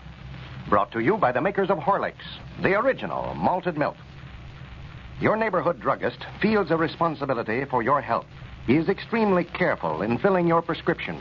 He uses fine, pure drugs because he knows that to protect your health, he must give you the highest quality. In the same way, your druggist recognizes quality in other items that affect your health. When you see him serving Horlicks malted milk at his fountain, for instance, you know that he is responsible. He is spending a few cents more to give you all the good nourishment of Horlicks.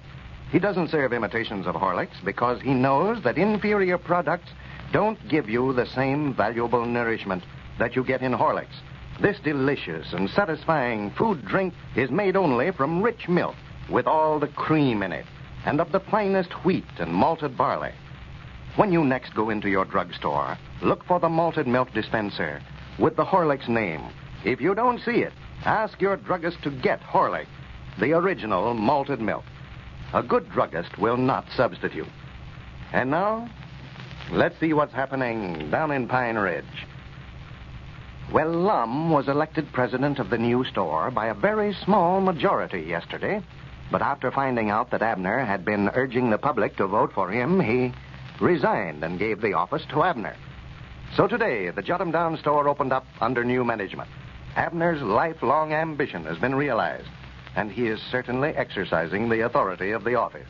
As we look in on the Jot 'em Down store today, Abner has stepped out for a few moments, and we find Lum and Cedric discussing their new boss.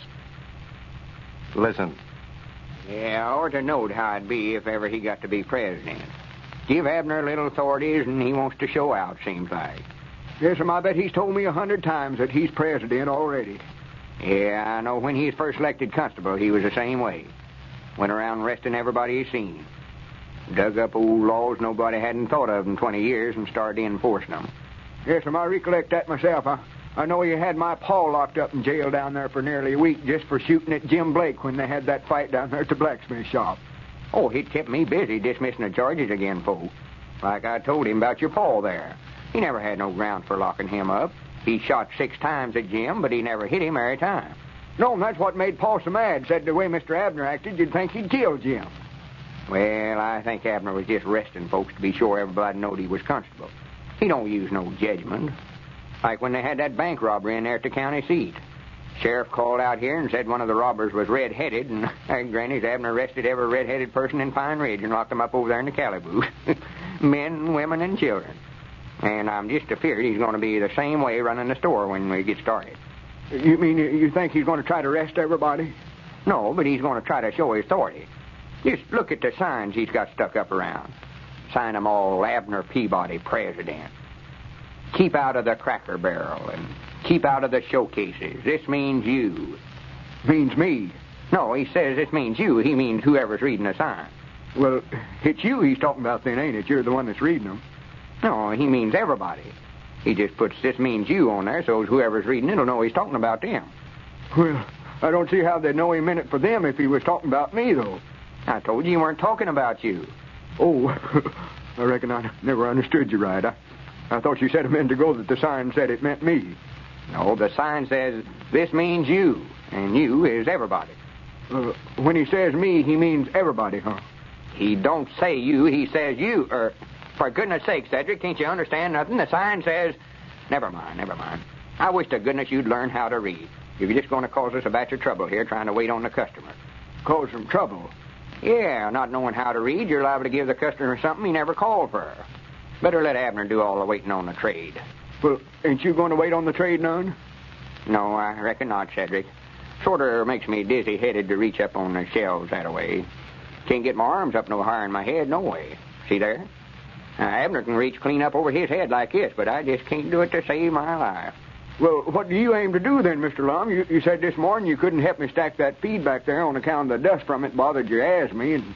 Oh, no. I can't get around that feed at all. There'll be plenty for me to do. I'll stand up here to the front sorter and speak to the folks nice when they come in. Figure up profits and losses and stuff like that. Study up ideas mostly. You see... yeah. What's the matter? What's this Abner's been writing down here? Oh, I don't know. He's been working on that there all morning. Reckon what these initials is for. SDS. Well, according to this, Cedric, you're the SDS, whatever that is. Well, maybe he's pointed me to some office, I bet you. You've got 2 or 3 offices here. You're the CF and the FB and the WCI. Well, I reckon I must be his favorite. He said he'd do right by me if he got to be president. Well, he's give me a couple officers here, I see. The SOU and SOS. SOS. Yeah, I might not figure out already what that SOS stands for. That's more than likely store overseer. Yes, Mom, that's about what that is.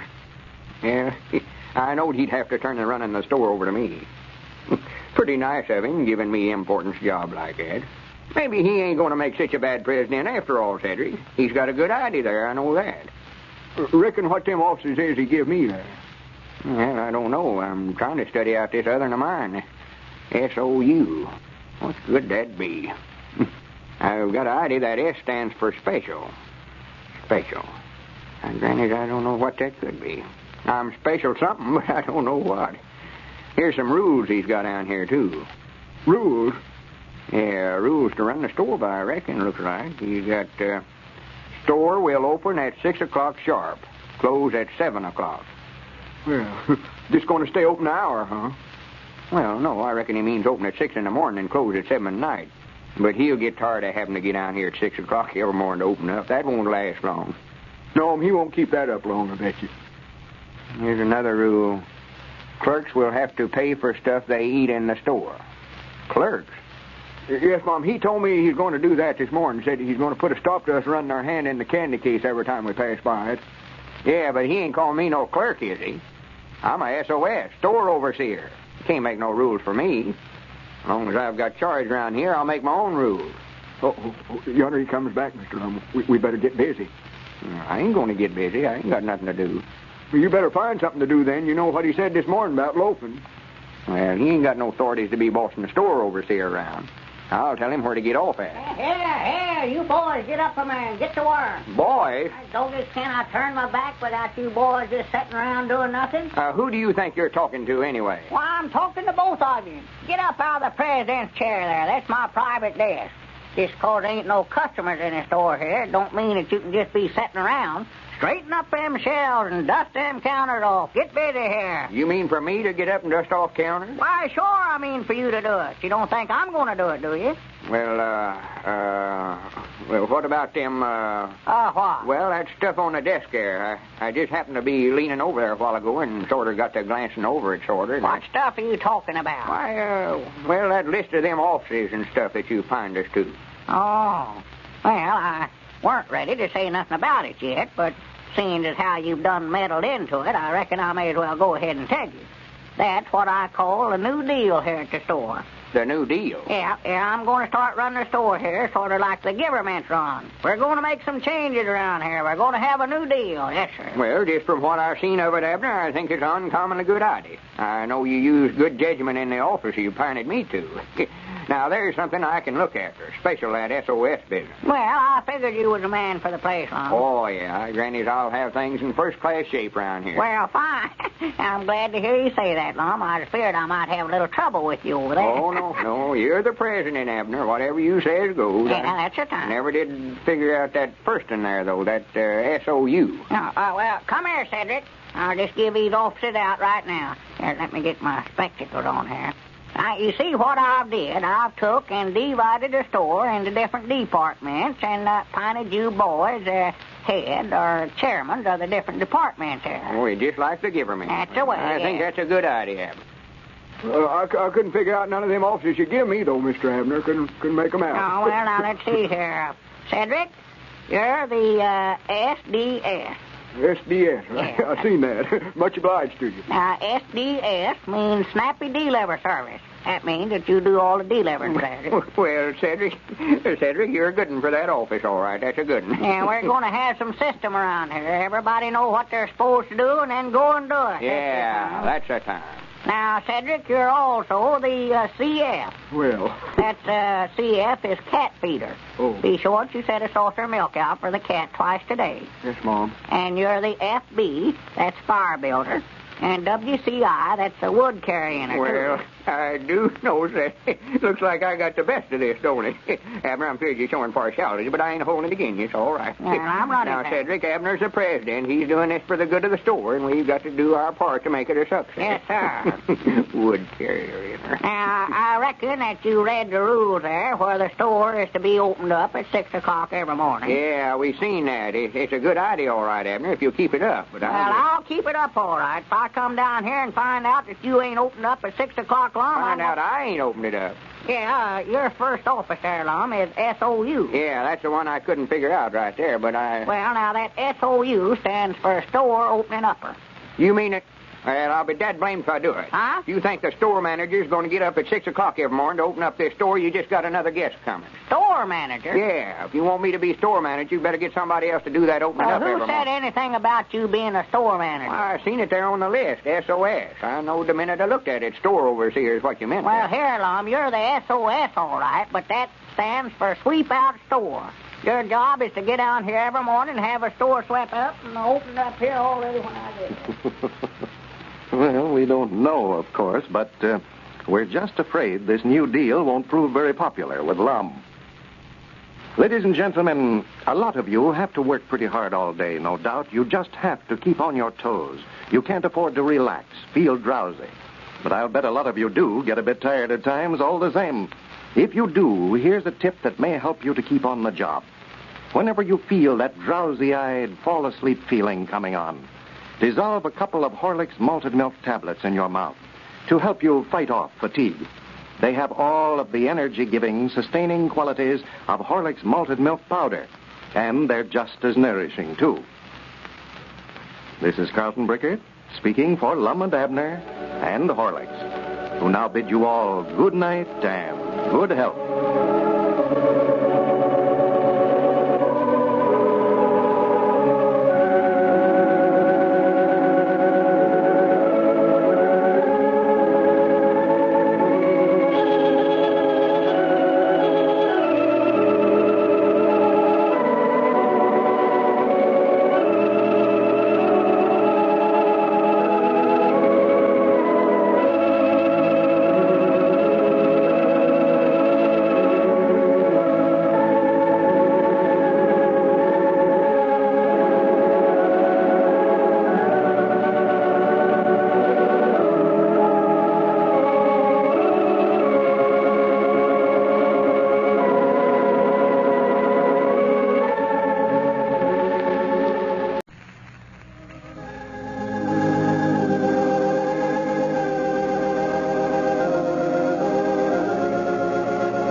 Here we are, all ready to take you down to Pine Ridge for another visit with Lum and Abner, brought to you by the makers of Horlicks, the original malted milk. Tonight, folks, we are happy to welcome a new group of 7 stations of the Michigan Network who are going to broadcast this program. Even more thousands, therefore, will now be able to enjoy the programs of Lum and Abner. And now, before we go any further, I want to tell you about a little experience I had the other day. I was in a drugstore I'd never been in before, when in came a woman with 2 little children. "I want a 1-pound package of malted milk," she said. "And don't try and sell me that brand you told me was just as good as Horlicks. It just wasn't. Give me the Horlicks this time. I know what I'm getting then." Well, that druggist didn't say a word. He just wrapped up the Horlicks, made out the check, handed it to the woman. Well, after she'd gone, I asked him if he had many customers like that. Customers who insisted on Horlicks. "Oh, yes," he says, "more and more. They are just as keen as ever," he added, "on getting a bargain.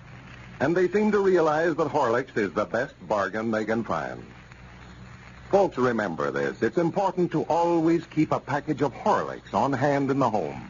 It has so many uses. Insist on Horlicks, the original and genuine, either in natural or chocolate flavor. And now, let's see what's happening down in Pine Ridge. Well, Lum and Abner have hired Squire Skimp to assist them in building a real circus out of the collection of animals that Abner traded for recently. The Squire has been busy over the weekend and plans to open the new show within the next few days. As we look in on Pine Ridge today, we find Lum and Abner on their way over to the circus grounds in response to a call from Squire. Listen. What does Squire want to see us about, Lum? I don't know. He called up there at the store and said for me to get you and come on over here to the circus grounds. Want to talk over a few things. Yeah. Well, I'll hand Squire one thing. He's a worker. I dog it, him and Cedric has been working over there in that tent ever since we hired him. Yeah, oh, yeah. He knows the circus business backwards and forwards. He's got some good ideas, too. Yes, he has. He has. Just as long as he can't get his hands on none of the money, I don't see no way for him to beat us out of nothing. Oh, no, me and you can look after the business end of it. But I don't see how we could have got along tall, old Lum, without Squire. He says he's going to make a real circus out of it, sideshow and everything. Sideshow? Yeah, he's going to have a sword swallower and a fire eater and a tattooed man, a bearded lady and a fat woman. He sent me over to see the widow Abernathy yesterday to see if she'd be the fat woman. The widow Abernathy? Yeah, and did she get mad? I never got such a tongue lashing in my life as she did me. Run me clean off from the place. Well, you crazy ape, you ought to have more sense than to even try to hire her. You know how catchy she is about being fat. What did you call me? Ape, I said. Oh, oh. I'm glad you know the widow better than that. Well, I do now. We might get Effie Phillips now. Effie? Brung it up. She'll kick them scales up to around 390 pounds. Yes, sir, I forgot about her.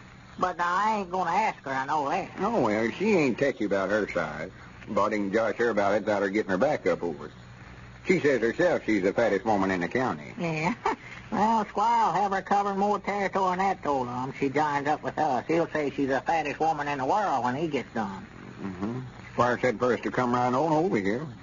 Said he'd be here, but I don't see him no place around front here. Oh? Well, maybe he's on the inside of the tent there somewhere. Yeah.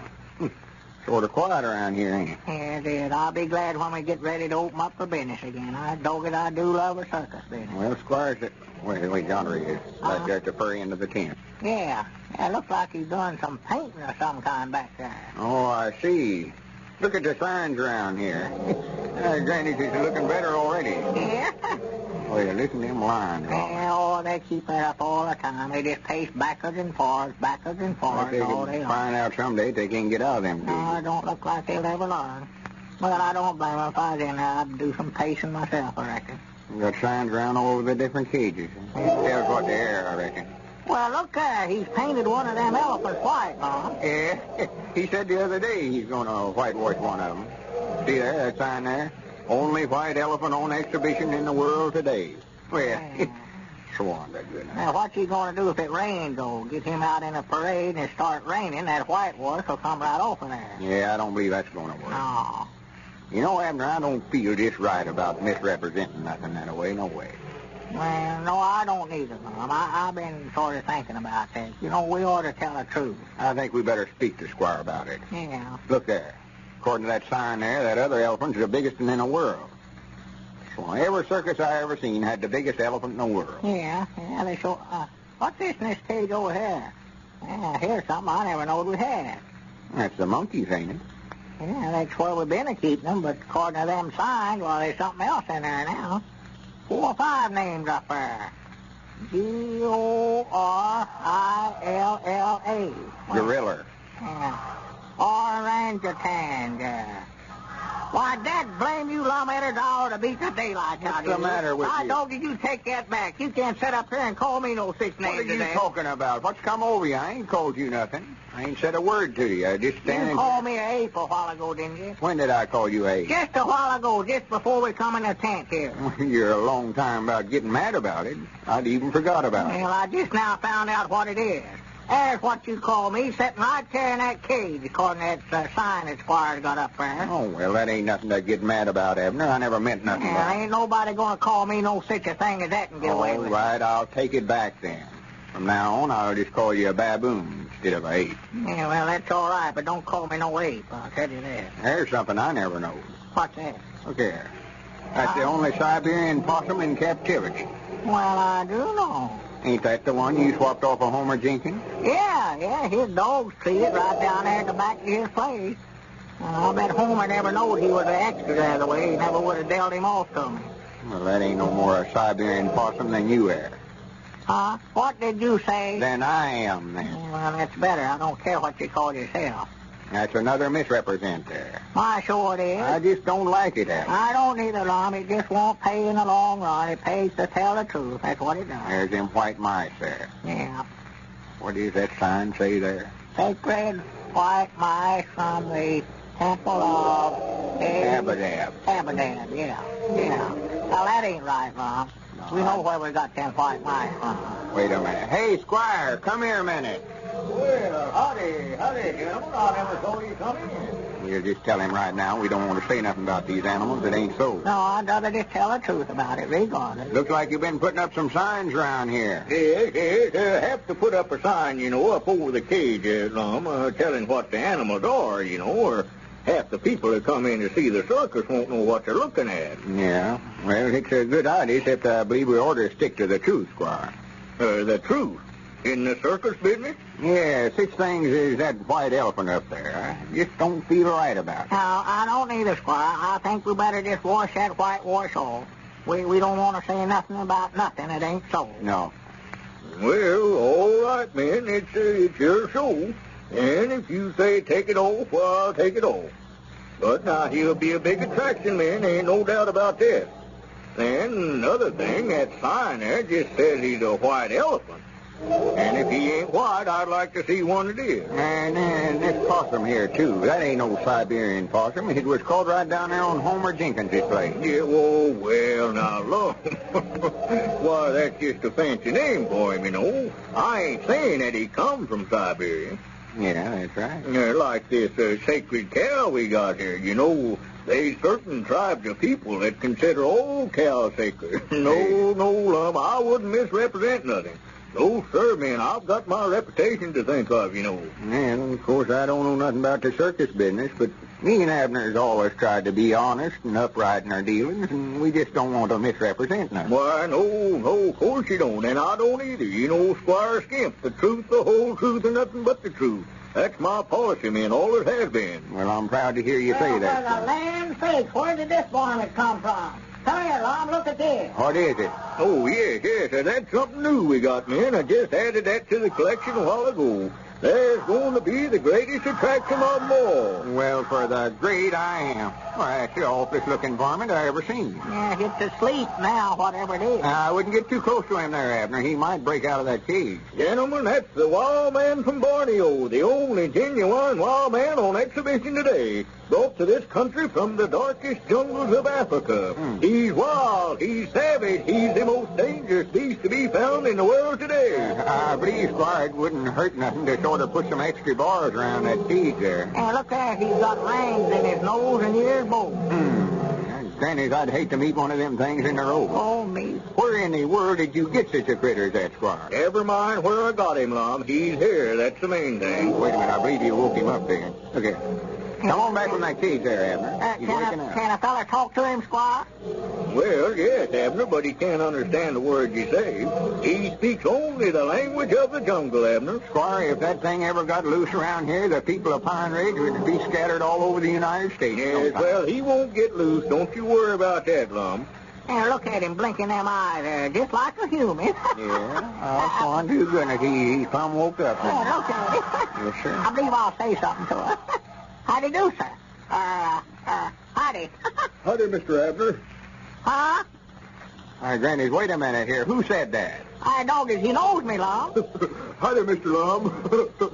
I wish you fellas would make Squire let me out of this cage here. Cedric, I told you, whatever you do, don't ever speak to nobody that comes around this cage. Remember, you don't understand a word of the English language. Well, if Cedric is the wild man from Borneo, we wonder what plans Squire has for Lum and Abner's part in the circus. Ladies and gentlemen, we still have a minute left tonight. Let's slip over to the Carrollton home and see what's happening. I think Mrs. Carrollton is getting her son Jimmy off to school. Hurry up now, Jimmy. You'll be late. Oh, let me finish my milk, Mom. Well, be quick then, son. You know what your teacher said. Oh, all right. Where's my cap? Where you put it last night, of course. Well, it isn't. I hung it up there on the hook. Well, it must have walked off all by itself then. Oh, no, it hasn't, Mom. I did hang it there. I remember. Oh, I don't know. I declare on it. Oh, here it is, Jimmy, under the table. Such a boy. Now, here's your book and your lunchbox. Gee, Mom, what's in it today? Oh, never you mind. Oh, come on, tell us. Well, all right. You've got sandwiches, cake, and an orange. Now, do run along, son. Oh, gee, Mom, why don't you put in some Horlicks malted milk tablets? They're swell. I know you too well. You'd eat them up before lunch and spoil your appetite. No, I wouldn't. Anyway, Horlicks don't spoil your appetite. Teacher said they don't, too. Well, I'll declare. I never heard that. Well, it's true. Gee, Mom, they're better than candy, too. They're good for us, teacher said. Well, I'll get you some tomorrow, son. Now, you've just got to run along. Why, look at that clock. You'll never be there on time. Well, we hope Mrs. Carrollton does get some Horlicks tablets for Jimmy. All youngsters love them, and they're certainly fine and nourishing for the youngsters. Get some to try. A small flask costs but 10 cents. Also in larger sizes if desired. This is Carlton Bricker speaking for Lum and Abner and Horlicks, who now bid you all good night and good health.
Everybody, here we are all ready to take you down to Pine Ridge for another visit with Lum and Abner, brought to you by the makers of Horlicks, the original malted milk. Now here's a simple, safe reducing plan for overweight people. An effective way to lose excess pounds without discomfort or without resorting to methods of which your doctor might not approve. Drink a glass full of Horlicks at noon instead of eating a heavy meal. Here's why that Horlick luncheon will help you people who are anxious to regain a youthful waistline. Horlicks, while it is nourishing, energy-giving, and sustaining, doesn't have the heavy meal's excess of calories. When you drink a glass full of Horlicks for luncheon instead of a heavier meal, you are reducing your caloric intake. And that, as you probably know, is the fundamental principle of losing weight. There's another thing about the Horlick luncheon, too. It's much easier to digest than is a heavy meal. And that's why Horlicks at noon will keep you alert later. Why it will not leave you feeling drowsy or listless. Try the Horlick luncheon tomorrow. You can get Horlicks malted milk, you know, in either natural or chocolate flavor at your druggist. And you can prepare a glass of Horlicks quickly and easily, either at home or at your work. Mix it with water alone. You don't need to add any flavoring or any raw milk to make a delicious and full-flavored glass full of Horlicks. And now, let's get ready for Lum and Abner. You know, the Pine Ridge Matrimonial Bureau has received hundreds of applications from women in search of a husband. A few days ago, not having any pictures of prospective husbands to send out, Lum conceived the idea of mailing out a few pictures of Abner. Well, evidently, Abner's pictures made quite a hit with the ladies. Among other letters, yesterday he received one from a Miss Hortense Kelly, who stated that she had fallen in love with him through his picture and was coming to Pine Ridge to pay him a visit soon.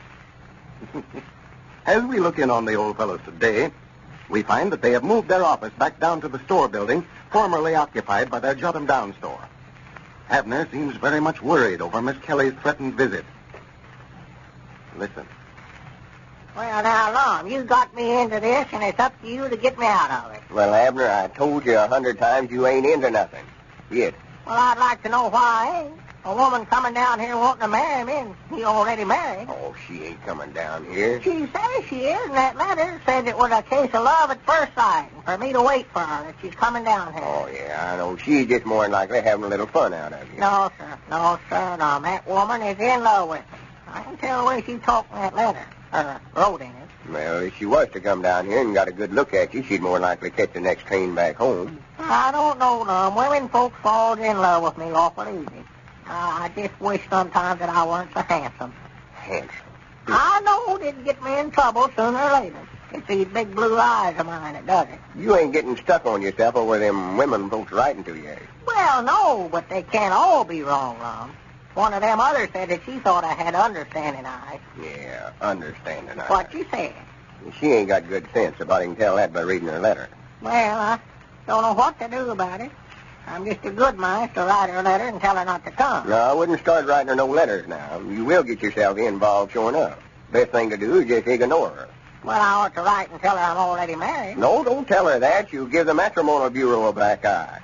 If she finds out we're sending out pictures of a man that's already married, don't tell her what she'll think. Well, what do you think that Elizabeth's going to think when she finds it out? She'll about give me 2 black eyes. Well, if she does come down here to see you, the thing to do is just not let Elizabeth know nothing about it. It's a good thing she's still down there in Texas visiting. Yeah, well, that won't help matters none, Lum.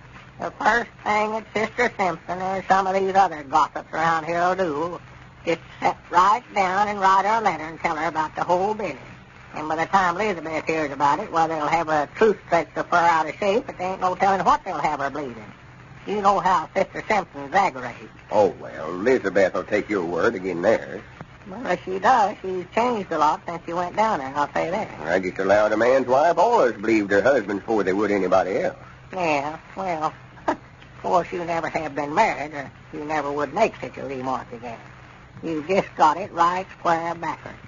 Elizabeth will believe anything bad about me that she hears, regardless of who tells it to her. Oh, you're just making a mountain out of a molehill.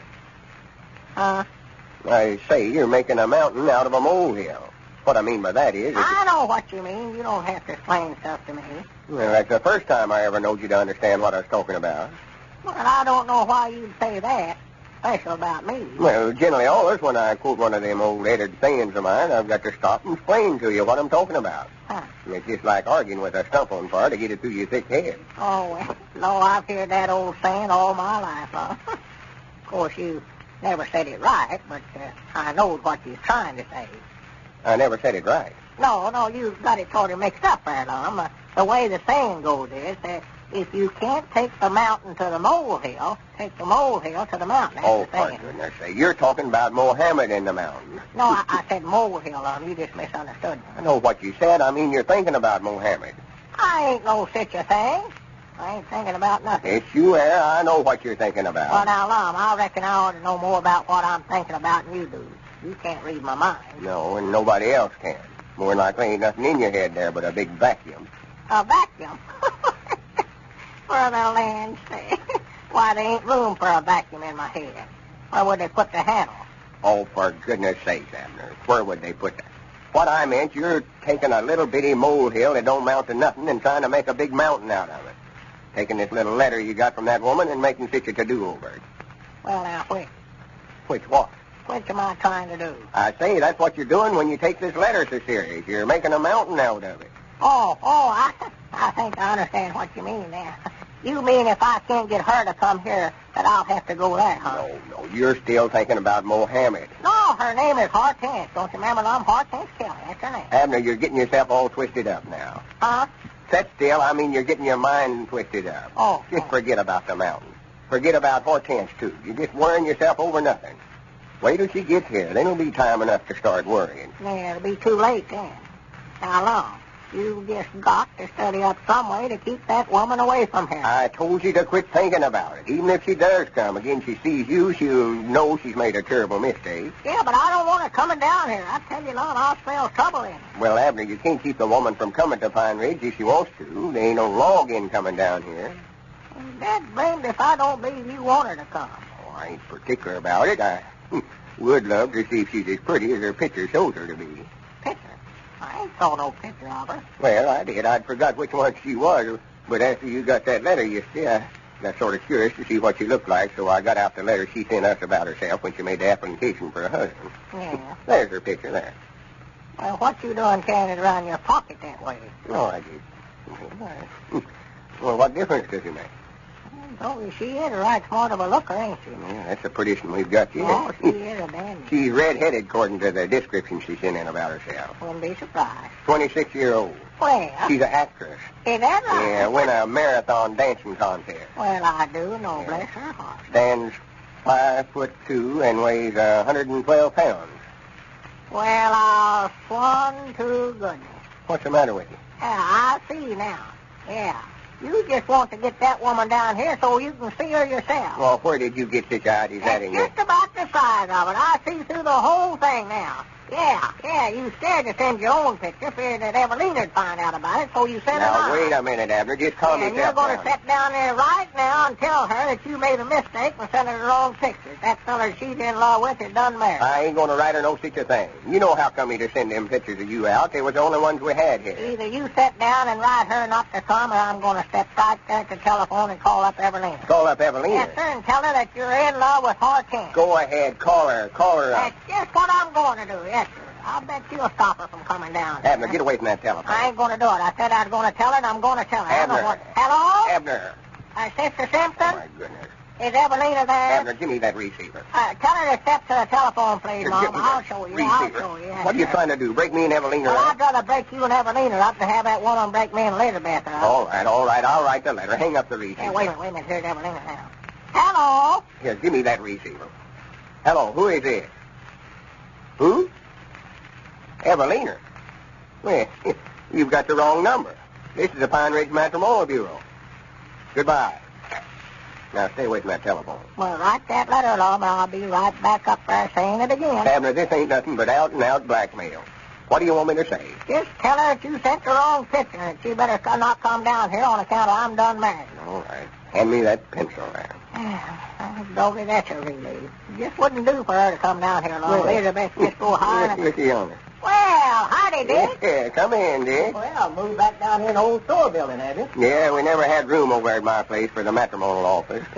Well, I went over there looking for you. I got a telegram here for you, Abner. Telegram? Yeah. Yeah, they left it down there at the store. I told them I'd see if you got it. Well, I do know. I bound you saw Elizabeth and Pearl that they're coming home. Sit down, Dick, and loaf a while. Yeah, looks natural to see you fellas back over here at the store. Yeah. And we're sitting here today thinking, I wish we'd never sold our store. Yeah. Seems so quiet around here without no merchandise in the shelves. What's the matter, Abner? For goodness sakes, Abner. You look like you saw a ghost. What's the matter? Must be something in that telegram, Lum. Nothing happened to your wife, has it, Abner? Mr. Abner Peabody, Pine Ridge. Darling, I will arrive tomorrow. Can hardly wait to see you. Love. Hortense. Well, it's too late now. Hortense is probably already on her way to Pine Ridge. Ladies and gentlemen, poor and unhealthy teeth and gums are the cause of much suffering and misery. It's most important that every one of us give our teeth proper care. And it's doubly important that we parents keep a careful watch over the condition of our children's teeth. For sound and healthy teeth are formed during childhood years. 3 things are important in preventing decay. First, regular visits to the dentist. And second, regular and proper cleaning of the teeth. Third, and just as important as the other 2, is proper diet. The teeth and gums, like other parts of the body, are made from the food that we eat. The same foods that build up healthy teeth will protect teeth against decay. Now, calcium, phosphorus, and the vitamins are elements that are responsible for the formation of healthy teeth. And Horlicks malted milk is an excellent source of all of these elements. To help children develop sound teeth and gums, give them several glassfuls of Horlicks every day. To do so is to spare your child much unhappiness in later years. This is Carlton Brickert, speaking for Lum and Abner and Horlicks, who now bid you all good night and good health.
Howdy, everybody. Here we are all ready to take you down to Pine Ridge for another visit with Lum and Abner, brought to you by the makers of Horlicks, the original malted milk. With many parts of the country suffering from changeable weather, it is especially important to be on guard against colds and illness at this time. Consult your doctor at the first sign of a cold or sore throat. Don't run the risk of complications, which may develop from lack of proper medical attention. One visit to your doctor may save you weeks of unnecessary suffering. People who are convalescing from colds or more serious illnesses will find Horlicks malted milk just the sort of nourishing, easily digested food drink that will aid recovery. It will not upset or cause distress to a delicate or impaired system. Horlicks is refreshing, invigorating. Its delicious, rich flavor is one that the convalescent will not grow tired of, no matter how regularly Horlicks is included in the diet. Horlicks malted milk is self-contained. Mixed with water alone, it's a nourishing, sustaining food drink. It isn't necessary to add any flavoring or even milk unless desired. You can get Horlicks, you know, either natural or chocolate flavor at your druggist. And now, let's get ready for Lum and Abner. Well, Abner has certainly been having domestic troubles at home. In fact, since his wife Elizabeth returned from her visit in Texas, she has refused to let him come in the house. Well, yesterday, Lum devised a scheme to arouse her sympathy. After bandaging Abner in splints, he called Elizabeth and told her that Abner had been run over by an automobile and had broken both arms. The plan worked. Abner was received at home with open arms and has satisfactorily explained their misunderstanding. As we look in on our old friends today, we find Abner propped up in bed, both arms in splints and bandages, explaining to Dick Huddleston how the accident happened. Listen. Well, I didn't hear a thing about it till this morning. What time did it happen, Abner? Huh? Yesterday. I know, but what time yesterday? Let's see, long late in the afternoon, I believe it was. Mm-hmm. Whose car was it? Who hit you? Why, I don't know who it was. Well, didn't you see the car? Yeah, I reckon I did, but I don't recollect it. You don't know what kind of a car it was, huh? No. Why, you know every car in Pine Ridge, Abner. It must have been an out-of-town car. Yeah, that's it. It must have been an out-of-town car. Well, how did it happen, Abner? How come him to hit you? How come who to hit me? Why, the fella that ran over you. Oh. Why, me and Lum was in the store there, and... In the store? Well, how could a car hit you and you're in a store? No, wait a minute, that's wrong. Yeah. I must have been out in front. Yeah, that's it. Yeah, more than likely it'd start across the street, hadn't you? Yeah. Yeah, that's what I'm doing, cross the street, yeah. Well, didn't the driver blow his horn to let you know he's coming? Let me see now. He surely did. Yeah, he must have. Then what happened, Dick? I don't know. That's what I'm trying to find out. Oh, sure, yeah, that's right, sure. You know less about this accident been in it than anybody I ever saw, haven't you? Yeah, I do, don't I? Don't recollect much about it. Maybe that lick you got there on the head sort of affected your memory some way. Yeah, that's it, yeah. Yeah, that lick I got there on my head, that's what done it, sure. Well, didn't the fella stop? Who? Why, that fella that hit you. The fellow with the car, yeah. Let me see. Dick, I wish you wouldn't ask me so many questions. Doc Miller said it ain't good for me to talk too much. Oh, sure, yeah. Excuse me, Abner. Sure, I never thought about that. I was just so interested, you know, in hearing all about it. Well, that's all right. I never thought of it neither till just now. I just wanted to get all the particulars, you know. Well, you ask Lum about it. He knows all about it. Fact is, he's the one that thought of, he's the one that seen it. Well, then Lum will look after things all right. Well, Abner, I sure hate to see you laid up this way, but accidents will happen, looks like. Yes, they will. Looks like. By the way, Abner, are you protected by insurance? Am I what? Are you protected by insurance? Well, now, he can just fix his car up the best way he can. Well, I mean, have you got any accident insurance on yourself? Oh, yeah. Yeah, I got an accident policy, all right. Well, now, that's good. I'm glad to hear that. Times like this is when a fellow appreciates having them, ain't it? Yeah, reckon so. You may be laid up here quite a little while, Abner. You can't tell how bad I'll those things find are. him in here. Well, that sounds like Grandpappy's spirit out there in the hall. Well, come in, Grandpap. I thought I heard you. Howdy, Abner. Howdy. See, you've got company. Howdy, Richard. How you, Grandpap? Oh, disappeared as a catbird. Well, Abner, they tell me they like to got you yesterday. Yeah, I had a close call, I reckon, Grandpap. Awful close. Yeah. Go yourself up the locker there and sit. Yeah. Get out of there. Scat. Getting them hairs all over the place. Well, Abner, I expect I better be getting on back down the store. Sit still, Richard. I'll be going directly myself. Can't stay but just a minute. Just thought I'd drop over and sort of cheer Abner up a little. Why, sure. Sit down, Dick. You ain't got nothing to do, no way. Well, Abner, you look like you've been in a wreck, all right. Yeah? You don't look natural all bandaged up that way. No, I reckon not. Tell me it broke both your arms. Yeah, broke them both, Grandpa. Yeah, I do know. Was your arms broke above or below your elbow? Well, which does it look like to you? Well, of course, just offhand, it looks like it broke below the elbow, I'd say, the way them splints is put on there. Yeah. Well, you're just right. You sure you ought to have been a doctor, Grandpa. Yeah, that's awful bad, Abner. Man, get up your age, he's generally awful slow about mending. Fact is, I doubt where you ever get over it. Oh, why, he'll be up and around in no time at all, hardly, Grandpa. I don't know now, Richard. Old man that way, bones don't knit like they ought to. What do you mean, old man? I know when old Uncle Mac Rollins, whenever he fell out of his barn loft over there, he laid at home there for months, flat of his back till he passed on. Well, now, Grandpa, you oughtn't to be scaring Abner that way. It's bad enough as it is. Well, I don't aim to scare you, Abner, now. I hope you do get over it, but I just saying I've got my doubts. Wouldn't surprise me none if you never used them arms again. Yeah, well, you ain't scaring me none, Grandpa. I'll be up and around again before you know it. That's the time, Abner. That's the way to talk. Well, Abner, tell me about it. How did it all happen? Who hit you and all that? Grandpa, Doc Miller told Abner not to be talking too much. Oh, well, now, it's all right for me to talk, but, it just makes me feel worse to answer questions about the accident. Why, sure it does, Abner. Best thing to do is just keep it off your mind. Forget about it. Yeah, must be terrible to think about it. Yeah, must be. Awful bad. Awful bad. Yeah, I wouldn't take it too hard, Abner. Body can't live forever, you know. Somebody at the door there, I think, Abner. Yeah. Come in. Well, Abner, she's a-working it. Well, howdy, fellas. Howdy, Lum. Yeah, howdy, Lum. Come in, Lum. Sit down. Yeah, thank you. You're looking better today, Abner. Glad to see you, man. Here, Lum. Don't be shaking hands with him now. You'll hurt his arm. Oh, excuse me, Abner. I forgot. Yeah. Well, I did, too.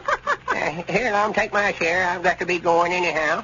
Well, Richard, if you're ready, I believe I better get on back to the place. Yeah, I've got to go too, Grandpap. But Lum's here. He can keep Abner company now. Well, don't let me rush you fellers off now. Well, we fixing to go anyway, Lum. Abner, if there's anything you're needing now, just call on us. Any setting up or anything like that. Yeah, us too, Abner.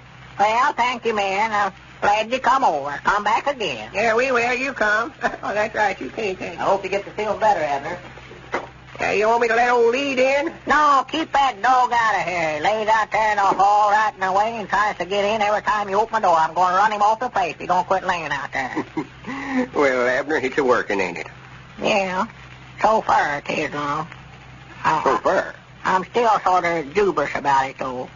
You know, the last time we tried this, when we made out like my leg was broke, why, it never worked out so well. Oh, well, we learned a lot that time, though. Yeah, we ought to learn enough not to try it again, I'm figuring. Well, now, you just leave everything to me, Abner. I'll handle this all right. I hope so. Elizabeth's already in a good humor with you, I can tell that. I heard her singing back there in the kitchen when I come in just now, just singing. Yeah, well, so far, she appears to be just happy to June bug. Been waiting on me hand and foot. Just can't do enough for me, looks like. Well, I told her yesterday, whenever we carried you over here, she better humor you all she could. She did? Yeah, you can thank me for all this attention you're Well, getting. now, that was a good idea, for she's sure been looking after me. Just been standing right here by my side doing everything. Asked me if I'm comforting all that. Want to know if I want any more pillars popped behind my head or anything. Well, that is fine. I knowed in reason if I just set my head to do it, I could figure out a way to get Elizabeth back in a good humor with you all right. Yeah. Well, the only thing that's bothering me now, Lum, with these arms broke, why, I'm going to be laid up here for a long time. It takes them bones a long time to knit, you know. Well, them arms ain't broke. What's I Why? Huh? Oh, well, no, but I got to make out like that, I mean. And I've got to get out here and make some money somewhere or other. We ain't got nothing to eat in the house and nothing to buy it with. Of course, Dick Huddleston is offered to let us have groceries on a credit, but now I just ain't going on imposing on him that way when I ain't got no ideas when I can pay it back. No. I was in the store business myself too long. I know just how Dick feels about it. And there ain't going to be no money coming in off in our matrimonial business for a while yet. Well, then it looks like it's a good thing that feller called me up then. What feller? That's just what I come over to tell you about. Huh? Abner, me and you has went into another business. Another business? Yeah, our finance worries is over. Well, what kind of business? I ain't telling you a thing about it till I get the whole deal signed up. But you're a half partner in it. Well, now, here now, Lum. Now, don't you go making me no partner in something till I find out what it is. You've got me in enough trouble when I knowed what I was doing. I ain't going into nothing that I don't know about. Don't be telling me what you're going to do and what you ain't. Recollect, you got both arms broke there. This ain't no time for you to be arguing back about nothing. Hi, Granny, as I said, we was going into a new business, and we're going into it. Well, Abner seems to be a partner in this new business of Lum's, whether he likes it or not. Ladies and gentlemen, nothing is more important in keeping good health and maintaining a high resistance to sickness than is plenty of good, sound sleep.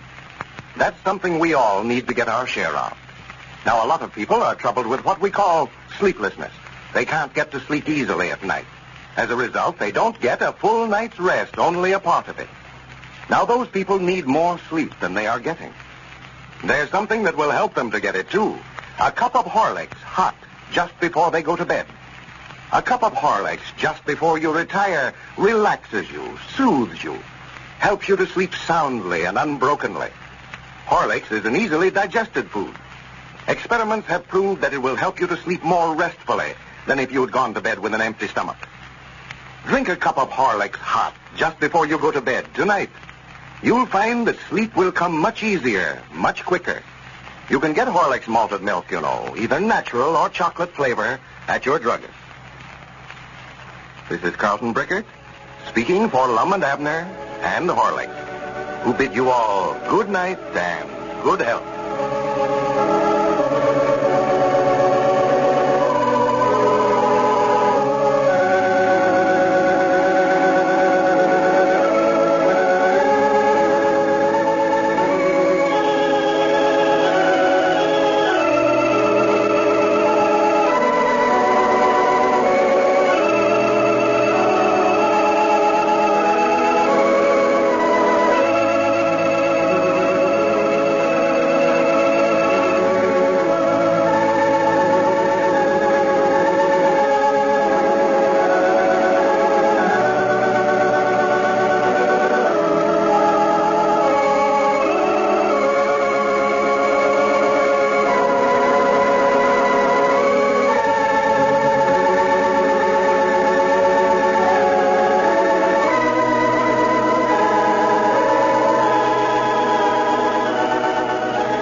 Here we are, all ready to take you down to Pine Ridge for another visit with Lum and Abner. Brought to you by the makers of Horlicks, the original malted milk. Here's good news for all our overweight listeners who want a simple, safe, economical plan to reduce. It's mighty important to control our weight if we have any tendency to excess pounds, but it must be done without endangering health. Well, nutritionists have worked out a plan whereby you can keep down your weight safely. And here it is. Drink a good glass of Horlicks malted milk for luncheon. That's all there is to it. Nothing to take, no drastic exercises to do. Just drink a glass full of Horlicks malted milk at noon instead of eating a big lunch. You see, Horlicks, because of its good protein content, carbohydrate to milk-fat ratio keeps your appetite satisfied. It gives you all the precious building qualities of heavier foods without the latter's excess calories. And now, here's a special message from Lum and Abner about that flashlight they offered to send to listeners. They say they just didn't know that they had so many friends. The number of requests for flashlights was so great that they can't be made quickly enough to send out promptly. But they want you to know that everyone who sent in will get his flashlight just as soon as it's humanly possible. They appreciate your waiting and know that you will be delighted with your flashlight when you do finally get it. And now, let's see what's happening down in Pine Ridge. Things haven't been running so smoothly at the Jot 'em Down store since Abner's been president. So yesterday, Lum refused to continue as a partner, with Abner acting as president. And Abner refused to resign from the office. Well, the result was that the two old fellows decided to dissolve partnership and divide the store equally between them, competitors under the same roof. Today, we find them dividing the stock of merchandise so that each can manage his own business. Lum is counting out a case of pork and beans, while Abner stands by to see that he gets fair deals. Listen. One for you, and one for me, and one for me, and one for you, and one for me. Huh? What's the matter? Oh, nothing, Erickson. Go ahead. One for me, one for you. One for me, and one for you. I'll be glad when we get this thing divided up. One for me, one for you, one for me. Here, now, wait a minute there now, Lum. You're getting too many of them fur me's in there. I ain't giving you no more than I am myself. I'm watching that. Yeah, but what I mean, you're getting too many of them for you. For you? Yeah. I thought you said for me. Well, I said for me, but I meant for you. Well, I can't make no sense out of that kind of talk. Now, go ahead, but I'm going to watch that counting from here out, I'll tell you that. One for me and one for you. One for me and one for you. And one for me and one for you. One for me. Granny, there's one left over again. It's yours or Well, may as well open it up and eat it like we've been doing, I reckon. Well, I don't know where I can eat any more or not, Abner. Now, I bet we've had $6 worth of canned goods already today. Yeah, well, we wouldn't have had to eat them 2 cans of salmon if you'd count them right in the first place. Well, we had one left over there, and we had to eat it to make it come out even.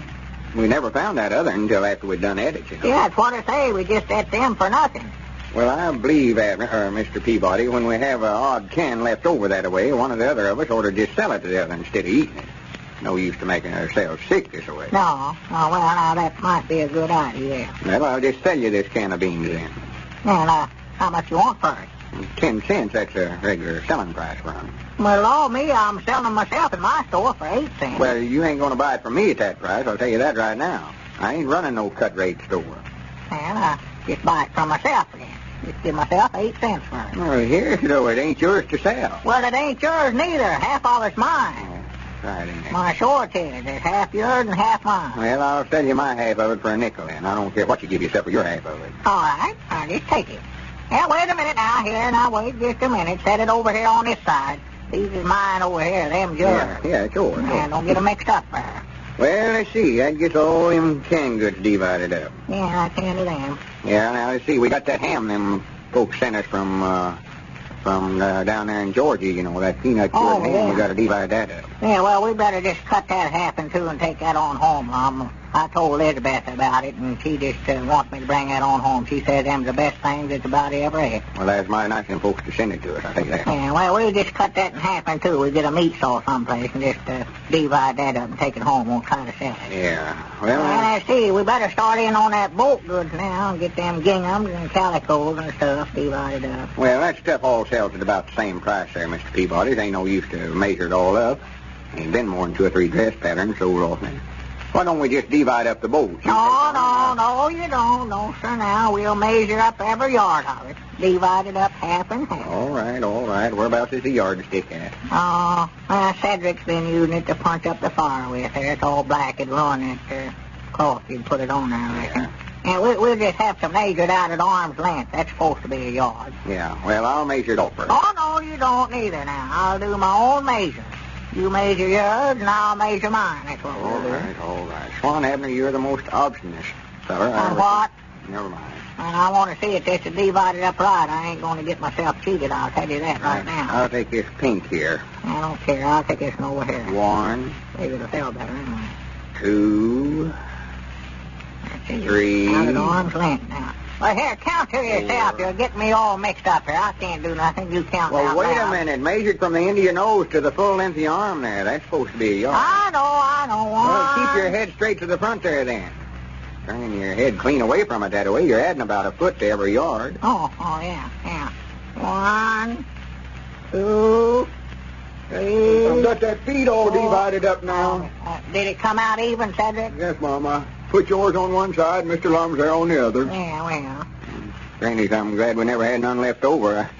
I'd hate to eat a sack of chops or a sack of bran on top of all that other stuff we've had. Yeah, or a bale of hay.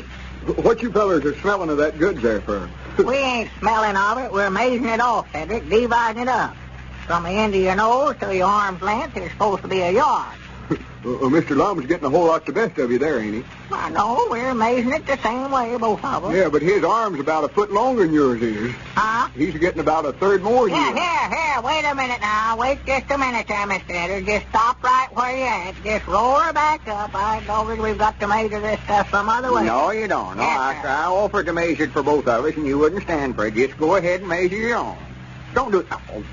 Now, You got it all mixed up. I lost my place. now, just roll her back up. We'll just wait till we get a yardstick. I ain't going to let you count it that way. Them arms of yours are 2 yards long. All right. What you want me to do now? Well, let's see, Cedric. Let's see now. Well, we got them nails back there and them tags. You got to count them. There ain't no use to count them. Just weigh them up. But never mind. You can be measuring up that cool oil back there, Cedric. That'll be a good job for you. Yeah. Yes, Mom. You wouldn't want me to divide up that candy for you, would you? No, sir. You just stay out of that candy case, Cedric. I didn't think you would. No. Yeah, again, you got done eating it, it'd be divided up 3 ways instead of 2. Go on, measure up that cool oil like I told you to. Yes, Mom. And now there's another thing, too, Mr. Eddard. How are we going to divide up Cedric? Divide up Cedric? Oh, Granny's, I forgot about him. Now, there is something to figure on. Wait a minute. You fellas ain't figuring on cutting me in two, are you? No, go ahead, Cedric. We ain't talking to you. Go ahead. Might let him work for both of us here and divide his salary up half and 2. Yeah, that's a good idea. You take half of it, and I'll take half of it. I mean, divide what we're paying. You pay half of it, and I'll pay half. Oh, yeah, I see. Yeah. No reason why he can't work for both of us.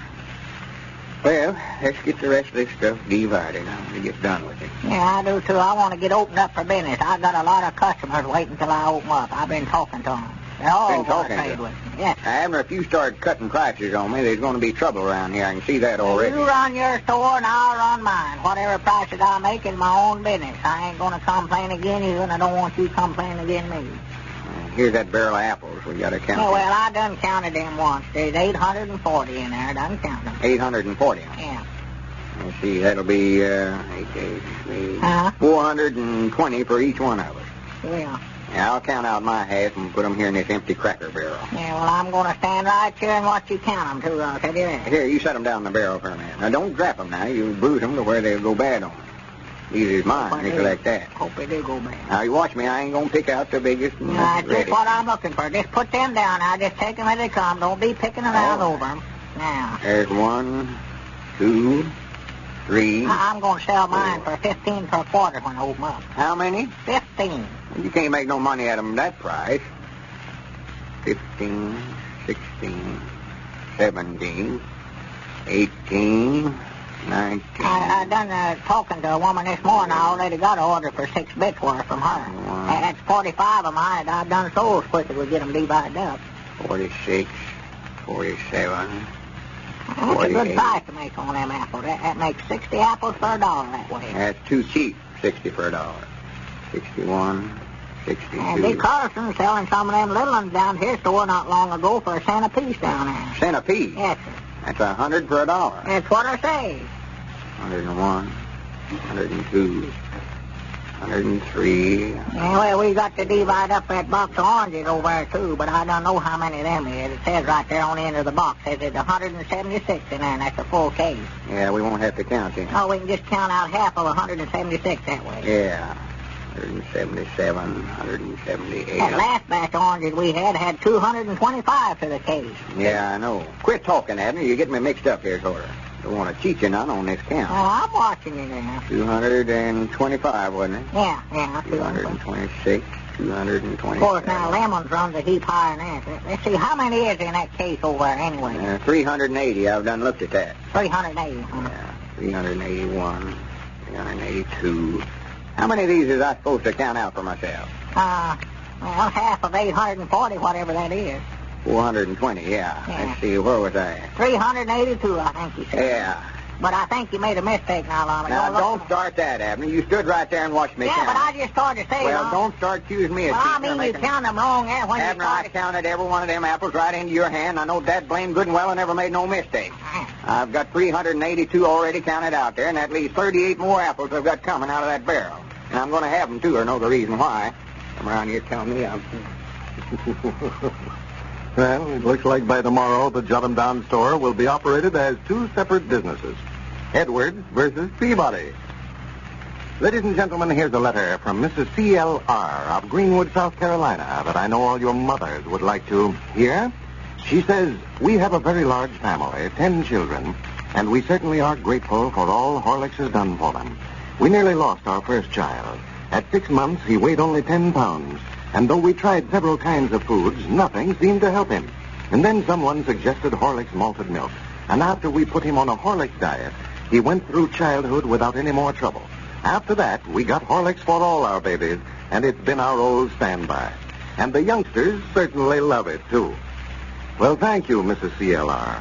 We certainly appreciate your letter and are glad to know that Horlicks malted milk helped your babies as it's helped so many thousands of others. We hope your letter will be the means of acquainting still more mothers with the value of Horlicks malted milk when used as a food for infants and growing children. This is Carlton Brickert speaking for Lum and Abner and Horlicks, who now bid you all good night and good health.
Visit with Lum and Abner, brought to you by the makers of Horlicks, the original malted milk.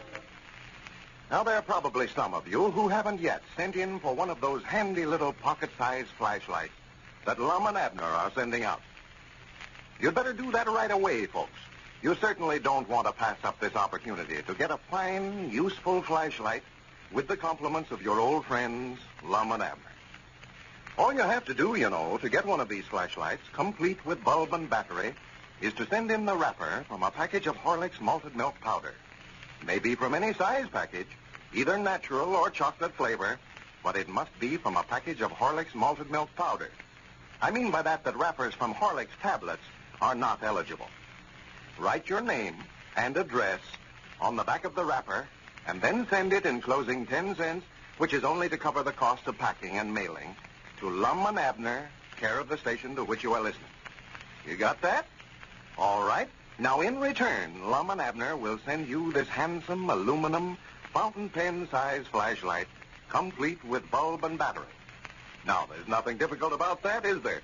Do you know of any easier way to get a powerful, efficient flashlight, the kind that you'd have to pay 75 cents for in a store? Well, send in your request right away, tonight, before you forget it. If you haven't a package of Horlicks malted milk powder in your home now, you can get it in either natural or chocolate flavor at your druggist. And now, let's see what's happening down in Pine Ridge. When Lum and Abner planned for Lum to slip over to Abner's house the other night and retrieve that check the insurance company paid on the claim on Abner's fake accident, little did they realize the trouble it would cause.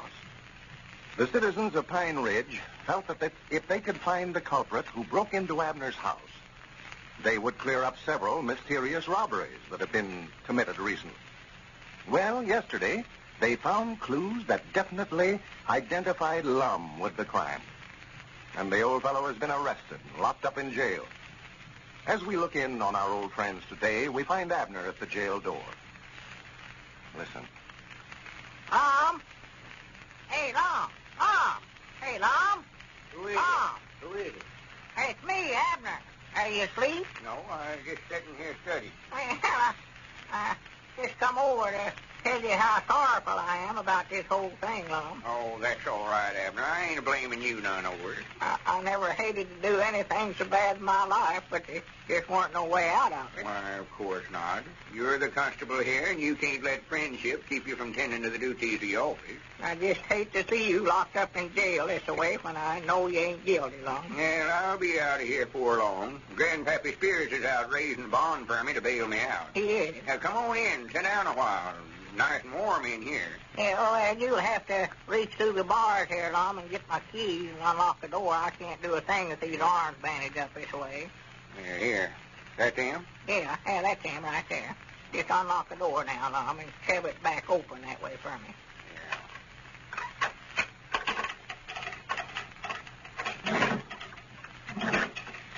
I'd have noticed that easy. I'd have slipped out of here. Yeah, well, Come on in. got out the keys. No, that's right. Oh. Well, here, better take them keys back. I don't want nobody to find them in my Oh, well, you ain't going to run off. Hey, come on back and sit here by the stove. Yeah. Is that a flopper? Yeah, that's all right. As big as a bucket, is Yeah, it? that's a good thing you got it. These concrete floors are awful damp in this time of year. Well, Abner, I'm proud you come over. I've been shorter in the door. You're about the only one left around here that'll even speak to me. You and Grandpap. Yeah, folks is pretty mad about it, all right. They think you're the one that's been doing all this robbing around here lately. You know? Yeah, I know it. There's been a dozen of them come by here, stand there at the door and call me a thief and robber and everything else. Here, sit down. Yeah, thank you. Folks all I thought was my friends and just turned right square backwards again me. Yeah, Lord, they're the ones that insisted on me throwing you in jail. 6 fellers at Ezra C. Strunk and Caleb Weishorn and Mose Moots and the whole bunch. Yeah, that hurts me worse than anything else. Why, sure. Even Dick Huddleston come by this morning and told me how disappointed he was in me. So I know he must think I'm guilty, too. Yeah, well, naturally, they had the proof right on you, Lum. They found that piece of cloth hanging on the barbed wire fence over there, and it matched up with that place that was tore out of your pants, so there weren't no doubt in their minds but what you done it. Well, it just goes to show that folks is all as ready and willing to believe the worst about anybody, even their best friends. Yeah, they are. Just human nature, I reckon. When a feller gets down this way, instead of trying to hep him up, why, everybody wants to shove him just a little further down if they can. Well, Lum, I wish you'd let me just go ahead and tell Elizabeth and everybody else how this whole thing happened. No, now, Abner. That's nice of you to offer to do that, but I just won't stand for it. Well, it'd straighten this whole thing out, Lum, get you out of this mess. Get me out of trouble, all right, but I'm just afraid it'd cause a lot of trouble betwixt you and Elizabeth. If she found out now there weren't nothing to that accident, that you just been making out like you's hurt, no telling what she would do. No. Might break up your home over there. You can't never tell. Yeah, but maybe we could just tell her, Lum, at the reason that you broke into the house the other night was just to get that check that the insurance company gave me before she could cash it. Well, the trouble is, Abner, you can't tell her part of it without telling her the whole story. No. And if you just stop and think back, we've told so many stories to Elizabeth, she'd lose all the faith she ever had in you if she found out the truth now. Yeah, well, I don't know what to do. I hate to see you sitting down here in jail, having everybody down on you over something that ain't your fault. Special when you just done it to help me out. I just don't feel right about it. Oh, well, now, don't worry about me. I just feel like I'm the one that ought to be in jail instead of you. No, now, there ain't no use of standing chances of breaking up your home over there. It don't matter none about me. I ain't got no family that this'll reflect on. nobody that cares for as that goes. I'll be out of here quick as Grandpap gets back with that barn anyway. Well, you just got to get out, Lum. The mail is stacking up down there at the office. I never seen the like of it. Well, fine. There's still riding in for the flashlight. Oh, Lord, Aimed to ask you about. yeah. Well, that's good. Enough of our friends sends in for them flashlights, we can at least get the store restocked and opened up again. Give us a sort of a chance to start all over again. Yeah, well, I've had Cedric down there helping me all day, opening up letters for me while I count the votes and see which one of us they want for president of the Jot 'em Down store when we get it opened up. How's the votes running? Well, I don't like to tell you nothing that'll make you feel any worse, Lum. It just looks like you've had enough trouble. Well, it ain't your fault, Abner. If folks want you to be president, you can't help it. Ain't I running no better than I have been? Well, we ain't got all the mail open up yet, Lum. We ain't went through more than half of it, what's come in today. Well, how many have I got so far? You mean out of them we got today? Yeah, how many votes have I got? Well, you ain't got none yet, Lum. It's all been for me. But now, I wouldn't feel bad about it now, for maybe you've got some votes in them that we ain't opened up yet.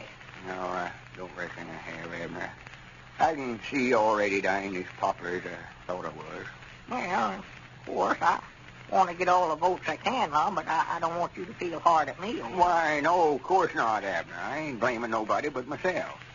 That letter we got the other day where that woman from Lincoln, Nebraska had wrote in and said I was a big blowhard and all has run over you and she hoped I never got a single vote. Yeah, well, now, I wouldn't pay no attention to such talk as that. Well, I don't know, Abner. It got me to studying. I've had a lot of time last night and all morning. I think she's about right about it. Oh, no. I ain't been as thought as I ought to been. Why, ain't that? Had way yonder too good a opinion myself, I reckon.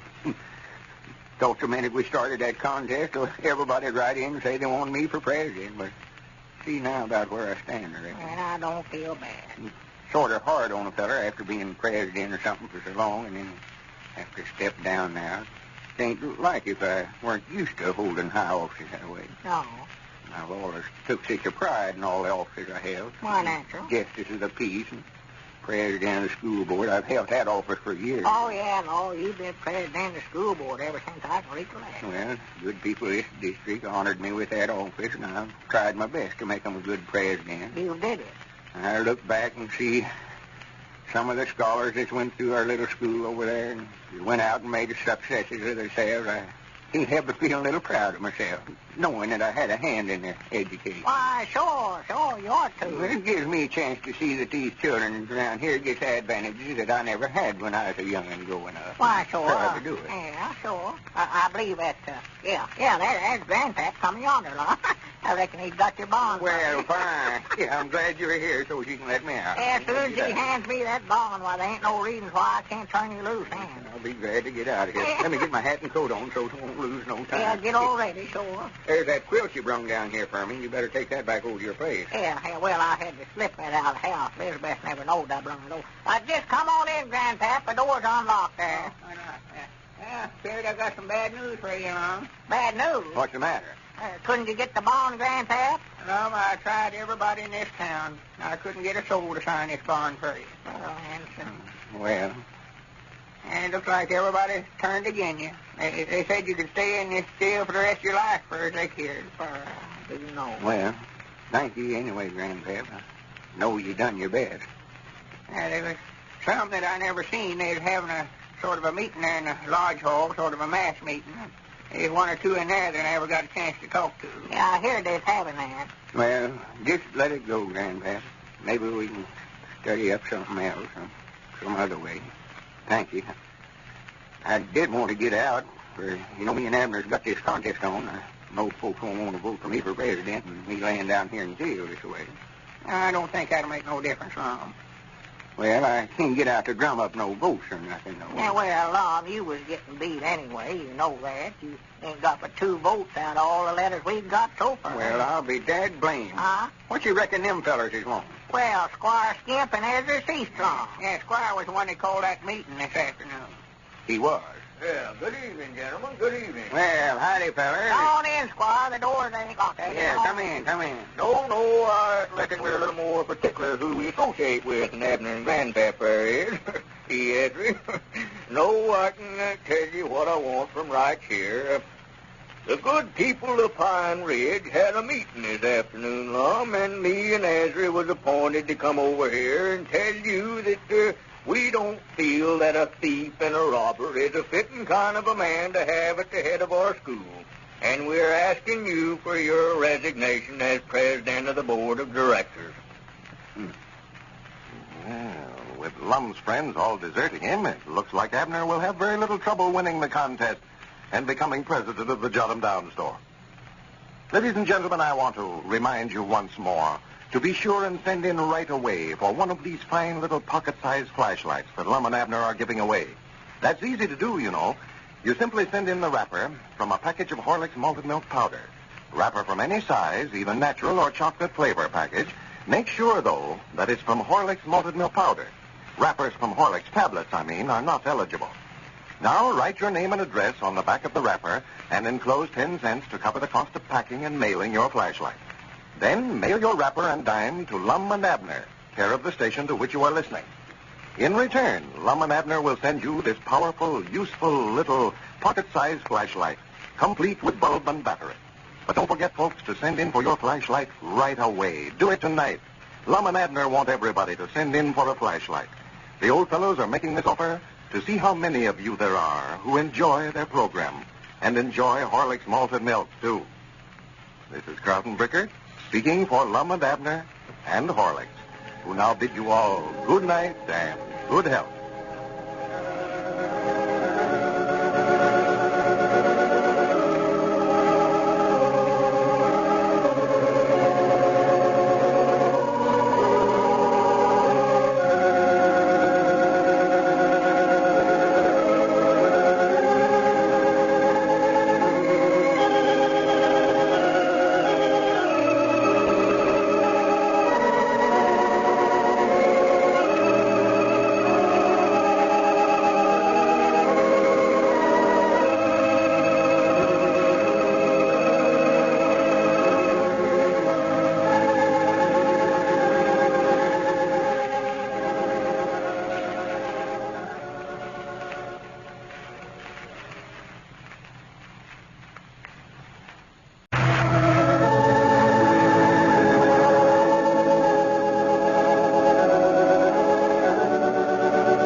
Howdy, everybody.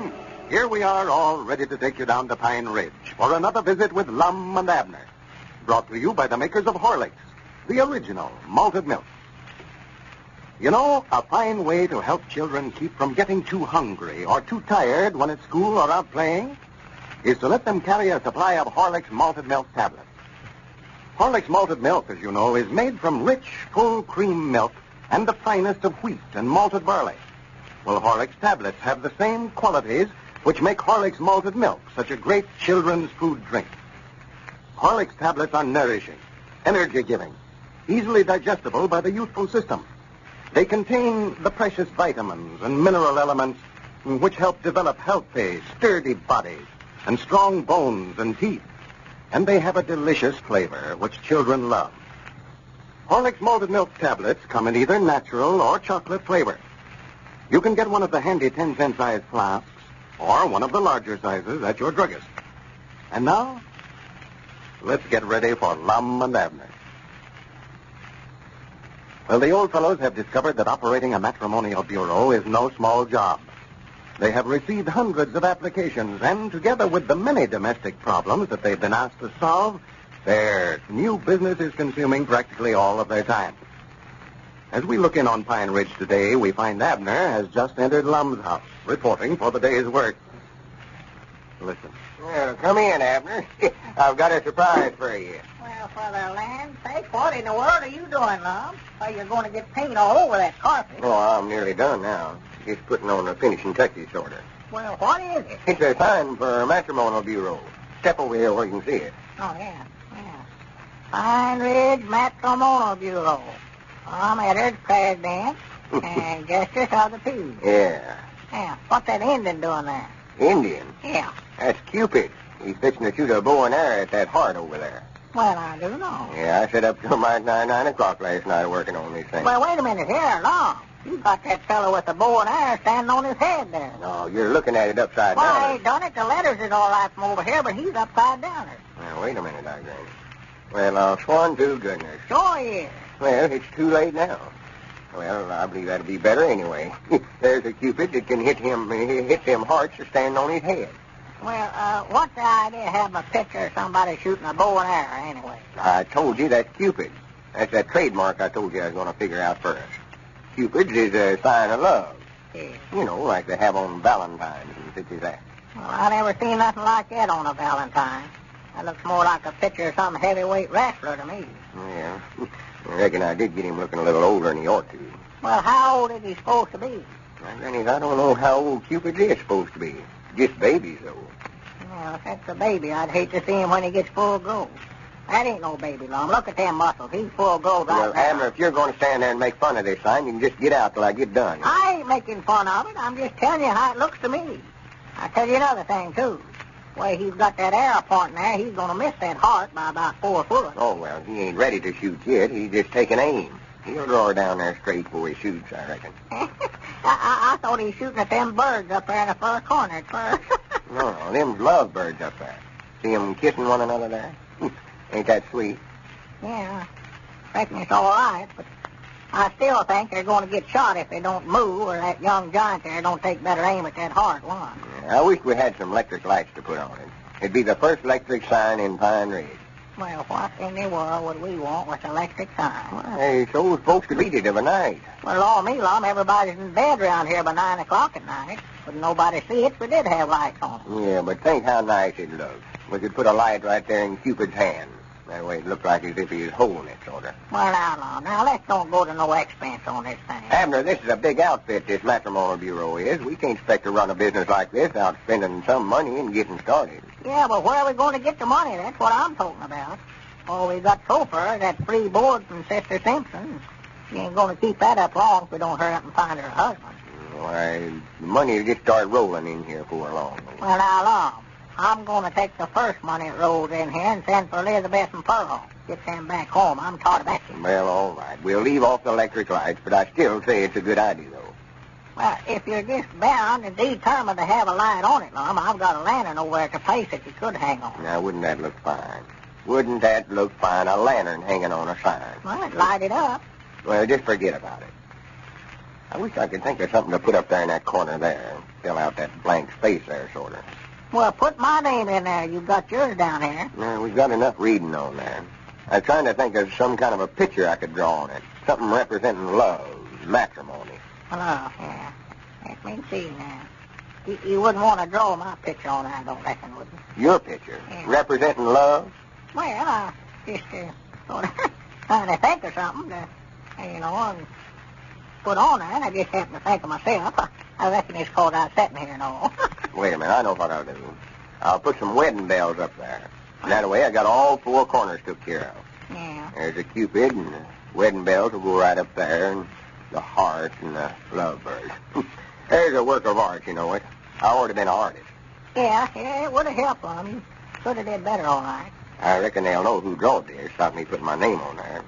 Well, now, it might be best for you to put your name on there again, Lum. I don't want nobody thinking I done it. No, we wouldn't want nobody... Huh? Nothing. I just put drawed by right there over my name. That'll set any arguments about the matter. Drawed by Lum Edwards, President and Justice of the Peace. Now, Lum, what's he going to do with it when you get it done? Why, we're going to put it up in front of the Jot 'em Down store down there. We're moving our office. Moving? Yeah, this ain't no place to run a matrimonial bureau here in a house this way. Go down there in that store building, there we'll have plenty of room. Yeah, Lord, we'll be lost in that place, Lum. All we need is somewhere to open up the letters and answer them. We've got to have a place to file all these applications for husbands and wives, though. Them shelves down there will be the very thing. They will. Why, sure. Put the men that's looking for wives on one side of the store and the women that's looking for husbands on the other. Yeah. Put the blondes in on one shelf and the brunettes in another, and the tall ones in one place and the short ones somewhere else. Yeah. Divide all up that way, so when we get an order for a husband or a wife, we can see what kind they want and go right to them. Filing system, sort of. Hey, doggies, now, that ain't a bad idea, you know. It's just like selling stuff out of the store, ain't it? Why, sure. Get an order, and instead of reaching up and getting a can of tomatoes, we'll just reach up and get a blonde for 'em. You mean if somebody ordered a can of tomatoes, we'll send them a blonde? No, I just said tomatoes. I mean, it's difference between running the matrimony bureau and running the store. Oh, yeah, I see. I thought you Wait a minute. Somebody there at the door. Come in. Well, howdy, Dick. Well, Dick Huddleston, come in. Howdy. How you fellas today? Oh, just only tolerably, Dick. How's yourself? Yeah, I smell turpentine here. Yeah, I've been doing a little painting here. See how you like our new sign, Dick? Yeah. Pine Ridge Matrimonial Bureau. Drawn by Lum and Abner, President of the President and Justice of the Peace. Yeah, that's all right, huh? What's this supposed to be here, Cupid? Yeah. See there, Abner? Dick guessed it the first time. Yeah, I told Lum it looked more like a heavyweight wrestler.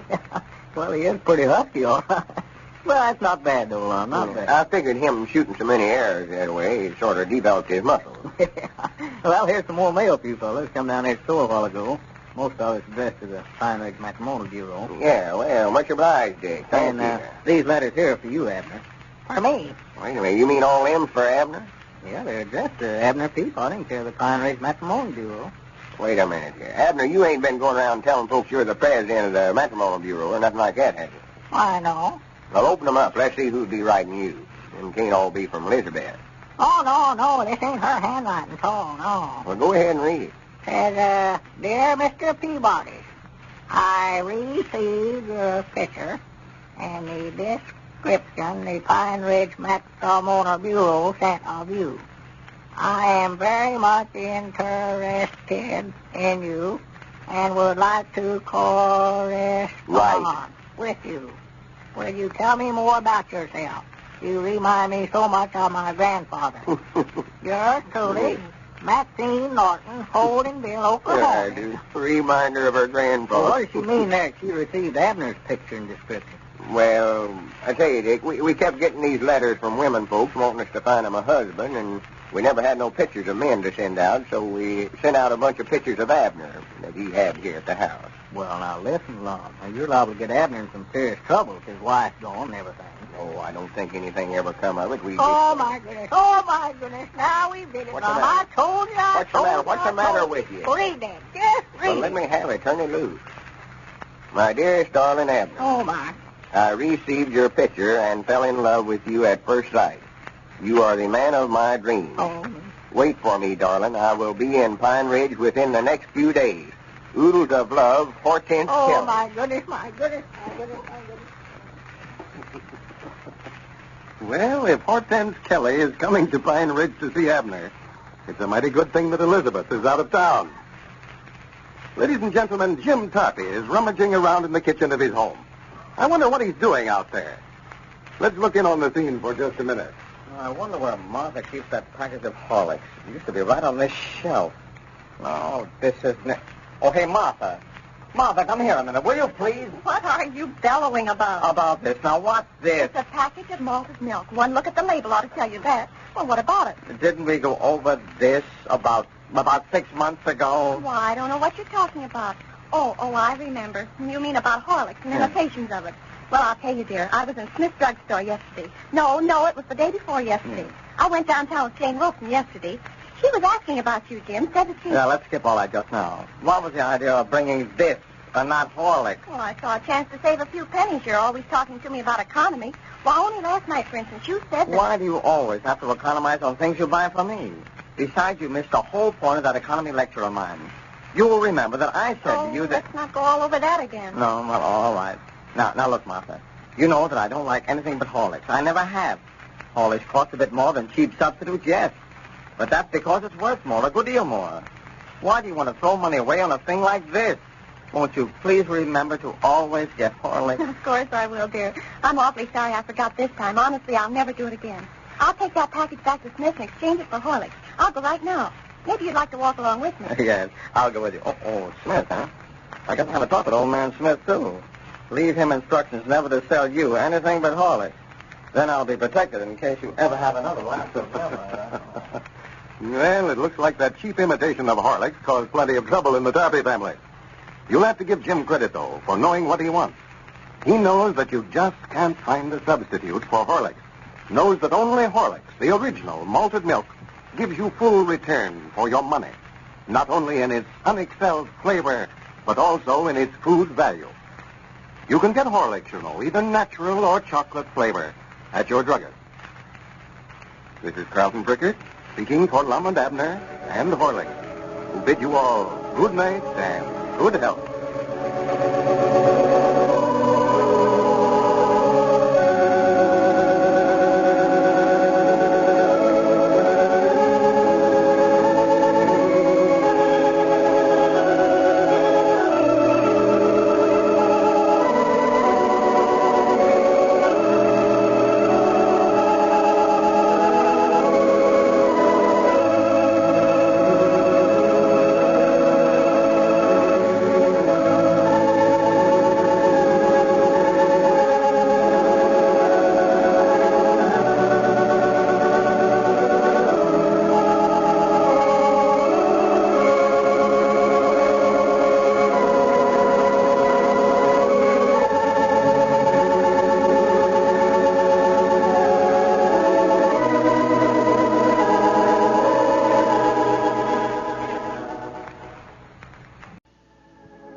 Howdy, everybody. Here we are, all ready to take you down to Pine Ridge for another visit with Lum and Abner, brought to you by the makers of Horlicks, the original malted milk.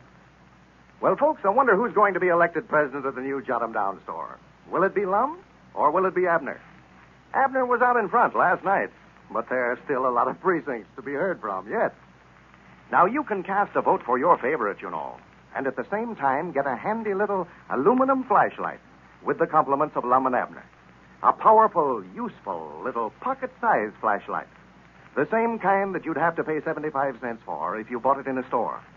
But all you have to do to get this fine little flashlight is send in the outside wrapper from a package of Horlicks malted milk powder. You can use a wrapper from any size package, either natural or chocolate flavor, but it must be from Horlicks malted milk powder. Wrappers from Horlicks tablets are not eligible.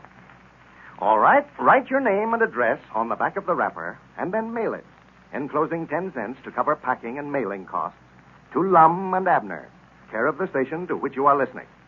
You got that? All right.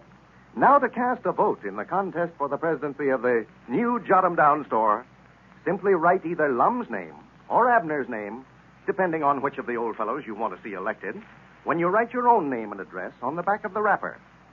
Cast a vote and send in for a flashlight right away, folks, tonight, before you forget it. Lum and Abner would like to hear from every one of their friends out on the party line.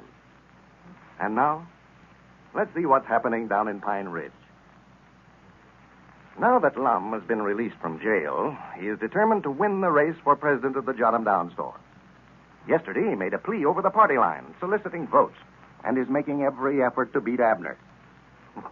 As we look in on Pine Ridge today, we find the two old fellows down at their office. They have just finished counting the votes that have come in today. Listen. Well, I still think that there's something wrong there, Lum. I just don't believe it. Well, I just put down what you told me to. You counted the votes yourself. Yeah, I know I did. Count them twice as far as that goes. But what I can't understand is why everybody turned right around and started voting for you all of a sudden here. Well, I reckon they just now figured out which one of us is the best qualified for the office. So that's the biggest batch of mail we've got yet, and there weren't but 14 votes in there for me. Yeah. Looky there. Huh? According to these figures now, I might not catch up with you. Catch up with I'm just 326 votes behind now. And if the mail runs half as good tomorrow as it did today, I'm going to be so far ahead of you, you never will catch up with me. Well, I'll be dad blamed if I can understand it. What'd you tell him when you made that announcement on the party line yesterday down there at Dick's store? Well, I just said I'd appreciate it if they'd vote for me. Yeah, is that all you said? Yes, sir. You can ask Dick what I said. He heard every word of it. Dogged, I don't believe it. You must have said something bad about me to get everybody to change over to your side all of a sudden this way. No, I never said a word about you, Abner. I just told them about the flashlight and how we'd appreciate them sending in and all that stuff, but I never said one word about you. Well, you must have said something, Lum. Folks just don't turn around and go right again a fella for no reason at all that way. No, at the time I was talking on the party line, I weren't so worked up over the contest as I am now. I just ain't been trying up to now. This contest has sort of turned into a campaign, though. I've been in politics too long to just sit back and let somebody beat me out of office. Yeah, well, I'm going to get out and do some campaigning myself, too. I'll tell you that right now. Go ahead and do all you can, Abner. Dogged, I aim to. If I was you, I tell you, Abner, you may as well withdraw from the contest right now and save yourself a lot of embarrassment. Withdraw? Yes, sir. Dogged, I'll never do it. Why, you ain't got a chance, Abner. Huh, that's what you say. As long as you was going around here with both the arms in a sling, folks felt kind of sorrowful for you. I can understand that. Them votes you was getting was just out of sympathy. But now, since you took them bandages off, you ain't got a chance. Yeah. I still think I ought to kept them on a little while longer, too. Till after the contest, anyway. I don't believe that my arms is good and well yet. Don't believe they're good and well? No, sir. They've been bothering me right smart, Lum, since we took them splints off this morning. Well, how could they be bothering you? There wasn't nothing wrong with them to start with. Your arms wasn't broke. Oh, no, that's right. I don't get there's something wrong with them, old Lum. They've just been aching something wonderful all day. Well, naturally they'd bother you some after being rocked up so long that way. The circulate's just now starting up again, I reckon. Yeah, I believe, Lum, that we better just go ahead and rock them back up. No, you don't. No, sir. No, sir. You just want to get folks to feeling sorrowful for you again so as you'll get some more votes. I know what you're up to. Oh, sassy press. I weren't worrying none about the votes. I still got a big lead on you. Yeah, you have right now, but just recollect the battle ain't over till the last shot's fired. Huh? I say the battle ain't over till the last shot's fired. What battle? Why, battle between me and you. I say it ain't over till the last shot's fired. Well, now, Lum, now, wait a minute now. I don't think we ought to take it that serious now, Lum. That's just going too far. Of course, I'd love to get elected president of the store, but now, I don't think we ought to get in no trouble over it. Get in no trouble over it? Yeah, Lum, we've just been friends for so long, been partners and neighbors, and we did for one another when we were sick and lent one another money and everything. I just hate to see something like this end up in a rufus. Well, there ain't no use for us to get mad about it. No, that's what I say. No, get no rufus. Just let the best man win. Yeah, but now, what if one of us gets killed, Lum? We'd have our regrets over it the rest of our lives. Well, there ain't nobody going to get killed. You need to worry none about that. Yeah, I don't know now. That's awful dangerous business, packing firearms for one another. Well, undoubtedly you ain't going to start carrying no gun for me, are you? You're dead blame right I am. You mean you take a gun and shoot me just over this election? Why, sure I would. I'd hate mighty bad to do it, but now if you think that I'm just going to stand around and let you do all the shooting without some way to protect myself, you've got another guess. Here, wait a minute. I never said nothing about shooting at you. You did done it. I heard you. Just 'cause you seen I was going to take up for my rights, well, now you're trying to back out. Doggett, you just jumped on the wrong fella this time, Lum. Us Peabodys is awful peaceful folks. Tries to treat everybody nice, but I doggett when you start shooting at us, now you've got a fight on your hands. Well, great, I am. You think just 'cause I'm wearing spectacles that I can't see to do no good. But I can still hamstring a deer at 100 yards, Lum. If you've made up your mind to settle this contest with firearms, doggett, I'm ready for you any time you want to get started. Abner, where in the world did you get the idea in your head that I was going to start shooting at you? Why, you said so yourself. Why, I never done no such a thing. You did, too. Said this battle betwixt me and you wasn't going to be over till the last shot was fired. Doggett, I aim to be the one to fire. Well, you just misunderstood me, Abner. I heard what you said. You said it twice. I asked you over again, just to be sure. Yeah, that's what I said, but I didn't mean I was going to join up. Yeah, what's going on in here? Well, howdy, Dick. Oh, I hear you fellas talking clear outside the store there. What's the matter? Oh, just a little misunderstanding here betwixt me and Abner. Sit down, Dick. Doggett, any time they think they can bluff us Peabodys out, they've got another guest coming. We've always been noticed fighting stock. Nobody ain't trying to bluff you out, Abner. Just forget about it. Yeah, forget about it. And let you slip up behind my back and shoot me. No, sir. For goodness sakes, Abner. Well, what in the world's wrong with you fellas anyway? Oh, Lum's trying to start some trouble with me. Drawed a gun on me a while ago. I never done no such a thing. Why? Well, he said he's going to, and that's just the same as. Well, what's the argument about anyway? Oh, nothing, Dick. This crazy idiot here, he can't understand nothing. We was talking about the contest a while ago, and I told him the battle wasn't over till the last shot was fired. Just what he said. Just He's the word. got the idea in his head that I was aiming on shooting him.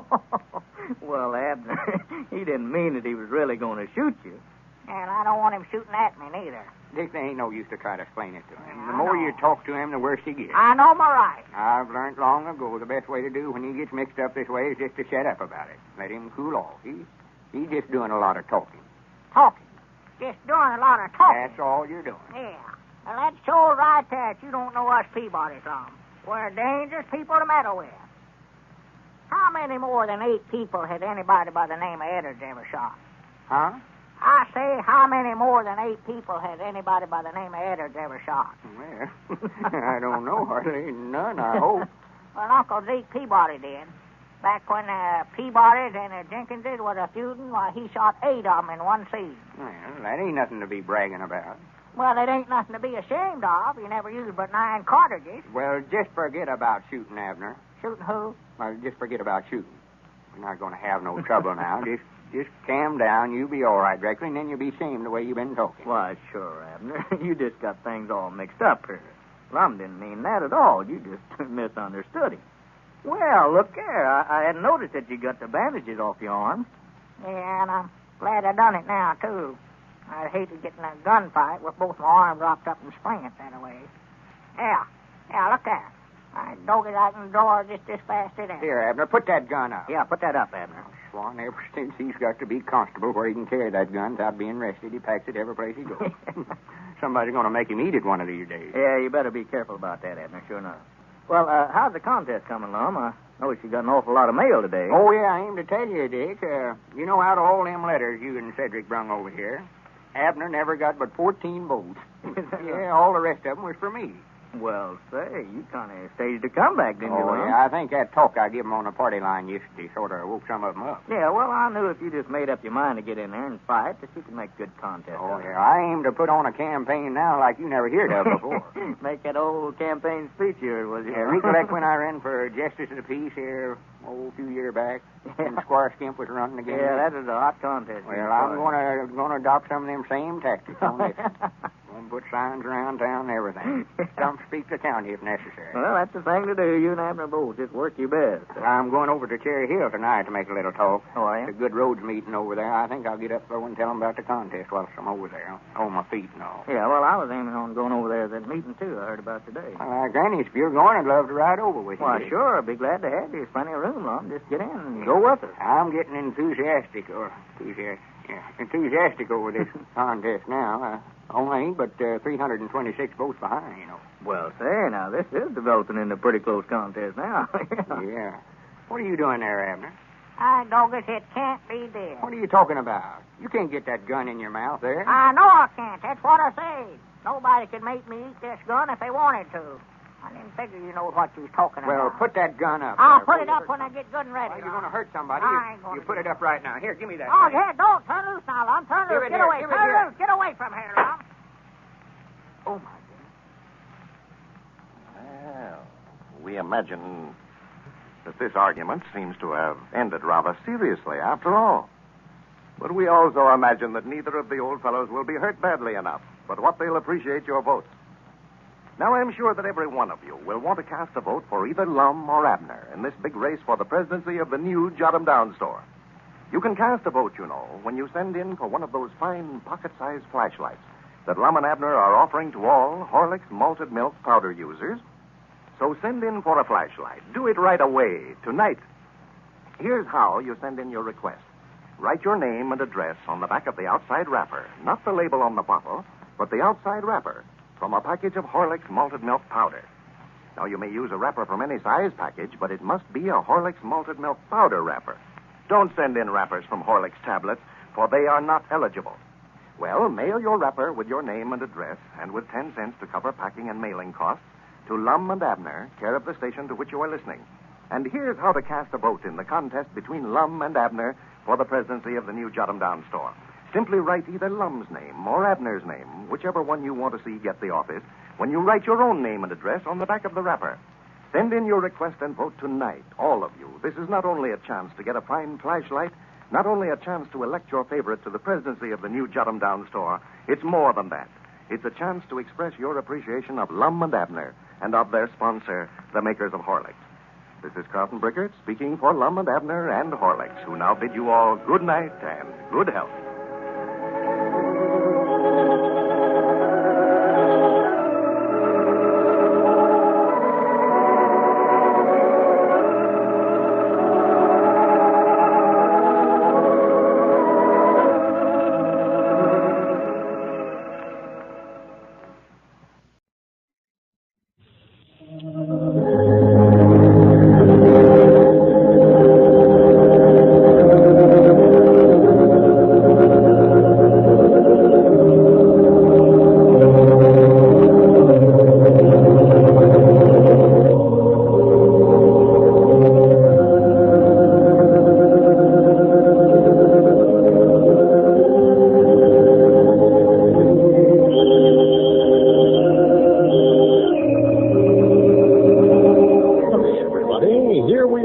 Ready to take you down to Pine Ridge for another visit with Lum and Abner.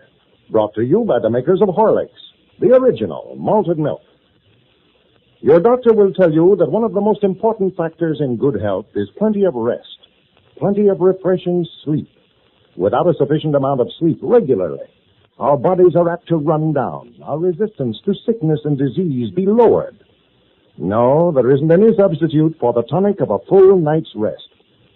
Now, some people have difficulty getting to sleep easily at night. They lie awake for hours, just can't get to sleep. Well, those people don't know the secret of a cup of Horlicks malted milk, hot, at bedtime. A drink of Horlicks to relax your body, soothe your nerves, help you to fall asleep quickly, help you to sleep soundly, too. Tonight, just before you go to bed, drink a cup of Horlicks, hot. You'll sleep better, more restfully. You can get Horlicks, you know, in either natural or chocolate flavor. And now, let's get ready for Lum and Abner. Well, yesterday, Pine Ridge received a very great shock. It was discovered that the oil well that Lum and Abner and Grandpappy Spears brought in and sold to Squire Skimp wasn't an oil well, after all. The old fellows had drilled into one of the pipelines of the Southern Pipeline Company, which runs close to Pine Ridge, transporting oil from distant oil fields to their refineries. As we look in on Pine Ridge today, we find Lum and Abner over at Lum's house. The old fellows are just beginning to realize what has happened. Listen. Well, we're right back to where we started, Abner. Yeah, no, we ain't neither, Lum. When we started, we had a good grocery store down there, and now we ain't got nothing. Yeah, looks like we're going to have to start all over again. Well, we were sitting right smack on top of the world there for a while, though. Yeah, but you got to recollect the world turns around. You never know when you're on the top or where you're on the bottom. Yeah. Oh, that news yesterday just knocked the foundation right out from under all them air castles I had built. Well, right, smart of fun while it lasted. We got to find out how it feels to be rich. Yeah. Our trouble was we was rich without no money. Yeah. Now, Granny, I feel like I owe somebody something for all the good times I've had. These trips I've been making. What trips? I never knowed you left town. Oh, me, in the last 2 weeks, I've been all over the United States. Seen America first. Why, you ain't done no such a thing, Lum. You've been right here all the time. Well, I just, same as made the trip. I've been studying about 'em so much. Laid over there in bed of a night and imagined myself down at Daytona Beach, Florida. Hot Springs and California. Feel like I owe somebody something for all them trips. Yeah, just like that car I was going to buy, that big gray one. I put about 10,000 miles on that driving, drive it all over the country in my mind. Yeah. I never will forget how everybody's eyes bugged out when I drove up in front of the blacksmith shop over there. They just took on over. You mean you just imagined how they looked? Yeah. Oh, I never was inside the car, but I used to sit over at the place at night and imagine myself driving it. Well, I ain't got no regrets over it, Abner. I've always wondered how a feller felt to have all the money he wanted, and I found out. Yeah, but now that it's all over, what are we going to do for a living? I've got to raise some money somewhere or other. Oh, well, we can get in some kind of business. Well, you can't go into business without money of some kind, Lum. Yeah, that's right, ain't it? Poor Elizabeth and Pearl, off down there in Texas. I know they're relations. They'll be tired of feeding them. I just wish there's some way for me to get them home. Well, you better leave them down there till you find something to do. Bad enough for us to go hungry without you letting your women folks suffer.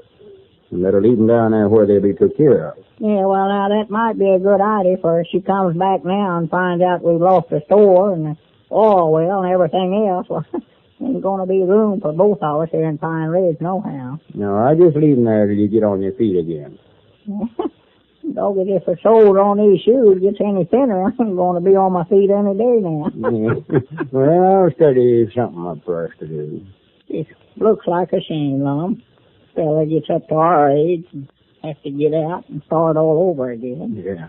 I never thought I'd ever have to hit another lick of work. Well, don't get to feeling sorry for yourself, Abner. That's the worst thing a fella can do when he gets up again. Well, there ain't nobody else going to feel sorry for me. I may as well do it myself. No, that's the wrong altitude to take. When I see somebody feeling sorry for himself, I know right then that he's give up. He's a goner.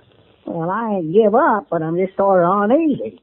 Body's got to eat, you know. Well, I recollect that old lettered saying, every cloud's got a silver lining. Yeah, them clouds are just about as far out of reach as money is.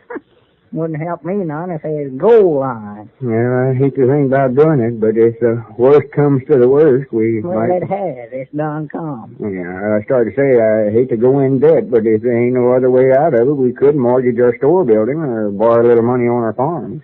Yeah, if we can find anybody to loan us anything on them. I don't believe that feller's got $10 and let us have it on the best house in town since the oil boom busted. Yeah. I was just looking down there to folks leaving town this morning.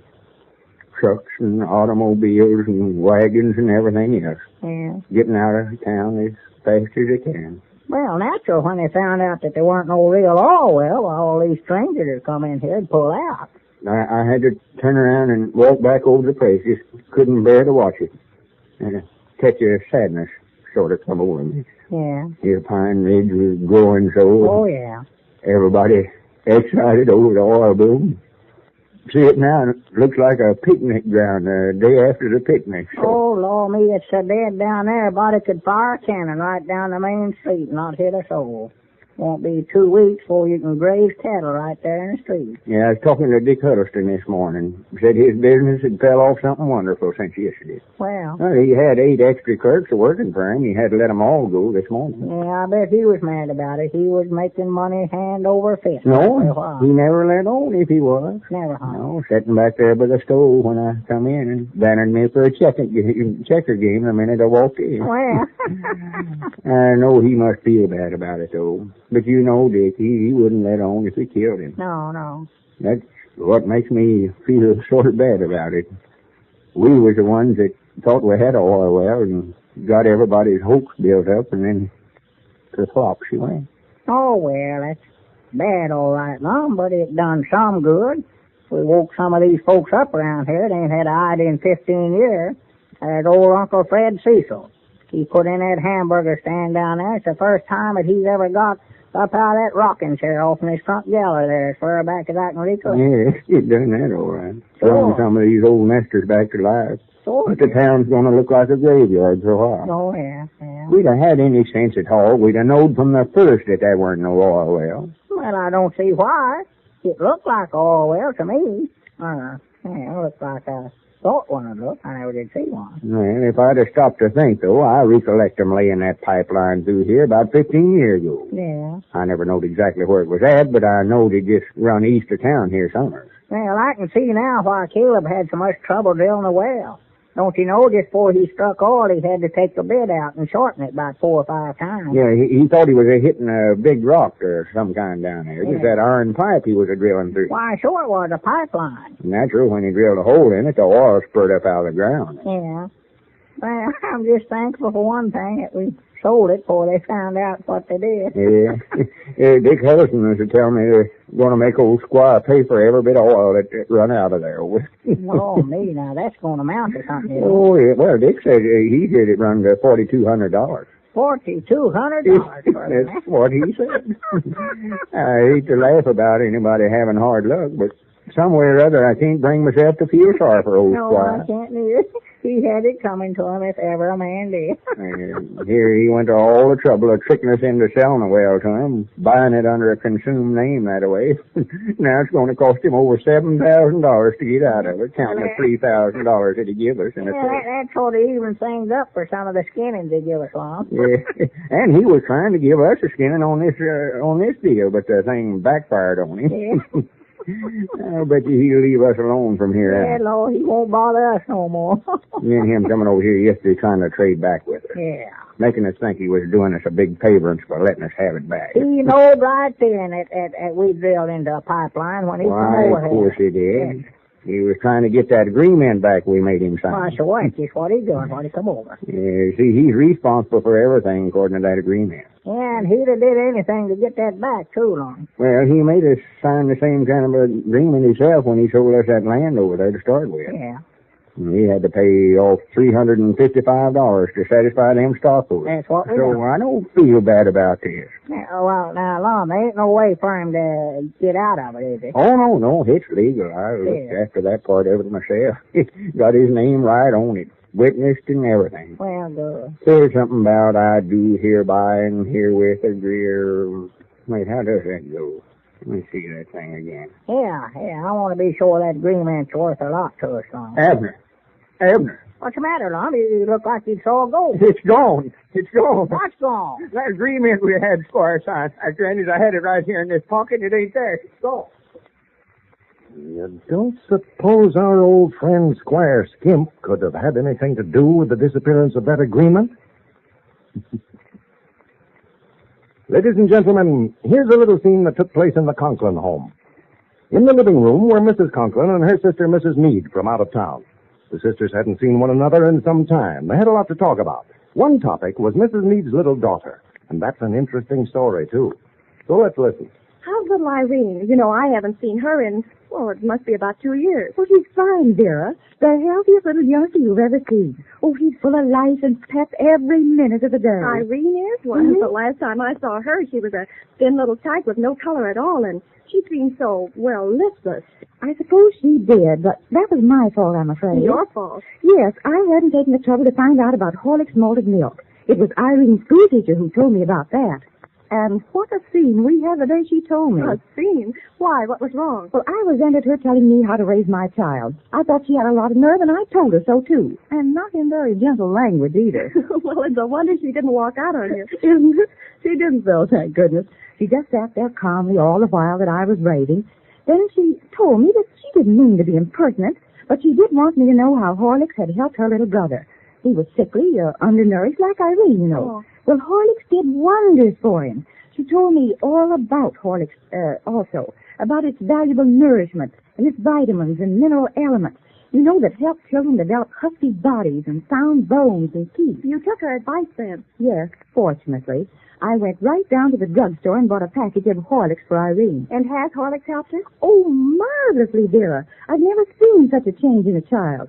Ever since that day her teacher called on me, Irene has had a glass of Horlicks with every meal. Good. And she drinks it between meals, too. And how she loves it. But all children love Horlicks, I guess. It's such a delicious drink. And that's the story of how Mrs. Meade found out the value of Horlicks malted milk as a children's food drink. And Horlicks malted milk is something that every parent should know about. You won't find anything that will mean more to your children's good health. You can get Horlicks malted milk, you know, in either natural or chocolate flavor. This is Carlton Brickert, speaking for Lum and Abner and Horlicks, who now bid you all good night and good health.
Howdy, everybody. Here we are, all ready to take you down to Pine Ridge for another visit with Lum and Abner.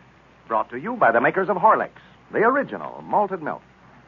Folks, Lum and Abner have received so many requests for those flashlights that I'll bet a lot of you are using Horlicks for the first time. Well, if that's the case, you'll be surprised to learn of the great number of uses this delicious, nourishing food drink really has. In the first place, for weight control. Try drinking a glass of Horlicks, either hot or cold, for your noonday luncheon. See how refreshing, how sustaining, how easy to digest Horlicks is. It will keep you alert. You won't have that drowsy feeling that is often caused by a heavy, hard-to-digest meal. Horlicks is a wonderful drink for the youngsters, too. Its precious vitamins and minerals help children build sturdy, healthy bodies, sound bones, and teeth. I'll have a lot to tell you about other uses of Horlicks this week. Listen carefully. And now, about that offer Lum and Abner are making. You know, folks, they've received so many requests that the flashlight factory is swamped. Yeah, but everyone who sent in a wrapper and 10 cents will receive his flashlight as soon as they can be made. Now, if you haven't already sent for your flashlight, you'll want to do so at once. I'll tell you all about it after we hear Lum and Abner. Right? And now, let's see what's happening down in Pine Ridge. Lum and Abner have received enough orders for flashlights now to enable them to start restocking the Jot 'em Down store. 2 big truckloads of merchandise has been delivered today, and the old fellows have been busy arranging it on the shelves. As we look in on Pine Ridge today, we find Abner out on the front porch of the Jot 'em Down store, talking to Dick Huddleston. The race for president of the new store seems to be causing some dissension between Lum and Abner. Listen. Oh, he's doing anything he can to get folks to vote for him. Like that stunt he pulled on me Saturday. If that ain't cheating, I don't know what you'd call it. I give Cedric $1.50 to carry that sign for me saying, vote for Peabody for president, and then Lum come along and give Cedric another $1.50 to let him paint some more reading on the sign. Yeah, I saw Cedric carrying the sign around all day Saturday. I thought he was carrying it for Lum. It had on there, vote for Abner Peabody for president of the United States, and vote for Lum Eddard for president of the Jot 'em Down store. Yeah, that's what Lum added on there. Cedric done carried it all day before I knowed anything about it. Well, trouble is, Abner, you just haven't had enough experience in running for office. Lum's an old-timer at this campaigning. He's been running for some kind of an office ever since I've known him. He's always mixed up in politics somewhere or other. Well, he's 900 and some odd votes ahead of me now and gaining every day, it looks like. Yeah, what you need is a good campaign manager, Abner. Yeah, what I need... Huh? I say what you need is a good campaign manager. Somebody that's had some experience in politics and get out here and get you some votes. You think that's what I ought to have, huh? Well, that's what you're going to have if you beat Lum. I believe that's a good idea, Dick. Well, of course, I shouldn't be telling you this. I don't want to take any sides in it. Don't make no difference to me which one of you fellows is president. I just thought I'd give you a little hint that way. Yeah, sure. Is Lum in the store there now? Yeah, he was just now. I reckon he still is. We got in a batch of merchandise this morning, new stock for our store. Yeah, I heard that you did. That's the reason I come over. I wanted to see what kind of a stock you was putting in. Yeah, well, I took out a while ago. You'd think that Lum was already president the way he tries to boss everybody around. Well, I believe I'll go and load with him a while, Abner. Yeah, go ahead. I've got a little business to tend to. You give me a good idea a while ago. I'll see you after a while, Dave. All right, Abner. Well, it's beginning to look like a store in here again. Huh? Oh, well, howdy, Dave.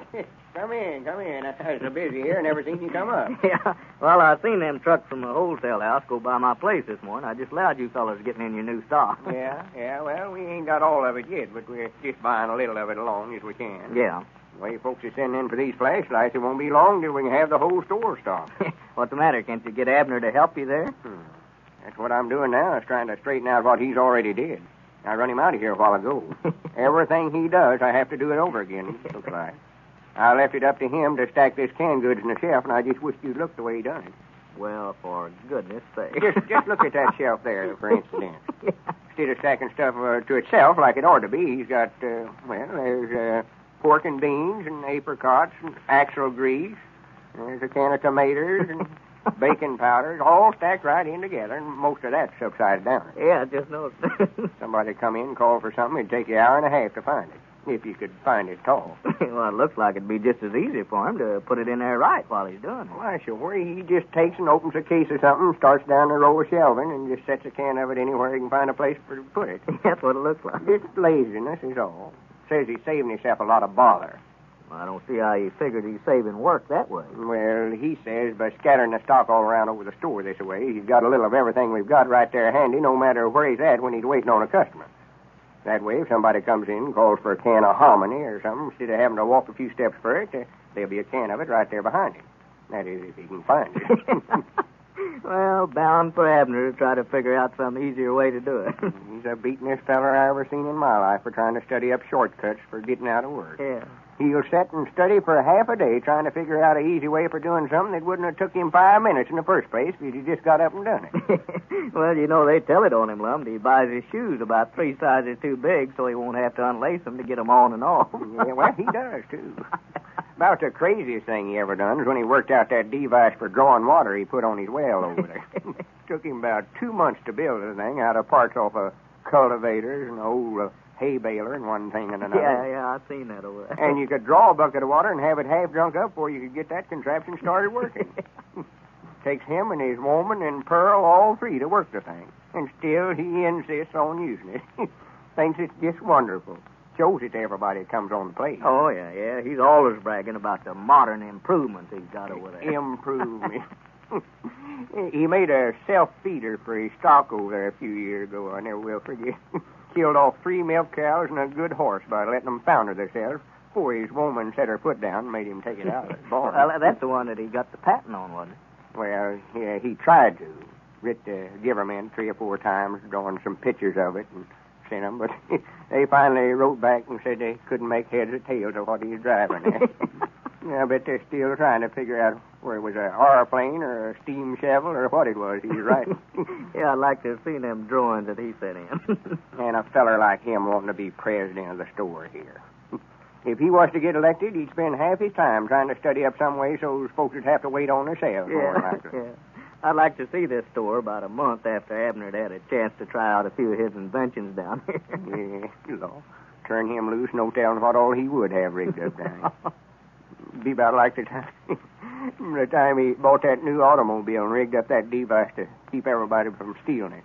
No, I don't believe I heard about that. Don't you know, he was feared somebody might try to steal his car out of the barn at night, so he fixed a big shelf up over it and put a bunch of tin cans and a bucket and a old wash tub and one thing and another, put them up on the shelf so when they started to back the car out, they'd sort of trip the shelf and then all them tin cans and things would fall down and scare them off. For goodness sake. He called it his double-action burglar alarm. Double action? Yeah, you see, in case that noise wouldn't scare them off, he put a board full of nails behind each tire so it'd puncture them all when they tried to back the car. The first night he tried it out, he went out there the next morning in a big hurry and forgot about the burglar alarm himself. And about the time he started up, them tin cans started showering down on him and scared him so bad he just throwed her in reverse and come flying out of there and ruined all 4 of his tires. Ruined 3 sets of casings the same way before he had sense enough to quit using it. Oh, man, that's pretty good. Let him be president down here. He'd about have a burglar alarm rigged up in the store here that'd catch all the customers. He was telling me a while ago, Lum, that you had a big lead on him now in your contest. Yeah. I think I've got that office and gone now. What's worrying me now is getting these folks flashlights to them. What's the matter? Why, we can't get the things fast enough. Well, we've got the factory working day and night now, but, we're still behind. I'm just feared some of the folks are going to be getting impatient. Why, yeah, I just suppose you mail them out just as fast as the letters come in for them. Well, that's what we aim to do, but the letters have been coming in faster than they can make the flashlights even. Yeah. I never knowed we had so many friends out on the party line. Well, you won't have long, Lum, if you don't get those flashlights out to them. Oh, well, they'll all get them. Every last one of them that's sent in a romper will get one. I'll see to that personally. It's just going to take longer than we figured. Yeah. Well, I believe, Lum, I'd make some kind of announcement on the party line and let them know the reason for the delay if I was you. Yeah, I expect that's the best thing to do. Yeah, I believe it would. I'll call them up after a little and explain to them that it ain't no fault of ours. Sure, I think they'll all understand, just so they don't think, that you've forgotten about it. Yeah, I hate it the worst way, especially after they're so nice to ride in this way. Yeah, sure, I know you do. Well, if everybody else is as well pleased with theirs when they get it as I am mine, why, it'll be worth waiting for. Well, here comes Abner back. No, he's mad. He got mad a while ago and stomped out of here because I jumped on him about the way he was stacking that stuff in the shelves. Yeah, I saw him out there. That come in a while ago. Now, you fellas ought to be wrangling this way, though, Lum. I'm afraid this contest you're having, letting the public vote on which one of you is going to be president of your store when you get it opened up, is going to cause you fellas to have a falling out. Oh, no. It'll all blow over again the election's over, and Abner sees that I ain't the only one that thinks I ought to be president. Hey, Lum, I'm going to take the rest of the afternoon off. I've got to go into the county seat and have some pictures made. Have some pictures made? Yeah. Well, for goodness sake.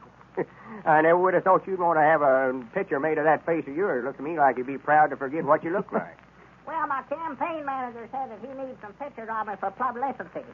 Your campaign manager? Yes, sir. I've got a man that guarantees to get me elected.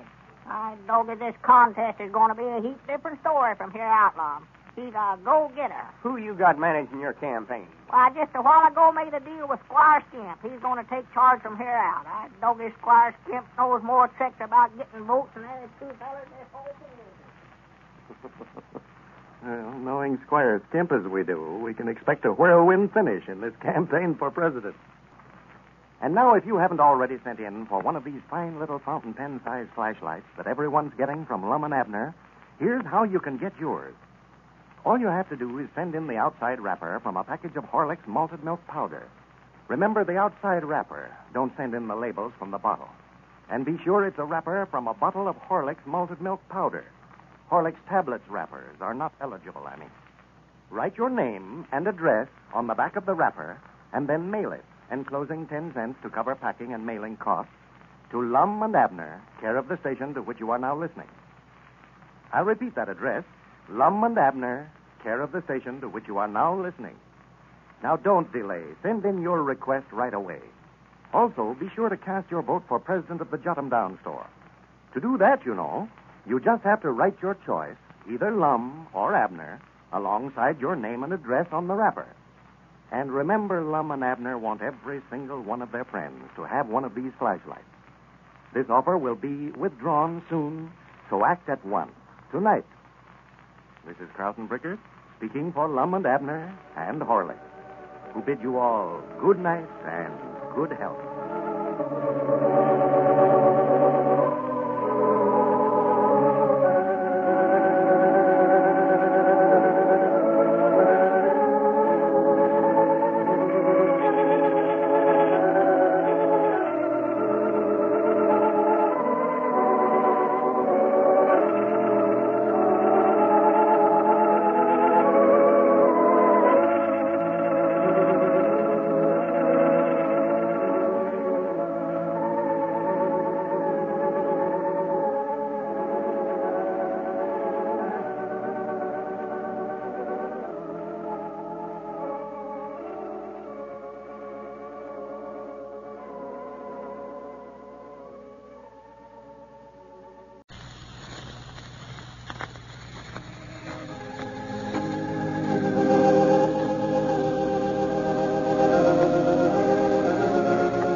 Here we are, all ready to take you down for another visit with Lum and Abner. Brought to you by the makers of Horlicks, the original malted milk. And now, just a brief reminder. This is the time of year when colds are exceptionally prevalent. And I want to be sure that you all know what a valuable aid Horlicks malted milk can be for warding them off. Rich in vitamins and bodybuilding elements, it helps to build up your resistance, increases vitality in a way that lessens risk of infection considerably. That's why no family can afford to overlook it as a valuable addition to the everyday menu. For instance, it's fine as a welcome change for breakfast, as a drink between meals, for the youngsters, or as a snack to have just before going to bed. You'll find scores of other ways to use it. So I suggest that you get a package of Horlicks from your druggist And always keep it handy in the pantry. You won't have so much to fear from spring colds then. And now, let's see what's happening down in the little town of Mount Ida, where the Lum and Abner circus is now showing. Well, Lum and Abner are still unable to solve the mysterious disappearance of the receipts from their circus. For 2 days straight now, the money has been stolen out of the safe in the wagon that they use as an office. Suspicion has been placed on almost everyone connected with the show, but as yet no definite clue has been found. Yesterday, Lum decided to hide the receipts for the day in the trunk instead of the safe, and he and Abner planned to take turnabout sitting up to watch it during the night. As we look in on the circus grounds today, we find Lum in the office, apparently very excited about something. Abner is just entering the wagon. Listen. What is it, Lum? What's the matter? What's the matter? We've been robbed again, Abner. We've been robbed. Huh? I just now opened the trunk to get that money out to take it to the bank, and it's gone.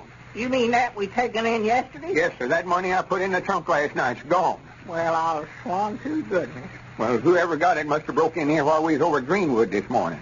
Well, the wagon and the trunk both were locked up while we was over there, Lum. Yeah, but whoever got it must have had a key to the trunk, for the lock ain't broke or nothing. Looky there. Well, The trunk was locked and everything, but the money's gone.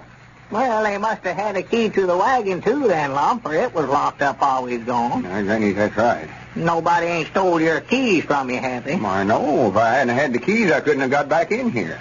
No. I dog that this is getting to be serious, ain't it? Getting to be. It was already serious. I don't know what this is. Granny, something's got to be did about it. Well, what can we do? Well, I'm going to find out who's been taking that money if I have to burn the woods and sift the ashes. That's over $800 that's been stole from us this week. Yeah, every dime we've took in. What's worrying me now is how we're going to pay the performers and buy feed for the animals.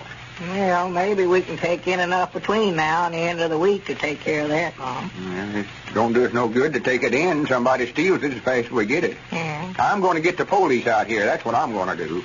Well, the only trouble, old Lum, if you get the police out here, everybody will know it, and then whoever's been stealing it will be hard to catch in, sure enough. Yeah, that's right.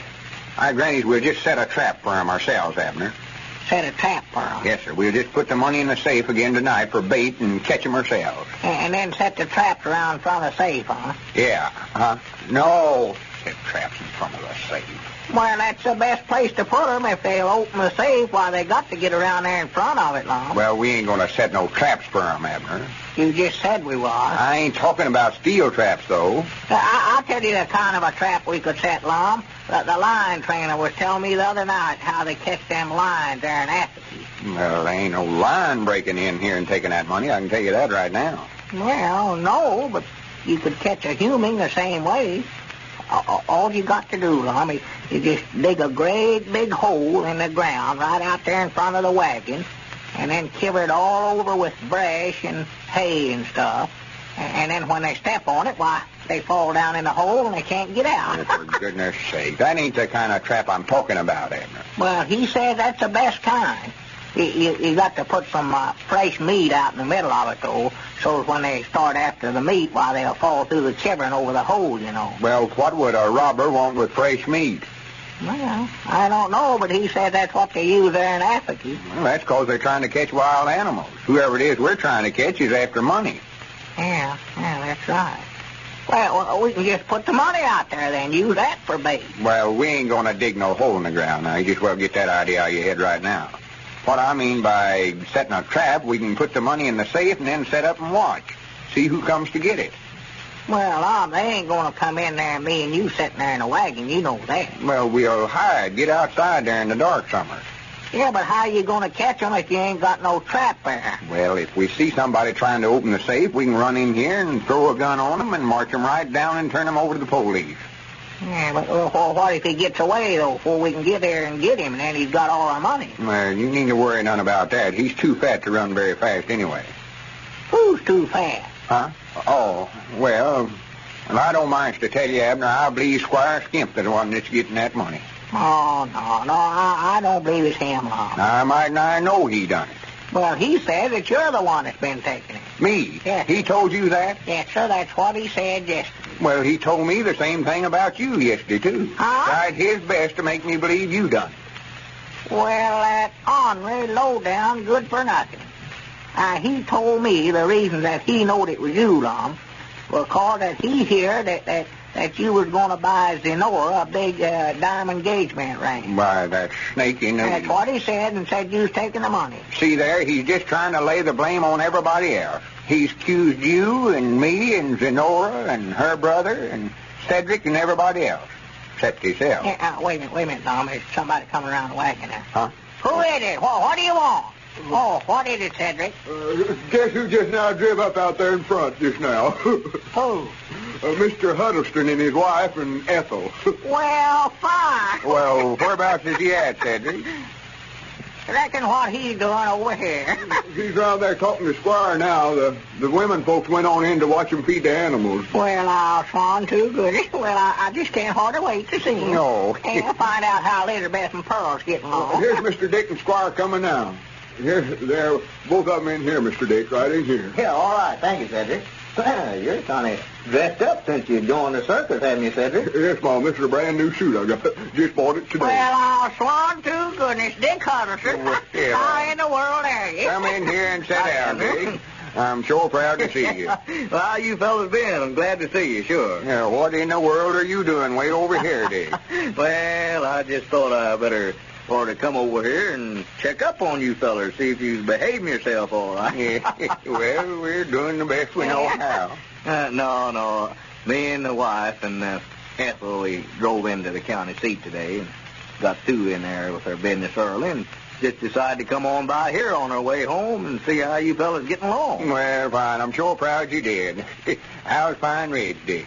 Oh, just about the same, Lum. There's nothing new to know of. Nothing new, huh? How's little Pearl and Elizabeth? Why, just fine, Abner. I saw them yesterday. They was in the store there to get the mail. If I'd known I was coming over here today, I could have brought them along with us, too. They had plenty of room. And I sure wish you had them. I would love to see them. But I don't reckon Elizabeth could leave the place right here at planting time. Sit down, Dick. Sit down. Make yourself comfortable. Well, if you gentlemen will excuse me, I expect I better get on around there in front, and sort of look after things. I'll see you before you get away, though, Dick. Yeah, sure, Squire. I won't be leaving for a while yet. Abner, I wonder if I could speak to you for a few minutes. Me? Yeah, sure. I'll be back in a minute, Dick. All right, Abner. Well, sir, how's Evelina? Have you saw her since I've been gone? Why, yeah, I've seen her a time or two, Lum. Her and Frank Forster seems to be keeping company pretty steady now. Well, I'll swan to goodness. That snake in the weeds. Frank Forster. The minute I turned my back on her. I knowed it. Say, Lum, what's this the Squire's been telling me about you fellas having some money stolen over here? No, he's done told you about it, huh? Yeah, he was telling me, said that 2 days straight there, that somebody broke in your office here and stole what you'd taken in the day before.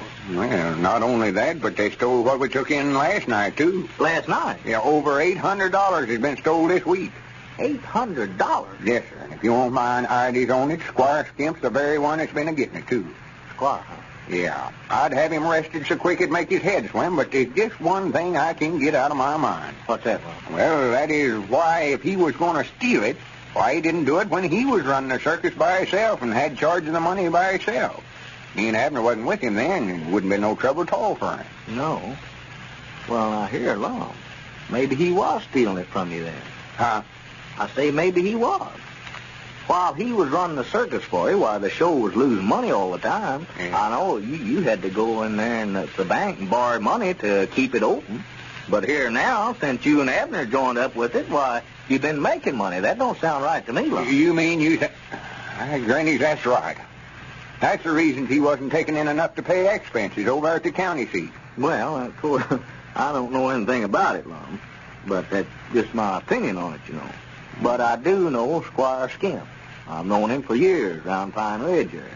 And I know there's nothing too crooked for him to do. Yeah, I've been studying about some of the stunts he's pulled on us. The time he bought the store off us and and just same as beat us out of it, you know. Well, Lum, for the last 2 years, Squire Skimp has been beating you and Abner on every deal that you got in with him. Yeah, that oil well business. I ain't forgot that neither. Well, he'll do anything. There's nothing too low down for him to do. I just hated to see him get in this circus with you. I told you Well, that. I don't know, Dick. He come over there and talked so honest about it, I just thought he'd go straight once. No, That yeah. blame his hide. Talking to me the way he did yesterday and then turning right around and stealing it again this morning. This morning? Yeah, me and Abner took turn about setting up last night of watching it, so it's bound to have been stole this morning. And when we went over there to Greenwood's, about when it happened, too. See, we're opening up over there tomorrow. Oh, you are opening up over Greenwood? Yeah. And you left the money here in the wagon this morning, huh? Yeah, for about 3 or 4 hours. Locked right here in this wagon, too. Well, has Squire got a key to the wagon, Lum? Why, sure he has. He's the only one that's got a key besides me and Abner. Well, Lum, you and Abner had no business, both of you, leaving that money here that way in that wagon. I know it, but Squire come in here this morning in a big hurry and wanted me and Abner to get in the car with him and run over to Greenwood and put up some winter cards. Wait a minute. Hi, Granny, hold on here. That money was stole while we was over there this morning, and Squire went with us. So Lum and Abner and Squire were all three out of town when the money was stolen. The next time you're in your neighborhood drugstore, look for the name Horlick on the malted milk dispenser at the fountain. If you see it, you can be sure that the store has a high standard of quality. You can be sure that that druggist stands for quality and believes in giving his customers the best. For when he serves Horlicks at the fountain, you know that he is spending a few cents more to give you the purest of ingredients, to give you all the richness, the flavor, the good nourishment of Horlicks, which he knows to be so much superior to any imitations. Now, this matter of quality in your drugstore is mighty important to your health and to the health of your family. So be sure and watch for the Horlick name at the fountain. If your druggist doesn't serve it, ask him to get Horlicks, the original malted milk. This is Carlton Brickert, speaking for Lum and Abner and the Horlicks, who now bid you all good night and good health.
Howdy, everybody. Here we are all ready to take you down to Pine Ridge for another visit with Lum and Abner, brought to you by the makers of Horlicks, the original malted milk. In just a minute, we're going to see what the old fellows are doing tonight, but on our way down to Pine Ridge, I want to advise you to be sure and send in for one of those handsome aluminum flashlights that Lum and Abner are sending out to all Horlicks malted milk users. Send in your request right away. This powerful, really useful little flashlight will come in mighty handy every day of the year. It would cost you 75 cents if you bought it at the store. But here's how you can get it with the compliments of Lum and Abner. Send in the wrapper from a package of Horlicks malted milk powder. You may use the wrapper from any size package, but it must be from a package of Horlicks malted milk powder. Wrappers from Horlicks tablets are not eligible. Well, write your name and your address on the back of this wrapper and enclose 10 cents, which is only to cover the cost of mailing and packing your flashlight. Then, mail your wrapper and dime to Lum and Abner, care of the station to which you are listening. Now, that's simple enough, isn't it? And that's all you have to do to get one of these handsome aluminum pocket-sized flashlights, complete with bulb and battery. Send in your request tonight, folks. Lum and Abner want to hear from every single one of their many friends. And I'm sure that those friends will gladly take advantage of this chance to express appreciation of Lum and Abner and their sponsor, the makers of Horlicks. And now, let's see what's happening down in Pine Ridge. Yeah, there's been nothing but trouble ever since Lum sent Abner's pictures out to the lady applicants of the Pine Ridge Matrimonial Bureau. The latest development is that Abner's wife, Elizabeth, thinking that her husband has really been seriously hurt, put in a claim for damages on an accident insurance policy that he had. Well, as we look in on Pine Ridge today, we find Lum and Abner down at the empty store building, which is being used for headquarters for their matrimonial bureau. The old fellows are very much concerned about the predicament in which they now find themselves. Listen. Oh, it just got me worried to death. I don't know what to do. Well, Abner, you can't go ahead and collect damages from the insurance company when you weren't even in no automobile accident. Well, what am I going to tell them? That adjustment feller's supposed to be out here tomorrow to settle it. I don't know, but I know if you go ahead and collect damages from them, it's obtaining false money under pretense. Yeah. Oh, my goodness. Oh, me. How come Elizabeth to call up the insurance company in the first place? Why, she just happened to run across that accident policy over at the house yesterday, so she just telephoned them right up and told them that I'd been hurt, had both arms broke, and wanted a settlement. She thought that I'd forgot about having a policy. Maybe we could just explain to that adjustment feller that you weren't sure enough hurt and ask him not to tell Elizabeth nothing about it. Yeah, but she'd find out something was wrong, Lum, if they never paid me something. 2 broke arms, why, they'd have to give me something. She'd just about go in there and tear the place up if they never paid me nothing, and then they'd have to tell her. Granny, this is getting more complicated all the time. Can't tell Elizabeth now. Oh, no, I'd rather go to the penitentiary and have her find out that accident of mine was a fake. Oh, yeah. Looks like you can get yourself into more trouble than any one human I ever seen. I spend half my time getting you out of scrapes. Well, if I never followed your advice, I wouldn't get him in the first place. This whole business started when you sent them pictures of me out to women that wrote into the matrimonial bureau for a husband. Well, I never had no ideas that one woman was going to fall in love with your picture and come down here to see you, though. Well, I never neither, but she did. And then when Elizabeth found out about it and got so mad, why, it was your idea for me to make out like I'd been in an accident and got both arms broke, too. That's right. Blame me with the whole thing. Go ahead. That's appreciation for you. And you was the one that talked me into buying that insurance policy, too, Lum Edwards. Said I ought to have it on account of my wife. If you hadn't have said that, why, I wouldn't have bought it. Just wanted to protect her. Protect her? Yes, sir. I told you ought to have it on account of your wife, but I meant to protect yourself, not her. When she gets on one of them tantrums of hers, you ought to have cyclone, tornado, and every other kind of insurance you can get. Yeah, and if she finds out that my arms ain't sure enough broke, well, I'll need more than that. Yeah. That accident policy may come in pretty handy after all. Well, I ain't going to let Elizabeth know about it. Don't you worry about that, Ron. Well, I don't want you to. No, sir. She'd about find out it was my idea in the first place, and we'd both be into it. Ain't that Dick Huddleston coming up out there? Oh, yeah, he's turning in here, too. Well, I don't know what to tell you to do about this, Abner, just offhand, but we got to study up something before that adjustment feller comes out here. I know that. Oh, yeah. Don't let on now. Don't talk about it none while Dick's in here. Well, howdy, Dick. Yeah, come in, Dick. Howdy. I got some more mail for you here. Well, good. Folks writing in for the flashlight already. I'm anxious to see who they're voting for president. Yeah. Anxious to see what? Who they're voting for president, me or Long? You must not have heard our announcement on the party line yesterday, Dick. No, I reckon not, Long. Well, see, me and Abner got in a sort of argument here yesterday about which one of us is going to be president of our Jot 'em Down store when we get it opened up again, so we just decided to let the folks out on the party line do the electing. Yeah, we told them that when they sent in for these flashlights that we're giving away, that they could just write on the back of the wrapper which one of us that they wanted to have office. Yeah. Well, won't that sort of complicate matters? Oh, no. They have to write their name and address on the back of the roper anyhow. Won't be no trouble to write mine or Abner's name on there, too. What if they don't want either one of you to hold the office? Well, they don't have to vote on it. Oh, no. It don't make no difference to them. They don't have to say one way or the other. No. It ain't got nothing to do with us giving away the flashlight. Just a sort of a contest me and Abner's running on the side pushed ourselves. Yeah. Well, that's a fair way to decide on which one of you is to be the president, all right. You fellas usually have a little argument about it. Yeah, well, we figured this would illuminate all that. Yeah, this will be the first time that I've ever been president as long as we've been in business. Well, wait a minute. Don't start that. You ain't elected yet. Yeah. See, I'm just doing this to prove to Abner that it ain't only me that thinks I'm the best qualified for the office. Well, now, I don't want to get mixed up in this at all, fellas. I'm anxious to see, though, which one of you gets the most votes. Well, I figure I'll be elected about 3-1. Conservative. Sassy. There may be a few folks that'll vote for Abner. Don't know no better. Yeah, well, now, let's just look at a little of this mail that come in today and see how it's run. Yeah, Granny, I'll just show you. Well, I better get on back store, fellas. I just run over with this mail. I figured if you fellas want it, as soon as you get it. Yeah, well, that's mighty thoughtful of you, Dick. We appreciate it. Yeah, much obliged, Dick. Yeah, so long. So long. Now, before we look at these, Abner, I want to warn you not to be disappointed when you open them up and they're all voting for me. Don't want you to have no hard feelings over me. Yeah. Yeah, look at that in there. Abner, first one. Huh? Oh, but listen here, says Abner, too. Yeah. Must be some of your relations writing in. Well, I do know. Well, here's 2 more from Elon. Look at that. Oh, that's bland. Don't reckon they got our names mixed up. Here's another one for you. Uh-oh. Here's one for you, Lum. Well, good. There's somebody that knows a president when they see one. I reckon all yours just happen to be on top there.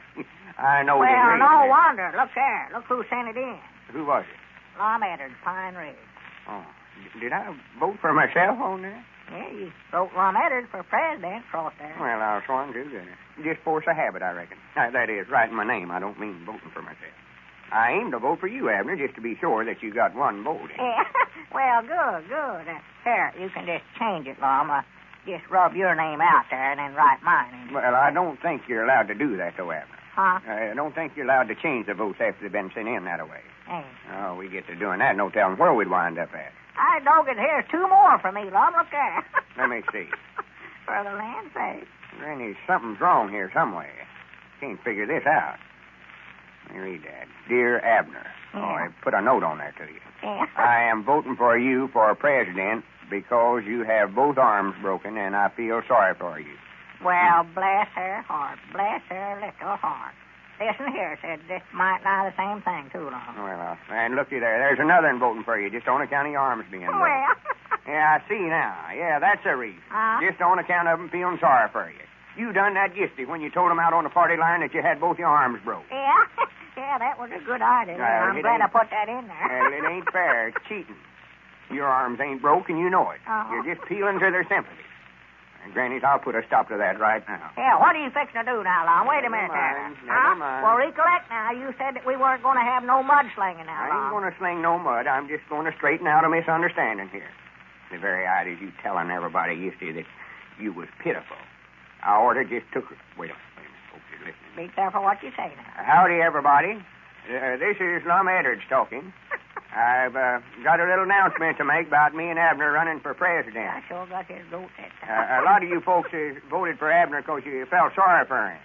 Well, I just want to tell you that there ain't a thing in the world to that story about his arms being broke. Well, Dad, blame you. His arms ain't no more broke than mine is. We just made that story up to fool his wife.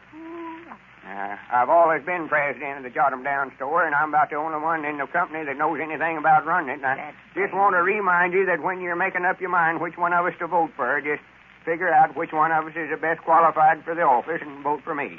I thank you. Granny, that ought to hold you. I'd be shamed to death if I was you, Lum. Claiming your arms was broke just to get votes. Of all the unfair methods You're just mad because everybody's voting for me. That's the whole trouble, Lum Edwards, and you know it. Well, I put a stop to it, I know that. I'll bet you don't get a vote tomorrow. Blame your ornery hide. They'll see what underhanded methods you've been using, and they'll ever one turn against you. Yeah, I think that's our ring there, Lum. Yeah. More than likely somebody called me up, thank me for exposing you. Honest thing I ever heard of. Hello? This is Lum Edwards talking. I hope they bought him out. Who? Well, wait a minute. Hold on. Yeah, but, well, yeah, that was just a joke. What's that? Well, I never meant... Yeah, well, here, you talk to him about it. Here, get up here, Abner. Who is it? It's your wife, Elizabeth. She was listening on the party line a while ago and heard me tell everybody that your arms ain't sure enough broke, and she's just a-burning that telephone up. Well, it looks like Lum has bungled things now, sure enough. Perhaps some of you haven't sent in for a flashlight because you already have one in your house. Well, if I were you, I'd send in and get one of these little fountain pen-sized flashlights, too. These are such handy things, about the size of a fountain pen, you know, and easy to carry around in a coat or vest pocket. For all their compactness, though, these little flashlights are amazingly powerful, really serviceable. It's the same kind of flashlight that costs 75 cents in the stores. But here's how you can get one with the compliments of Lum and Abner. Send in the wrapper from a package of Horlicks malted milk powder. Now, your wrapper may be from any size package, but it must be from a Horlicks malted milk powder package. Wrappers, from Horlicks tablets are not eligible. Write your name and your address on the back of the wrapper and enclose 10 cents to cover the cost of packing and mailing your flashlight. Then, mail your wrapper with your name and address and the dime to Lum and Abner, care of the station to which you are listening. Now, isn't that an easy way to get a fine aluminum pocket-sized flashlight complete with bulb and battery? Send in for a flashlight tonight, folks. Don't put it off until it's too late. If you don't have a package of Horlicks malted milk in your home now, you can get it in either natural or chocolate flavor at your druggist. This is Carlton Brickert, speaking for Lum and Abner and Horlicks, who now bid you all good night and good health.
Here we are, all ready to take you down to Pine Ridge for another visit with Lum and Abner, brought to you by the makers of Horlicks, the original malted milk.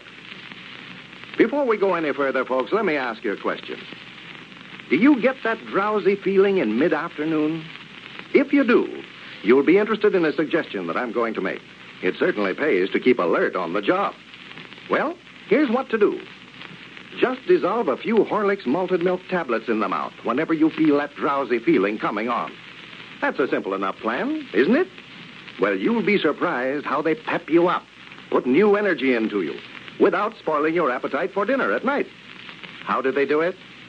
Well, they contain all the good nourishment, all the sustaining qualities of Horlicks malted milk powder itself. They're really just Horlicks powder in handy tablet form. They're not expensive either. You can get a big flask of these tablets for only $0.25, or a handy pocket-sized one for just $0.10. Try them tomorrow. And now, let's see what's happening down in Pine Ridge. There was quite a bit of excitement yesterday down at the circus grounds. Squire Skimp had insisted on Abner acting as lion trainer, and Abner conceived the idea of putting a glass partition in the cage, which could not be seen from the audience, and yet would permit him to go in the cage without danger. Well, the plan worked fine until the lion crashed through the glass partition right on top of Abner. So as we look in on the old fellows today, we find Lum down at the Jot 'em Down store. Abner has just entered. Listen.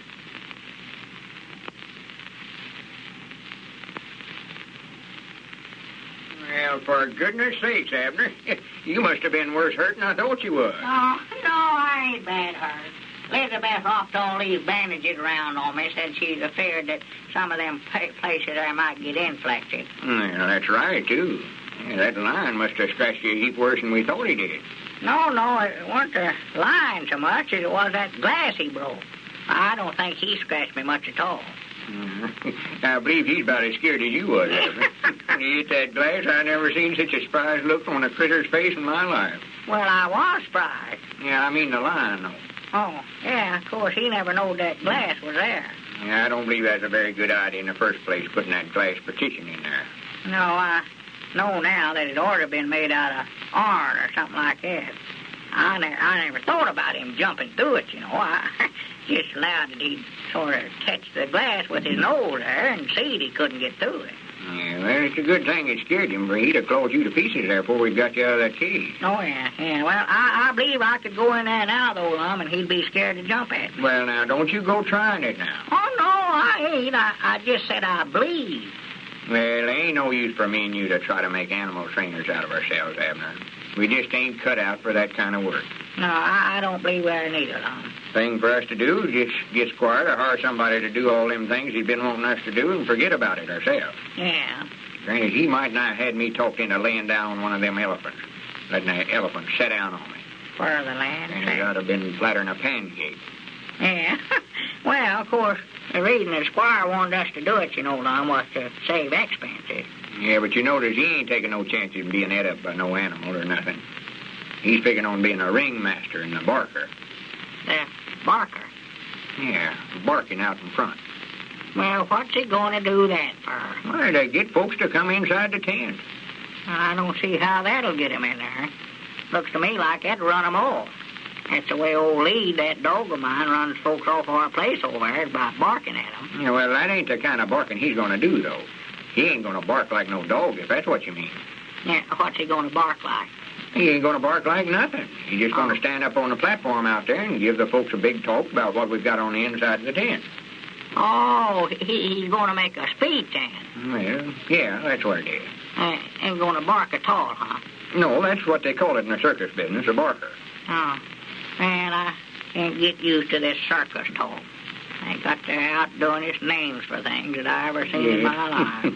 Like Squire calling them lions and tigers cats all the time. Now, quick as Grandpap gets back, we'll go over and see Squire and tell him he's just going to have to hire some animal trainer. Whereabouts is Grandpap at? Oh, he had to make a deliver over at Sister Simpson's boarding house a while ago. I don't want to leave the store here till he gets back. Huh? No, we'll have all we can tend to, Abner, looking after the business end of the circus. Yeah. Selling tickets and buying feed for them animals and stuff like that. Oh, yeah, we're going to have to look after the money end of it now, me and you. I just don't trust Squire too far, you know. I've still got my doubts about him paying any $50 for that steam calliope. Well, now, Abner, you don't want to start right out mistrusting Squire. You've got to learn to have more faith and confidence in your feller man. You ought to be ashamed of yourself doubting Squire that way. Besides, I've done called up the feller he bought it off of and asked him how much Squire paid for it, and he said $50 was the price, all right. Yeah, well, I reckon that I was wrong in suspicion. Oh, yeah. I never doubted him a minute, especially after I talked to that feller about it. Well, I believe that Squire knows the circus business all right. You can tell that the way he's going ahead and doing things, you know. I just hope that we can make some money out of it, Tom. That's what I hope. Yeah. We've tried might nigh everything else and ain't had no success. Yeah, we've had some pretty hard knocks, all right. Yeah. But it's like that old lettered saying, everything comes to him who waits. Everything comes to who? Him. Him who waits. Who's him? Whoever you're talking about. Well, I ain't talking about nobody. You're the one that said that. Well, I was talking about us. Which one of us? Well, both of us. When I said everything comes to him who waits, I mean us. Well, why didn't you say us, and you said him? Well, that's the way the saying goes, Abner. Wouldn't sound right to say everything comes to us who waits. Well, if you're talking about us, why, it sounds all right. I don't see no use in beating around a stump about it. If you mean us, why, say us. Well, Abner, that's just an expression. Folks won't get impatient, just sit back and wait. They'll eventually get what they want. Well, I do know. Well, when did they find that out? Oh, that's an old Eddard saying. They've known that for a long time. Well, for goodness sake. You mean that all a feller's got to do to get something is just sit back and wait for it? Well, yes and no.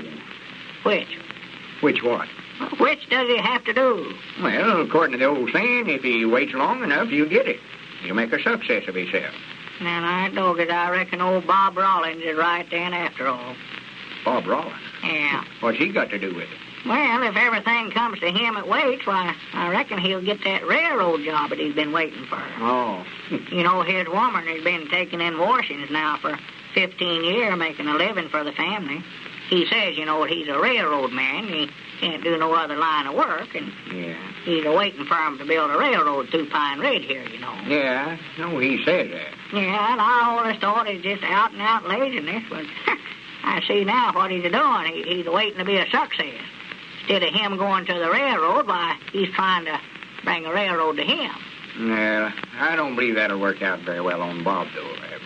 You can't just sit and wait. You've got to be a go-getter, too. Go-getter? Yeah. Well, you can't be both, Lum. You can be a waiter or you can be a go-getter, but you have to stop waiting, you know, whenever you go get, because when you get up to go get, well, you have to stop waiting. Oh, you for just can't. goodness sakes, Abner, you'd run a body plumb stark crazy. Well, how can a feller go get something and wait at the same time? I don't know. You're getting me mixed up now. What was it I said? Yeah, I forget myself now just what it was. There you are. Just let it go. Let it go.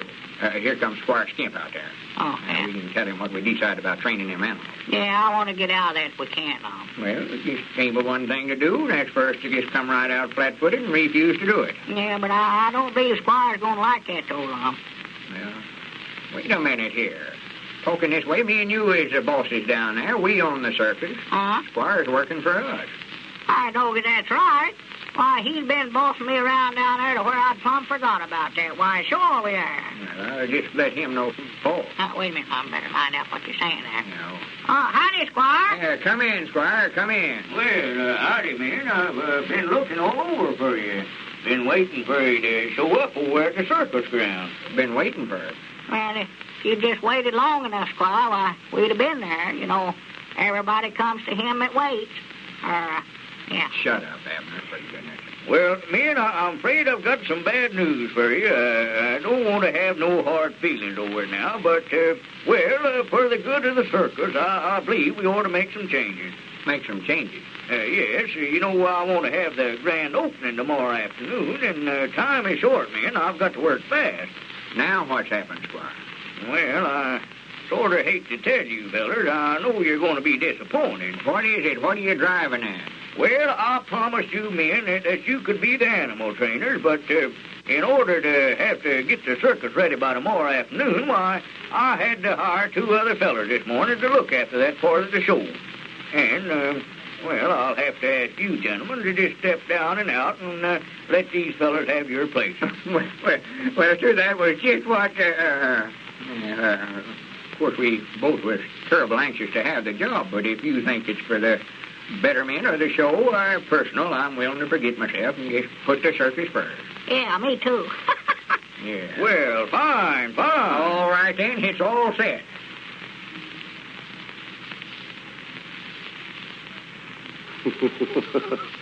Well, it looks like Lum and Abner's circus is all ready for the grand opening tomorrow.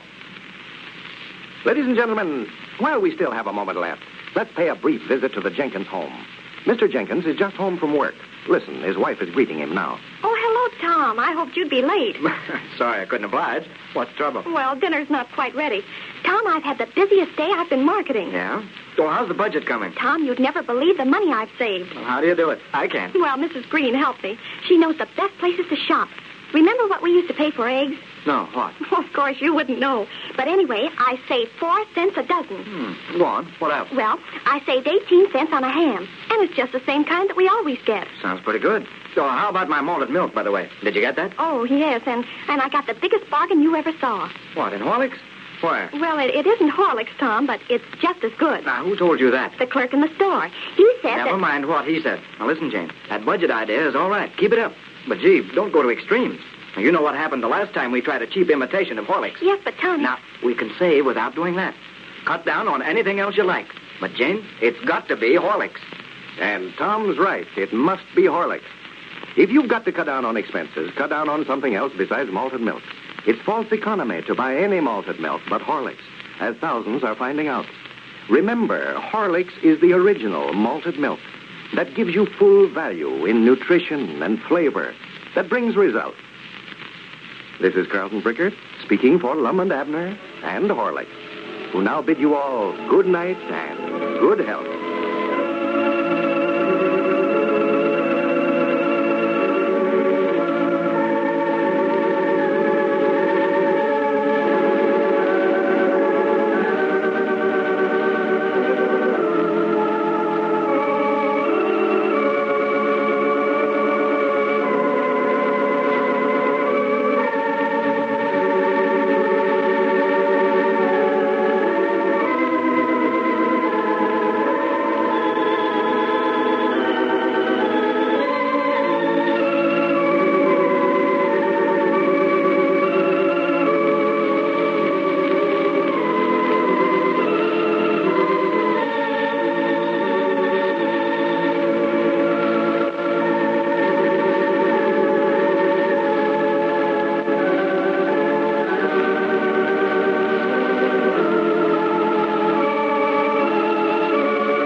To take you down to Pine Ridge for another visit with Lum and Abner, brought to you by the makers of Horlicks, the original malted milk.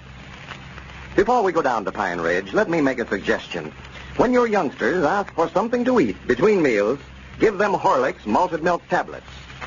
As a test in Chicago schools recently showed, they are just the thing for hungry youngsters. Like Horlicks in powder form, they're wholesome and nourishing, yet very easy to digest. That's why they ward off hunger without spoiling appetites for regular meals. The test also showed that the children who ate them in mid-morning were better behaved and more alert than those who didn't. They liked them, too, better than candy, they said. So get a package of Horlicks tablets for these youngsters of yours. It'll solve your problem and do them a lot of good. A convenient flask costs only 10 cents, and they come in larger sizes, too. Your druggist keeps them in both natural and chocolate flavor. And now, let's see what's happening down in Pine Ridge. Well, Lum managed to raise the $200 yesterday to pay the city license, which was necessary before they could open their circus in Belleville. The show opened last night and will remain in Belleville the balance of the week. As we look in on Pine Ridge today, we find Grandpappy Spears down at the Jot 'em Down store. Dick Huddleston, who has been out of town for the past few days, has returned home and is over at the store looking for his old friend. Listen. Oh, I don't know where they're at, Richard. You see, Abner ain't in the store no more, and Lum don't spend no time over here. That circus business takes up mighty nigh all his time. Well, they're not traveling with the circus, are they? No, but it keeps them busy trying to keep it opened up and all. Looks like they ain't had nothing but bad luck ever since they started it. Well, I didn't think that circus idea was going to work out very well in the first place, Grandpap. They don't know nothing about the circus business. Why, if there was to make any money out of it, they never would get none of it, with Squire Skimp in there managing things for them. You mean to say if they turned the whole thing over to Squire Skimp? Why, sure, he's got full charge now. Yeah, well, sir, I was afraid of that when I heard that they'd hired Squire to work for him. And I tried to tell them, but they wouldn't listen to me. Lum thinks he knows it all, and Abner ain't got no more sense than to do what Lum tells him to. Yeah, well, I just got back in town yesterday, but I heard they'd been doing pretty well with it. Oh, they think they are, yeah. They're telling it around that they're making money hand over fist, but that just 'cause they don't know no better. Mm-hmm. Lum mortgaged his store here yesterday. Borrowed $200 in there at the bank. I know in reason he'll lose that, too. Borrowed $200 to put in the circus? Yeah. I told him it was a mistake, but he wouldn't listen to me. Bound and determined. Well, what was he needing $200 for? Why, they spent every nickel they had getting the circus moved to Belleville and got over there and found out they had to pay $200 city license before they could open up for business. For goodness sake. Some more Squire Skimp's management for you. You ought to found that out before he moved in there. Why, sure he had.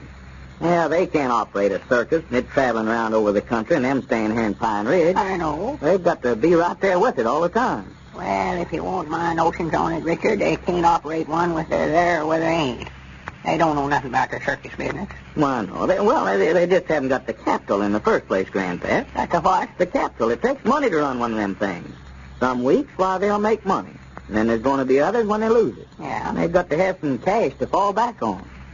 Sure, and they ain't got it. Why, no. They say some weeks they'll make money, and then some weeks they'll lose it. Well, they done it right square backwards.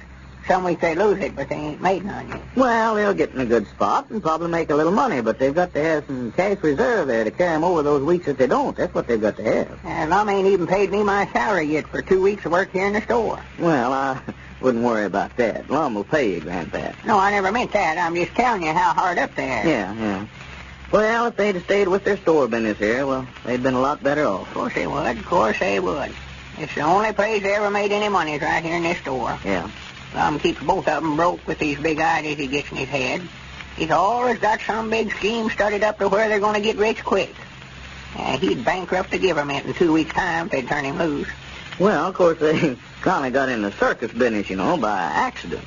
They owed Abner that debt here at the store, and he had to take the circus over to protect himself. And they got it cheap, too, dirt cheap. I don't know, Dick. I don't believe a circus is cheap at any price. I know if somebody... Now, wait a minute. I believe that's Lum and Abner coming over here now. Yeah, coming down the road yonder. Just look, poking along there like they had all day. Well, what's the matter with Abner there? It's like Lum's leading him by the hand. Well, he is, I reckon. Somebody's got to lead him. Somebody's got to lead him? Why, sure. He can't see nothing. You mean he's having trouble with his eyes? Trouble? He's blind as a bat, and Lum's my eyes bad. Look at the way he's walking. Yeah, I just noticing that. He is walking funny. The way he picks up his feet there. Yeah, walks like he's string haltered, don't he?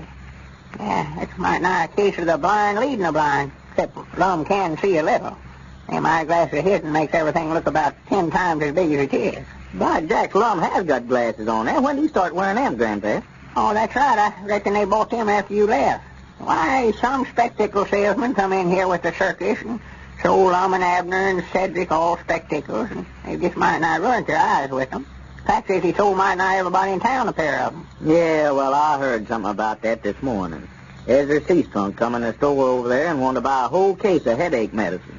Said his whole family had headaches for over a week now. Yeah. Come to find out that he'd bought new glasses from somebody for the whole family, children and all. Yeah, that was the same fella. Ezra just lined the whole family up and told the fella to fit them all out in spectacles. Even that 2-month-old baby, little Herman, put a pair of nose glasses on him. Well, that's ridiculous. I told Ezra so, too. That's something you got to be awful careful about. You're liable to ruin your children's eyes. Why, he ought to have been running plumb out of town. Just look there coming in there. That ain't awful now. Yeah, that's Lum right. started trying to climb them steps 20 feet before he got to them. Why, that's downright pitiful. Look at him. Yes, sir. Now, there comes the owners of the Edwards and Peabody Circus. Ain't that a sight? Well, hello there, fellas. Well, howdy. Who is it? Hey, it's Dick and Grandpa. Well, howdy, Dick.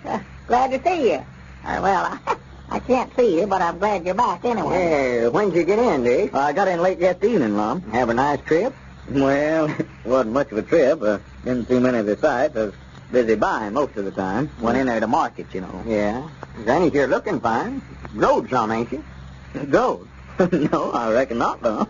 You look half again as big to me. Well, I reckon it's these spectacles, though. Yeah, me and Lum's got some new spectacles since you've been gone, Dave. Yeah, Grandpap was just telling me about that. Yeah, it's a good thing we got him when we did, too. Our eyes just went bad all of a sudden, looks like. Yeah, mine just failed me something wonderful for the last week. Well, where did you fellas ever get the idea that you needed glasses in the first place? Why, that spectacle salesman told us we did. Yeah, our eyes was in such bad shape, he could tell by just looking at us that we needed them. Now, let me see those glasses of yours there, Lum. Yeah. Yeah, I can take 'em off for a minute. I don't want to be without 'em long, though. Might strain my eyes. Yeah, we've got to be awful careful with our eyes. And let him see them of yours, too, Abner. Oh, yeah. Here, look at these, Dick. Wherever you're at, I can't tell. There is, I see. Oh, yeah. Now, wait a minute. Let me see these. For goodness sake, Lum, how long have you been wearing these things? Why, ever since the fella sold them to me. Well, it's a wonder you're not blind. See it, huh? Why, these things would ruin anybody's eyes. Oh. Look at your eyes there, how red they are. Man, look at Abner's. His is worse than Lum. And you fellas will have to have your eyes examined now, sure enough. Well, you see, our eyes ain't got set to these glasses yet, though. No, and they never will, neither. Abner, I can't see a thing through these of yours. Everything just runs together like a blur. I can't see nothing. Well, sir, I can't neither. You must be needing some glasses, too, Dick. Yeah, that feller's with the circus over there at Belleville this week. If you want to, you can go over with us next time we run over and get you a pair of them. Yeah, well, if I was needing glasses, I'd go to somebody that knows what they're doing to get my eyes fitted. Go to an eye specialist. Well, that's what this feller is. That's all he does is sell spectacles. Got a whole case full of them. Yeah, and a fella like that ought to be put in a penitentiary, too. Huh? He's committing a crime every time he sells a pair of them. Why, he don't care whether you fit your eyes or not. All he's after is $3 or whatever he charges for the glasses. I know. I've seen them before. I've run them out of my store down there time and again. A man like that's usually a pretty smooth talker. Why, he can cause more damage and suffering in a war. Ruin more eyes.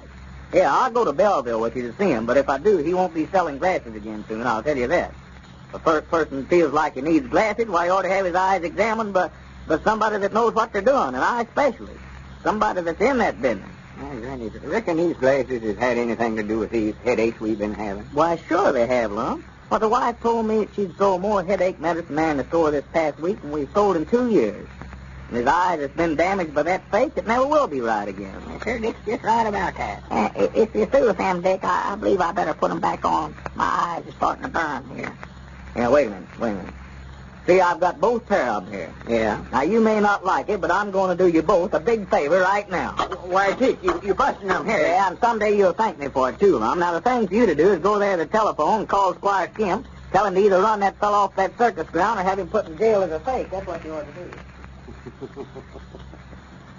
Well, Dick may not be an eye specialist, but we rather think he has the best cure for Lum and Abner's eye trouble. And now, ladies and gentlemen, let's drop in for a minute at the Darwood home. Jean Darwood and her friend from next door have been listening to Lum and Abner. Here they come now. Listen. Funny, well, aren't they just as good as I said? They're funny. I'm awfully glad you called me in. So am I. Dick and I haven't missed old Lum and Abner once in months. Who sponsors them, Jean? Why, Horlicks Malted Milk. Horlicks, eh? I've heard of that all right. I bet you have. Dick swears by it, you know. Drinks it every night. He does? For what? For sleeplessness. Why, that's Ed's trouble, too. Does Horlicks really help? Dick says it does. You should hear him talk about it. He looks much better, too. I'm not surprised. Plenty of sleep never hurt anyone. Where can I get some Horlicks, Jean? At the drugstore. But try some of ours. We've got plenty. No, thanks, Jean. Something tells me we're going to need more than just a trial of Horlicks. I'll slip out and get some. And that's a good idea, folks. Always be sure and have a package of Horlicks on hand in the home. Besides being a fine aid to sound, restful sleep, it has scores of other uses. You can get Horlicks at your druggist's in either natural or chocolate flavor. This is Carlton Brickert speaking for Lum and Abner and Horlicks, who now bid you all good night and good health.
Howdy, everybody. Here we are all ready to take you down to Pine Ridge for another visit with Lum and Abner, brought to you by the makers of Horlicks, the original malted milk. Folks, if you're going to get one of Lum and Abner's swell little flashlights, you've got to act at once, right away. The offer ends midnight Sunday. Your request must be in the mail by then. Don't forget that date, midnight Sunday. Now, here's what to do. Just write your name and address on the back of the outside wrapper from a package of Horlicks malted milk powder, and send it, enclosing 10 cents to cover mailing and packing costs, to Lum and Abner, care of the station to which you are now listening. You got that? But remember, it must be the outside wrapper and from a package of Horlicks malted milk powder. Horlicks tablets wrappers, are not eligible. It takes only a couple of minutes to send in. If you don't happen to have a wrapper handy, get a package of Horlicks malted milk powder, either natural or chocolate flavor, from your druggist tonight. But don't forget, your request must be in the mail before midnight Sunday. So send in right away, before you're too late. Lum and Abner will personally appreciate your sending in for one of their flashlights. So write your name and address on a Horlicks malted milk powder wrapper and send it in with your dime tonight. And now, let's see what's happening down in Pine Ridge. Well, Abner and his campaign manager, Squire Skimp, had a falling out yesterday. He discovered that Squire had used the money from the insurance company to make a donation to the public library at the county seat, and has written a letter to the library demanding the money back so that he can return it to the insurance company. The newspaper has come out with a very caustic story about it today, criticizing Abner severely. As we look in on Pine Ridge today, we find Dick Huddleston over at the Jot 'em Down store, showing Lum the story that appeared in today's paper. Listen. Well, I do know. Well, I hate to see him print an article like that about Abner.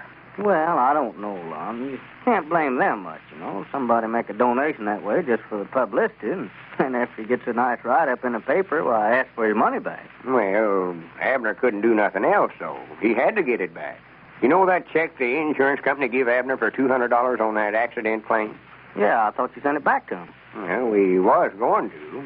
Abner gave it to Squire Skimp to take into the county seat to get it cashed so he could send the money instead of the check back to him. Yeah. And while he's in town, there, Squire made that donate to the library for Abner. Figured it'd help him in his campaign for president of the store here. Oh, that's where that money come from, huh? Yeah, Squire just taking it on himself to give him $180 on it. And tried to keep the other $20 for himself. But we got him down in here yesterday and taken it away from him. He did? Yeah, he stood there and said he never had a cent on him. And Granny, we throwed him down and reached in his pocket and pulled out a roll of bills there, they'd choke a cow. Well, good for you, Lum. I'm glad to hear it. Oh, he got mad, just frothed at the mouth. Stomped out of here mad enough to bite. Well, he's out again today, electioneering for Abner. He's down at the store this morning, telling a big bunch of them in there to be sure and vote for Abner. Well, yeah, he's still trying to get Abner elected, all right. You see, he's got a contract with Abner that says if he's elected president of the store here, Squire gets 10% of everything Abner makes. Oh, and if Abner ain't elected, why, he don't get nothing, huh? No. Well, how long does that contract run, Lum, this 10% business? Well, now, there's another thing. There ain't no limit set on it. It just runs as long as Squire wants it to, I reckon. Mm-hmm. See, Abner was so anxious to get to be president, he'd have signed anything. Why, sure. When does this contest close? Sunday night. Sunday night at midnight. When we open up for business Monday morning, we'll know then who's going to be the president. Yeah. And it looks like Abner's going to be it, the way these votes have been coming in today. He's 780-some-odd votes ahead of me now. Yeah, well, I imagine, Lum, people in there at the county seat will all be voting for you now since this article come out in the paper today. That'll swing all the votes to your side. Yeah, I sort of hate that, too. Hate to see him turn again Abner when he's trying to do the honest thing. I can't help but feel just sort of sorrowful for him. Well, it'd be a blessing if he was to get beat, Lum. He wouldn't have to pay his Squire that 10% the rest of his life. Yeah, but he'd be terrible disappointed, Dick. He wants to be president so bad. Yeah, I know he does. Now, I come right now withdrawing from the race yesterday and just letting Abner have the office, but I got to thinking he'd be sure to win that way, and Squire'd claim 10% of everything he makes. So yeah. I just decided to let it work itself out the best way it would. Yeah, well, you're in kind of a bad spot there, Lum, either way you turn. Yeah, sort of twixt a hard place and a rock. Well, this contest has showed me one thing. Showed me where I stand at. Sort of took me down a notch or two, I reckon. You know, I thought when we started this thing, he'd be a runaway for me. I never figured Abner'd get any votes at all. Well, he's led the race nearly all the way through, though, hasn't he? Yeah, except for 2 or 3 days there. But I ain't complaining none. You see, the folks that sent in for the flashlights, the ones that's done the voting in this thing, has been responsible for us getting our store stocked up again. We can just thank them for that. Yeah, you've got a nice stock of merchandise there now, Lum. Looks mighty nice, too. Yeah, I thought so. Me and Cedric's been busy all week arranging it on the shelves and all. That's looking fine. Nice, clean stock of merchandise. I can't hardly wait till Monday to get opened up for business. Regardless of which one of us gets elected, we've got a fresh start in the store business. Well, that's a good idea you had, getting that agency for those flashlights. And it was mighty nice of Mr. Harlick to offer to send them out to your friends, too. Oh, yeah, it sure was.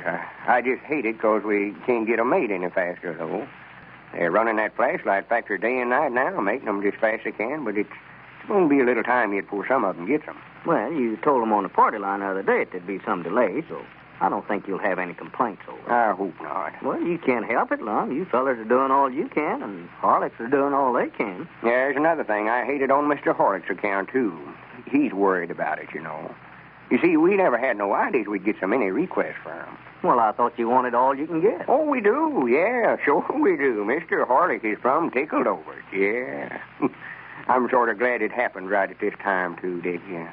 You know, tomorrow's Mr. Harlick's birthday, you know. Oh, it is? Tomorrow? Oh, yeah. He'll be 89-year-old tomorrow. Well. 89 and still active head of his business that he started over 50 years ago. Well, now, Brian George, that's quite a record, you know. That's a good testimonial for his malted milk right there. Yeah. I was just saying that. Wait a minute. Here comes Abner. Yeah. Well, he's not wearing that derby hat and striped vest today, is he? Oh, no. He give them back to Squire here yesterday and told him he was through, done with it.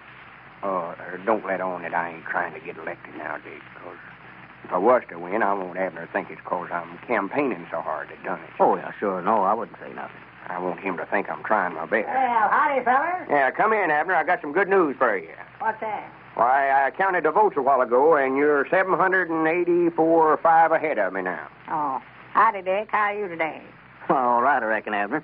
Did you see that story in the paper about you today?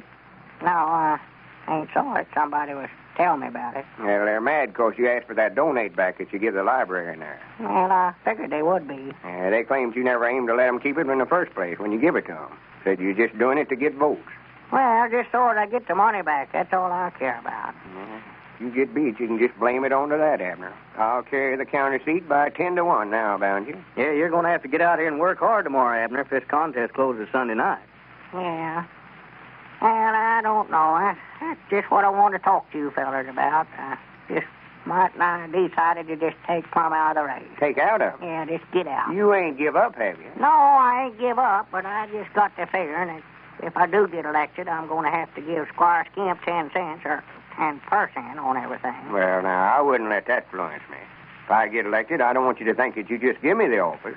If I get it, I want to win it fair and square. Well, I'd love to have it the worst way, but I don't know. I just hate to see old Squire make anything off of it after the way he's done. Yeah. Well, now, I wouldn't withdraw, Abner. No. All these people have voted for you, your friends, you know. Why, you wouldn't want to turn them down right here at the last minute. Why, of course not. You get that office. We'll study up some way out of that contract with Squire Skimp. How?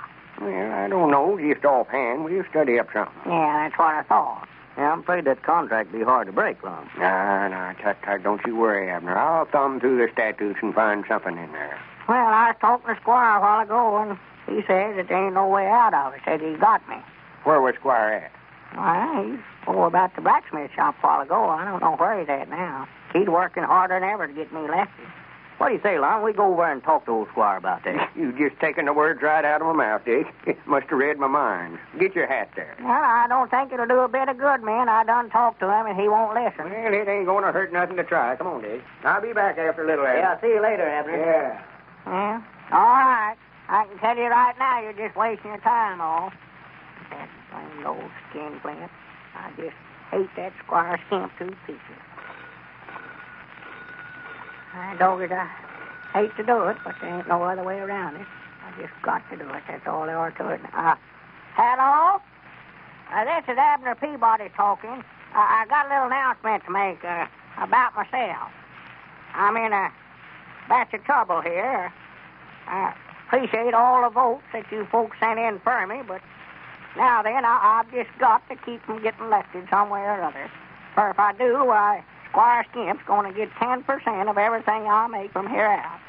I don't want to withdraw from the race, but I want Lum to get to office. The way things stands now, why, I'm nearly 800 votes ahead, so for goodness sake, send in a vote for Lum and get it in the mail before Sunday night.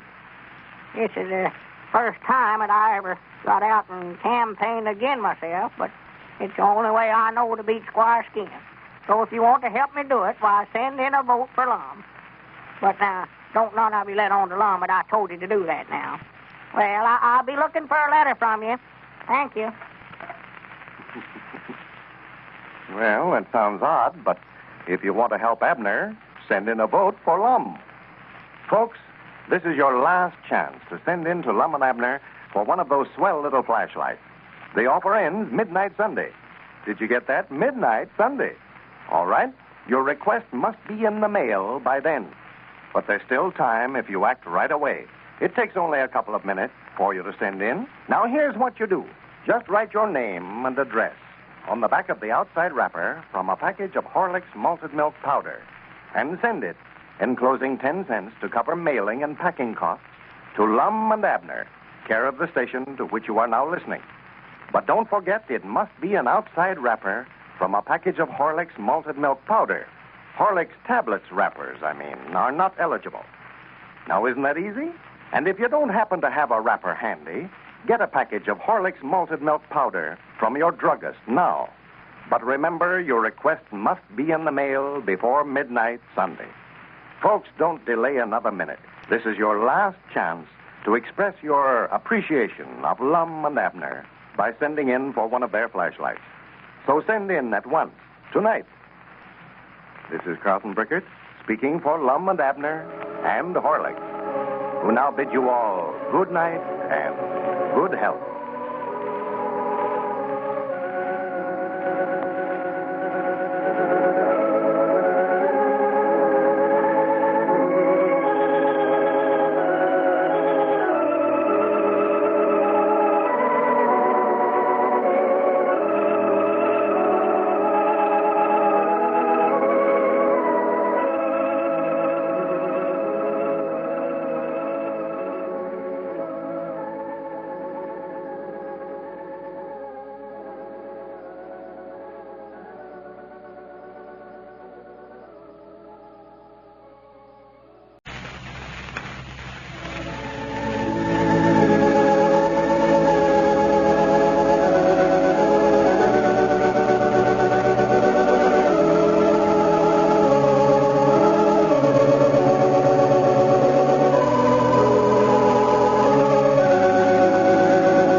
Here we are, all ready to take you down to Pine Ridge for another visit with Lum and Abner, brought to you by the makers of Horlicks, the original malted milk. Before we go down to Pine Ridge, I want to tell you about an experience a friend of mine had recently, one that a lot of us are already familiar with. Well, this friend went out to buy a package of Horlicks malted milk. The clerk told her that he had Horlicks, but he urged her to buy something that he said was just as good and cheaper in price. Well, my friend bought that cheaper substitute. She couldn't resist what she thought was a bargain. But one glass was all she drank. She found it just couldn't compare with Horlicks. What did she do? She took that cheap substitute back to the store and got a package of Horlicks instead. You won't catch me accepting a substitute again, she says now. Well, I guess we all make mistakes once in a while. But if we're not on guard against them, well, that's why we urge you to ask for and get Horlicks. You can get it at your druggist in either natural or chocolate flavor. And now, let's see what's happening down in Pine Ridge. Lum and Abner are now traveling with their circus. They had a very successful Saturday and Sunday at Charleston. And today we find them in the little city of Mount Ida. As we look in on the old fellows today, Lum is spending most of his time with Zenora, the bareback rider, with whom he has become very fascinated. Abner and Cedric Weehunt are sitting in the circus wagon, which they are using for office and headquarters of the circus. Listen. Oh, it's the disgustingest thing I ever seen. He's got old Lum so crazy about it, he don't know his right name right now. Yes, Mom. I thought Mr. Lum was in love with Miss Evelina Schultz, the school teacher over at Pine Ridge. Oh, he don't know who he is in love with, Cedric. I know him and her has been keeping company pretty steady. Yeah, I know they have. But this bareback rider just swept him clean off on his feet. He'll do anything that she tells him to, regardless of what it is. She's got him looking after the horses for her now. She has. He spends about half his time around there curry combing them and brushing them and all that, plaiting their tails and mane and all those fishes there. And I wish we'd get shut of Zenora and them horses. That's what I wish. Maybe Lum would spend a little time looking after the circus then. Well, who's supposed to be the main boss around here anyway? You or Mr. Lum or Squaw? Well, Lum's supposed to be, but he ain't looking after things like he ought to. No. You know, he told Zenora that he owned the circus by himself. That's what he told her. Yes, he told me to tell her that, too. Makes me so dead blame mad I can't hardly stand myself. Every time I get around him and her, why, he starts to give me orders. Just to show out in front of her. That's the only reason he does. Yes, and me, too. Had me in there Saturday selling peanuts there in a main tent. And me a half owner the circus, too. Here comes Squire now. Yeah. Well, he's disgusted with Lum, too. I expect I better get out there and start carrying some more water for them elephants. They can drink more water than anybody I ever seen. Howdy, Mr. Squire. Hello, Cedric. Whereabouts is Abner? He's on inside the wagon there. Yeah, come on in, Squire. Oh, well, I couldn't see you in there, Abner. I've been looking for you. I want to have a little talk with you. Yeah, well, just sit down and make yourself at home. Make yourself comfort, Squire. Whereabouts is Lum? Well, I don't know for sure, but I just might not bet that he's with Zenora wherever she's at. Yeah. Yes, it looks like that Zenora is taking up might not all of Lum's time. Oh, that's all he talks about. Zenora this and Zenora that. I'm so tired of hearing it, I wish I was thee. Well, now, here it is, Abner. It's might not time to open up the box office, start selling tickets, and nobody's out there to sell them. Well, I'll go find him in a minute and send him around there. Abner, I don't like to complain about the way things is going, but now, if Lum's going to manage a show, I do wish that he'd attend to it. That's the reason that I wanted you and him to travel with the show, was so you could take part of the responsibilities off of me. But the way things are now, why, Lum's no help at all. He's got that bareback rider on his mind. Does it look like we're going to have much of a crowd this afternoon?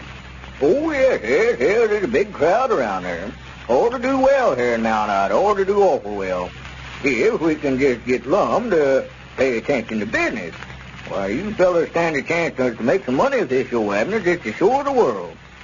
We done a good business there at Belleville, and yesterday and the day before there at Charleston was both good days, too. Oh, yeah, we're doing a big business now. If we could just get any money ahead, well, we'd be all right. Well, of course, I'm not handling that end of it now, Abner. I don't know how you're coming out, but you ought to be clearing some money, though. Well, Lum spends it as fast as it comes in. Like them new poster that he got out. Yes, well, I believe that he made a mistake there. He's giving Zenora and her bareback riding act top billing over all the other acts. The wild animal act and the elephant act ought to be featured in a building, you know. That'll get more people than anything. Well, she more likely put him up to that herself. That picture of her standing there on the back of a horse. He never said, but I know in reading it, that costs a sight of money to get them things printed up or drawn or whatever it is they do to them. Oh, yes, those things cost money, Abner. They sure do. And I never seen no reason for him having his picture put on them posters neither. He ain't no attraction that I know of. Well, I believe now, there comes Lum now, Abner. Oh, he'd do anything she tell him to. Makes me so dad blame mad I can't hardly stand it at all. Yes, I know, Abner. I sympathize with you on it, but, you know, a man in love like Lum, why, there just ain't no arguing with him at all. Well, gentlemen. You're supposed to be out front there selling tickets, Lum. Why, it ain't time. Well, I'll swan to goodness. The time just flies by, looks like. Yes, there's a big crowd around there waiting to get in the tent, Lum. Well, sir, I'm glad I found you fellas together. I've got a great idea I want to talk over with you. Yeah, some other way of spending some money, I reckon. Well, it'll cost a little something, but it'll be worth it. What's that, Lum? What have we got in mind? Well, I was just back there thinking to myself a while ago, sort of talking with Zenora. You know them horses Zenora rides. Goodness sakes, I figured it'd be something about her. Now, wait a minute. You ain't heard what I got to say yet. It's got to where I can't mention her name without you getting mad about it. Well, that's all you talk about, Lum, is Zenora. Zenora. The trouble with you is you just don't know her, Abner. Don't know what a fine little woman she is. Well, what is she starting to tell about, Lum? Oh, yeah. Why... Well, you know, Zenora knows the show business. Have you ever just sat right down and talked to her just right straight from the shoulder? Well, I know she's an old-timer in the game, Lum. She's been in this business a long time, yes. Well, I wouldn't say a long time. You know, she ain't but 18-year-old. Well, she told me that herself. Yes. Well, that's to be seen, Lum. I don't know. You know, they never do run her age up as high as it ought to be, but she ain't no spring chicken, I'll tell you that. Oh, she's pretty. Prettiest little thing I ever seen in my life. Yeah, but she'll never see 18 again, neither. Don't never let her fool you on that. Well, that ain't what I started to tell you about. What I want to talk to you fellas about is some new harness for them horses. New harness? Yeah. What's the matter with the harness they got? Well, of course, it's getting kind of old, Abner. I was talking to her, and she sort of sided in with me on it. It'd be a good idea to get some silver harness for them horses. Some silver harness? Yeah, with jewels in it. Oh, diamonds, stuff like that. Well, Lum, now, the only time that she uses any harness to speak of is in the parade, you know. And that's what I say. Now, just think how nice that'd look in the parade. Well, yes, it'd look nice, Lum, but now you get to buying that harness like that and putting jewels in it, now that runs up into a lot of money. Well, I just allowed, as long as we're going to put up them big electric signs over the tent and all about, Going to put up what? Oh, that's right. I ain't told you about that. No, I reckon not.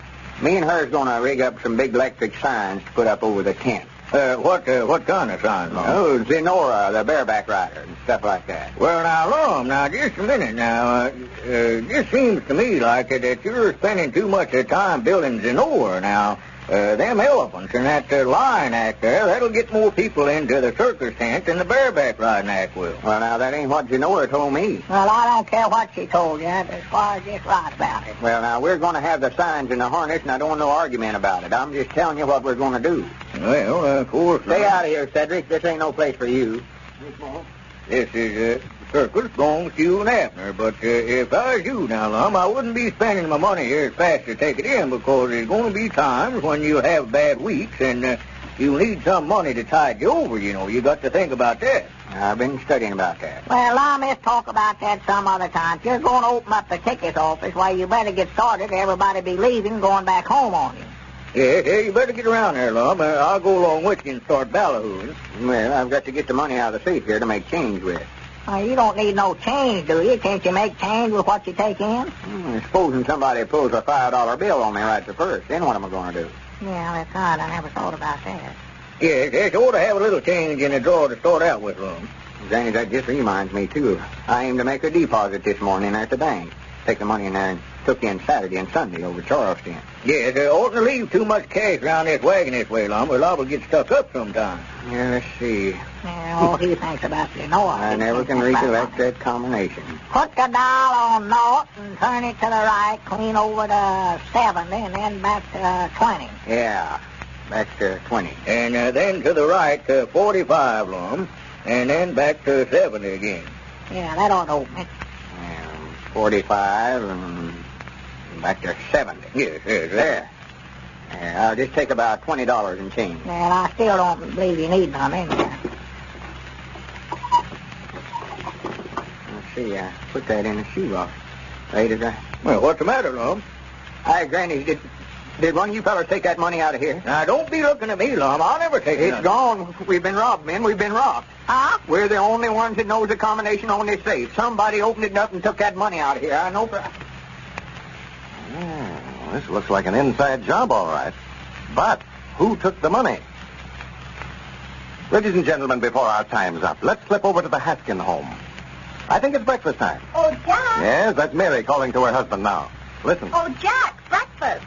Go ahead, Mary. I don't want much. You don't want much. Why? What's the matter? Oh, I didn't sleep again. Well, I can believe that. You look terrible. Good. I feel terrible. What supper you ate? Supper, I haven't slept for weeks. Well, it must be something. Guess it's me. I just have to put up with it. And grouch at me? Not if I can help it. Well, what do you suggest? A month's vacation? Now, don't get silly. No, I've got an idea. You know what Lum and Abner say? What? Well, they say, or rather Carlton Brickett, their announcer, says, that a glass of Horlicks malted milk, hot, just before going to bed, helps you get to sleep much quicker. And helps you sleep more soundly? Sure, I've heard him say that. Well, that's the solution. You mean... That's it. You're going to have a glass of Horlicks tonight, just before you go to bed. You know, that sounds like a good idea to me. I'm going to take you up on it. Bring home a package when you're out today. And it is a good idea, too, for sound, restful sleep. A glass full of Horlicks, hot, just before going to bed, can't be beaten. Get a package of Horlicks. You'll find scores of other uses for it. This is Carlton Brickert, speaking for Lum and Abner and Horlicks, who now bid you all good night and good health.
Howdy, everybody.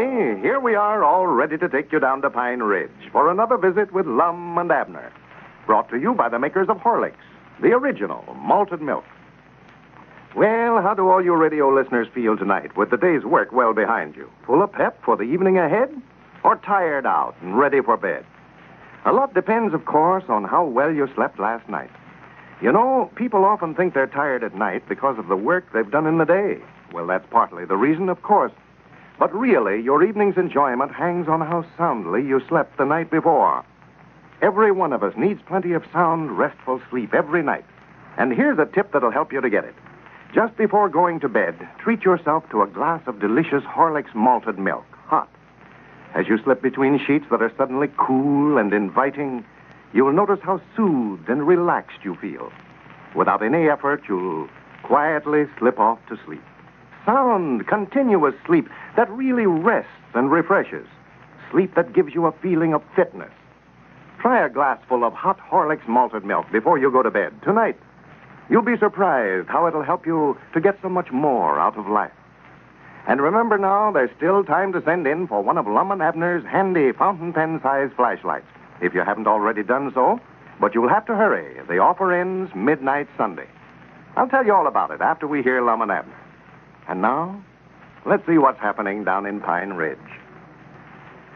Since Abner hired Squire Skimp to act as his campaign manager, interest in the election of a president of the Jot 'em Down store has really picked up down in Pine Ridge. Squire has devised all sorts of campaign stunts for publicity, and Abner is gaining votes by leaps and bounds. As we look in on Pine Ridge today, we find Dick Huddleston over at the Jot 'em Down store talking with Lum. Listen. Yeah, but now you can't make any money, Lum, selling stuff at cost that way. Selling it at cost? Yeah, that's what Abner's telling around. He was down at the barber shop this morning telling a crowd of fellers in there that if they elected him president of the store over here, he'd see it they got their groceries at cost. Well, I'll be dad blamed. No wonder he's been getting so many votes the last few days, telling such stories as that around. Squire Skimp's been out electioneering for him, and he's been telling the same story. Telling folks how much money they can save by electing Abner president. Well, that's more than likely where Abner got the idea. Squire Skimp put them notions in his head about you. Well, don't you worry about us selling stuff at cost, Dick. We're going to make a profit on it. I don't care who's president. Well, I'm glad to hear you say that, Lum. We've always been competitors in the store business, but we've always gotten along all right. Why, sure, and we aim to keep on getting along all right. That's the thing to do. Just don't pay no attention to nothing Abner says. I'll swan he'll do or say anything that Squire Skimp tells him to. Of all people he could have picked out for a campaign manager, he had to pick out a feller like him. Yeah, I was sorry to see Abner get lined up with Squire. Old Squire's liable to get him in a batch of trouble before he knows it if he don't watch out. Yeah, I tried to tell Abner, but he wouldn't listen. Squire's a sort of a feller, when you first meet him, you don't like him so well, but after you get to knowing him better, why, you can't stand him at all. What? Oh, yeah, that's about right, Lum. He's got Abner so worked up over this election, he'll do anything to get a few votes. Yeah. You know that net volunteer fire department bought with that money they raised off in the box supper they had here a while back? Well, I didn't know that they'd got it yet. Yeah, safety net they bought. Yeah. Well, it come in yesterday, so Squire made arrangements with the fire boys to have Abner tested out for him. Abner clumb up in the belfry over at the schoolhouse during recess this morning and jumped clean off in the building into the net. Well, what's his idea in doing that? Why, the Squire told him it'd be good publicity, and Abner didn't have no more sense than to do it. See, all the young'uns gathered around him there to see if he got hurt, and Abner stood up there in the net and made some sort of a little speech to him about voting for him for president. By Jack, that's right. Children can vote in this election, same as the grown-ups, can't they? Oh, yeah. We've got a lot of roppers from children. They listen in on the party line, too, you know. Yeah, sure. Well, it just looks like that Abner's going to run away at this election if you don't get out here and do something. He's got a bunch of window cards out now. I brung one down the store this morning, wanted me to set it in the window down there. Yeah, I've seen some of them. Seen one down at the barber shop this morning. Yeah, there's one down there. That picture you got on there of yourself ought to be good for ridding your store of rats or cockroaches if he's bothered with such as that. Did you see that write-up that he had in the county paper this morning? Write-up? No. What'd they say about him? Why, according to the paper, he made a big contribution to the public library in there at the county seat. You mean a donate? Yeah, he give him $180. Oh, get out. He ain't got that much money. Well, don't know where he got it, but evidently he gave it to him, or they wouldn't have had a write-up like that in the paper. Oh, big headlines in there. Prominent Pine Ridge citizen made the liberal donation to local public library, or something like that, said. Then went on to say that he'd like for everybody to send in for a flashlight and vote for him for president of the Jot 'em Down store. Well, for goodness sakes. $180. That's what it says. Where did he get that much money? And he could have bought me out of the race for that much money. I'd have took clean out and let him have the office. Yeah, and I don't see how that's going to help him get many votes. Wait a minute, Dick. That's our ring. Excuse me. Oh, sure. Go ahead and answer it on that. Sure. Hello? This is Lum Edwards talking. Yes, Mom, he's here. Do you want to talk to him? Oh. Yes, Mom. Yes, Mom, I sure will, Miss Huddleston. All right. All right, goodbye. Your woman says Elmer Luttrell's over there at your store waiting to see you, Dave. By Jacks, I forgot about that, sure. Yeah, well, I'll have to get on over there, Lum. I'm trying to sell Elmer that 80 acres down there on the river that I swapped for last spring. Well, I'm glad you come over, Dick, and don't you worry about us selling stuff at cost. I can tell you right now, there ain't nothing to that. Oh, yeah, well, that's all right, Lum. I figured there must have been some mistake about it. Hey, here comes Abner, Lum. Abner? Granny's about time he's getting back. Hi, Dick. Well, hello, Abner. Ain't leaving. Yeah, I got to get on back over to the store, Abner. They just not called up for me. And be sure and tell everybody you see to vote for me for president. All right, Abner. Howdy, Lum. Did you hear about me jumping off in the schoolhouse? Yeah, I heard about it. Too bad they had that net down there to catch you. I'm sorry for I've been gone so long. I've been busy figuring myself out a speech for tonight. A speech? You know I'm going to speech over at Crystal Hill tonight. Yeah. I'd love to hear that. Yeah? Body could learn a lot hearing you give a talk about you. And I'm going to give my views on this here gold situation. gold situation. Yeah, Moe's Mooch down at the barber shop said that the papers is full of that now. Yeah, well, you don't know nothing about the gold situation, Abner. Inflating it and de-inflating it and all that stuff. Why, no. That's the reason that he said that it'd be a good subject for me to speak on. Said that nobody else knowed anything about it neither, Lum, and they won't know where I'm right or wrong. Yeah. Then, of course, after I speak for a while, I'm going to sort of bring it in a roundabout way, I'm going to ask them all to vote for me for president of the store. That's the reason I'm going over Squire. I see. That's some of Squire Skimp's idea. Yeah, Squire told me to go over there and speak on anything I wanted to, just so I brung it in sometime for them to vote for me. Well, Abner, there ain't nothing you won't do to get votes, is there? No, well, I don't know as I'd go so first to say that. Might be something. I don't know. You've been going around here telling that if you get elected president, you're going to sell everybody their groceries at cost, ain't you? Who said I've been doing that? Why, Dick Huddleston. He heard you down to the barber shop this morning. That's what he's doing over here just now. He's mad about it. Yeah. Oh, well. I just been telling folks that long. Natural, I don't aim to do it, no. Well, I'd be ashamed to admit to it, going around making promises that you don't aim to keep. Oh, well, Squire said just tell them anything to get votes. Campaign promises don't mean nothing to nobody. Nobody never keeps them nohow. Well, I ain't going to stand back and let you promise a lot of stuff about the store here that you don't aim to do. Well, now, you just tend to your own campaign. Me and Squire look after mine. I told you that I didn't care what you done. You can do or say anything that you want to. I don't want you trying to tell me what to do, neither. All right. I'm glad we got ourselves straight on it. Well, that's just right. Recollect, then, what's sauce for the goose is sauce for the gander. I don't care. Huh? I say, what's sauce for the goose is sauce for the gander. Well, what's that got to do with it? Well, I mean, what's sauce for you is sauce for me. Oh, changing it up, huh? Just now you was talking about geese. Well, I meant you, though. You mean to sit there and call me a goose to my face? I never called you nothing. I just said what's sauce for the goose is sauce for the gander. Well, what kind of sauce? What are you talking about? Nothing. Just let it go. You are, too. I heard you. You said something about me, and I can't figure out what it was. Well, I will say something about you, sure enough, if you don't shut up. You're going around here with your feelings out on a stick here, Well, now, nobody ain't going to set up and call me no goose. I never called you no goose. Abner, if you don't shut up, I'm going to whop you one. Well, you can just go jump in the lake. That's who you are, and I'm the man that can do it, too. Going around here giving $180 to a library just to get votes. Well, that's my own business if I want to... Huh? I'll give $180 to what? To the library, and there's the county seat. Who done that? You did. Why, I never done no such a thing. Abner, there ain't no use to deny it now. Don't you store it to me. It was in the paper and everything. Well, now, listen, Lum. I know what I did and what I ain't did. I ain't got $180 in the first place, or second place either. Where'd the money come from, then? The paper come out with an article today saying you made a donate to the public library in there. Wait a minute. What did you do with that check for $200 the insurance company give you? I'll give it to Squire Skimp to cash for me.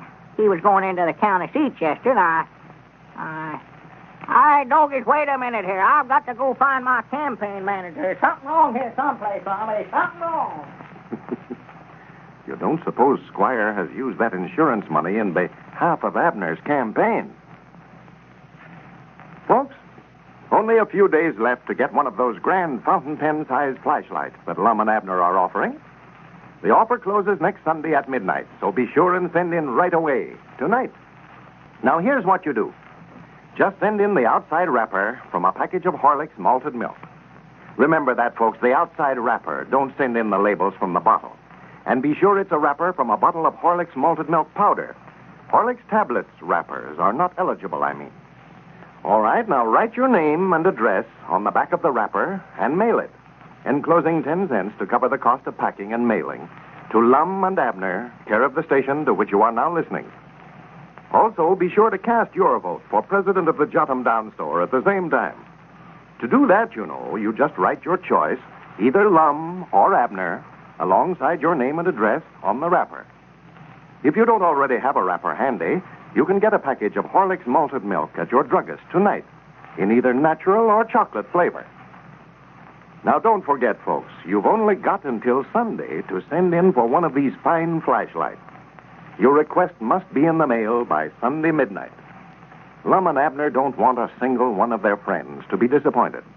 So act at once, tonight.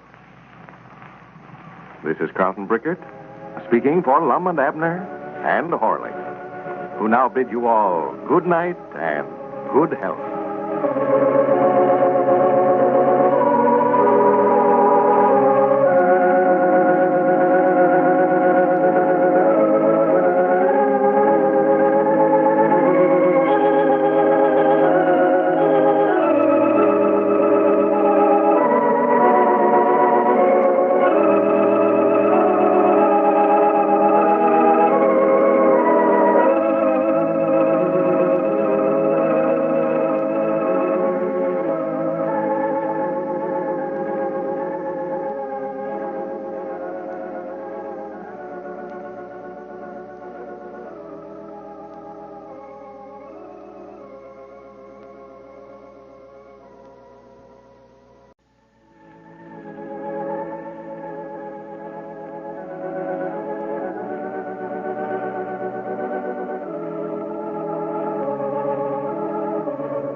Howdy, everybody. Here we are, all ready to take you down to Pine Ridge for another visit with Lum and Abner, brought to you by the makers of Horlicks, the original. All you boys and girls who are listening ought to send in for one of those flashlights that Lum and Abner are sending out to all users of Horlicks malted milk. Just think what a lot of fun you could have with this flashlight. I know that Dad and Mother will be glad to send in for one for you. To get one of these shiny aluminum flashlights, complete with bulb and batteries, here's all you have to do. Send in the wrapper from a package of Horlicks malted milk powder. Remember now, boys and girls, must be a wrapper from a package, any size package, of Horlicks malted milk powder. You can't use wrappers from packages of Horlicks tablets. Well, write your name and address on the back of that wrapper and send it, along with 10 cents to pay for packing and mailing your flashlight, to Lum and Abner, care of the station to which you are listening. You got that?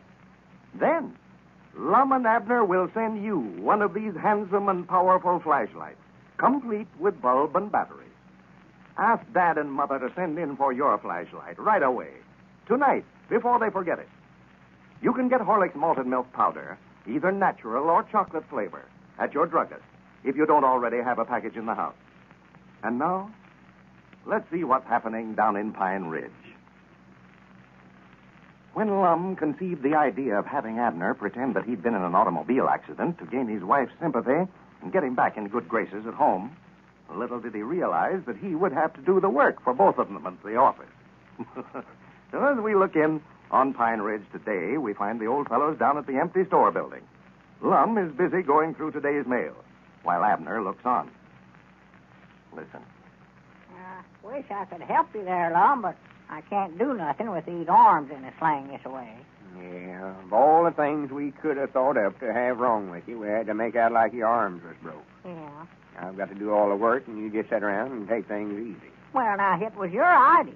You was the one that had the idea for me to make out like I'd been hit by an automobile. Yeah, well, if I'd have known I was going to have to wait on your hand and foot, I never would have thought of it, neither. Yeah, well, it ain't no use to argue about it now. We've done told Elizabeth that they broke, and we got to keep on making out like they are. Yeah.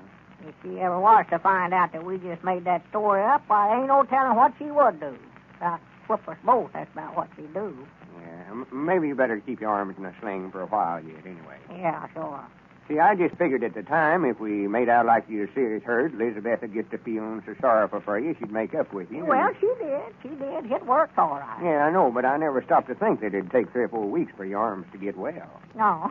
Well, I never neither. She'd be mad enough to bite if she knowed we'd been fooling her, wouldn't she? Me. Well, of course, she'd be mad over that, all right. But if she knowed that she'd been waiting on me, feeding me and all that, and me just laying up there in bed when there weren't nothing wrong with me, she'd just about pull that house down right on top of it. Well, I can tend to the matrimonial business and sending out these flashlights, all right, but Granny's, I want you to have them bandages off of your arms every time we get the store opened up. I ain't going to wait on all the customers by myself. I can tell you that right now. Yeah, I was just thinking last night, Lum. if they don't get well by the time we open up the store, well, maybe I could just be the president, and all I'd have to do is just sit around and sort of boss things. Be the president? Yeah, I could be the president of a new store, you know, even if my arms was still broke. Abner, have we got to have another argument about who's going to be the president? Well, no, I don't know that we have to have an argument. Well, good. I'm glad to hear it. All we got to do is just decide right now that I'm going to be it, and then we get ready to open up for business, why, it'll all be settled. Mm-hmm. You've got it all figured out, have you? Yeah. Yeah, I thought that up over at the house last night. Well, you better go on back over to your house and do some more thinking, for you ain't got it right yet. I ain't. I've always been president of the Jot 'em Down store, and I aim to keep on being. Yeah, well, Lum, that's just the reason that I'm going to be it this time, too, because you've always been it. What do you know about being president? Nothing. How much experience have you had? None. Who's the best qualified for the office? I am. Well, here, wait a minute. If you're going to ask the questions and give the answers both, well, I ain't got a chance. That ain't no way to have an argument. I ain't trying to have no argument. I'm just telling you so you won't be disappointed. You may as well get that idea out of your head right now. I'll be the president. Yeah, you may be the president, but I ain't going to get the idea out of my head. I'll tell you that right now. I guess I got all to say so about that. Yeah, best thing to do is just let it go for right now. When the time comes, I know you'll see the light. See the light? Yeah, you'll have time to think it over careful and forget yourself and think of the good of the Jot 'em Down store. Yeah. Well, I went through all this mail here now. We've got 256 letters here wanting flashlights. 256? Yes, sir. Yeah. I just been waiting till you got all through sorting them now. Waiting? Get busy eating them. Eating them? Yes, sir. You said yesterday that you'd eat every letter that them friends of mine sent in. I want to see you do it. Well, here, there ain't no way of telling whether these letters come from that announcement you made yesterday or the one I made the day before. Uh-huh. I ain't going to eat them unless they say on there that they wrote in because they heard you talking on the party line. Oh, just backing out on your word, huh? I know. I ain't a backing out. I knowed you wouldn't get no letters, Abner. That speech you give yesterday more likely kept more folks from writing in than anything else. Backing out. That's what you're doing, just backing out. Why, they never even mentioned your name in the letters, not one of them. Or did they say they heard your announcement? Well, no, they never come right out and said so, but I know in reasons that's how come them to write in. Yeah, and after you'd claimed it. Well, I wish they'd have put on there what you heard.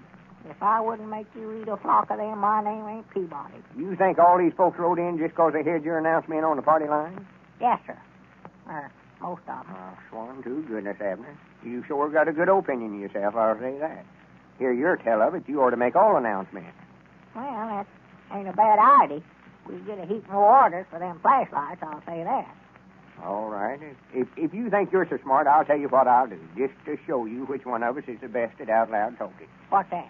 Well, you was complaining about wanting to be president of the Jot 'em Down store when we get it opened up. Oh, you gonna let me be it? No, wait a minute now. We'll just leave it up to our friends to see who's going to be it. Our friends? Yes, sir. Just let them decide which one of us ought to be president. Just make an announcement over the party line and tell them when they send in a romper for one of these flashlights just to write on the back of it which one of us they want to be president. Oh. If they want you, why, they can write Abner. Yeah. If they want me, they write Lum across it. Then we'll let each one of them rompers count as a vote. And the one of us that gets the most of them is elected to the office. Well, that's fair. Why, of course it's fair. Yeah, it's just fair enough. I'll just take you up on that proposition. Fine. All right, I'll just make an announcement over the party line right now, then. Tell everybody about it. Well, here, wait a minute. How about me making an announcement? Yeah. Well, all right, we'll both make it then. Yeah. I'll get them on the party line. Yeah, I want to be sure and remind them to vote for me. Now, wait a minute. We ain't going to have none of that going on, Abner. We'll just explain it to them and let them decide themselves which one of us they want to vote for. Ain't going to have no mudslinging in this campaign. Huh? I say we ain't going to have no mudslinging. Ain't going to throw mud at one another. Well, whatever give you the idea that I want to throw mud on you anyway, for goodness sake. I never said nothing about throwing mud on me. I said we're not going to throw mud at one another. Well, how are we going to throw it at one another without getting some of it on us? We ain't going to miss every time, Lum. I know that. I can throw straight. I ain't talking about real mud, Abner. Well, I never seen no other kind. Mud's mud to me. What I mean, Abner, we don't... Wait a minute. Folks is listening. Oh. Don't get to hear us arguing about No. Hello? This is Lum Eddard talking. And Abner Peabody. I just wanted to tell all you folks out there on the party line that me and Abner is having a sort of a contest to see which one of us is going to be president of the Jot 'em Down store when we get it opened up. Yeah, vote for me. Wait a minute, Abner. When you send in for one of these flashlights we're giving away, be sure and write on the back of the wrapper which one of us you want for president. Yeah, me. If you want me, why, write Lum. And if you want Abner, write Abner. But if you want me, write Lum. Peabody for president. Vote for Abel Abner. Recollect, we're leaving it up to you folks out on the party line to decide which one of us gets the office. We just leave it to your good judgment to see that I get elected. And don't forget that I got both arms broke. I'm pitiful. Goodbye. Well, for goodness sake, Abner. Peel into their sympathies. If I catch you pulling a stunt like that again, I'll fix you to where you can call them up and tell them you got your neck broke, too. Well, I just want to get all the votes that I could. Yeah, you store into them when you done it, too. Huh? Your arms ain't broke, and you know it. Why, Oh, no. That's right. I forgot about that. If you're going to start running things that way, I'll get out here and get me a campaign slogan and go into this thing right. Well, I just thought we wanted to get all the votes we could first. Well, that's all right. I'm going to get out tomorrow and stump speech the county. And I'll get out and stump speak the county, too, then. That's just what I'll would do. be a good campaign slogan? Let's see. Abel Abner, the people's fearless protector. That ought to get it. I know that's what I'll do. That's my old constable slogan. Wait a minute. There's our ring. Huh? I bet it's somebody calling up right now telling me they're going to vote for me. And if it is, I'll cut them wires. Hello? Huh? Oh, yeah. Yeah, he's here. Just a minute. Wait a minute, Elizabeth. It's your woman, Abner. Oh, you'll have to hold the receiver up to my ear now. Oh, for goodness sake. Hello? Oh, I'm feeling all right. You done what? Oh, my goodness, I wouldn't have did that, Elizabeth. Yeah, but I just wouldn't have did it. Oh, my goodness, What's the matter? What's the matter? Why, Elizabeth has found that accident policy of mine over at the house, Lum, and she's put in a claim for me having both my arms broke. Oh, well, tell her not to do that, Abner. Tell her that your arms ain't broke. Tell her the truth about it. They can get you for obtaining money under false pretense. Yeah, but Elizabeth will get me for something a whole lot worse than that if she finds out that my arms sure enough ain't broke. Well, Abner will be pitiful if his wife finds out that accident was a fake. And it looks, too, as if there's a difference of opinion between Lum and Abner as to which one of them is best qualified to be president of the Jot 'em Down store. I'll bet Abner has a lot more friends than Lum thinks he has. Cast your vote in this contest. And at the same time, get one of these handy little pocket-sized flashlights, complete with bulb and battery. It's a really useful article, folks. A 75-cent value, for that's what it would cost you if you bought it in a store. But all you have to do is send in the wrapper from any size package of Horlick's malted milk powder. Must be Horlick's malted milk powder. Wrappers from packages of Horlick's tablets are not eligible. Write your name and address on the back of this wrapper and mail it, enclosing 10 cents to cover the cost of packing and mailing your flashlight, to Lum and Abner, care of the station to which you are listening. And send in your request right away, folks. Do it tonight. Lum and Abner want to hear from their friends as soon as possible. This is Carlton Brickard, speaking for Lum and Abner and Horlick, who now bid you all good night and good health.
Howdy, everybody. Here we are, all ready to take you down to Pine Ridge for another visit with Lum and Abner, brought to you by the makers of Horlicks, the original malted milk.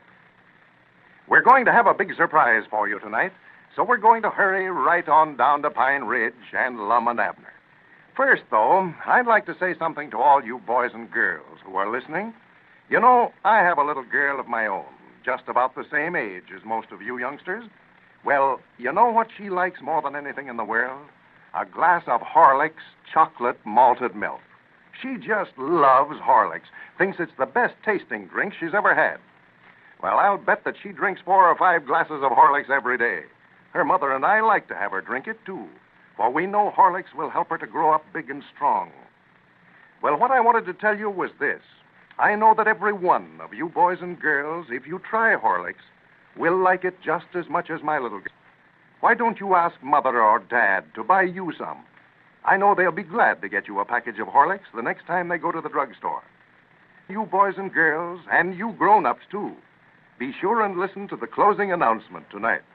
I'm going to have a big surprise for you. Can't tell you about it just now, though, so be sure and listen later. Well, let's see what's happening down in Pine Ridge.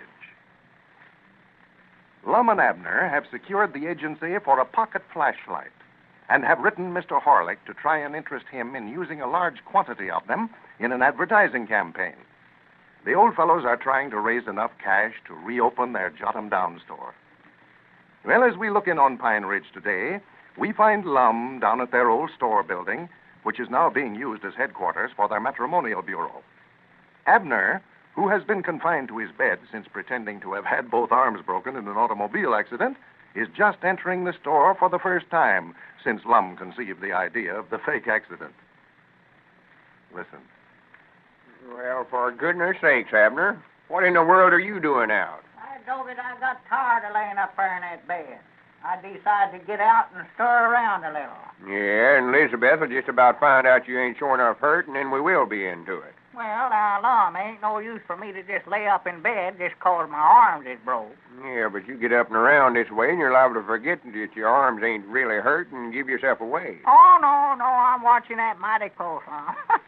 I got my hands all wrapped up, too, so that I won't forget and pick up nothing. You look like you've been in a wreck, all right. Well, I feel like it, too.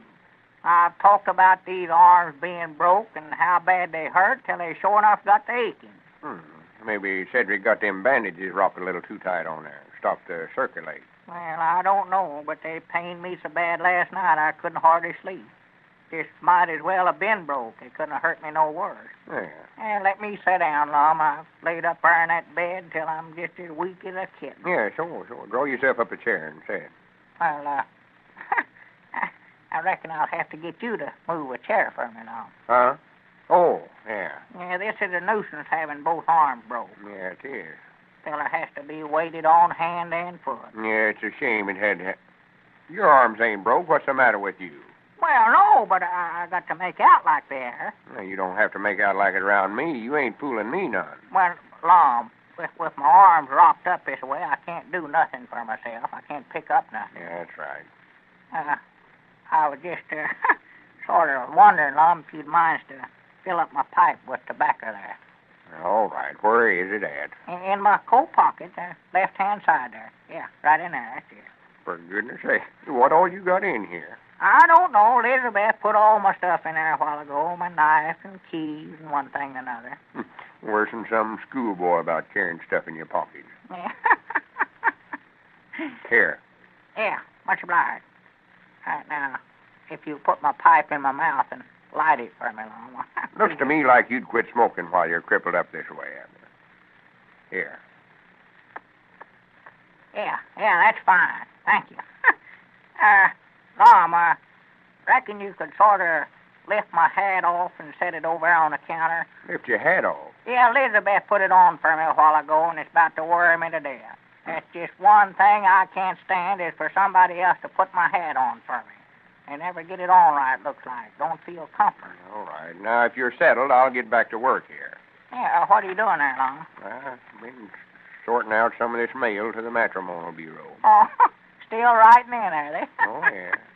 Matrimony bureau's fine if we're just making any money out of it. Yeah.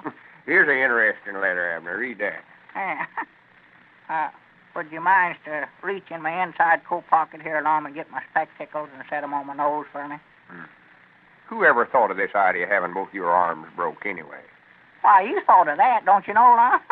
I know that it sure worked all right, too. It's working too good. Here. Hold still. Now, I don't believe we could have figured out a better way to get Elizabeth back in a good humor with me. Now, where's that letter? Oh, yeah. Listen here. From Columbus, Ohio. Columbus, Ohio. Well, you have to hold it up in front of my eyes, Lum, so that I can read it. Never mind. Just let it go. Just let the letter go. Weren't nothing important no way. Why? Well, if I ain't going to read it, why, you may as well take these spectacles off, ain't you? Just leave 'em on there. Yeah. All right, I just hate to wear 'em out when I ain't looking at nothing. Well, Abner, I can't spend all my time waiting on you. If you think I'm going to play nursemaid for you, you just got another guess coming. I've got work to do here.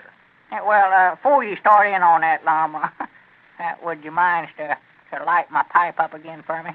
And I wished you'd had both your legs broke instead of your arms. Here, now. Keep puffing on it. Yeah. You let it go out again, it'll just have to stay out. Much obliged.